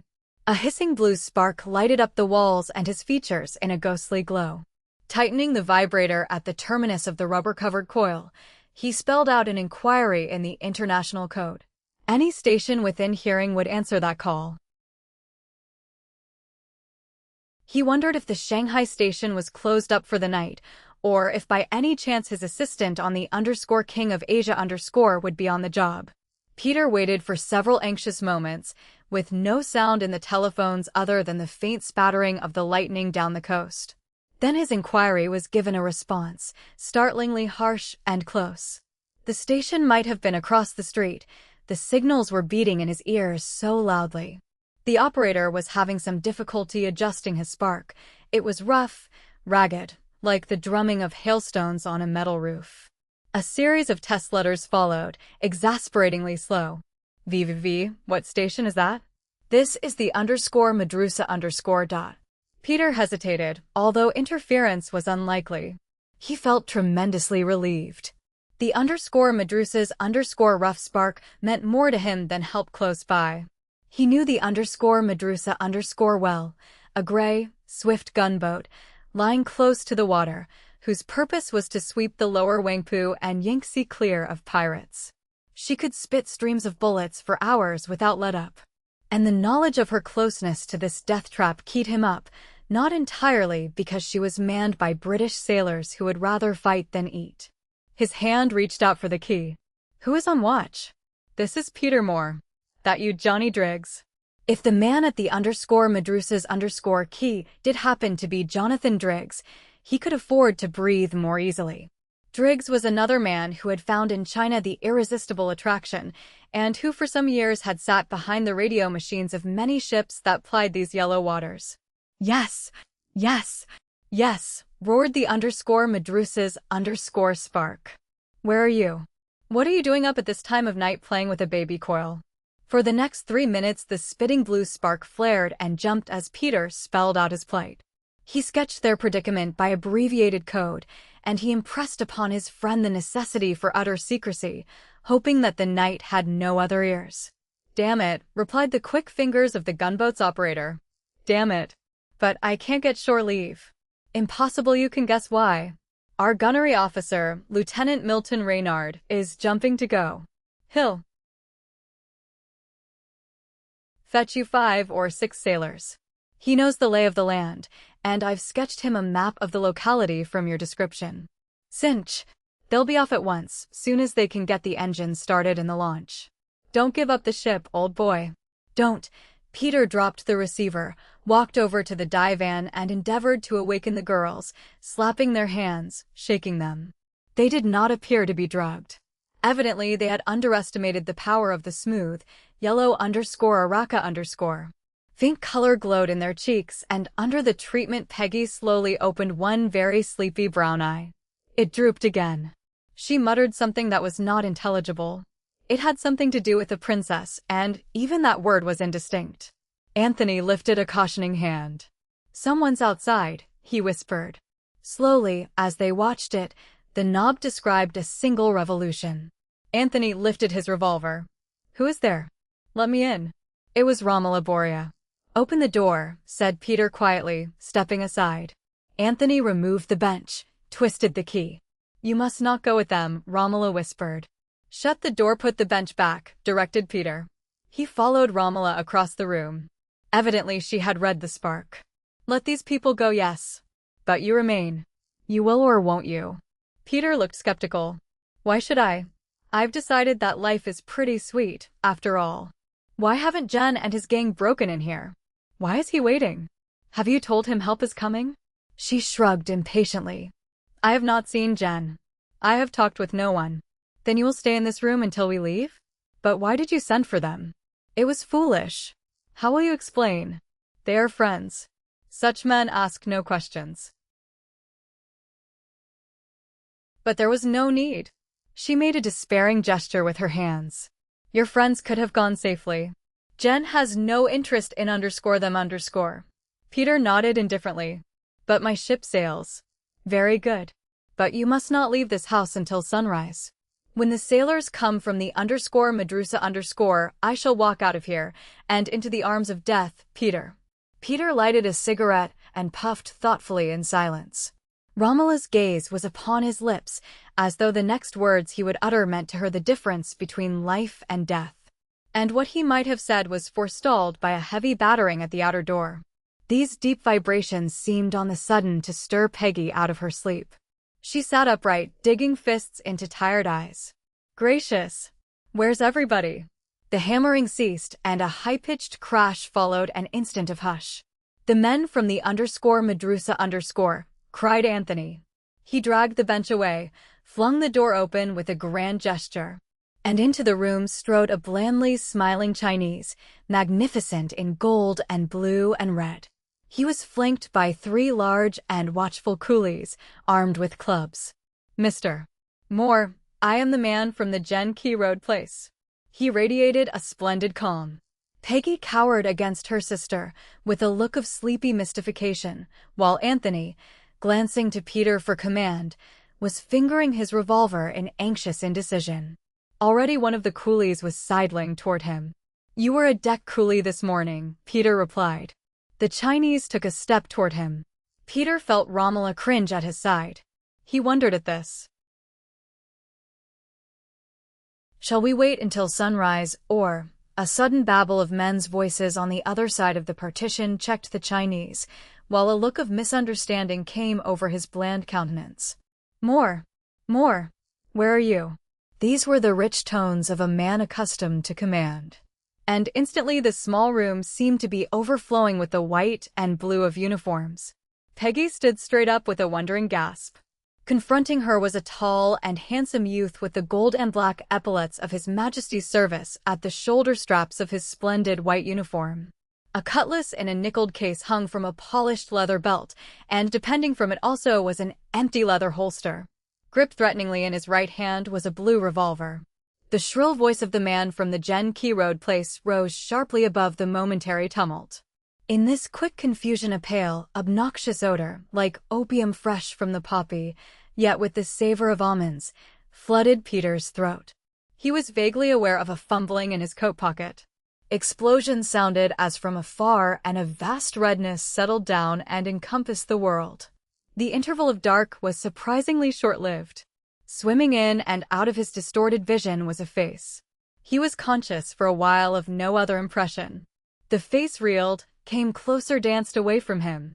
Bright eyes sparkled, leaped, and hung motionless. He inhaled a new perfume, deliciously like flowers in a summer meadow. It injected fresh life into him. His hands found power, and he clutched at a soft wrist. The owner of this face was talking eagerly. We are alone. With great effort, he found he could incline his head a little. He was struggling. Hot vapors clogged his brain. Where were the girls, Anthony, the young lieutenant from the Medusa?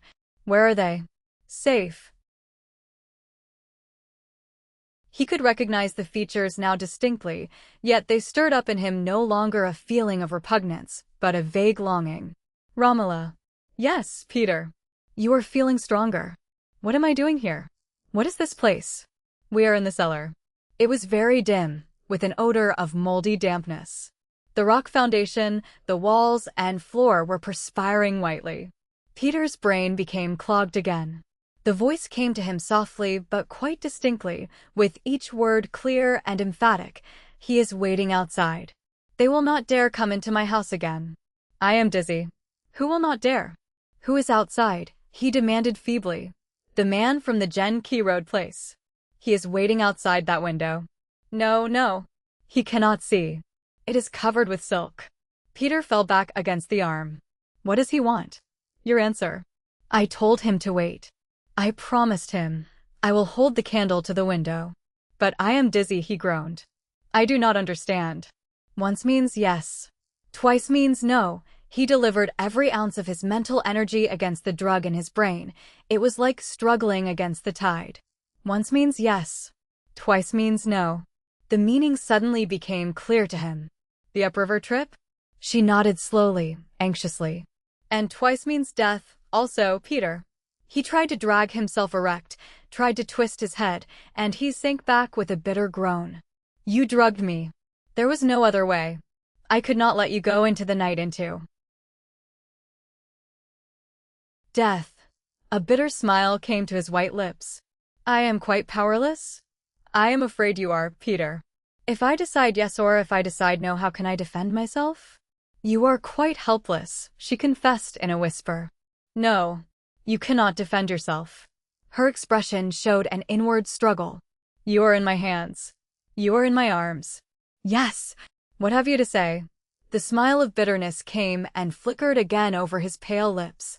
He tried to throw back his head, but the redness was settling down upon him again. What shall I say? He muttered. I say two lights. I say no.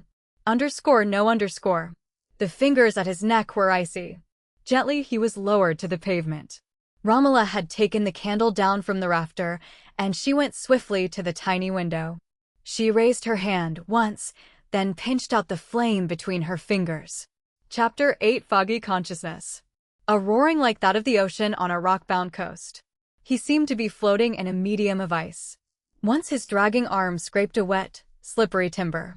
The journey seemed to be taking him down into the earth, and slowly he began to rise. Gradually he became aware of innumerable pinpoints of light in a shield of purple darkness. These might have been stars, or the lights of a great city. Next he heard the low gurgle of water, as of a stream splashing through wilderness. He felt very faint, but the vapor clouds in his brain were beginning to clear away. Next he was badly shaken up, yet he was conscious of no pain. Remorseful eyes stared into his from the face of a candle-white specter, and in the background a tall, half-naked giant swayed from side to side in a pink glow. Where, then, were Jen and his Chinese? He vaguely sensed the dawn. It came to him as an old experience, a sort of groping memory out of a gloriously romantic past. And the swaying giant he decided in a moment of rare clarity to be a sampan coolie. The pink glow increased, became pale yellow, while a deep blueness figured in it. A swollen sun came and paved a bloody path across a lake of roiled brown, and the water hissed with a white foam. His jaws were aching. A queer emptiness in his chest caused him long and perplexing speculation. There were shouting voices aloft, and a gleaming black wall slowly took form above him. He made out the pointed heads of rivets. Are you awake? The voice, low and sibilant, emerged from the candle-white face. He had been dreaming, too, during this fantastic journey. Once he had plainly distinguished a field of waving corn. He seemed to be back in California. Eileen, he murmured, surprised at the feebleness of his voice. No, no, came the reply. It is Romola. I am leaving you. Where is Jen? Bellowing inquiry came down to them. Who is that? What do you want? The girl called back, the wireless operator. He is sick. Drop the ladder. Send down someone to carry him. The sampan was swinging about, and the coolie was paddling like mad. River boat for Chingfu? Peter gasped. No. The underscore king of Asia underscore. Peter, can you understand? I am leaving you. This is goodbye. We will never see each other again. I couldn't turn you over to that man. But the candle. Peter was miserably confused. You raised it once. I said no. Romola seemed to become rather hysterical. I tricked them, Peter. Oh, won't you understand? I do love you, Peter. I couldn't give you to them. No, he muttered. I don't understand. I'm dizzy. The voice was bellowing again. Is that Peter Moore? What's happened to him? He's sick. Send down a watchman. Hurry. This tide is carrying us away. Something bounded into the sampan. A brown coil was flattened against the gleaming black wall. But Peter could not understand. He was back again in the cellar under Romola's house, mumbling insanely about a candlelight. Perhaps he dreamed that hot lips were pressed lingeringly against his own. Over and over he heard a fading voice. It was saying, "Goodbye, Ching _." The glaring sun was in his face. He shut his eyes. The lips seemed to be torn from his in a cry of anguish. Strong arms encircled his waist, and he was no longer aware of the motion of the sampan.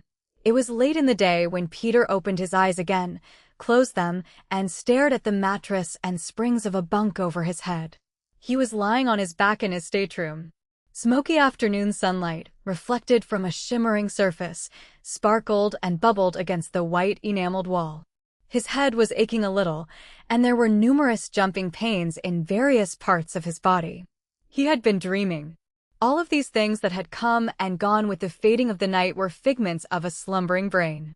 The last portion of the dream which he could visualize distinctly was his act of arising from a wireless machine in a house that had gone mad, to confront a tall Chinese who wore a ridiculously stubby pigtail, like that of Jen, the deck steward. He sat up, governed by a sudden worry. Where were the Whipple girls and Anthony? What had become of that dashing British lieutenant, Milton Reynard? Peter arose hastily from bed, and examined a pale and gaunt countenance in the small mirror above the washstand. Dark lines had come under his eyes, and the deep blue pupils seemed to kindle with a peculiar brilliancy. He had seen that look in other eyes, and another fragment of the dream came back to him. He licked his dry lips, tasting a flavor not unlike that of opium fresh from the poppy and of almonds. He filled the wash basin with cold water, took a long breath, and immersed his face for a half-minute. Gasping, he came out of it with pink starting into his cheeks, and his mental faculties somewhat better organized.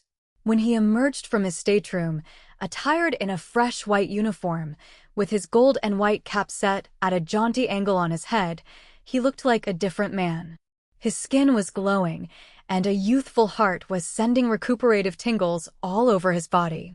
Peter took a turn about the promenade deck in search of Anthony, and was hailed by his room boy, who had some mail for him. He dropped these missives absently into his pocket, made further inquiries, and learned that Anthony and the Mrs. Whipple had come to the steamer shortly before sunrise in the launch belonging to the river gunboat _Medusa_. Then he knocked at Anthony's door. A tired snore, emanating from the transom, broke into a sleepy complaint. The door opened. Anthony stared at him as if in the presence of a ghost. "Great Scott! I thought you were dead." He rubbed his eyes to accelerate wakefulness. Peter chuckled. "What happened? Both girls safe. How did you get here alive?" "I came down by sampan. The princess detained me." Anthony shivered. "We thought you were with us. Somebody put out all the lights." He shivered again. "Reynard wanted to go back, so did I. We didn't dare. The girls, you know." He dropped his head, as if ashamed. "How is Peggy?" Anthony frowned, hesitated. "Peter, she thinks you're a quitter. She thinks you ran away at the big moment." Peter grinned. "That can be cleared up. Did you enjoy the game? Did you succeed? That's all I'm worrying about." Anthony looked at him suspiciously. "That was not a put-up job. Why, I shot a man." He became anxious.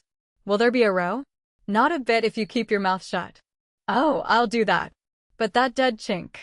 "Ugh. Forget him," advised Peter cheerfully. "I still don't know what Peggy had to say." "What do you mean?" Anthony gave him a blank stare. "Does she think?" A light of understanding came into Anthony's clear gray eyes. "Oh, I made a little mistake," he confessed weakly. It isn't Peggy, it's Helen. We're engaged. You see, Helen is such a quiet and reserved sort of girl. Just my kind. Peggy, well, you know, I decided she was a little too wild." A long, low gray launch was chugging alongside when Peter made his way back to the promenade deck. At the upper extremity of the companion ladder, which reached down to the river's surface, was standing a slim and youthful figure in blue, with wisps of golden hair flying about in the soft spring breeze. She leaned anxiously and expectantly over the rail as a tall and commanding young man in the white uniform of His Majesty's Naval Service climbed up eagerly toward her. The young officer leaped gracefully over the rail, seized both hands of the girl, and his eyes were shining. Peter's deep blue eyes unaccountably took on an expression of moist sadness, yet he was grinning. He climbed up to the boat deck, unlocked the wireless room, and for the first time recalled the mail in his hip pocket. Leisurely, he scanned the postcards first, highly colored ones, which had been forwarded from the San Francisco Marconi office, emanating from friends scattered in many parts of the world. One was from Alaska, another from Calcutta, India, from that splendid fellow, Captain Bobby McLaurin. He opened the letter, and his eyes fell upon familiar handwriting. He suddenly felt shocked. The sentences began swimming. The letter was from Eileen, dated Nanking. Words stood out whimsically, like thoughts assailing a tired brain, clamoring for recognition. You were the stubbornest man. Do you imagine I ever cared for that puppy? Why, Peter, why didn't you wait? I'd have scratched his eyes out. Of course, he kissed me. But the point is, my dear, I didn't realize until it was all over. I suppose I should have jumped into the ocean when you left me so angrily. But I didn't. I came to China on the _Empress of Japan _. I am now at the Bridge Hotel in Nanking on my way to Qingfu, where you may find me. Just to show you that I can have adventures, too. Great guns, said Peter. He wondered if he could catch the Nanking Express. There was a Chinese steamer leaving Nanking for upriver tomorrow noon. There was a humble voice at his elbow. A deck boy was grinning dreamily at him. A queer flicker darted across his green eyes, vanished. Jen, exclaimed Peter, glimpsing an abbreviated pigtail. "AIE," said the deck boy. The man from the Jen Key Road place. The deck steward seemed puzzled. "My no savvy," he said. His look became dreamy again, reminiscent. "But you can speak English as well as Pidgin," declared Peter, frowning. "You did last night." "My savvy Pidgin," said Jen brightly. "China alla time funny place. China no can savvy alla time funny people." "Funny? What's that?" snapped Peter. He was baffled and angry. Had Jen played the leading part in the mysterious and grim comedy of last night, or was he only a work coolie, a deck steward, harmless, innocuous, babbling happily in his limited knowledge of a strange language? The deck boy was pointing upriver with a long yellow finger. Peter stared. And he saw nothing, nothing but a great red sun with its lower half enveloped in a glowing pool of green and red smoke into which arose the black spars of ships from all over the world. Chapter 9. The sky was clearing. Rain had ceased dripping from the bulging black clouds, and a slender rod of golden sunlight pierced through and marked a path upon the red bricks of the courtyard. Hazy in the green and purple distance could be glimpsed the yellow withers of the western range. Cooking smells, the sour odor of fish and rice chow, were wafted from the braziers of village housewives. Peter loafed against a spruce post and moodily contemplated the stamping animals in the enclosure. His hat was in his hand, and the mountain breeze assailed his blonde hair, which, rumpled and curly, gave him something of the appearance of a satyr at ease. He was worried. He had, an hour before, come to Qingfu from the boat, and Eileen had left Qingfu for a trip to Keilanghian, a village of the third order some 50 _li distant, the morning before. Whether to follow or wait was the question. Somewhere afield a valiant bronze gong called infidels to the feet of an insufferable clay god. Peter's flow of thought was interrupted. Unnoticed, a girl at first glance, the virtuous daughter of a mandarin, was approaching. Her abruptness and her appearance caught him so completely off guard that he held his breath and stared at her rather wildly. And she in turn, as if fascinated, stared back as wildly at him. His first guess was inaccurate. She was no mandarin's daughter, this one. She was young and exquisitely slim, with wisdom and sadness written upon her colorless face, and he was informed by a single glance at her exploring bright eyes and the straightness of her fine black brows that she was half-breed, Eurasian. Those shining eyes, not unlike twin jade beads, were sparkling. Her lips were thin and as red as beetle. Her garb was satin, bright with gold filigree and flashing gems, and her dainty feet were disfigured, rather than adorned by bright red sandals. Her feet, however, were not the feet of the lily, for the lithe grace of her stride was ample proof that they had not been bound. The dying sun outlined through the folds of her bizarre garment, ankles straight, slender, and probably naked. Rosy color moved swiftly into her satiny complexion while, with a pretty, inquisitive frown, she scrutinized him, and then, with a flick of her black eyelashes, she ran toward the arched doorway, leaving Peter to ponder and scratch his blonde head and demand amazing explanations of himself. It was a dominating trait in Peter never to lose time securing information that was interesting to him, but the old proprietor, with his wise and varnished smile, could vouchsafe very little of consequence. The young woman, he admitted, was named Neradia. She was accompanied by her husband, a young Chinese of high birth, who manifested no more signs of activity to an outward world than a baffling secretness. The two of them had arrived from downriver on a sailing junk the week before. The husband's name was Meng, he believed, and since he had come, the old man declared, many strange and warlike faces had mysteriously appeared in Qingfu. Such visitors were not uncommon in the villages which bordered the Merchant's Trail, from the Yangtze to the Irrawaddy, but Peter's interest was kindled. As he made off in the direction of the most reliable village mule seller, he decided that the secretive young bridegroom, Meng, might be worth cultivating. From a soft-tongued and hardened swindler, Peter procured a mule and arranged to have the animal in the caravansary at daybreak. It was his intention to start for Keeling in search of Eileen with the first tender glow of dawn. After dining, he waited in the compound for a glimpse of the mysterious Meng, or his ravishing bride, Neradia. Unsuccessful, he returned to his room.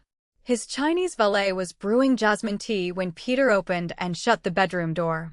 His pajamas were neatly laid out upon his couch, and the rugs were neatly furled back. He detected the acrid and pleasing odor of incense as he crossed the room. The boy glanced up meekly from the charcoal brazier. "Want you tea now?" "Yes." Peter slipped out of his tunic. The boy dropped on his knees to unlace Peter's boots. Peter lighted a cigarette, stretched himself out upon the rugs, and the boy brought him a steaming cup. "Wake me daylight sure," cautioned Peter, lifting the cup. __, murmured the boy. When the boy was gone, Peter removed the automatic from his raincoat pocket. The metal glittered pleasantly in the yellow light from the suspended lamp. The cup of tea had served to waken him. He released the cartridge clip from the automatic's handle and stared thoughtfully at the glowing lead balls. He became conscious of a sound, alien and untimely. The door was rattling softly. He studied it with interest. The wooden handle was turning slowly, first to the right, then to the left. The phenomenon puzzled him. His eyes were sparkling a little as he quietly restored the clip of cartridges. Creeping to the hinged side of the door, he waited, breathing silently. With a squeak, the door swung in quickly. A lean, yellow hand, gripping a nickel-plated pistol, was thrust inside. Peter shot 3 times directly through the wood panel. The white pistol thudded to the planks, while the yellow hand seemed to be jerked backward by an electric force. Soft footsteps retreated. Peter jerked open the door and stepped out. The corridor was empty. Some few feet toward the stairway, an oiled wick, jutting from a tiny bronze cup which was bracketed to a scantling, burned and sputtered. Under the door across the way, a thin streak of yellow light indicated that the mysterious young Chinese and his bride had not yet retired. As Peter was examining the floor for blood stains, the door budged inward sufficiently to panel the terrified face of the Eurasian girl he had seen earlier in the evening. At sight of him, she shut the door hastily. Perplexed, he went to the stairway and peered into the stark blankness which swam up to the 3rd step below him. He was at a loss to account for the air of serenity which still dwelt in the inn. Surely the 3 revolver shots had been overheard, yet the place was as silent as the grave and quite as ominous. Where were the servants, the caravan boys, the muleteers, the traders and merchants? He dismissed as absurd the theory that the walls of his room were stout enough to muffle the short-barreled blasts. An isolated sound, a swish of discreet garments, a prudent grating sound, as of a window lifted or a chair moved, then came to him, and unquestionably it came from his own room. Peter left the staircase to its gloomy shadows. The room was unoccupied. Basing his next action upon sound and tried experience, Peter put out the lamp and hazarded a glimpse out of the window. A sharp, round moon was perched high in a star-studded heaven, fairly illuminating a muddy street and the low-thatched roofs of nearby dwellings. A horse whinnied and stamped in the enclosure, and from a distance rose the moody growl of the rapids. Irritated and nervous, Peter felt for the couch and sank down in the blackness, with the revolver dangling idly across one knee. At that instant he was thrilled to the roots of his hair by a scream, strangely muffled. Peter indulged in a shiver as he stole to the door on tiptoe, opened it quietly, and looked out. There was terror in that scream. It was the outcry of a human in the clutch of real horror. The door across the way was slightly ajar, letting out an orange effulgence which lighted the boards, the opposite wall, and the grimy ceiling. Indistinctly, he discerned a motionless clump, and, catching the white flicker of steel, he sprang across, wrapping his fingers about a struggling wrist. Immediately, the orange light was broadened, then darkened by a tall figure, but Peter's back was turned. An eager sigh, as if heartfelt relief, was given out by the second shadow. The knife, under Peter's pressure, dropped to his feet, and, quite sure that the time was now past to ask polite questions, Peter brought down the butt of the revolver with a smart slap where the long black pigtail joined a fat little head. With a throaty gurgle, his victim joined the shadows of the floor. A soft, white hand was laid upon Peter's right arm, and he found himself glaring into the blanched face of the girl Neradia. Her small fingers hardened upon the flesh of his hand, and he was aware that she was staring imploringly across his shoulder. Peter spun about and for the first time was aware of the presence of the indolent figure in the doorway.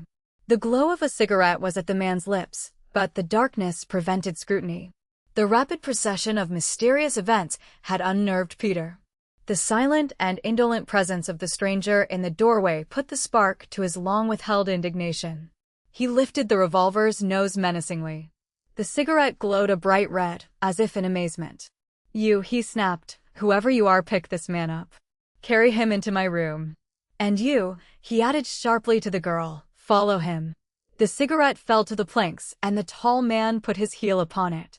The careless movement gave Peter his first glimpse of the man's profile. The man smiled faintly. He took the unconscious assailant of Neradia by the heels and dragged him into Peter's room. Chapter 10. A match hissed. The flame of the lamp rose up slowly. With a flutter of skirts, the girl followed, her head inclined, as though she was humiliated or greatly embarrassed. She went to the couch and faced him, while an attempt at calmness and a determined fear struggled to control her expression. Her attire was negligee of pink Japanese silk, open at the throat, and revealing a neck and shoulders as white and smooth as bleached ivory. Peter closed the door and shot the bolt. The man who smiled so confidently had rolled the knife carrier with his face to the wall. Then he crossed to the couch and took a stand beside the girl, seemingly at ease under Peter's sharp and thorough inspection. As Peter examined the slender, colorless face, he imagined for an instant that the man, also, was Eurasian. But that impression he quickly realized was incorrect. The man simply was of a high order of Chinese intelligence, with smooth, dusky skin, thin, stubborn lips, a straight forehead, and eyes which were dark, watchful, and sad. Yet these eyes seemed to twinkle now, shifting without a trace of fear from the unwavering gun barrel in Peter's hand to the unwavering glint in Peter's blue eyes. And there was something undeniably imperial in the young Oriental's bearing. Perhaps this was caused by his attitude or the Oriental richness of his garb. He might have been an Asiatic prince, or a sheik fresh from the desert, or a Maharaja from a jungle throne. A glittering cluster of gems, diamonds, and rubies hung from a fine gold chain which encircled his bronzed neck. His tunic was of satin, the color of the tropical sea, his breeches were spotlessly white, and his slippers were Arabian, with up-curled toes. "Well?" asked the young Asiatic, when Peter's gaze finally descended to the scarlet slippers. "I am waiting," said Peter, impatiently. Black eyebrows went up inquiringly. I am a merchant from Shanghai. What you are or who you are is of no importance, returned Peter in a voice of cordial doubt. Perhaps you've aroused my idle curiosity. At all events, I want you to tell me why you were late in coming to your wife's assistance. His life is more precious, she interceded, hastily. The Oriental waved his hand, as if the answer were absurd. You anticipated me by 3 seconds, he replied. I was drowsing. I thought I had dreamed the scream. May I say I am very grateful? Peter's expression was dubious, but he nodded at length as though partly satisfied. Perhaps you can tell me what became of the man who opened my door? The man's face was frankly bewildered. I am at a loss to account for any man entering your room unless by mistake, he said with genuine concern. I think you are crediting me with an interest in an affair that I know nothing of. Unless, he hesitated and paused, searching Peter's eyes with a glance suddenly startled. Can it be possible? He muttered. I judge by your accent that you are an American. I have spent the past 4 years myself in America at Harvard. Somehow, he paused again and smiled faintly. Suddenly the smile departed, was displaced by the most murderous of grimaces. He was looking beyond Peter. His right hand flashed into his blue tunic. And before Peter could turn or dodge, he sprang past him, colliding with an object which grunted and instantly cried out in agony. Peter turned in time to see a thin knife plunge into the throat of a swarthy Chinese, whose face was round as the Mongolian moon and as yellow. The Chinese wiped his knife coolly on the fallen man's black jacket. Why, my good friend, should he attack you unless— He paused again and searched Peter's face with those keen brown eyes, no longer sad. Unless what? He asked, bluntly. This man is from Lenyang. He heard the girl utter a sharp gasp, and a queer light was dawning in the other's face. Unless you are, he hesitated. Unless you are the one man in the world I wish you might be. He laughed. Are you Peter Moore, known in some parts of China as Peter the Brazen? Peter nodded slowly. With a delighted cry the young Oriental sprang to him and seized his hand. Do you hear, Naradia? He exclaimed. This is _Peter Moore _. And Peter permitted his suspicions to drift as he thought of the dead man on the floor and of the reason why he died. He was compelled to admit that the stranger had saved his life. We must talk this over, the young Chinese was muttering. Why, I could not have arranged it more suitably. He seemed to collect himself then. Before we talk, let us get rid of this man. He picked up the dead coolly by the waist, lifted him easily to the window, and dropped him, as if he were a sack of rice, into the mud. He whistled twice. Immediately 3 shadows were given up by the caravansary. These gathered up the dead man and vanished. They will dispose of him, said the stranger, helping himself to a cigarette. He paused with the flaring match in his fingers and looked at Peter quizzically. My name is Con Meng, and I am _not_ from Shanghai. Peter nodded agreeably, although the explanation explained nothing. I have returned to China to attack and capture the city of Lenyang. I came from there originally. Exactly 5 years ago I galloped over the Great Drawbridge to study the classics in Peking. Fortunately I met a man. He was an American missionary. He said to me, Con Meng, the classics are dead. Betake yourself to America, where you will find the fountain of modern knowledge. Of course, the missionary was a Harvard man. Peter frowned slightly. What you don't understand probably, Mr. Moore, is why I can leave Lenyang and return at will. I can't. I escaped from Lenyang at night. I am returning with 1,000 men at my back. Those men have occupied this village. My conscience forbids my confessing to you how many of the spies of Lenyang have been fed to the hungry river since my arrival. You understand, the monster of Lenyang, as I affectionately call him, must not know of my return. Otherwise he would make me prisoner. This fat-faced one slipped through the guard lines. There may be others. He grunted. They do not dare kill me. For he threw up his handsome head proudly. For you, encouraged Peter. Must hide my identity, finished Con Meng with a little laugh. But Naradia, they object to her. They have attempted to kill her so many times. Naradia, how many? 1 score of times, she said darkly. Tonight they nearly succeeded. I am not wanted. I am a half-caste Chinese father, a poor French mother.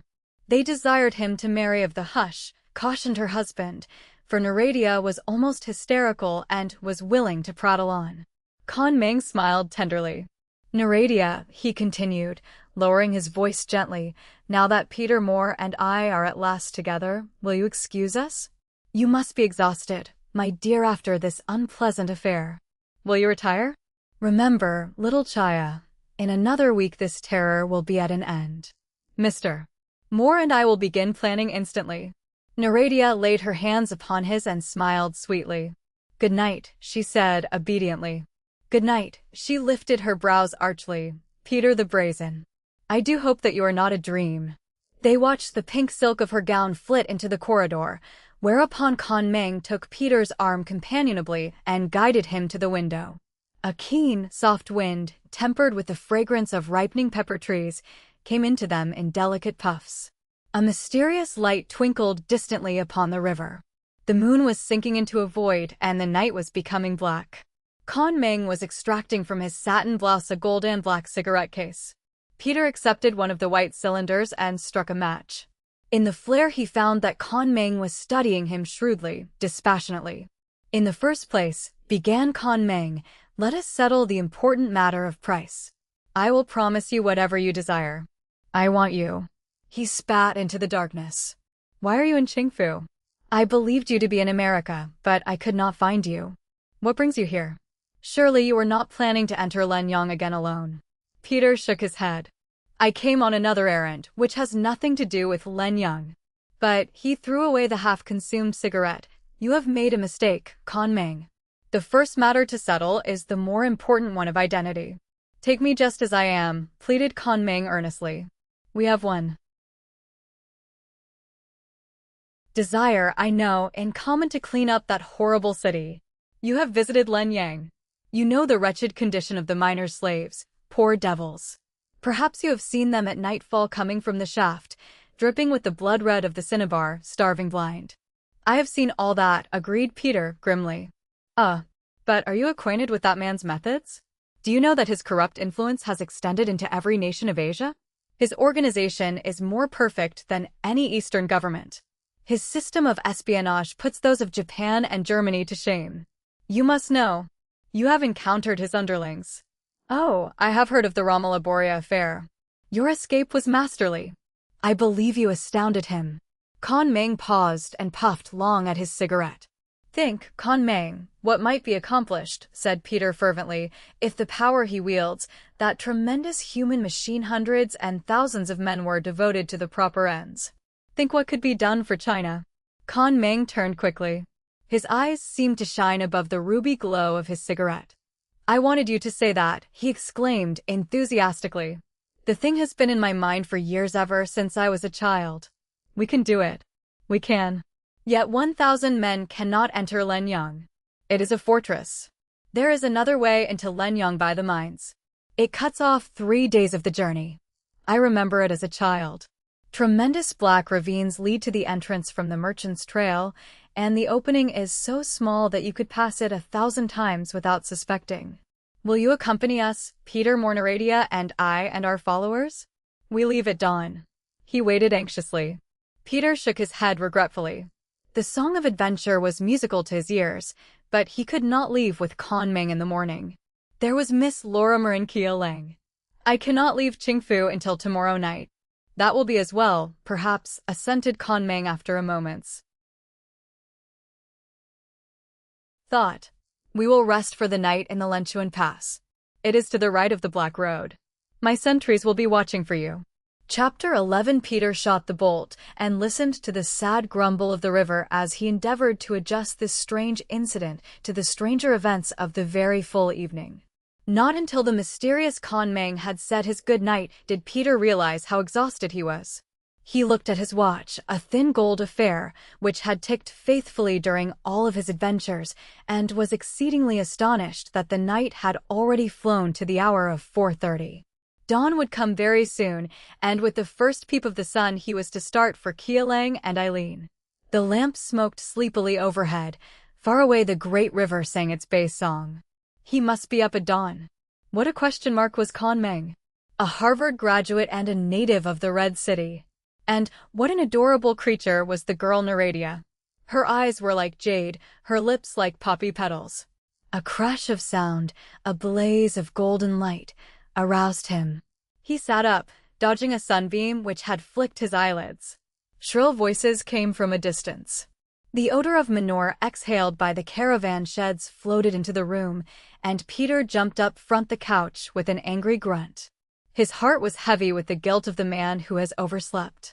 The watch ticked, and the neat, black hands had covered an amazing amount of ground. It was nearly tiffin time. The shrill, distant voices continued. Curiously, Peter looked out. It was a beautiful sunlit morning, as clear as spring water. Miles away the sun shone on the yellow haunches of the range, altering them to a range of heavy gold, and gleamed tenderly on the paddy fields, black and ripely green. Peter lowered his eyes to the square formed by the intersection of a number of alleys some distance beyond the caravansary. A sizable mob was collected in this enclosure. He estimated that there were at least 1,000 pagan Chinese assembled, in ring formation, a giant ring, dozens deep, and centered upon a small focusing spot of white. The spot of white occupied the precise center of the square, and Peter studied it for some moments out of idle curiosity. Crowning the white object was a smaller spot of chestnut brown. He dashed out of his room and down the stairs without even pausing for his hat. Peter gained the edge of the crowd, and he bored into it, scattering protesting old ladies and chattering old men as ruthlessly as if they had been unfruitful stalks of rice. It was a desperate fight to the center of that mob, for others were as curious as Peter. Then, over the swaying shoulders, he caught a second glimpse of the chestnut brown. It was a woman's hair, and it was familiar in arrangement. He broke into an arena not more than 9 feet in diameter in which were 3 objects, a wooden cask, upturned, a leather handbag, and a small and exceedingly pretty young woman. Her cheeks were flushed, her eyes were gray and sweet, and her mouth was like an opening rosebud. "Eileen," he cried. "Why, Peter Moore," she gasped. He rushed to take her, but she held up her palms, retreating. He laughed. "What under the 7 suns are you doing in Qingfu and Keeleng in China? What's the meaning?" He observed that a snow-white apron extended from her dimpled chin to her small ankles. "This is my office hour," she said severely. "But what does this mean, this?" he exploded, gesturing wildly toward the circle of attentive onlookers. "My clinic." She smiled. "You're not practicing medicine out here in the street," he ejaculated. "Indeed I am," she replied. "Some of these people have been waiting their turn since daylight. I returned from Keeleng an hour ago, and I'll work until I collapse. I must. I wish I could multiply myself by 1,000. There's not another doctor within miles. You can watch, if you'd like," she added, then called shrilly. An old woman appeared and went scurrying, returning immediately with a clean, wooden bucket filled with hot water. Eileen removed from the handbag what appeared to be a wallet. Stripping a rubber band from this, she revealed a row of shining surgical knives. Then she produced from the black bag several bottles and a roll of absorbent cotton. "Eyes," she told him as her hand was swallowed again by the black bag. A child, a river boy, was pushed forward by a squinting mother. Quaking fearfully, he sat down on the cask at the girl's feet. She turned to Peter. "This child has been without sight for a month. Without this operation, he would remain blind forever. Tomorrow he will see again." "You're wonderful," Peter exclaimed. At the gentle touch, the child's loud whining ceased. She lifted one of the swollen lids. The boy did not flinch. "Filth caused this," she explained. "The Chinese are the dirtiest race on earth. Anyway," she added, dipping a clump of cotton into an antiseptic wash and rinsing the patient's eyes. "Where there is too much dirt, there is blindness. 1/4 of the population in this section of China are blind. They go to fortune tellers and they remain blind. In 9 cases out of 10, the simplest of operations followed by care will cure this type of blindness." "Good enough, but will they be careful afterward?" Peter was curious to know. "Once their sight is given back to them, they follow directions to AT. I'm leaving behind me a trail of the cleanest Chinamen you ever laid. Eyes on. She became silent, and so did Peter, who watched, hardly daring to breathe, the swift, sure dartings of the tiny knife in her white fingers. It was done in a jiffy, and there seemed to be on pain. Shouldn't you have an operating room? Inquired Peter as she bound up the child's eyes in gauze. She gave him a bright, professional smile. Peter, I've learned to operate with 1,000 hooting infidels crowding closer than this. In Nanking I was nearly mobbed. Peter looked concerned. Did they harm you? Oh no. They wanted their children, their wives, and their virtuous mothers to see the light of day again. Eileen, you're an angel.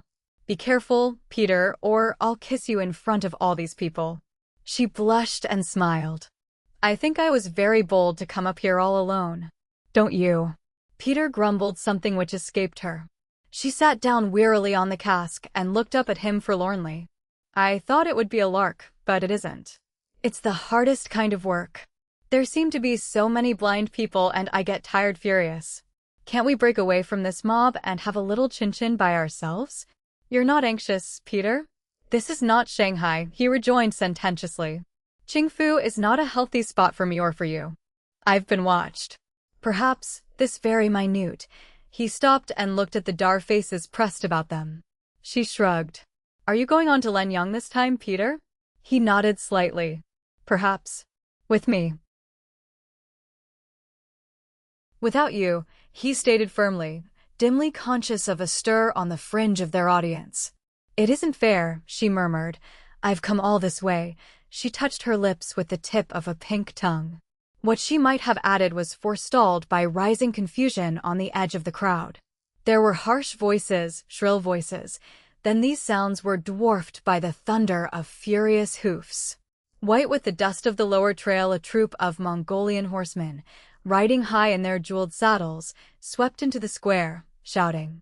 Lashing their horses, they drove into the gathering with the fury of Cossacks. Peter was thrown to one side by a tall man whom he had taken for a peasant. He tugged at his pocket, but the coolie was fighting his way toward the horseman. Indifferent to her struggles and screams, this giant carried Eileen in naked, brawny arms. Peter leaped after, shouting and cursing at those who stood in his way. Someone tripped him. He regained his footing, shot his fist into the jaw of an argumentative youth, and struggled on.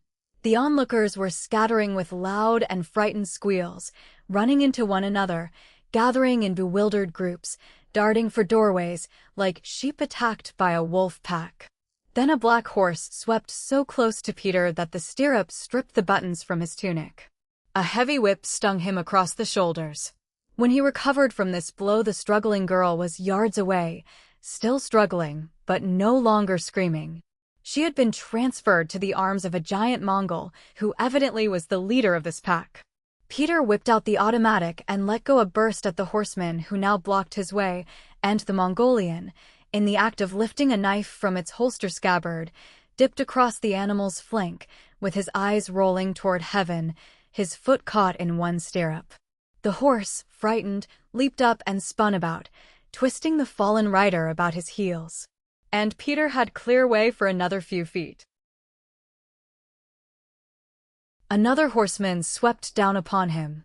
Peter brought the gun up and brought it down with fury. Twice he shot, and then this interference was removed. The troops were gathering into crude formation, evidently for another charge. Eileen had disappeared. Peter, knowing that she was somewhere in that quadrangle of rearing horses, struck forward, stumbling over fallen bodies, slipping in mud. His lungs burned, and he choked in a consuming rage. And suddenly he heard her scream his name. The leader of the desert pack held her across his saddle, with his mighty arms pinioning her. He saw Peter, shouted, jabbed down with his spurs, and his mount fairly leaped. The others wheeled gracefully, and they vanished in thunder toward the plain. Peter discovered the horse of one of the fallen warriors and leaped to capture him. And in the next moment he was groping in blindness. Chapter 12. Lingering in his vision was a leering face. Mud had been thrown into his eyes, and the filth was plastered from eyebrows to nose. In a flash he recognized the face. Months ago, he had thrown that Chinese from the deck of a steamer into the shark-infested waters of Tanjong Priok, the harbor of Batavia, Java. Such amusing spectacles as the struggling unbeliever with rich mud plastered in his eyes have a tendency to evoke keen appreciation from the yellow races, who are supposed to be devoid of a sense of humor. Shrill and explosive laughter was arising on all sides of him. Light came slowly to his tortured eyes through a thick yellow film. All of his muscles were tensed. Any instant he expected to experience the long-anticipated thrill of cold steel between ribs or at his throat.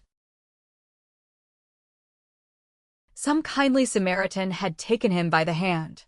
Mucus breath assailed him. He distinctly heard a thud, a grunt, a screamed order. No words were spoken, yet the mysterious hand tugged urgently at his wrist. Peter knelt down and raised handfuls of water to his eyes from a tub. He looked about for his benefactor and met only the leering countenance of a highly amused group of urchins, men and women, diverted as they had probably never been diverted before. And in the meanwhile, he realized with a torn heart that the thundering hoofs were receding farther with each flitting instant. Peter knocked down one man as he struck out through the amused circle. The square was now all but deserted. 2 bodies lay in the mud unattended. Examination proved these to be the earthly remains of the 2 Mongolian horsemen, the 2 he had shot down. The 2 horses were unattended. Peter mounted the nearest. The air was growing cold.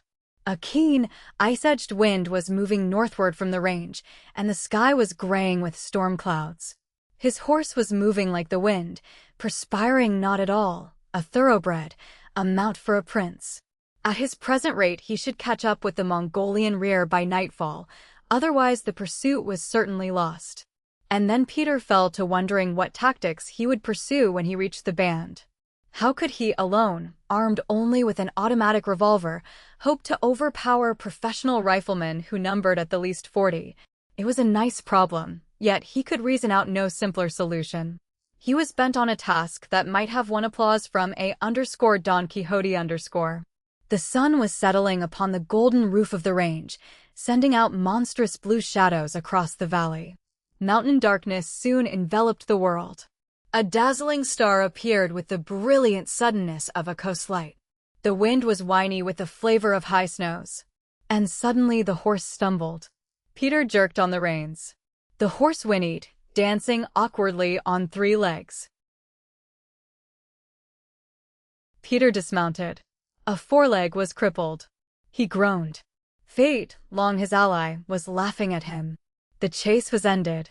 Suddenly hoofs thudded on the firm dirt. A shadow darted by, nearly colliding with him. There was a trampling. A lantern frame clicked, and a lance of yellow light rippled upon his face, broadened. He glared into the anxious brown eyes of Con Meng. Chapter 13. You're in time. He gripped Peter by the shoulder. Have you stopped them? Gasped Peter. Con Meng indulged in a bitter laugh. Only the wind could overtake them. He shrugged. They came, they broke through our lines, and again they broke through. If they had stopped for battle, he added grimly, there would have been a different tale to tell. And they have taken her to Lenyang? Peter suddenly recalled that Con Meng probably knew nothing of Eileen. The doctor? Yes, assented Con Meng sadly. One of my men was in Qingfu when the troop drove through. He was looking out for you. He arrived only a few moments ago. By Buddha, how you have traveled. I intend to go on. Con Meng sighed. It means only death. I am willing. But you cannot catch them with any horse. You would be killed. We can arrive in Lenyang sooner, Con Meng pleaded. Everything is ready. I'll follow, Peter stated grimly, on the condition that you answer 2 questions. What is your relation to the man at Lenyang? On my word of honor, Con Meng interrupted him with emotion. I am a friend. Won't that suffice until the morning? If I were an enemy, if I were on his side, I realized that. Peter stopped him. Very well. I'll wait. My other question is this. Why does that beast search the world for beautiful women and consign them to the mines? Con Meng was silent. Reluctantly, Peter was allowing himself to be led through the darkness over broken ground. A pale dot of light emerged from the night. I do not know, said Con Meng finally. It is hideous. I have seen them. That will be stopped, he added tensely. Under the lantern they paused, and Peter found his strange companion to be examining his features intently. I can add nothing to what has been said, Con Meng went on. I have much to attend to now. We are starting immediately. At present, will you trust me as I trust you? He extended his right hand, and Peter clasped it silently. The ripe old moon of Tibet was creeping from its bed, tipping the pointed tents with a soft glow. On such another night as this, Peter had first dared to enter the city of stolen lives, and the faint, mysterious sounds of a caravan at rest stirred up old memories. The probable treatment of Eileen at the hands of Len Yang's king was too terrible for him to contemplate. And he was as helpless at this instant as though he were on the other side of the Pacific Ocean. A hot flood of anger welled up in his breast. His palms began to sweat. Each minute was drawing her closer to the moldy walls. He could picture her struggling in the arms of the giant Mongolian. He could see the great drawbridge swinging down to the white road in the moonlight or the blistering heat of noonday. And on the hill, like a greedy, white vulture, he could see that solemn palace with minarets stretching like claws to the sky, crouching upon the red slime vomited forth by the mines.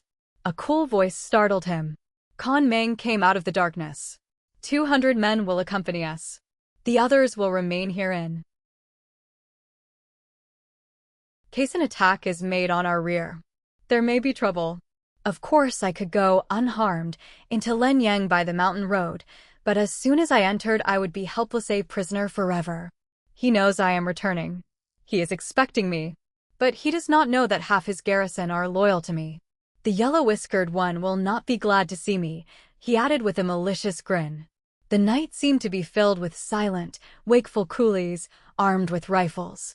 The grim and watchful silence of the procession, the black mystery of the night with the sinking, cold moon aloft, and the uncertainty of the whole affair, set Peter's nerves to tingling, and his heart was beginning to react to the high excitement of it. He was elated, yet anxious. Tonight's business was no quest of the Golden Fleece. The size of his undertaking, now that he stood, with only a few miles between, at the threshold of achievement, was overwhelming. He had pledged himself. How he would proceed if the present venture succeeded was another matter. Fate or opportunity would have to shape his next steps. Perhaps in Con Meng, the mysterious, might rest the solution. Peter was an adventurer by choice and an engineer by profession. Under given conditions, he knew what to expect of men and machines. Before he had taken to the seas as a wireless operator, he had had some experience as a railroad builder. He had laid rails in California and Mexico. A successful career in that profession had been foregone when the warm hand of romance laid hold of him. He wondered how he could adjust himself to the routine of his old profession again, if that was the opportunity awaiting him in Lenyang. Governmental problems, he knew, would have to be given to more specialized men, such perhaps as Con Meng. He looked behind him, at the long line of men stretched down the narrow ravine like the tail of a colossal serpent. Occasionally a stone, dislodged, clattered down into the crevices. Above them the rock stretched and lost itself in the cold purple of the night.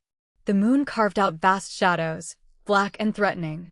They emerged at length into a broader valley, jagged with spires flashing with gleams of the moon on frequent mirror-like surfaces. 10,000 men could have been concealed in this desolate cavern. Yet it rang with emptiness as, far airier, a steel prod struck powdery fire from the flinty path. Hours seemed to pass as they advanced, descending constantly. At times the granite walls nearly met above them, and then a shaft of moonlight would cast freakish shapes across their vision. Once they paused for rest near a torrential stream. Some lingered to drink. The blackness in the sky was yielding itself to the spectral glow of the new day when Con Meng gave the order to halt. He took Peter aside and explained his procedure. His plan was to send 50 men through the tunnel to the main shaft to subdue the guards. The remainder of the armed coolies, numbering about 150, would follow, forming a protective chain to the black door, an underground entrance. There should be no trouble, no confusion, a bloodless revolution, he added with a nervous, elated laugh. I will occupy the place, you will follow. Wait 10 minutes. Peter nodded. A tunnel, fairly straight, leads from here directly to the black door. Have your revolver in readiness. My men may not make a clean job. The mine guards carry clubs. Each of my coolies has a rifle. Con Meng's eyes in the light of a torch were glittering excitedly. He grasped Peter's nearest hand in his enthusiasm. We are so near.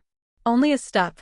He laughed wildly, lifted his voice ecstatically to a sing-song and chanted from Oanwi. Then, let us rejoice together. And fill our porcelain goblets with cool wine. Chapter 14. Now Peter was an emotional young man, and wrathful notions were kindled in him before he encountered the only guard Con Meng's men had overlooked. May the bones of that one rest gently. He saw little children clawing in red muck. He saw young girls with sunken breasts, their former beauty a wretched caricature, carrying dying babes upon their backs. He saw tired old men and women, crippled, blind, with red fingers and wrists as if they had been dipped in blood. He saw plenty to enrage him. Con Meng's guards bowed gravely as he passed them at tunnel passages. He had walked perhaps 3/4 of an hour generally in a single direction, bearing a torch, when he collided with a smooth, flat obstruction. Somewhere in the earth distantly behind him occurred a metallic rumble, followed by a gust of soft wind, fragrant with the outdoors. He was staring at blackness, the varnished blackness of a great wooden door. He was at the threshold. Somewhere on the other side of that enormous wooden barrier was the man of Lenyang. Chalked boldly upon the surface was the legend, P.M. straight on K.M. Pulling with his fingers and bracing his feet in the rough floor, the mass moved monumentally toward him. It swung wide, on great, concealed hinges. Peter's adventurous heart was beating an excited battle call. His burning eyes strained beyond the ruddy luminance of the torch and examined white marble. He was at his journey's end somewhere in the palace of the Grey Dragon. Peter dragged the great door softly shut behind him and found himself in a chamber of vast proportions, built of what had at one time been purest white marble, discolored entirely now by the red taint of the bloody ore. The floor was perspiring redly. Going on tiptoe to the center of the space, he searched the blank walls, listening breathlessly. He heard nothing but the faint patter of the dripping slime, and he went swiftly to the end of the musty antechamber and discovered at the distant end the fourth wall, hitherto unseen. Reaching from the left corner of the Scarlet Tomb was a narrow staircase built also of marble. Dropping his hand nervously into his right-hand tunic pocket, he went up and pushed open another door. He found himself now in a snow-white corridor, faintly lighted by grills overhead. The hall reached gloomily into gray distance, and it was quite vacant. An unseen fountain was playing nearby. At his left was another door, closed. The closed door attracted him. Certainly, there was no other course now than a detailed exploration. Bracing himself for a surprise in this palace of hideous surprises, he flung open the door and entered black darkness. Carelessly, he closed the door behind him, listening and sniffing. At first, he heard nothing, but he smelled altar incense faintly. A deep-voiced gong suddenly reverberated while Peter tensed himself. The sonorous melody lifted and crashed, subsiding into countless unmusical overtones. Lighter metal rang upon wood. Then electric lights by the dozens, hundreds thousands blazed with a violent suddenness, a suddenness that Peter could compare only with that of a tropical sun leaping out of the ocean, and Peter blinked upon green. It was a hideous green, a green of diabolical intensity. He shivered. It seemed to creep, to writhe, this green. At first, he could not absorb this insane color idea, and he stood there, with his heart sinking. He discovered that he was occupying an oblong green rug of satin. He was dazzled by the green glare of a cluster of quartz lights in front of him, and he stared, first at a monstrous green Buddha, squatting on a thylus rump between flashing green pillars, and finally at the most hideous individual he had ever gazed upon, a human who occupied a throne carved solidly from green jade. The glimpse was like stepping from a dark dream into the center of an aquamarine nightmare. And in the instant following his partial digestion of the viridescent scheme, he was possessed with the notion that the occupant of such a chamber of horror must certainly be insane. That was the first idea to possess Peter. He was not surprised to find that he was unafraid. Anticipation is much more fearful than realization. He had experienced many panicky moments in looking forward to this meeting, and yet in the presence of him he was cool. The Grey Dragon of Lenyang? From the tail of his eye he detected a man with folded arms backed against the door. At either side of the green throne stood Mongolian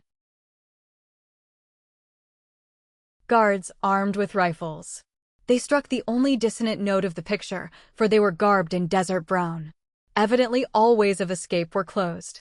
For 2 years he had contrived to elude the tracers, the killers, sent out by this creature, and now he had deliberately walked upon his swords. Death? Where was Con Meng? Possessed with a feeling akin to cat-like curiosity, Peter walked slowly to the barrel throne steps, where he paused, with his fists gripped tightly in his pockets, his chin up, and his shoulders back. Close scrutiny did not soften the bestial cruelty of the face of Lenyang's ruler. It was a startling face, as gray as fresh clay, sharply wrinkled. The nose was exceedingly long and sharp, with a crooked joint. Dirty yellow mandarin mustaches drooped like wet seaweed from the sides of a curling, sneering mouth. And it was dominated by a pair of very small, very bright green eyes, set deep and exceedingly close together. But the tenor of the face was gray, the gray of living death, and from this emblem, Peter suddenly decided, the man had been given his descriptive name. Long, gray talons reached out from the folds of a mandarin jacket and toyed nervously with a strand of gray hair, which jutted from the pigtail winding over the slanting shoulder. The green eyes blinked as they completed the survey of Peter Moore. The curling lips were moving. "Peter Moore," he rasped. "The most daring foreigner who has yet visited my city. Peter the Brazen, with a reputation of breaking the hearts of beautiful women. You are late. I have been waiting upon this visit for 2 years." He leaned forward and Peter retreated a step. "What have you done with her?" Peter snapped. The Grey Dragon sank back with a sigh. Would you like to gaze upon that which can never be yours? May I see her once before I die?" That is a wise statement. You are altogether wise, astonishingly so. Wisdom is a rare gem in one so young. He chuckled in an irritating treble. "Look about you again, youth. This is known as the Room of the Green Death. Few men leave the Room of the Green Death alive. My hounds bay when they enter. The young woman is here safe. If you will answer my questions, I may permit you to gaze upon her just once before you die. Perhaps I may be so lenient as to allow you to die together. Does not that appeal to you?" he demanded, as if anxious. "You who are so thirsty for the gold of romance?" Peter glared at him silently, and his fingers were twitching. His host tapped the resonant gong. Someone stepped behind Peter, for he distinctly heard the seep of silken garments. The man on the green throne muttered, adding to Peter, "I am granting your wish. You may gaze upon her before you die. I, too, will gaze, for I prize her highly, as you know."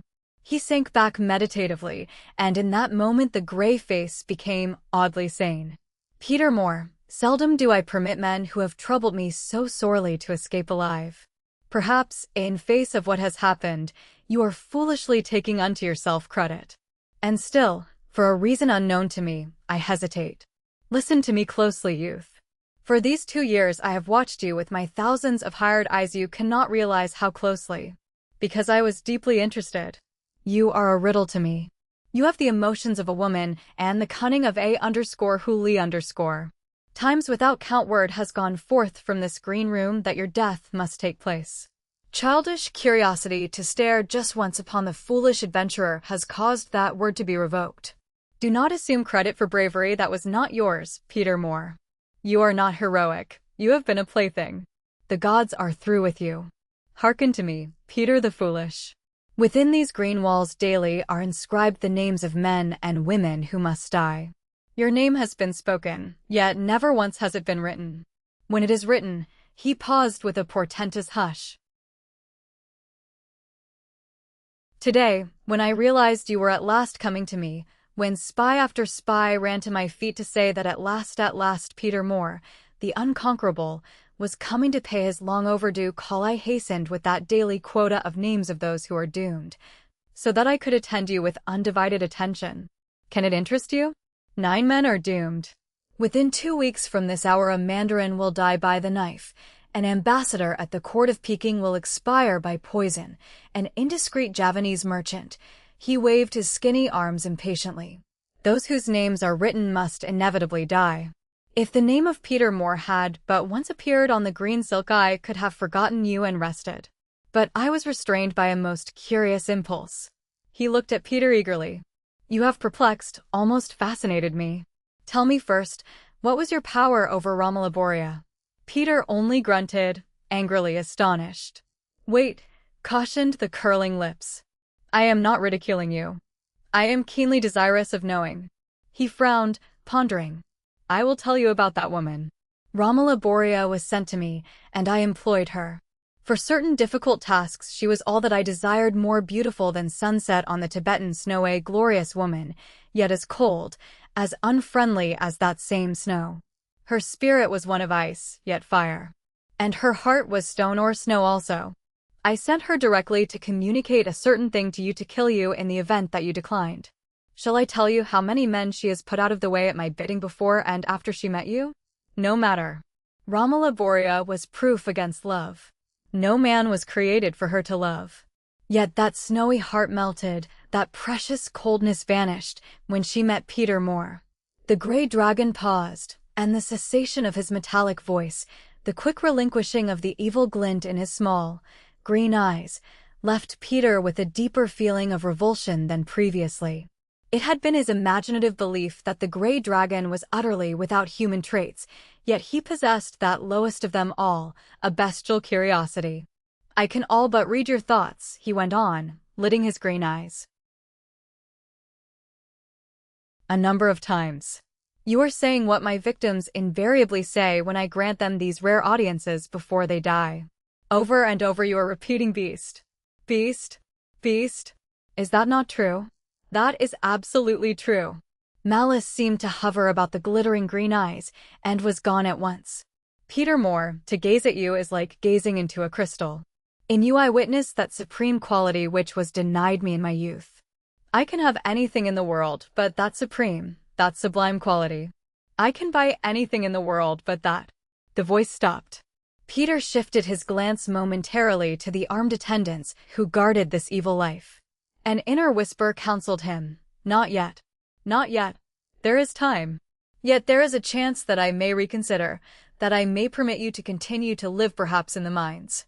But certainly, Peter the Foolish, you must not yield to that present impulse. Of course, you are armed. But do not move. 2 feet behind you stands an excellent shot with a pistol aimed at your backbone. Men with cracked spines do not live long. He chuckled. What was I about to say? Yes. If I could purchase from you that quality, if I could, I say, anything in my kingdom would be yours, everything. It is the one thing I have been denied. Holy wheel. It is strange, this way I am talking. I have rarely had such an interested audience. Most of my captives at this stage are cringing, are kissing my feet. The snarling grin left his lips again, and his mood became strangely soft, like dead flesh, so Peter thought, as he waited with that pistol at his backbone. I intend telling you an amazing story, which you may or may not credit. I am telling it this confession partly because I dislike the look in your blue eyes. Like everyone else, you loathe me. But I will erase that look. I intend to show you I am even more human than you. By Buddha, I will tell that story to you, Peter Moore, the most fortunate man in all China this hour. Think, before I begin, of that mandarin, that bungling Javanese merchant, who, also, are about to die. Then forget all else and listen. This took place many years ago, when I was a young man, like yourself. I, too, loved a woman. Can you understand me? I, too, once loved a woman, a maiden of the Punjab. I can conceive her in the veil of my memory still.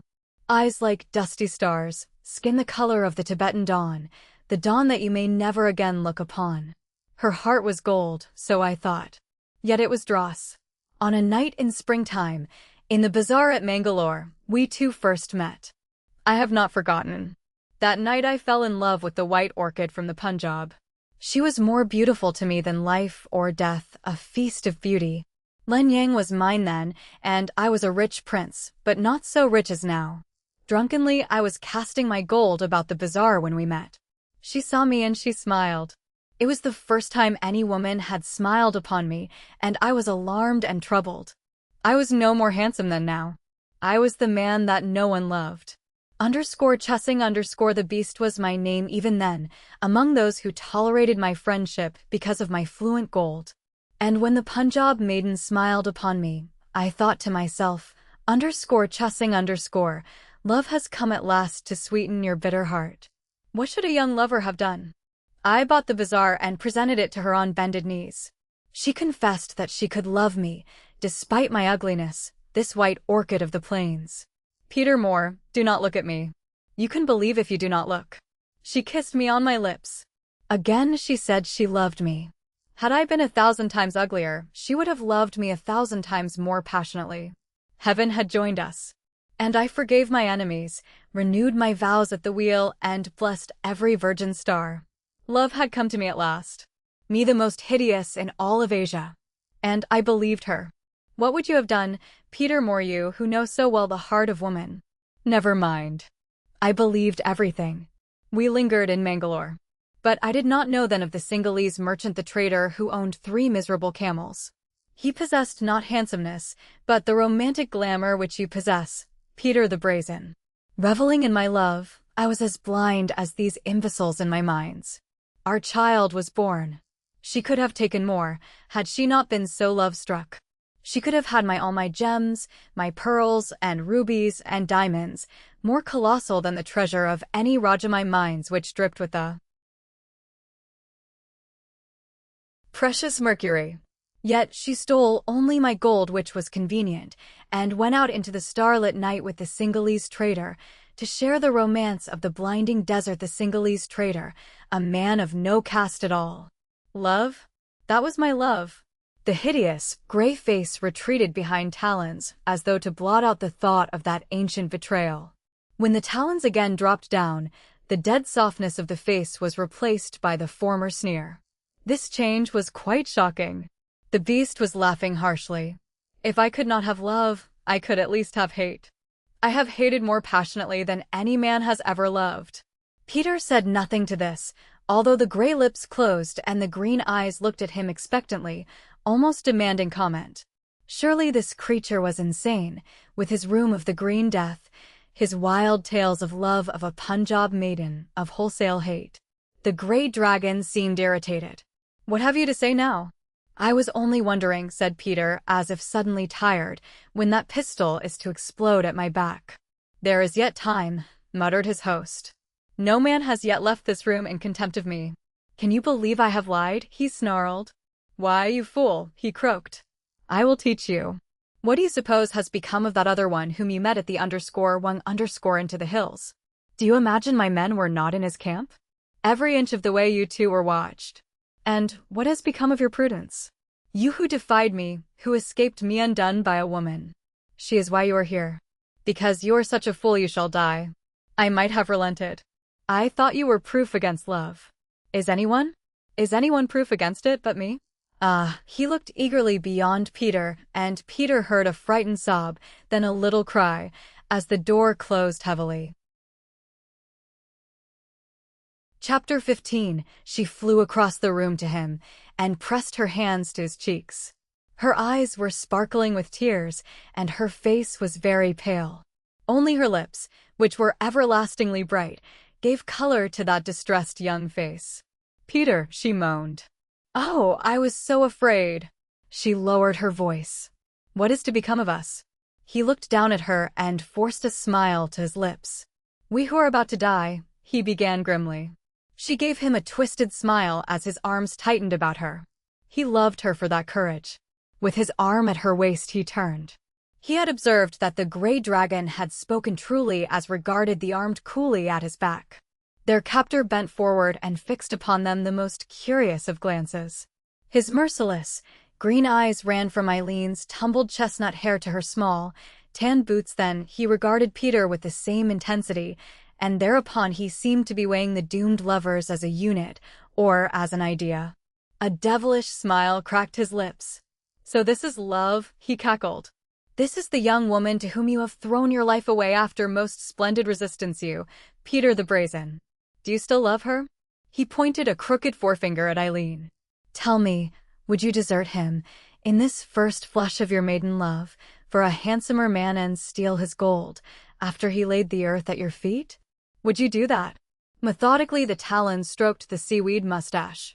You are too anxious for death. You are romantic. Youth does have such ideas. Even I, _Chussing_, have such notions. Death? Why does your little mind single out such simple punishment, you lovers? Romantically you long for death, because in the next world you would come together again in the lovers' eternity of heaven. But I have a far more imaginative scheme. Separation. How does that appeal to you? He leaned forward and watched them. I have an excellent plan. One of you shall work until the end of his life in this mine, as beautiful captives in the past quarter-century have slaved and died. The other shall labor until the end of life in my quarries, not more than 100 miles from Lenyang. Then you will not speak of death. You will struggle and you will grow old long before your time, as the others have done, hoping that vain hope of again meeting. And I shall grant your wish. Years from now, when youth and the divine passion of youth have flown, when only the bitter dregs of that rapturous love remain, then you shall be reunited. He cackled humorously in his trouble. Oh Buddha! How long have I waited for such an opportunity? How long? How long? Is it 20 years or 40 or 1,000 since that night in the bazaar at Mangalore? His green eyes rolled to the green ceiling. And his mood underwent another vast change, this creature of monster moods. Are you grateful to me, you two? You should be. It was I who brought you together, I, the cruelest man in all Asia. It must have been a divine night, that night on the great river, Peter Moore, when she came into your arms. Love blazed in your hearts that night, and this gray-eyed witch said, with downcast eyes, I like you, Peter Moore. What difference what she said? Any words would have dripped as much with love. He sprang to his feet, groaning, his evil countenance undergoing convulsions, as of terrific inner spasms. You shall not have that, he shouted. You shall not have love. What I have done I shall undo. You shall live apart. Love has been refused me. Love is refused all who come within my reach. That is my decision. Nor shall you have death. One of you to the quarry, the other to the mines. I shall be generous. You may make your choice. And that is my decision. The lovers stared at him. The vicious plan had gripped Peter's imagination. Gone was all thought of the pistol, which lay even now in the palm of his hand. One shot would have silenced the beast forever, but he had forgotten such things as bullets and pistols. He could realize only that, even before their first kiss had been exchanged, they would be torn apart. The color had receded from Peter's skin and eyes. He looked very much nearer 40 than 30. And Eileen was reflecting that despairing attitude. She could think only of him toiling wretchedly in the mines or quarries, striving against a fate as unfriendly, as unyielding, as a wall of cold granite. The gray dragon sank back, with his chest heaving. His features were working. The spasm had exhausted him, and the green brilliance gave his gray skin a ghastly pallor. He lifted a small silver hammer and brought it down upon the belly of a large bronze gong. There was a stir behind them. With the same cold hate in his expression as he addressed himself again to the lovers, who clung together like small children, pitiful objects indeed in this hall of pitiless green. The others are coming. Their fate will be yours, you lovers. He turned to address words in dialect to the Mongolian on his right, and in the space Eileen's breath came warmly upon Peter's ear.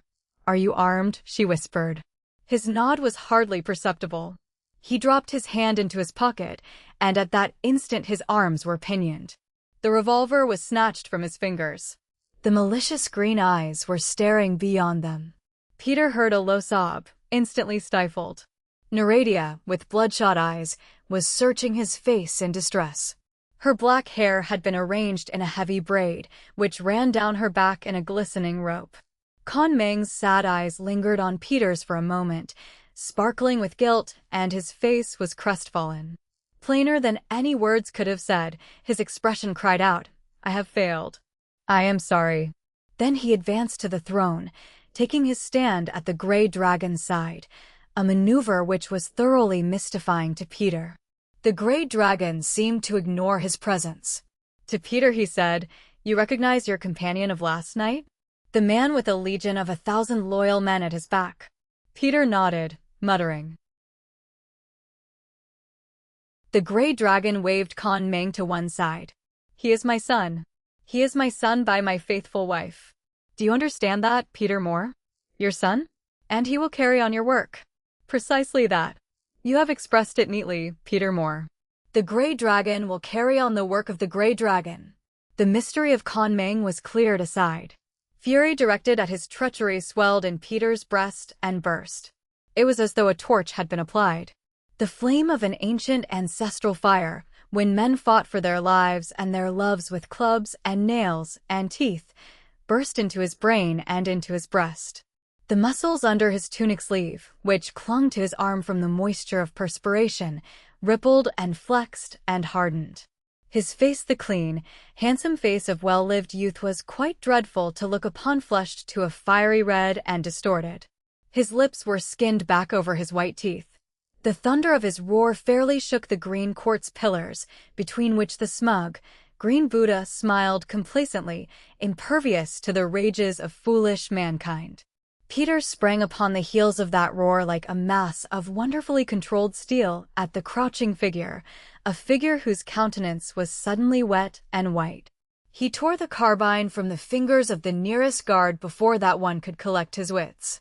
The Mongolian sprawled over backward, and in the second instant the heavy butt of the carbine came down with a shuddering crash upon the skull-cap of the man who would no longer rule Lenyang. With such tremendous vigor was that blow delivered that the walnut stalk, as tough as iron, shivered into splinters, which swam in the bursting brains of the victim. Screaming, Peter swung the stalk again and again, as if he would beat his wretched victim to a pulp. Nothing but the barrel and breech mechanism remained. His murderous intention seemed to be to remove, to obliterate for all time, the hideous face, to wipe out by means of his brute strength the gray countenance. Suddenly he sprang away from him with the elastic stride of a panther. Con Meng, the traitor, was next. And as he leaped, Con Meng slipped from his own pocket a revolver and dodged Peter's blow. Peter staggered backward, reaching the center of the room, dragging the bloody and bent carbine barrel in a red trail. There he stopped, swaying, toppling. Darkness was assailing him. He was sinking into a pit. And the heart was fluttering, laboring treacherously under the poison created in his blood by fury. The green light spun. He threw the carbine barrel at the complacent Buddha, where it clanked to the marble flags. And he withered like the lotus, sprawling upon his back with his eyes tightly shut, the color fast disappearing from his complexion. And his head was reclining upon the small, tan boots of Eileen. Chapter 16. Somewhere in the distance, a sweet-voiced temple bell resounded dreamily. Vague odors of sandalwood and wisteria swam in the soft, cool air. A ray of warm sunlight fell upon Peter's inert hand, and he opened his eyes. Memory came slowly back to him. He remembered that he had killed.